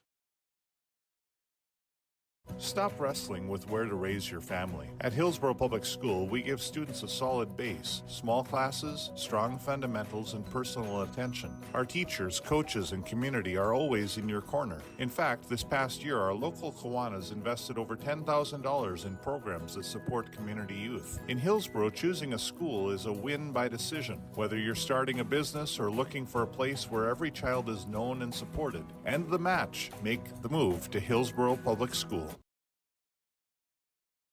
The Hillsboro Vets Club thanks you for your support of their activities and events. Stop in and to check out their new menu. Enjoy the Vets Club appetizers every Wednesday from 5 till 7. And as I've said many times, they have the best roasted chicken around. Enjoy roasted chicken every Saturday from 5:30 till 7:30. Get there early because sometimes it's gone early because it is the best roasted chicken. Fries and coleslaw also available with this meal every Saturday. Dine in or take out. The Hillsboro Vets Club. Hi, we're Jim and Bernie Berkemeyer, and we're inviting you on a holiday vacations tour.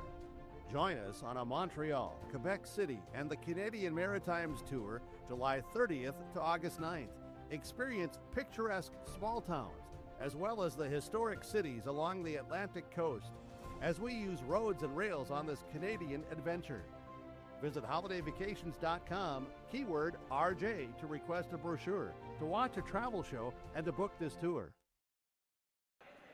Moving on here, 190 pounds in the girls division will be a matchup of the top two seeds. The number one seed, Cambry Anderson of Bismarck High, a junior at 36-3. She is a two-time defending state champion at 190 in 24 and 25, a state runner-up at 190 in 223, and a fifth place at 250 in 2022. She is the top seed for Bismarck. She'll up against the number two seed for Grand Forks, senior Sky Kopp at 36-6. A three-time state placer, now third place last year at 190, and seventh place in 24 at 190.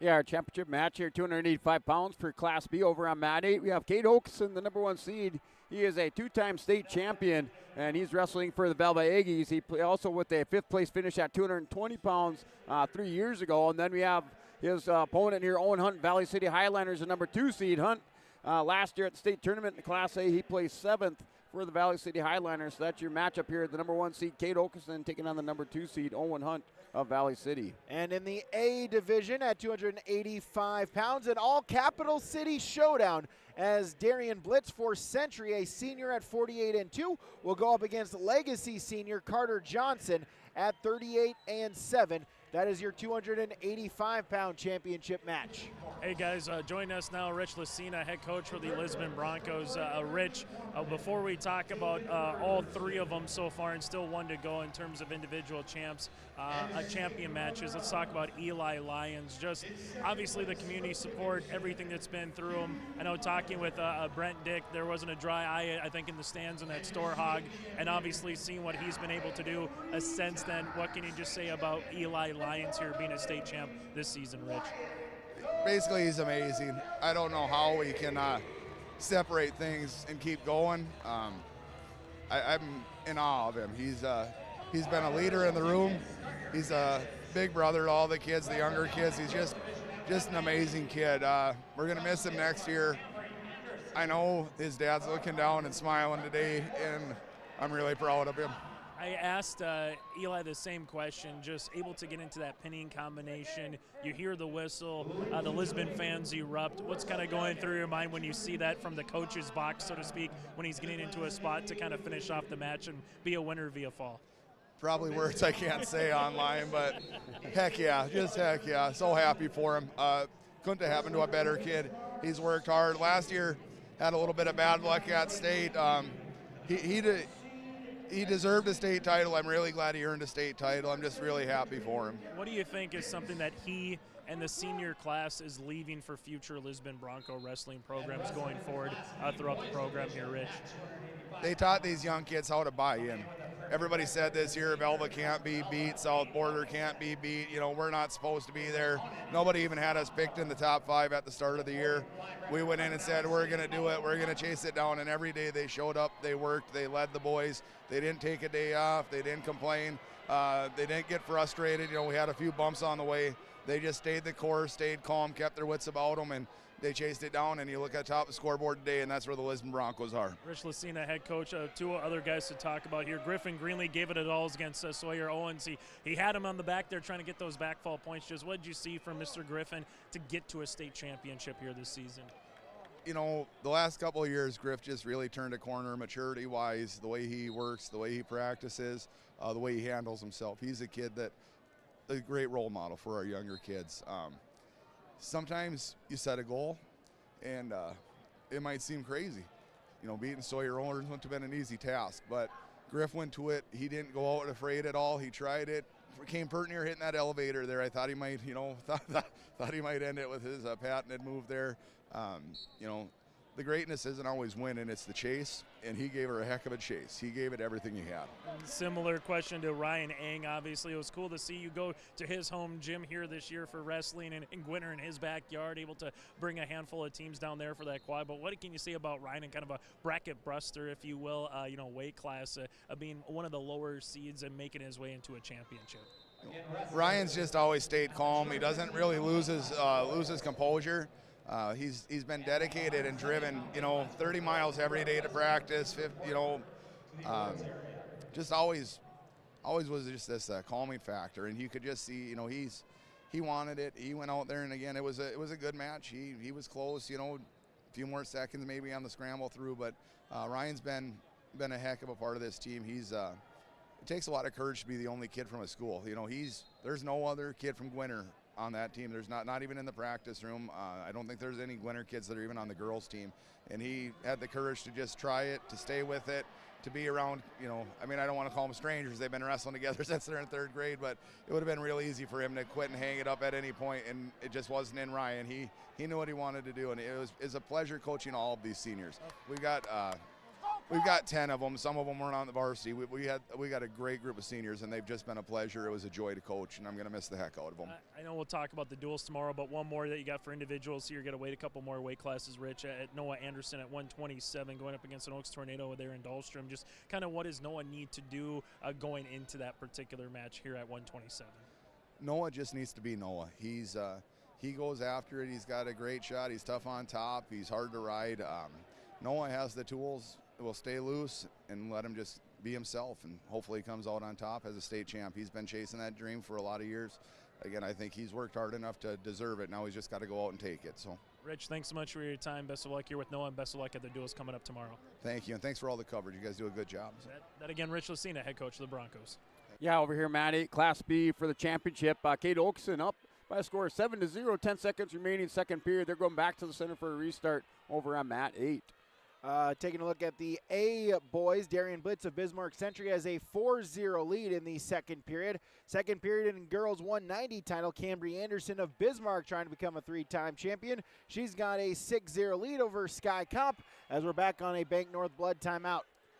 Yeah, over on Mat 8 there, Kate Okeson trying to chase his third state title as he has the 7-0 lead. Start of the third period, he's in that bottom position as Owen Hunt for Valley City is going to break him belly down, but Okeson with the 7-0 lead, third period. Blitz will tack onto his lead, gets a takedown, keeps a foot in bounds. So Darian Blitz of Bismarck Century now a 7-0 lead at 285. Yeah, Owen Hunt still in the top position, working a crossface, a big hard crossface over there on Kate Okeson. So Owen Hunt still in the top position, still 7-0 lead for Okeson on Mat 8. As Blitz will ride out the second period, he's 2 minutes away from a state title. He's got a 7-0 lead over Legacy's Carter Johnson. Yeah, and with that hard crossface there by Owen Hunt, that's going to lead to a Bank North Bank blood timeout on Mat 8, 285 pounds. So Bank North Bank blood timeout there with Kate Okeson leading 7-0 in the third period. They'll go neutral to start the third period in the boys A title matchup as Blitz Johnson. Johnson needs to try to hit something big, trailing by 7. End of the second on Mat 5, Camry Anderson a 6-0 lead over Grand Forks' Sky Kopp. Yeah, and then still a blood timeout over there with the 7-0 lead for Kate Okeson. As Blitz will extend the lead, gets a takedown, 10-0. He leads now with 96 seconds to wrestle in that Class A boys title matchup. Girls division, Camry Anderson will start in the neutral position with Kopp. So 6-0, Camry Anderson with the lead, looking to get the state championship in the girls division on mat number 5. And on mat number 2, Blitz is going to hook an ankle. He's just going to look to try to drain some clock here. 80 seconds away from a state title for the Century senior. All right, blood timeout over with, back into action in the third period. Kate Okeson will start in the bottom position on this restart, minute 33 remaining over on mat 8. Blitz with a mat return, trying to shoot the half out to the side, keeps a foot in bounds of Johnson as Darian Blitz is going to look for the pinfall here in the third. Yeah, and Okeson off that restart with the stand-up, and he's going to score the 1-point escape, 8-0 score third period with a minute 16 remaining over on mat 8. Blitz is going to try to scoop the head, see if he can get that second shoulder. There it is, Darian Blitz of Bismarck Century. He's a state champion at 285, defeating Legacy's Carter Johnson. Yeah, now under a minute remaining over on mat 8. Still an 8-0 lead there for Kate Okeson. Owen Hunt working in there, trying to get on the inside position with an underhook. As Kate Okeson defending that right now there, mat 8. Okeson still leads 8-0. Kopp with a shot attempt. Anderson, though, able to sprawl, spin behind. Cambry Anderson ups her lead now 9-0 with half a minute to go. Yeah, Owen Hunt with those double unders as he tried to hit a throw on Kate Okeson. Okeson just locked the hands behind the back and flattened out on top of Owen Hunt. So we're 11-0 score now with the takedown by Kate Okeson on mat 8. So final 15 seconds. Anderson's just going to ride tough on top. Try not to do anything crazy as Kopp will pop up to her feet. Anderson, though, with a breakdown under 10 seconds. Yeah, the final 15 seconds with the 11-0 lead. Kate Okeson top position. And Hunt trying to quad pod up. Okeson sticks in the half Nelson over on mat 8. Camry Anderson of Bismarck High, a 3-time state champion, 9-0. She defeats Sky Kopp. Yep, and then that final there, mat 8, your state champion, 3-time state champion for the Velva Aggies here, Kate Okeson, as he wins by major decision, 11-0 on mat 8. So we have a pair of 3-time state champions crowned here in this round. As the boys will move all the way down, we go into heavyweight. Now we'll go down to 107. The girls will go to 250 pounds. That's coming up next on YourLiveEvent.com. Goose River Bank is here for the communities we serve, building relationships that last a lifetime. Serving the strong Red River Valley and beyond, we are your neighbors, friends, and family, committed to providing everything from everyday personal banking to loans for your farm or business. Visit one of our locations in Mayville, Hillsboro, or Hatton, or reach out and we'll happily come to you. because it's the neighborly thing to do. Goose River Bank. Strong bank, strong communities. The City of Hillsboro encourages customers to use electricity wisely through its Bright Energy Solutions rebate program. These rebates help customers save energy and money, improve their comfort, and protect the environment. You can get rebates on Energy Star appliances and lighting, as well as high-efficiency heat pumps and air conditioners. They even have rebates for home electric vehicle chargers. Business customers can receive rebates too. Call the City of Hillsboro for more information or visit brightenergysolutions.com.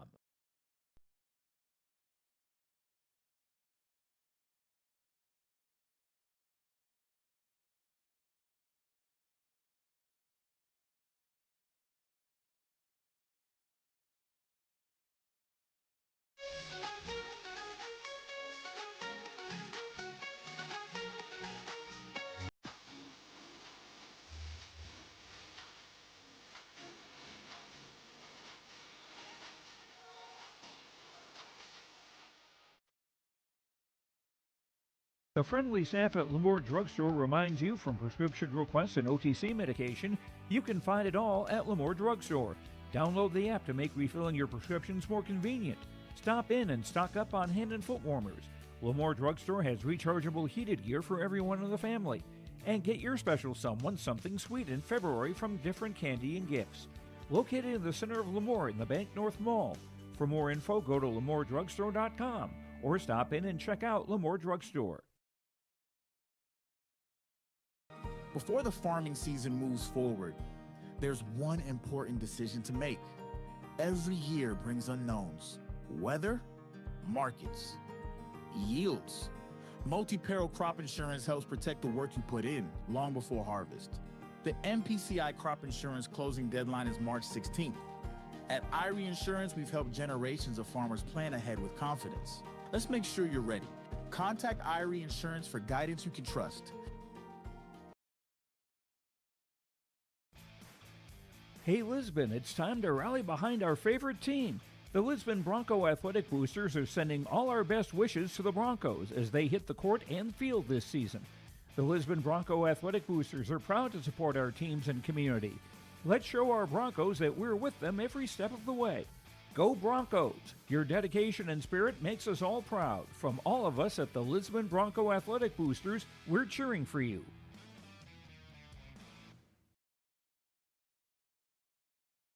The Lisbon Public School District ensures that all students will learn, experience success, and be good students from elementary through high school. The school staff and community takes great pride in providing meaningful, innovative opportunities for students who continue to maintain ACT scores above state and national averages. Watch your kids continue to grow within the Lisbon Public School District, from the playing surface to the classroom. For more information, go online to lisbon.k12.nd.us. Girls are going to move to 250 pounds. The boys are going to go down to 107 in the girls division. It is a matchup of the top two seeds. Michaela Stordalen of Bismarck Century, last year's defending state champion at 250 pounds. Also a couple of third places at 190 in 24 and 23. She'll go up against Pembina County North senior Jalen Forey. She is a returning state placer, 7th place last year at 250 pounds. Yeah, your championship match here, Class B, 107 pounds. You have the number one seed, Alberto Verdeen, hitting a Stratton. He's a sophomore. He placed 7th last year at 107 pounds, and his opponent out of Valley City is the number 2 seed, Simon Trapp, a freshman. Trapp last year at the Class A state tournament, he was a state qualifier. So that's your matchup here. The number 1-2 seed, Alberto Verdeen, faces the number 2 seed, Simon Trapp, at 107 pounds, Class B. And on mat number 2, it's Central Cass's Derek Jorison, looking to become the first Class A state champion for the Squirrels, going up against Brian Height of Bismarck Legacy. That's your 107 championship pound matchup, as right away in on a shot attempt as Height will take the opening 3 points for the Sabres. Yeah, and scoreless in the first period with a minute 37 remaining there between Alberto Verdeen and Simon Trapp, as wrestlers still up on their feet with a minute 30 first period over on mat 8. So Bronwyn Height of Bismarck Legacy, a freshman at 35-5, as the opening takedown against Central Cass junior Derek Jorison, undefeated at 47-0 here in this 107-pound title matchup. Yeah, Simon Trapp tying up that left wrist on Verdeen. A little snap down by Trapp. He's going to move him around. They go back to the center of the mat. Still scoreless first period now with a minute 7 remaining over on mat 8. Stordalen and Forey, no score at 250 in the girls' side of things, as both wrestlers forehead to forehead, trying to keep some distance between the two. Yeah, now with 56 seconds remaining, they go off the edge of the mat here in the first period. Trapp and Verdeen back to the center of the mat over on mat 8. Height with a chicken wing, trying to go out to the side. Jorison trying to defend it, trying not to go over. Height still working, circling around the head. Loses the grip of it. Jorison able to base himself out. 35 seconds to go in the first. Yeah, still with 35 seconds remaining. No points scored over there on mat 8. Wrestlers still up on their feet. Little collar tie there by Verdeen. And now he's going to push him away. Arm drag by Trapp. Trapp's going to get warned for stalling over there on mat 8. Final 20 seconds, chicken wing by Height once again, looking to spin, grabbing at the wrist. Jorison trying to hunker down, trying not to go over in the final seconds of the first. Still 3-0. Yeah, final 15 seconds over on mat 8 there between Verdeen and Simon Trapp. Still holding the center of the mat and scoreless mat 8. So Height will ride it out. He's got a 3-0 lead as Coach Travis Lamar in the very nice bright red sport coat will tell Jorison to defer after he gets first choice. Height will go in the down position to begin the second. Yeah, and start of the second period, scoreless between Trapp and Verdeen. Alberta Verdeen's going to choose the bottom position to start the second period. No score after one in the girls 250 title matchup between Stordalen and Forey. Forey will start in the top to begin the second. Yeah, and then the Verdeen escape puts him up 1-0 at the start of the second period. So wrestlers back up on their feet. Little low single leg shot by Verdeen. A big sprawl by Simon Trapp, still 1-0, mat 8. Switch attempt here by Height, able to get the reversal. So Height of Legacy ups his lead now 5-0.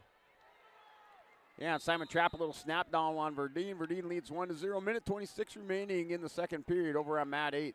So Bronwyn Height of Bismarck Legacy has a 5-0 lead. He just gets dinged for stalling. That's his first warning, as that'll force a restart as caution will be called.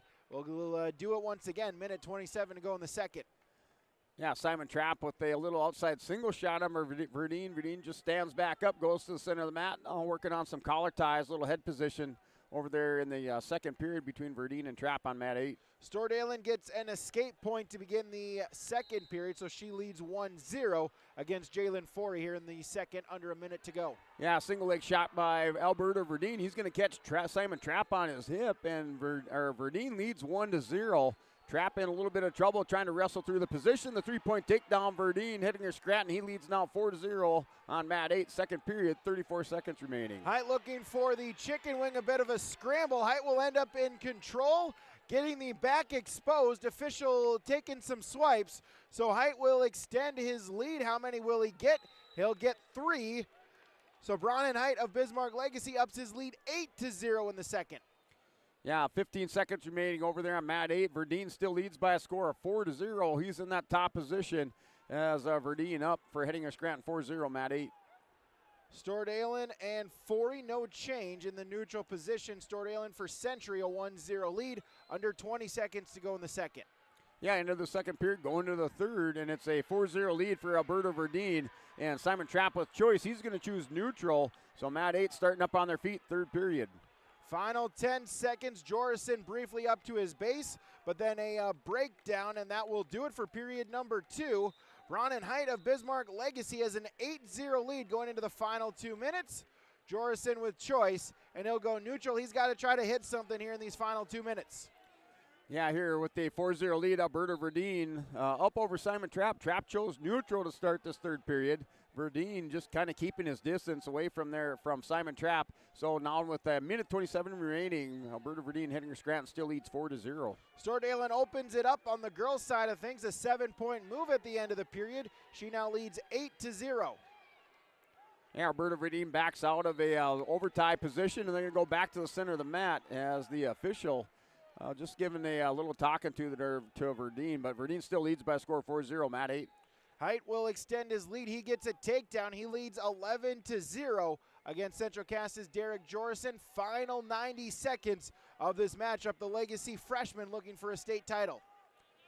Yeah, there's Simon Trapp. Under a minute remaining, he's down by 4 points as he has an overtime now into a collar, trying to tie up that left wrist on Verdeen. Verdeen's going to stand back up, still 4-0 lead. Alberta Verdeen, I'm at 8. As we'll get a potentially dangerous, that will force a restart. Brown and Height Legacy 11-0 leading Central Cass's Derek Jorson as we'll get the restart back to the center. Yeah, and with 34 seconds remaining, third period, Verdeen and Trapp. As Verdeen up over the top here in this situation as he has a front headlock. See if he's able to exchange there into a drag. Not able to get it. They're going to go back to the center of the mat for a restart after a stalemate over on mat 8. Jorson just was unable to get up to his feet briefly on a stand-up attempt. Height, though, into a double mat return and bellies Jorison out. He'll stay in top control with under 40 seconds to go in the third. Yeah, final 15 seconds. Verdeen warned for stalling, but Simon Trapp here running out of time. As Verdeen's going to go underneath, and that's going to be a victory there. State championship there for Hettinger Scrampton. Alberta Verdeen, your state champion, 107 pounds. As we'll get a pinfall victory. So, Michaela Stordalen of Bismarck Century, a pinfall over Pembina County North's Jalen Forey. She is a back-to-back state champion at 250. And final 10 seconds as Height poking his head in between's just going to try to stay right there. He'll give Jorison the escape point with a second left. But Bronin Height of Bismarck Legacy, the freshman, he is your state champion as he defeats Derek Jorison 11-0 by major decision. So that'll do it for 250 and 107. The girls will go down to 100 pounds, the boys to 114. That's coming up on YourLiveEvent.com. Successful teams need a place to practice when the weather doesn't cooperate or the teams just need an extra swing. The Mayport Youth Center provides that option for the Mayport CG School District, summer baseball and softball teams. The Mayport Youth Center is an indoor facility that includes batting cages and field turf. In the winter, the facility is home to the Mayport Ice Dog hockey team. Good luck to the Mayport CG Patriots from the Mayport Youth Center. There's a new inventory of trailers at Bloomfield Enterprises of Hillsboro. You can see the latest inventory online at bloomfieldtrailers.com. Bloomfield Enterprises has a full line of Big Tex trailers. Big Tex has affordable and versatile utility trailers for all your jobs. Big Tex has a full line of products from ATV trailers to gooseneck to dump trailers and more. Call Larry at 218-368-7989 or Tim at 701-430-0877. Bloomfield Enterprises in Hillsboro. At Carrington Dental Care, they treat you like family. Meet Dr. Chaz Bauer and Dr. Jay Bauer, your friendly neighborhood dentists who care about your smiles. Join their family of happy patients. Whether it's routine checkups or cosmetic dentistry, they're dedicated to making your smile shine. Join the countless families who love coming to Carrington Dental Care, trusted by our community for years. Visit them online at thecarringtondentist.com or call 701-652-2801. Schedule your appointment today. Wallach Johnson Insurance is your friendly neighborhood team of qualified insurance professionals celebrating over 40 years of service. As an experienced independent insurance agency, they have access to highly rated insurance companies and can shop around to find you an affordable solution for farm, crop, business, home, and auto insurance. Visit them at one of their locations in Lisbon, Winter, or Rutland and get a free quote started today. For more information, go to nd-insure.com.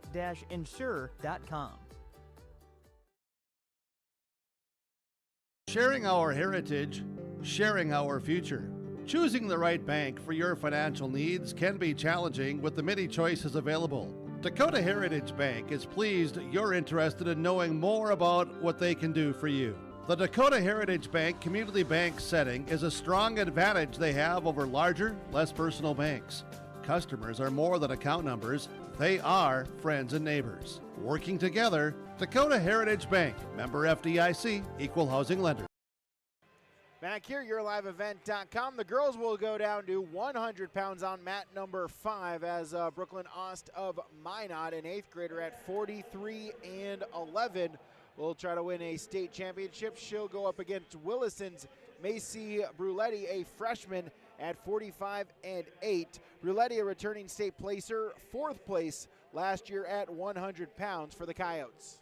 Yeah, here, Class B 114-pound state championship matchup features Jace Boynton of Bowman County Beach. He's a freshman as he was a state champion last year at 107 pounds. His opponent out of Linton HMB is the number 2 seed, Cash Gerhardt. Gerhardt is a sophomore, and he placed 4th last year at 107 pounds. So your matchup features the number 1 seed, Jace Boynton, facing the number 2 seed, Cash Gerhardt. And in the Class A division at 114, Max Glazer of Dickinson High, a senior at 39-6.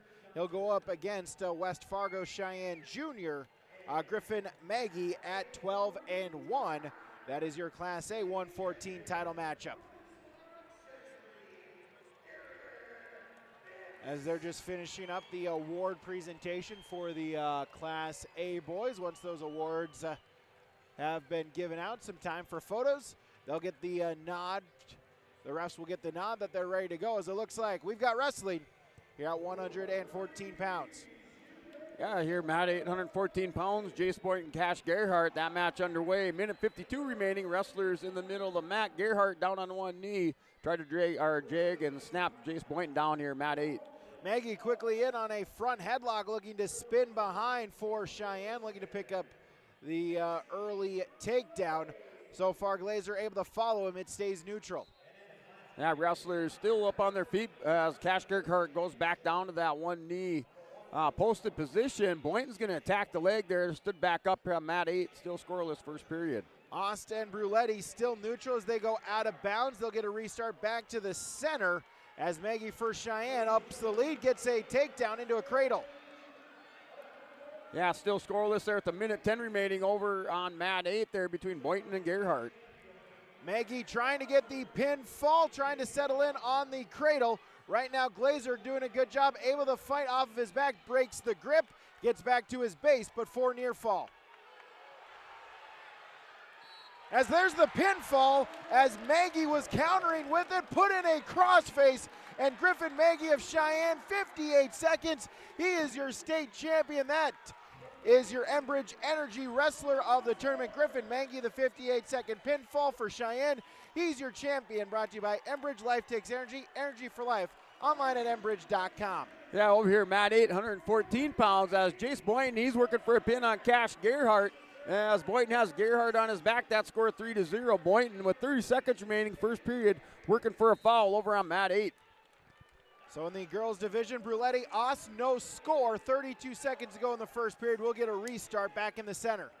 Yeah, final 17 seconds, first period, 4-point near fall. Jace Boynton now goes up by a score of 7-0. Now with 10 seconds remaining, Mat 8, first period. Final 15 seconds. Ost Bruletti at 100 pounds, just neutral position. Front headlock here for Bruletti as I try to look by a cameraman as it stays no score. Final couple seconds. Austin on a double leg looking to finish it, unable to do so. No score after one. Yeah, going into the second period, Jace Boynton with that takedown and near fall. He's going to take the 7-0 lead over Cash Gerhardt. As the wrestler is up on the neutral position to start the second period, Boynton leads 7-0 in the second period, Mat 8. So Bruletti for Williston will start in the down position and begin the second 2 minutes. 100-pound championship matchup in the girls division. Yeah, Gerhardt able to get in on a double leg shot on Boynton, and they're going to get potentially dangerous calls as Boynton comes scrambling back around. Had the knee kind of tweaked there on Cash Gerhardt. So back up on their feet, restart Mat 8. Ost looking to ride tough on top. She trying not to give up the escape point in a scoreless second period. Here the girls division, 100 pounds, able to get a breakdown, but then Bruletti able to pop back up to a base. Yeah, Cash Gerhardt able to catch the head on Boynton. See if he can turn the corner at the last second. Boynton's going to step back around, goes crossface over the top here as they're still going to scramble it out, but Boynton leads 7-0, second period, minute 6 remaining. Minute 15, Ost doing a good job, able to stay back as Bruletti looking for the escape point. Oss going to try to put in a leg, but then Bruletti up to her feet gets the escape point. So Macy Bruletti of Williston on the scoreboard first, halfway gone in the second. Yeah, now with 53 seconds remaining in the second period, Jace Boynton still up by a score of 7-0. Gerhardt going to try to come out the back door and get this takedown. They're still going to scramble it out, see if Boynton's able to pass the leg, but Gerhardt over the top. He's going to catch Boynton on his hip. Boynton's going to try to roll through, still scrambling out as the three-point takedown. 7-3 is that score on mat 8. As Bruletti will up her lead. Now the freshman for Williston gets a takedown on the edge of the mat. Oz quickly up to her feet for the escape, but Bruletti now ups her lead 4-1. Yeah, Cash Gerhardt secures that takedown, and he's working on the leg there on Jace Boynton. Boynton trying to stand up and post out. Now Gerhardt warned with a stalling. So 7-3 is that score. That's in the second period with 10 seconds remaining over on mat 8. Oss with a shot attempt, final 10 seconds. Sprawl by Bruletti, whizzer position. Nothing doing. Final couple ticks of the clock. Can either wrestler get a takedown before the whistle? No, but Macy Bruletti will take a 3-point lead into the third. Yeah, here with 8 seconds remaining, second period off the whistle on this restart. Jace Boynton's going to try to hit a Granby at the end of the period. He's going to pass the leg, final second, and not able to pull through the backside there. 7-3 that score going into the third period. Jace Boynton leads over Cash Gerhardt. So third period as Bruletti will start in the top position to begin the third and final period, leading by 3. Just got to stay in good position, see if you can ride some time. Is a little bit high. Oz trying to come in through the back door. Yeah, their start of the third period. Boynton leads by a score of 7-3. Boynton in the bottom position there. Cash Gerhardt riding on top off the whistle. He's going to go armbar right away on Boynton, and they're going to get potentially dangerous call back to the center for a restart with 1:56 remaining third period. We got a whistle. Officials are conversing, and no change, so we'll get a restart back in the center of the mat. Austin the down position. Bruletti on top with 1:33, as it looks like we're going to go into a Bank North blood timeout in the girls' match. Yeah, they're on mat 8. They're off the restart whistle. Boynton's going to clear that elbow, so Gerhardt not able to tie it up, but Gerhardt still riding on top as he's down by 4 points. A 4-point near fall would tie this one up, and he has that back ankle spiked here with 1:30 remaining in this third period. Boynton with the 7-3 lead. A cup blood time, clean it up. Macy Bruletti of Williston, a 4-1 lead in the third. Yeah, Cash Gerhardt with another armbar on Boynton. Boynton was kind of had the hips going over there. Cash Gerhardt still working hard on top, trying to get the turn on mat 8. Ost up to her feet, but Bruletti able to get the mat return, stays in top control, looking for an arm chop, leading by 3 with 75 seconds to go. Yeah, Boynton now warned for stalling, keeping that head down on the mat, not trying to advance the position. Gerhardt with the spiral underneath on the wrist, as that's still a 7-3 score with 45 seconds remaining over there on mat 8. Final minute. Macy Bruletti just trying to ride tough on top, try to secure that state championship for the Williston freshman, as she'll get dinged for stalling, as we'll get a restart. 52 seconds to wrestle. Yeah, stand-up attempt there by Boynton, and he's going to bump his hips a little bit. Cash Gerhardt's going to ride back around, still on the top position, 7-3 lead, Jace Boynton. Final 15 seconds, third period. Ost up to her feet, Bruletti able to force a potentially dangerous. She'll get a restart back in the center with 45 seconds to go. Yeah, and with 11 seconds remaining, third period, Jace Boynton still up by a score of 7-4. And the 3-point there separation, but mat 8 there, Jace Boynton still in the lead with 11 seconds remaining. Restart as Oz quickly up to her feet, though, trying to put in the headlock. Desperation, but Bruletti able to stay back. It's the mat return. Yeah, Boynton picked up 2 stall calls in that third period, but that's going to run out of time there for Cash Gerhardt. Your champion, 114 pounds, Class B, Jace Boynton, as he wins by decision, 7-4 over Cash Gerhardt, Linton HMB. Final 20 seconds as Macy Bruletti of Williston just riding it out. She's been warned for stalling once. She could take another warning if she gets it. Final 5 seconds, as actually we'll get a stalemate with 8 seconds, so last chance for us to try to do something in the down position. Bottom set, top on, as we'll get a caution on Bruletti. That's her first caution. We'll get the reset on, and there's the whistle. Ost trying to stand up to her feet, in on a sit-out position, looking for the reversal, scramble out of time. And so Macy Bruletti of Williston, she is your champion at 100 pounds, a 4-1 decision victory over Minot's Brooklyn Ost.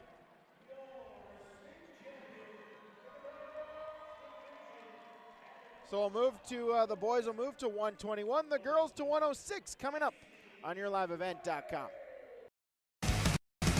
Racing returns to the Norman County Raceway, Ada, Minnesota. Save the date for Tuesday, June 30th. World of Outlaws late models. Start the finish. Ada Building Center Showdown presented by R&J Broadcasting Incorporated. And a season schedule filled with the return of the Wayzata Modifieds, NLRA late models, IMCA Modifieds, Race Savers Sprints. It's Thursday night racing at NCR. For the full Norman County Raceway schedule, visit ncraceway.com. The North Border Eagle Sports Boosters mission is to cultivate an environment that inspires students, athletes, coaches, parents, and communities to collectively create a positive and spirited atmosphere for all athletic programs. Search for North Border Eagle Sports Boosters on Facebook if you'd like to become a member or for more information today. The North Border Eagle Sports Boosters wishes the Eagles the best of luck in the tournament. Running a business is tough, but your accounting doesn't have to be. Let Olson Accounting check all the boxes. From taxes, payroll, business services, and professionalized financial guidance, all tailored to fit your requests. Whether you're a small business owner or just need help at tax time, trust Olson Accounting for professional, reliable service every time. Visit colsoncpa.com or call 701-683-2700. Olson Accounting of Lisbon. You finally found the perfect car in Racing Blue. You even got them to throw in the LED fog lights for free. Auto Owners insures your car because some people never learn to parallel park. That's simple human sense. River's Edge Insurance Agency, Halsted, 218-456-2172. Keep going, more. No, stop! Our Savior's Lutheran Church in Hillsboro, North Dakota invites you to experience the love of God. Our Savior supports all youth with academics, athletics, music, art, dance, and drama, and offer meaningful opportunities for people of all ages. Join us for worship at 8:30 or 10:30 each Sunday morning, in person or watch on television, HTC Channel 34, or online, Facebook, Twitter, YouTube, or at oslchillsboro.com. Whether you're local or driving through Carrington, make sure to stop into the Prairie Inn restaurant. They have the best breakfast and coffee, but they also have some of the best dinner and supper entrees too. The Prairie Inn is your breakfast, dinner, and supper headquarters. Stop in and you can sink your teeth into some tasty sandwiches and soups. Take a trip through the Express Line salad bar with hot entree and, of course, the delicious pies and desserts. Located right by the roundabout in Carrington. Call 701-652-3976. Back here on YourLiveEvent.com as we'll continue on here. 106 for the girls as Williston Junior Taylor Bruletti looking to go back-to-back for the Coyotes. She is your number one seed at 106 pounds, a junior 46-3, returning state place winner, third place last year at 106 pounds. She'll go up against the number 2 seed, Celia Moniz of Bismarck Legacy, a freshman at 36-3, a two-time state placer 2 years ago in 2024, fourth place at 106, and last year the state champion at 112 pounds, moving down to 106 this year.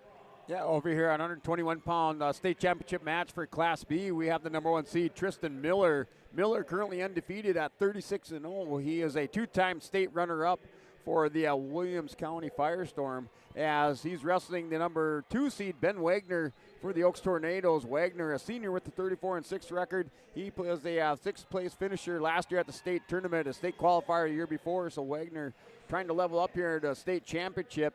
Yeah, as Miller here, been here a couple times before, looking for his state championship also here at 121 pounds. And in the Class A division, Jake Glazer of Dickinson High will go up against Devils Lake's Rylan Samuelson. That is your Class A championship. Glazer for the Mavericks, undefeated, a senior at 44-0. Samuelson for the Firebirds, a junior at 31-2. Now looks like Class B wrestlers checked in, heading to the center of the mat over here at mat 8. Get the go-ahead as we're ready to go as Samuelson Glazer neutral position to start this Class A title. All right, Class B there on the scoreboard as minute 53 remaining there with Wagner. As it's a wrestlers just on their knees holding center of the mat there with Tristan Miller. So scoreless here, first period, mat 8, 121 pounds. Right off the bat, Jake Glazer able to get the double leg, kept a foot in bounds. So Jake Glazer for Dickinson with the early 3-0 lead there in the boys A 121 title. Yeah, mat 8 wrestler, both wrestlers kind of in that down block position, both hands on the mat, spinning around as they're going to go back to the center, back to their feet, still scoreless here, mat 8, 121 pounds. Bruletti and Moniz, no score is out of bounds. They go, they'll get a restart back to the center with a minute 23 to go in the first. Yeah, Tristan Miller working a Russian tie on Ben Wagner. He's putting a lot of pressure moving into him. Wagner's going to push apart. They go back to the center of the mat, mat 8, 121, first period. Glazer riding tough on top, got the early takedown, going to put in hook and ankle, grab a chicken wing, try to work up from there. Yeah, working into some collar ties, inside ties. Miller takes a shot. He's going to go over the top with a little bit of a slide by. Wagner's going to circle out off the edge of the mat and back to the center here on mat 8. Samuelson with a stand-up. Glazer, though, still had the wing on. That forces a potentially dangerous and a restart with a minute 9. Yeah, they went back to the center of the mat for a restart, and I think we're going to have an injury time, maybe a poke to the eye there on Tristan Miller. So scoreless first period over on mat 8 here, 121 pounds for the championship. Bruletti with a couple of shots, but Moniz will go out of bounds. No change, back to the center. Yeah, and it is injury time there. Tristan Miller, as he took a little poke to the eye, so they're just going to go over there, tend to him, make sure he's okay here on mat 8. Samuelson up to his feet for Devils Lake. He's got, he trims his deficit to 3-1, but then Glazer back in on a shot attempt for the Mavericks and ups his lead now 6-1. All right, cut injury time here, first period, 45 seconds remaining between Tristan Miller and Ben Wagner. Right off the whistle, Miller shoots in on a single leg shot. Wagner with the down block rock up to their feet, scrambling here, mat 8. End of the first period in the girls 106-pound championship matchup. Taylor Bruletti of Williston, Celia Moniz of Legacy. No score headed to the second. Yeah, over here, Tristan Miller runs the corner. He's going to tie up Ben Wagner. Wagner's going to roll through and scrambling. Still no takedown there as Miller still hunting for the head on Wagner. Wagner's still going to scramble now. The three-point takedown. Tristan Miller, he goes up 3-0. 13 seconds remaining in the first period. End of the first on mat number 2 in the A title matchup. Jake Glazer of Dickinson will take a 6-1 lead into the second. He'll start in the down position. Yeah, Tristan Miller runs the corner on this mat return. He has the 3-0 lead with 5 seconds remaining over on mat 8. They're going to go back to the center for a restart here at 121 pounds championship match. Glazer up to his feet, gets the escape point. So Jake Glazer for Dickinson now a 7-1 lead in the second period. Yeah, final 5 seconds there. First period, Wagner tried to stand up and no points awarded. So 3-0 lead there. Tristan Miller going to the second period over on mat 8, 121 pounds. Taylor Bruletti for Williston chose neutral position to start at 106. That pays off for her. She gets the takedown to take a 3-0 lead. Yeah, and looks like the choice went over there to Tristan Miller. He has the 3-0 lead, so he chose neutral to start the second period. So Miller chosen neutral. Wagner with the body lock and now into a wizard position. And Miller's going to return him down to the mat again. Another takedown. Miller goes up by a score 6-0 on mat number 8. Bruletti in on a turn, going to get some near fall points. Moniz trying to belly herself out. Now with a high bridge, Bruletti for sure getting near fall points, is going to look for the pinfall. Got Tristan Miller with a leg right in here on the left side. He's trying to pull over Wagner. He has the arm caught on the far side with the half Nelson and just trying to drag him over. Potentially dangerous call. Back to the center for a restart, mat 8. Taylor Bruletti of Williston for the first time is a state champion. She gets the second period pinfall victory over Legacy's Celia Moniz. And back to the center for a restart after that takedown by Tristan Miller. So he leads by a score of 6-0 with a minute 23 remaining in the second period. Miller in the top position. Wagner's going to try to stand up, see if he can clear the hands and the waist, and he does.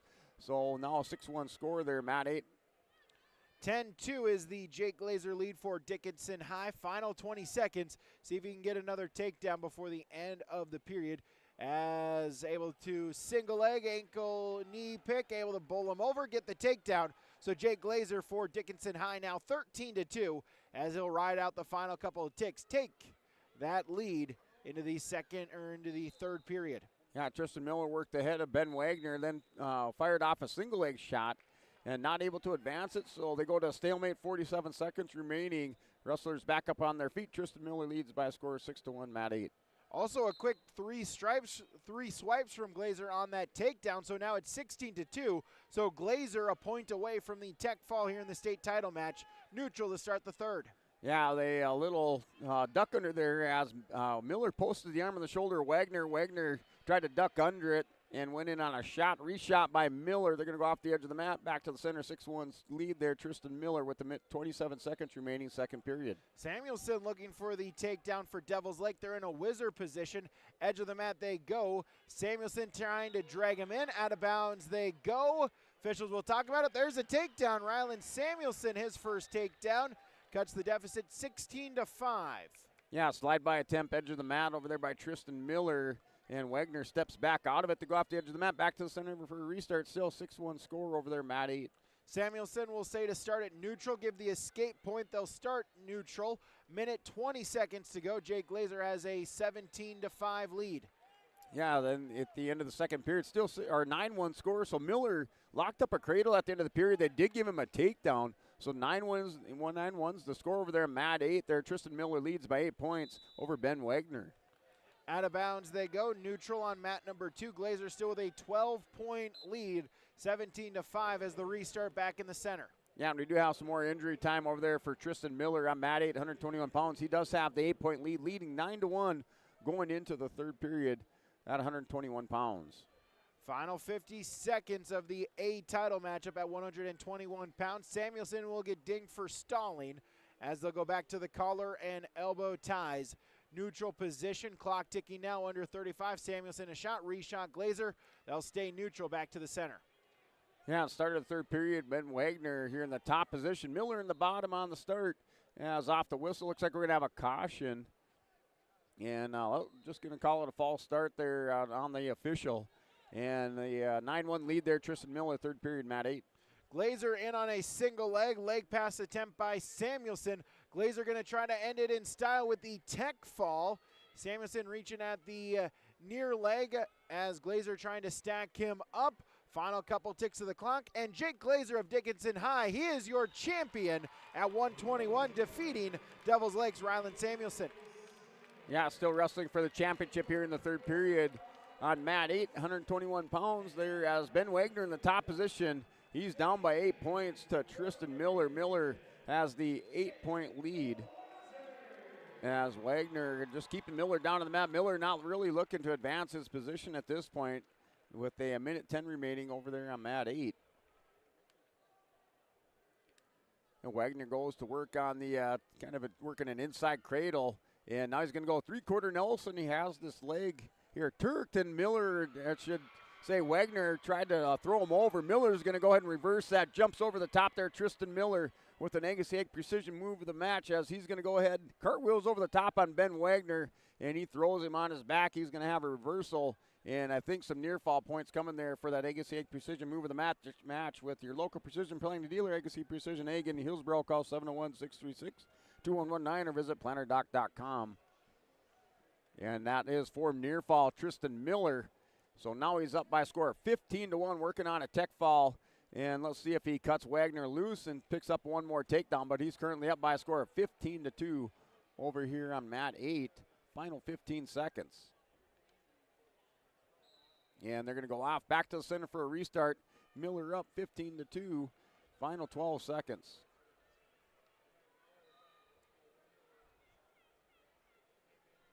And Wagner's going to try a throw. Miller with the takedown. He falls on top of Wagner, and that'll do it. Tech fall victory, and staying undefeated there is Tristan Miller, now 37-0. He's the state champion from Williams County.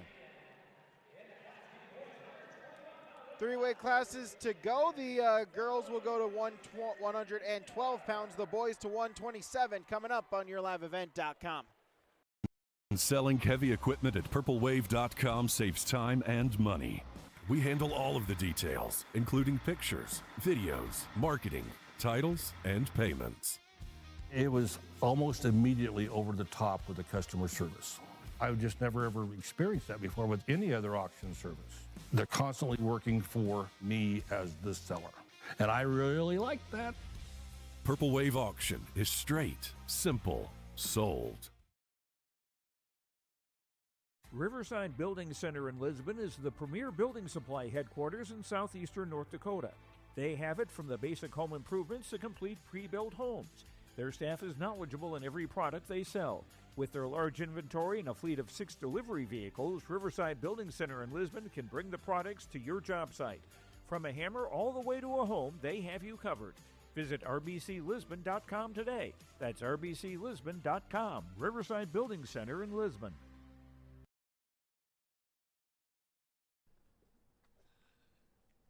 What was that? Is that top insurance? No, I'm pretty sure it's Toop insurance. Maybe toupee. Could be Toupee. Yeah, I don't know. Or taupe insurance, maybe? Nah, I don't think so. Say it right. That's T-O-O-P. That's taupe. Oh, it's Taupe.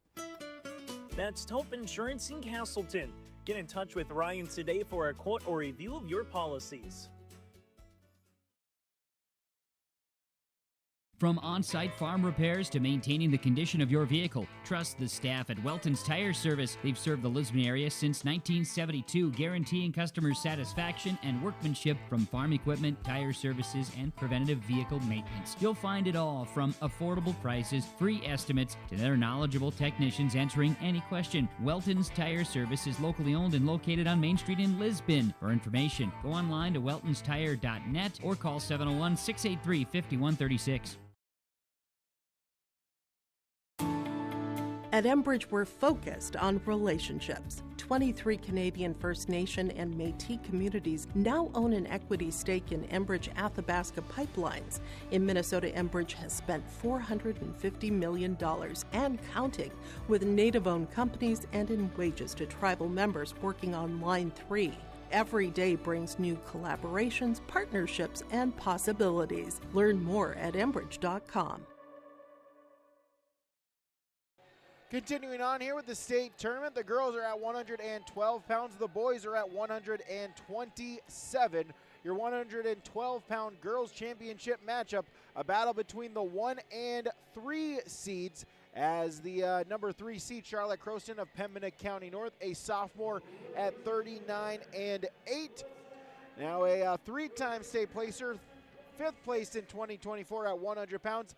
Last year, a runner-up at 106 pounds, avenging that loss to Taryn Raisler from a year ago in the semifinals to advance to the championship matchup. She'll go up against the number 1 top seed, undefeated from Bismarck Legacy, Alicia Kenfack. She is a 3-time state champion, 3rd in 2022 at 100 pounds, 23 the championship at 105, 24 at 112 pounds, and last season at 118 pounds for Alicia Kenfack. Yeah, Matt, 827 pounds championship match as the number 1 seed, Noah Anderson from Lisbon, as he's a senior with a 24-1 record. As Anderson, a 3rd place finisher last year at the state tournament, 3rd the year before. He's been in this championship match back in 2023 as he was a runner-up, and he's going to face the number 6 seed, Trick Dahlstrom of the Oaks Tornadoes, as Dahlstrom, an 8th grader, 33-11 record. He's the number 6 seed, and he placed 6th last year at the state tournament at 107 pounds. So just about ready to get underway here. Your A championship matchup, Gabriel Flores, the 3rd of Grand Forks Central, a sophomore, 38-9, going up against Dylan Mossett of Bismarck St. Mary's, a junior, at 38-7.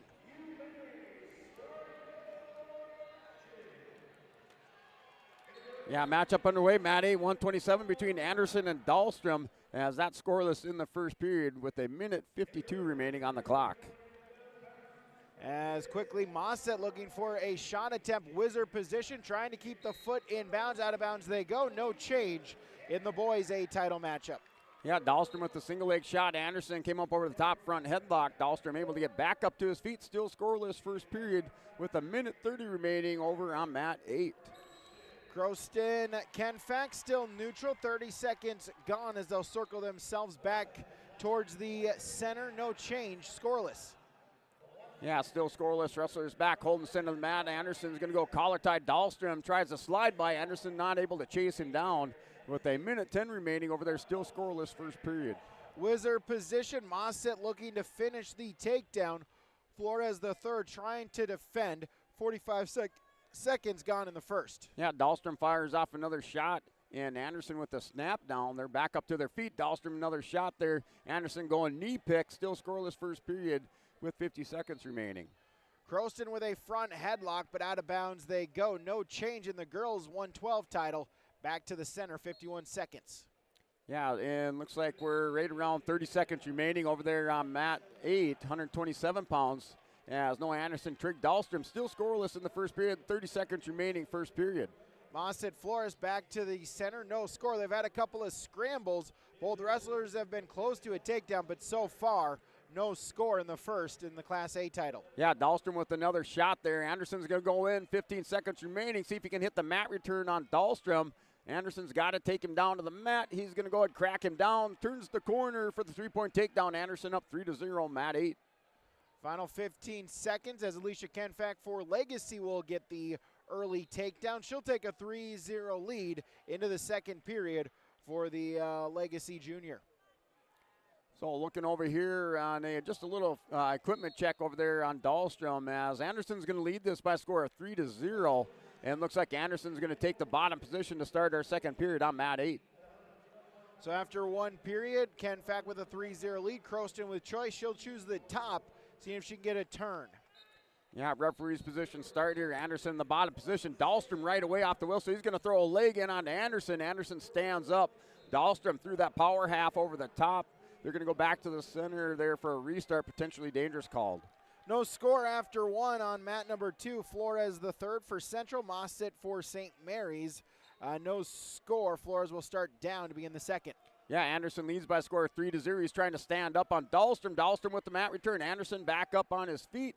Ref down there checks to see if there's clasping. No clasping. Anderson back up on his feet. He clears the hands, and now the hips away. And looks like we may have a little of some injury time there on Trig Dahlstrom and Anderson. Anderson with the 1-point escape. He's going to lead 4-0, Mat 8. Kenfack an escape, then a takedown. So Alicia Kenfack of Bismarck Legacy ups her lead now 7-0 for the Legacy Junior, looking to pick up the state championship. On mat number 2, the A boys title matchup, Mosset and Flores the third. No score. Mosset in top position. Flores looking for the escape point, but Mosset able to put in a chicken wing. Now is going to run the half looking for a turn. Yeah, it was a big down block sprawl there by Noah Anderson that kind of tweaked the shoulder there on Trig Dahlstrom. Dahlstrom wearing that shoulder brace on the left shoulder. Anderson still up by a score of 4-0, second period. Mosset still looking for that turn on mat number 2. Now he's going to flip to the other side, see if he can run with it. Now goes the other way, has the ankle or has the wrist rolled out, looking for the turn. Under a minute to go in Class A. Yeah, they're going to adjust that shoulder harness there on Trig Dahlstrom. Still working on it. They're going to cut the injury time. So back to action there, 4-0. Up on their feet here. Anderson leads by a score of 4-0 against Trig Dahlstrom. As Kenfack's going to extend her lead, get a couple of near fall points, 9-0.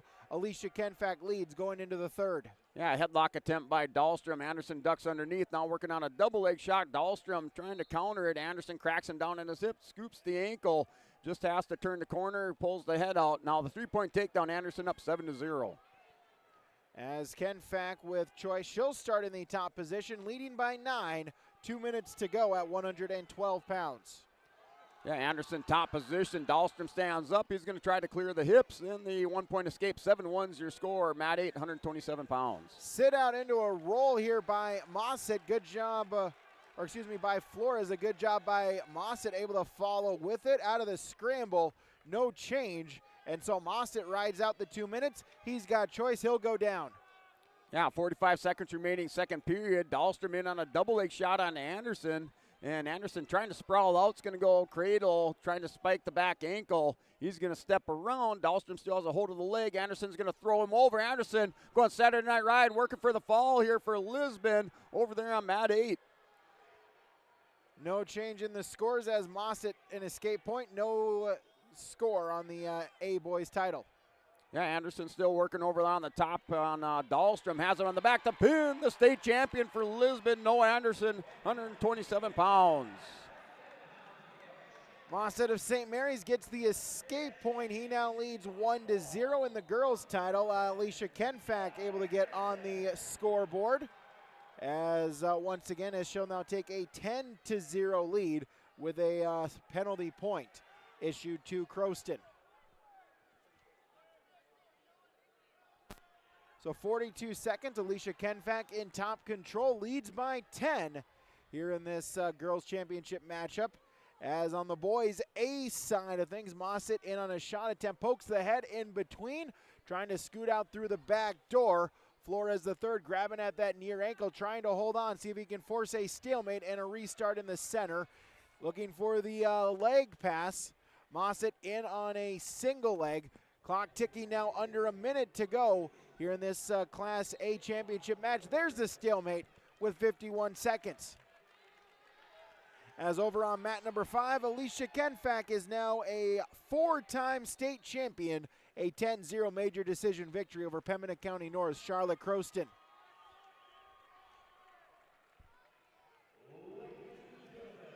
So final 45 seconds. Mossett in on a shot attempt for St. Mary's, looking to see if he can finish the takedown.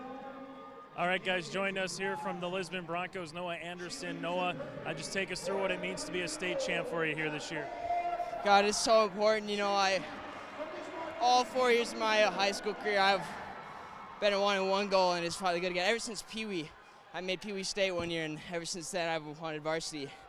And especially being able to finally get a state champ like my dad, it means definitely so much. Let's go through a little bit that particular match. What just allowed you to get out in front and then finally get into that pinning combination?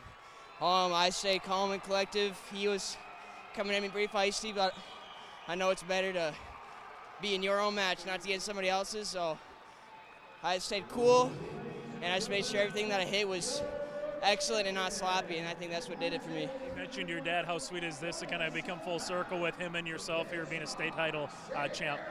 Can you repeat that one? How sweet is it with your dad and yourself to, be that state title champ, as you kind of mentioned just a few moments ago? It means so much. I mean, yeah, ever since I was a freshman, I wanted to get 3 state titles like my dad, and I couldn't do that, but I wanted at least one goal that has to get one, so getting that's just huge for me.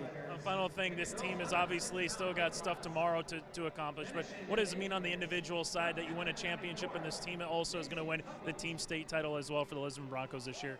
Well, we're told to be selfish, so today I made sure to be selfish, but tomorrow it's for the team. Everything that I do is for the team and for God. Congratulations, and we'll let you go celebrate. Best of luck tomorrow. Yeah, thank you very much. Again, winner for the Lisbon Broncos, that is Noah Anderson. So Dylan Mossett will get that takedown. He defeats Gabriel Flores the third. So Dylan Mossett of St. Mary's is your champion. As we'll move to 133 pounds for the boys, 118 for the girls, coming up on YourLiveEvent.com. Here's a message from Tim Cassette, Golden Harvest Seed Sales in the Hillsboro area. When it comes to your operations needs, they want to hear from you, which is why they're committed to listening first. From farmer-focused R&D teams to their Gold Series soybeans and game-changing corn products to the insights shared through the Illuminate digital platform, everything offered is an answer to what they learned from you.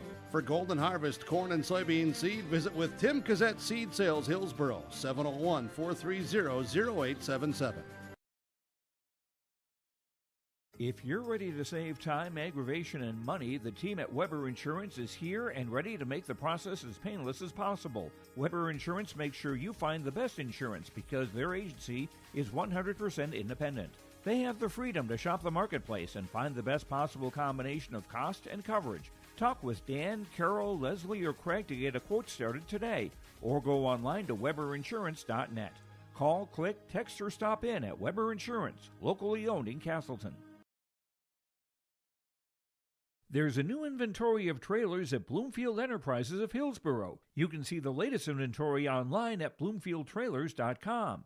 Bloomfield Enterprises has a full line of Big Tex trailers. Big Tex has affordable and versatile utility trailers for all your jobs. Big Tex has a full line of products from ATV trailers to gooseneck to dump trailers and more. Call Larry at 218-368-7989 or Tim at 701-430-0877. Bloomfield Enterprises in Hillsboro. At Carrington Dental Care, they treat you like family. Meet Dr. Chaz Bauer and Dr. Jay Bauer, your friendly neighborhood dentists who care about your smiles. Join their family of happy patients. Whether it's routine checkups or cosmetic dentistry, they're dedicated to making your smile shine. Join the countless families who love coming to Carrington Dental Care, trusted by our community for years. Visit them online at thecarringtondentist.com or call 701-652-2801. Schedule your appointment today. 2 weight classes to go here in the state championship round here from the Fargo Dome. The girls will move to 118 pounds. Top seed, Cadence Golding for the Lisbon Broncos, a freshman at 52-2. She is now a 3-time state finalist, a runner-up in 2024 at 112 pounds. Last season, a state champion at 124 pounds. That with Jamestown now moving over to Lisbon, looking for her second straight championship. She'll go up against Ebony Ulmer, a 7th grader for South Border. 31-11 for Ulmer for South Border, 7th grader in her first state tournament appearance. Yeah, Class B 133-pound championship match features Cone Bell of Stanley. Bell, a senior. He is the number 1 seed. He was a state runner-up last year.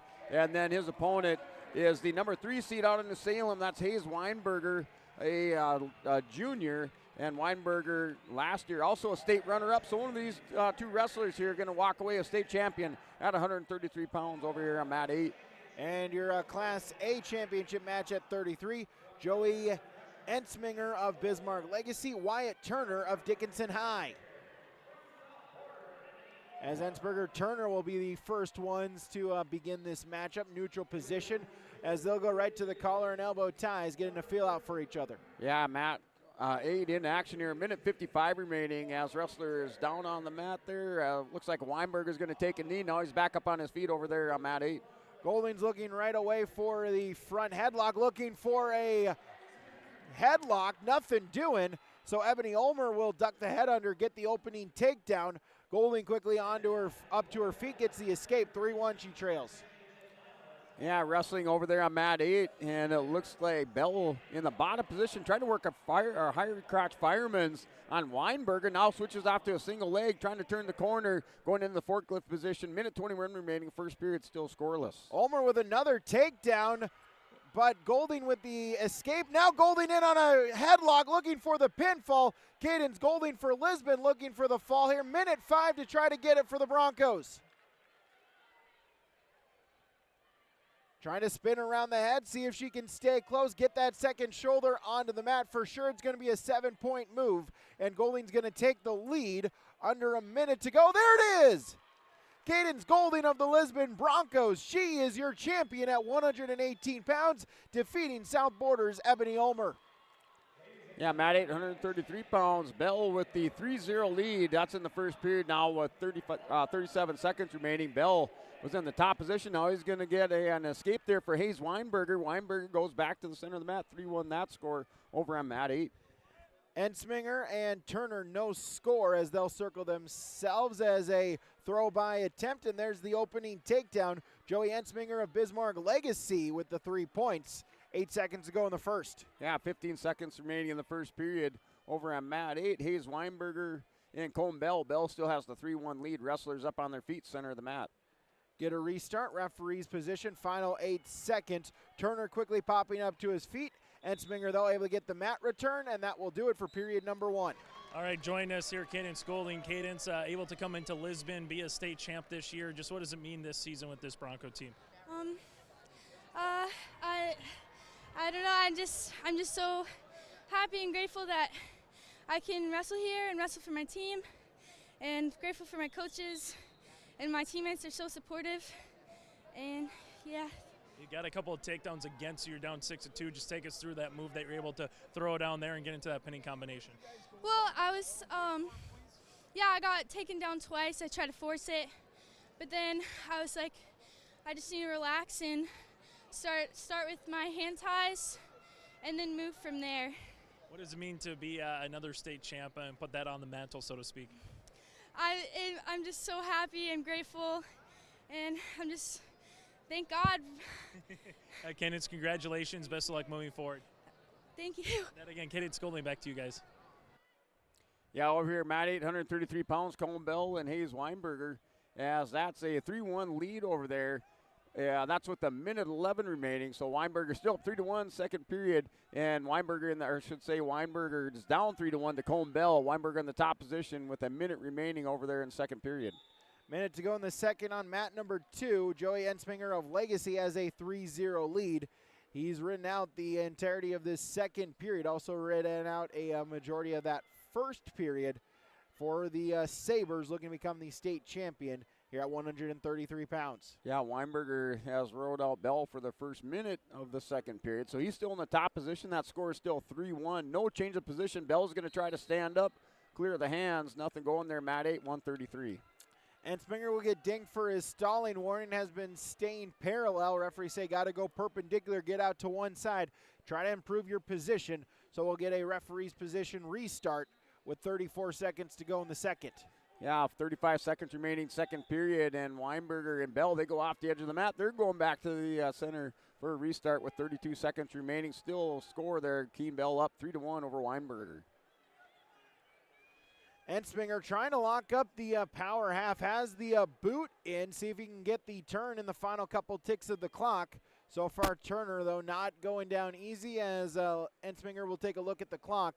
He'll ride out the second, take a 3-point lead into the third. Yeah, over there, and another restart there now with 31 seconds remaining, second period on the stand-up. Bell's going to get the escape. Now 4-1's that score with 24 seconds remaining. Wrestlers on the edge of the mat. The takedown attempt there, single leg shot by Weinberger and a big whizzer by Bell. And they're going to go off the edge of the mat. 4-1 lead there for Colin Bell. Ensminger in the down position to choose for the third period, up to his feet. Turner, though, able to get a mat return. Ensminger now posted on all fours, but Turner able to get him back down to his base.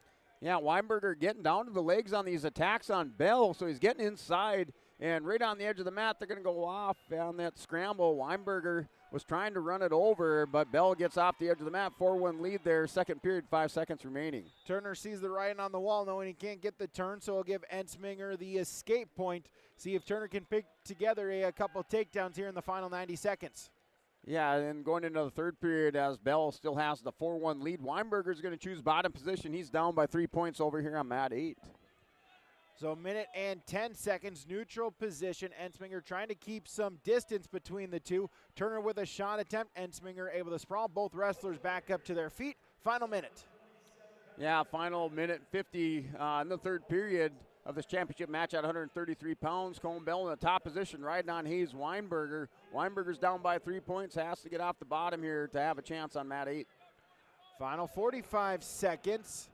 Turner trying to push the pace. Ensminger again keeping some distance between them, trying just to defend any potential shot. A couple shot attempts by Turner. Ensminger, though, able to defend, no change. Yeah, Bell's still in his top position. He's going to get warned for stalling. You'll see the official warns Colin Bell for stalling there with Hayes Weinberger, but Bell still leads 4-1. He's in the top position. Minute 23 remaining, third period. Out of bounds they go, and Ensminger not been dinged for stalling yet, so he can just stay in good position, back up, try to stay on the edge of the mat. Final 15 seconds. Shot attempt by Turner. Ensminger, though, with a sprawl. Turner in on a single. Edge of the mat, trying to keep a foot in bounds. Final 5 seconds out of bounds. They go with 6 seconds. Yeah, now with Bell in on a single leg shot there on Weinberger. Weinberger still down 4-1, final 50 seconds, third period. As Turner will push Ensminger out of bounds. Second stalling call. Now it's 4-2. Last chance, nothing doing. So Joey Ensminger of Bismarck Legacy, he is your state champion at 133 in Class A, defeating Dickinson's Wyatt Turner 4-2. Man, another stall warning over there on Cone Bell. So now our score is 4-2 in the third period, 39 seconds remaining. Weinberger's still in the bottom position, and he can make this one a 4-3 score if he's able to get an escape. As he's up to his feet, Bell's going to go down on the leg on Weinberger. He's already been warned for stalling. He's got to take him down to the mat, final 20 seconds. And Weinberger's still up on his feet. Bell's got to watch it here, final 20 seconds. Another stall call, another point going over there to Weinberger. Now 4-3 is the score. They're going back to the center for a restart. Weinberger can tie this up with an escape.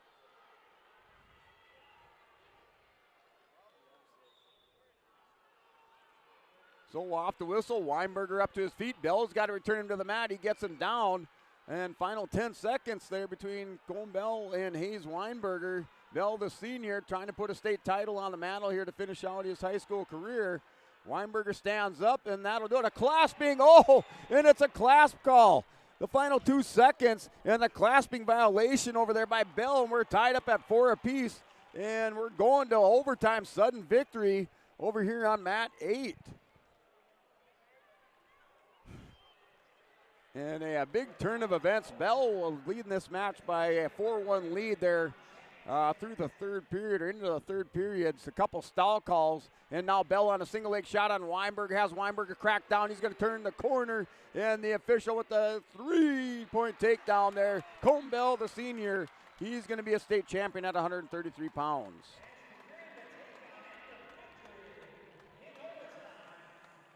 Excitement there as we'll move to the final weight class here. The girls at 124, the boys at 139. It's our final state championship round coming up next on YourLiveEvent.com. The City of Hillsboro encourages customers to use electricity wisely through its Bright Energy Solutions rebate program. These rebates help customers save energy and money, improve their comfort, and protect the environment. You can get rebates on Energy Star appliances and lighting, as well as high-efficiency heat pumps and air conditioners. They even have rebates for home electric vehicle chargers. Business customers can receive rebates too. Call the City of Hillsboro for more information or visit brightenergysolutions.com. Goose River Bank is here for the communities we serve, building relationships that last a lifetime. Serving the strong Red River Valley and beyond, we are your neighbors, friends, and family, committed to providing everything from everyday personal banking to loans for your farm or business. Visit one of our locations in Mayville, Hillsboro, or Hatton, or reach out and we'll happily come to you, because it's the neighborly thing to do. Goose River Bank. Strong bank, strong communities.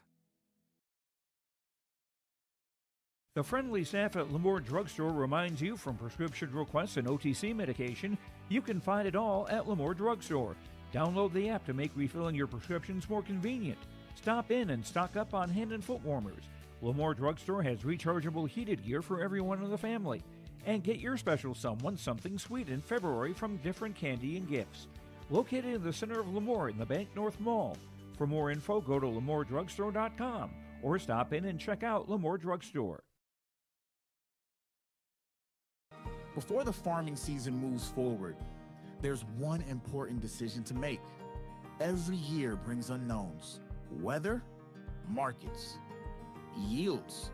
Multi-peril crop insurance helps protect the work you put in long before harvest. The MPCI crop insurance closing deadline is March 16th. At Irie Insurance, we've helped generations of farmers plan ahead with confidence. Let's make sure you're ready. Contact Irie Insurance for guidance you can trust. Are you looking for the perfect hardwood for your next winter project? Cywick Lumber and Hardware in Hillsboro has exciting news. Hardwood is now available in the Red River Valley only at Cywick. Whether you're a crafter, woodworker, or hobbyist, they have what you need to make your project. Choose from 3 convenient thicknesses and a beautiful variety of woods: red oak, cherry, white oak, hard maple, walnut, hickory, and poplar. Get started on your next masterpiece with the help of Cywick Lumber and Hardware, Hillsboro. Are you looking for a smarter way to watch TV? Halston Telephone Company introduces HTC Streaming TV. Stream your favorite TV shows using HTC's app-based service on devices like Amazon Fire Stick with cloud DVR included. Get direct access to Netflix, Amazon Prime, and Hulu, and customize your lineup by mixing and matching streaming services that fit your lifestyle and your budget. Call Halston Telephone Company at 800-457-2125 to learn more about HTC Streaming TV, made easy with Halston Telephone Company. What's going on today? I've got a planter in the shop, and I had the guys from Agassi Precision Ag come over and do an inspection. You upgrading systems, or are you working on maintenance? Both, actually. We walked some fields last summer and found areas where we can improve. So we are installing Delta Force and some new opening discs. Yeah, I bet we're in the same boat. I should give them a call. Yep, they will come out and look over the planter with you and put a plan together. They are the guys I go to for answers. Agassi Precision Ag, your local precision planting dealer. Give us a call at 701-636-2119 or planterdoc.com. And then there was one. We have one more weight class to go here Friday night from the Fargo Dome. The girls will be at 124 pounds. It's Minot's Madison Racine going up against South Border's Ava Litzy. This is the top two seeds in this weight class. Racine now a three-time state placer, fourth place at 124 in 24. Last year, a state runner-up at 118, so Racine looking to top the podium here in her freshman year. Her opponent is South Border's Ava Litzy. She is a three-time state finalist now. 2024, the champion at 106 pounds. Last season, a runner-up at 112 pounds. That is your matchup in the girls' 124 championship. Yeah, Class B championship matchup here at 139 pounds, or excuse me, 139 pounds. Over on mat A, that's Bodie Henderson for Northern Lights. He is a two-time state champion and also a junior with a 35-2 record. And the number one seed, he's going to take on the number 3 seed out of Hettinger Scranton. That's Kyler Shaleski. Shaleski, a senior with a 51-6 record. Shaleski placed third last year at the state tournament. He's also a three-time state place winner for Hettinger Scranton. The Class A title matchup at 39, Cole Savageau for Fargo Davies, a sophomore at 32-3, going up against Cade Newsma of Bismarck High, a senior 34-7. As out of bounds they go, they'll get a restart 10 seconds in. Yeah, already 15 seconds, and we got a scramble for a takedown there between Shaleski and Henderson. Each wrestler down there trying to pass the leg so you can get it elevated and roll underneath. So scrambling here, mat 8, looking for a stalemate, 139 pounds. Racine Litzy, neutral position, collar and elbow ties in the feel-out process here between freshmen at 124 pounds in the girls division. Yeah, and wrestlers here on mat 8 still scrambling. They're going to get a stalemate back to the center for a restart between Shaleski and Henderson. Newsma Savageau go out of bounds, tumbling almost into the Fargo Davies coaching staff. No change, they'll get a restart back in the center. Yeah, Bodie Henderson with a high crotch fireman shot on Shaleski. Shaleski's going to reshoot, and he's in deep on Henderson. Henderson on the mat, hip down. Shaleski's going to try to scramble through here with Henderson. Henderson's going to go back, try to pass the leg, scrambling over there, mat 8. Ava Litzy with the takedown for South Border. Racine able to get the quick escape. As quickly we're in on a Bank North blood timeout online at banknorth.bank. 3-1, Litzy leads. Yeah, Bodie Henderson's going to pop out the top, got grab, scoop the head on Kyler Shaleski. Kind of has that opposite leg cradle hooked up, still keeping a toe in. Now they get whistled out, going back to the feet over there, mat 8. Savageau Newsma, no score. It's still neutral. Newsma has got dinged for stalling once in this first period as Savageau once again trying to push the pace. Yeah, down to 35 seconds remaining over there on mat 8 there as it's still scoreless in the first period. A couple great scrambles between the two wrestlers resulting in no points though as it's down to now 25 seconds remaining. 25 seconds in the first as well in the A Boys Championship. Savageau with an underhook looking for the double unders. Newsma looking for a shot attempt. Savageau able to sprawl, puts on a front headlock, no score. Yeah, Shaleski in on another kind of a knee pick shot, outside single shot there on Henderson. Henderson with the big sprawl back to the edge of the mat. They're going to run out of time first period and scoreless going into the second over on mat 8. Mat 2 scoreless going into the second period as well between Savageau and Newsma. Yeah, Shaleski with choice. He's going to choose bottom position to start the second period. Final 8 seconds on mat number 1 of the first period as Litzy and Racine will stay neutral. Go to the second period. Ava Litzy of South Border has the 3-1 lead. Yeah, off the whistle, Shaleski with a little sit-out. Henderson's going to ride him back around, keep him broke belly down for the time being. Now with the minute 47 remaining second period, still scoreless over on mat 8. And the opening points here in this second period as Cole Savageau for Fargo Davies gets the escape point and a snap down in on a front headlock, seeing if he can extend his lead. Yeah, Henderson remains in control, top position, second period, minute 27 remaining. Has Shaleski broke belly down just off the center edge of the mat. Savageau still working in that front headlock, puts in the quarter Nelson, see if he can get something, get the opening points, but Newsma able to get up to his feet. No change, back to the center. Yeah, Shaleski and Henderson over there on mat 8. Henderson in that top position. Shaleski's on his hip. Henderson's going to try to turn the leg, scoop the arm, and see if he can drag him over. Shaleski back belly down there with a minute remaining in the second period. Litzy got warned for stalling in the girls' championship match, and then Racine shows the down position, gets the escape. It's now 3-2 as we're back on another Bank North blood timeout. Yeah, still no change of position over here on mat 8. Second period, 45 seconds remaining as they're going to go back to the center for a restart. Looked like a stalemate called. 45 seconds here, second period, scoreless, mat 8. Stalemate on mat number 2, Savageau and Newsma. They'll get a restart back to the center. Savageau, the lone point with an escape here in the second. Yeah, Henderson and Shaleski. Shaleski with the sit-out. He's going to see if he can catch Henderson a little high on coming back around. Henderson's going to throw a leg right in. 30 seconds remaining, second period, still scoreless. Newsma trying to get funky with it. Savageau, though, able to defend. Puts on a front headlock, seeing if he can spin behind for the takedown. Yeah, Henderson finally with the armbar on Shaleski. He's going to get him over on his back. This is pretty tight there, Bodie Henderson, as he has some near fall coming. The official down there taking a look. 9 seconds remaining, second period. No change on the Class A championship match. Final 10 seconds. And Henderson runs out of time. The 4 near fall as he's going to go up by a score of 4-0. He'll have choice going into the third period. They kept all 9 mats on the floor in this state championship. It's a good thing as Racine and Litzy went tumbling into mat number 6. No change as we'll go back to the center. A minute to go. Still a 3-2 Litzy lead for the Mustangs. Yeah, Bodie Henderson chooses bottom position to start the third period. Off the whistle, Shaleski's going to go ahead and chop the right arm, keep Henderson broke belly down, but Henderson leads 4-0. Minute 43 remaining in the third period. Now Newsma's choice here in this third period. He'll choose the down position, seeing if he can get the escape point to tie it up at 1.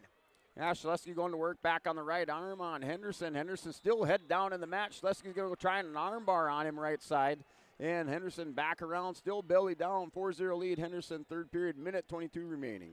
Restart neutral position on mat 5 in the girls' title. Ava Litzy a 3-2 lead as they'll go collar and elbow ties, forehead to forehead, seeing if something opens up in the latter stages of the second. Yeah, Henderson's going to take a stall call, just keeping that head buried down in the middle of the mat. And still no change of position. Shaleski in the top position, back working on the right arm. Now under a minute remaining, third period. Newsma with the escape for the Demons. We're tied up at 1 with 90 seconds to go in the Class A title. Yeah, Henderson with the stand-up attempt, and he's going to have no escape, so no change of position over there as they're kind of scrambling out there. 44 seconds remaining, third period. Henderson still leads 4-0. Stalemate on mat number 2 between Savageau and Newsma. Minute 16 to go in this third period in the Class A title. Yeah, and now Henderson stands up, 30 seconds remaining, third period. He's going to try to get some hip separation, and now a stall warning on Shaleski, so the score is still 4-1, and Henderson still has the lead. Shaleski in on the legs on Henderson, final 15 seconds. Final 5 seconds of the second period as Ava Litzy will hold on to a 3-2 lead going to the third. Yeah, and no change of position there as Henderson in the bottom position. Final 4 seconds, 4-1's that score. And it looks like the state champion now 1 point there for stalling. But Bodie Henderson, as he's going to win another state champion. He's now a 3-time state champion here at 139 pounds. So we'll get a blood time on mat number 2 in the A championship matchup here. As still 1-1 between Newsma and Savageau in the boys A championship. In the girls' championship, Ava Litzy will start in the down position, leading by 1. As they go out of bounds, they'll get a restart back to the center. as Racine's going to go optional start in on a front headlock. Litzy, though, able to stand at face, get the escape point. It's now 4-2. They'll get a restart on mat number 2 in the boys A championship match. Savageau Newsma neutral position. Takedown would likely win it here with 40 seconds to go in the third period. Savageau down to a knee, collar and elbow ties. Trip attempt by Savageau. Newsma, though, able to sprawl the fence, puts in a front headlock of his own out of bounds. They go back to the center with 24 seconds. As Litzy will get called for her second stalling warning. So Racine within 1, still a minute, plenty of time. Litzy's got to keep moving. Still time to get dinged for a second stall call if you're Ava Litzy for South Border. Final 15 seconds. Newsma shot attempt, sprawl by Savageau, front headlock, final 10 seconds. They'll both get back up to their feet. 5 seconds, they'll circle themselves back to the center. Shot attempt, Savageau at the whistle, seeing if he can get the takedown. Sprawl Newsma, no change. And we're going to overtime at 1:39 in Class A. 4-3, Litzy with the lead. Final 30 seconds. They're in on a whizzer position in the girls' championship matchup. Newsma's in a front headlock in the boys' championship matchup. Here, a couple of tight matchups to end our state tournament Friday here from the Fargo Dome. Litzy shot attempt, double leg, looking for the takedown to the back. Final 10 seconds. Ava Litzy with the pinfall victory. So Ava Litzy of South Border, she is your champion at 124 pounds, defeating Minot's Madison Racine. In the A title matchup, whizzer position between Newsma and Savageau. Edge of the mat, they go out of bounds, and back to the center, no change. So 20 seconds. Head tap by Savageau, shot attempt, Newsma with a sprawl, both wrestlers on their feet. Final 10 seconds of this overtime period. Double unders here for Newsma, looking for the trip. Savageau able to get the leg back free. Savageau shot attempt, Newsma sprawl, scramble, nothing doing. And we're going to the tiebreakers here in overtime on mat number 2. So again, 30 seconds. They'll flip the dice. Each wrestler will have a choice. You can choose. You can defer, choose top or bottom in this choice. You cannot choose neutral in these 30 seconds, and they will wrestle 2 30-second periods unless there is a pinfall. So even if you give up a point, still keep on wrestling. Savageau will start in the down position to begin this first 30-second time frame. On all fours, trying to stand up to his feet. Newsma's going to put in a boot. Just try to ride out some seconds here. A ride out is big in this period. Newsma, though, up to his feet, looking for some separation. Savageau, as Newsma in on a single leg, looking for the mat return. Savageau puts on the quarter Nelson. Will get a whistle. Officials will talk about it. Was there separation? No, there was not. No escape point. So Cade Newsma rides out the 30 seconds. Cole Savageau is going to have to do the same thing for Fargo Davies. So Newsma will choose the down position. 30 seconds to try to get the takedown as the Davies coaching staff telling Savageau start this neutral. So Cole Savageau 30 seconds to try to get a takedown for Davies. Snap down by Savageau in on a front headlock. Front headlock, Newsma able to get his head back free. Savageau reaching at the leg. Final 15 seconds. Over-unders for Savageau, looking to see if he can hit something. Final 10 seconds. Newsma just trying to back up, and we'll get a stalemate with 7 seconds to go. So last chance, Cole Savageau needs a takedown. As we'll get a caution. The caution is issued to Newsma. Final 7 seconds.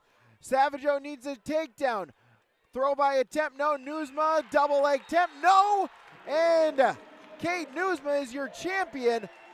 2-1 in overtime. Cade Newsma of Bismarck High defeats Fargo Davies' Cole Savageau. So that'll do it for the matchup here. The Bismarck Senior Caden Uzma is your state champion at 139 pounds. All matches have concluded. We'll take a break. We'll recap it and get you ready for tomorrow. That's coming up on YourLiveEvent.com. Farming today doesn't always feel the same way it used to. Then again, some of it feels all the same. Maybe it isn't so much the jobs that changed, but how they get done. Now that's a different story. Everything got bigger and smaller at the same time. Insurance, accounting, and taxes can get complicated, so you need someone who's looking to keep every dollar possible in your pocket. Ag Country.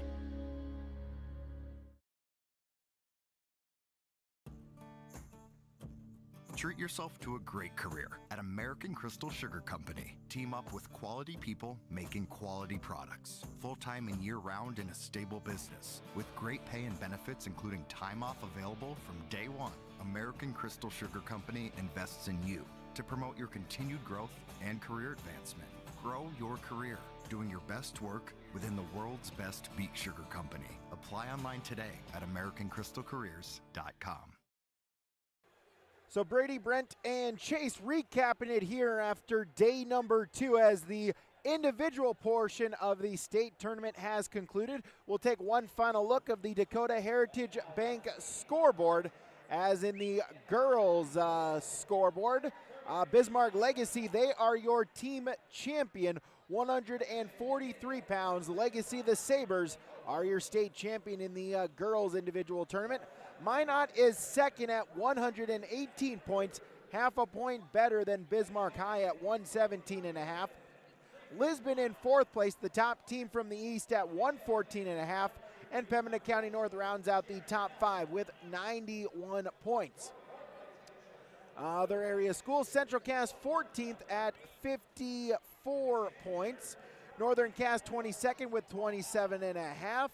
Hillsboro Central Valley 24th with 24 points, tied with Devil's Lake for that 24th position. And Kindred 33rd place with 11 points. That is a look at your girls individual team scores here on the Dakota Heritage Bank scoreboard. Yeah, here in the Class B side, your top 5 teams, your Carrington in 5th place with 96.5 points, 4th place Oaks 104.5, 3rd place Southport at 118.5, 2nd place and runner-up Velva 153.5 points, and your state champions here on the team individual side, the Lisbon Broncos with 169 points. Also in the in the top 20 there with Kindred in 11th place with 69.5 points. Hillsboro Central Valley in 19th place with 37.5 points. Northern Cass making the top 20 as they had 36 points there for Class B. In Class A, boys, Bismarck Legacy gets the double state championship on the individual side of things. They took the girls' title. They also will take the boys' title as Bismarck Legacy, your champion in Class A, boys, 178.5. Bismarck is second at 151. Dickinson is third at 148. Davies, the top finisher from the EDC, and fourth at 137.5. And Williston rounds out the top 5 with 136 points. Central Cass, the Squirrels, they finish in 13th place with 52.5 points. So Legacy, and Lisbon, they are your 3 state champions here on the individual side of things. And that'll do it for us here on day number 2. A reminder, we will be back for tomorrow as the state dual tournament takes over the Fargo Dome, as we will cover Lisbon boys, Lisbon girls. They're both in the state dual tournament after having picked up region titles in both their respective boys and girls tournaments 2 weeks ago. And we'll also cover the Kindred boys, their first time in the state duels in over 20 years.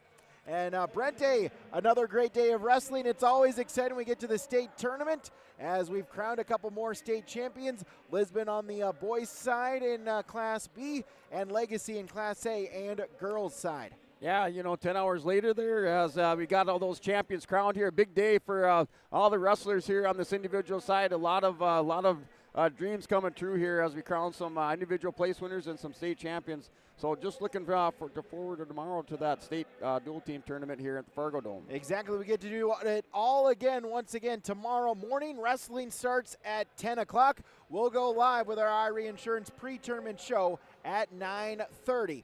The broadcast of this tournament has been authorized by special arrangement with the Board of Directors of the North Dakota High School Activities Association. Thank you so much to your sponsors that you saw and heard throughout this broadcast. Of course, whenever possible, please patronize these businesses. At the very least, stop on in and tell them thank you, as without them, this coverage on YourLiveEvent.com would not be possible. Thank you to Brent. Thank you to Chase. I'm Brady saying thanks so much for tuning in, and we'll see you again tomorrow for Day 3 of the 2026 State Wrestling Tournament on YourLiveEvent.com.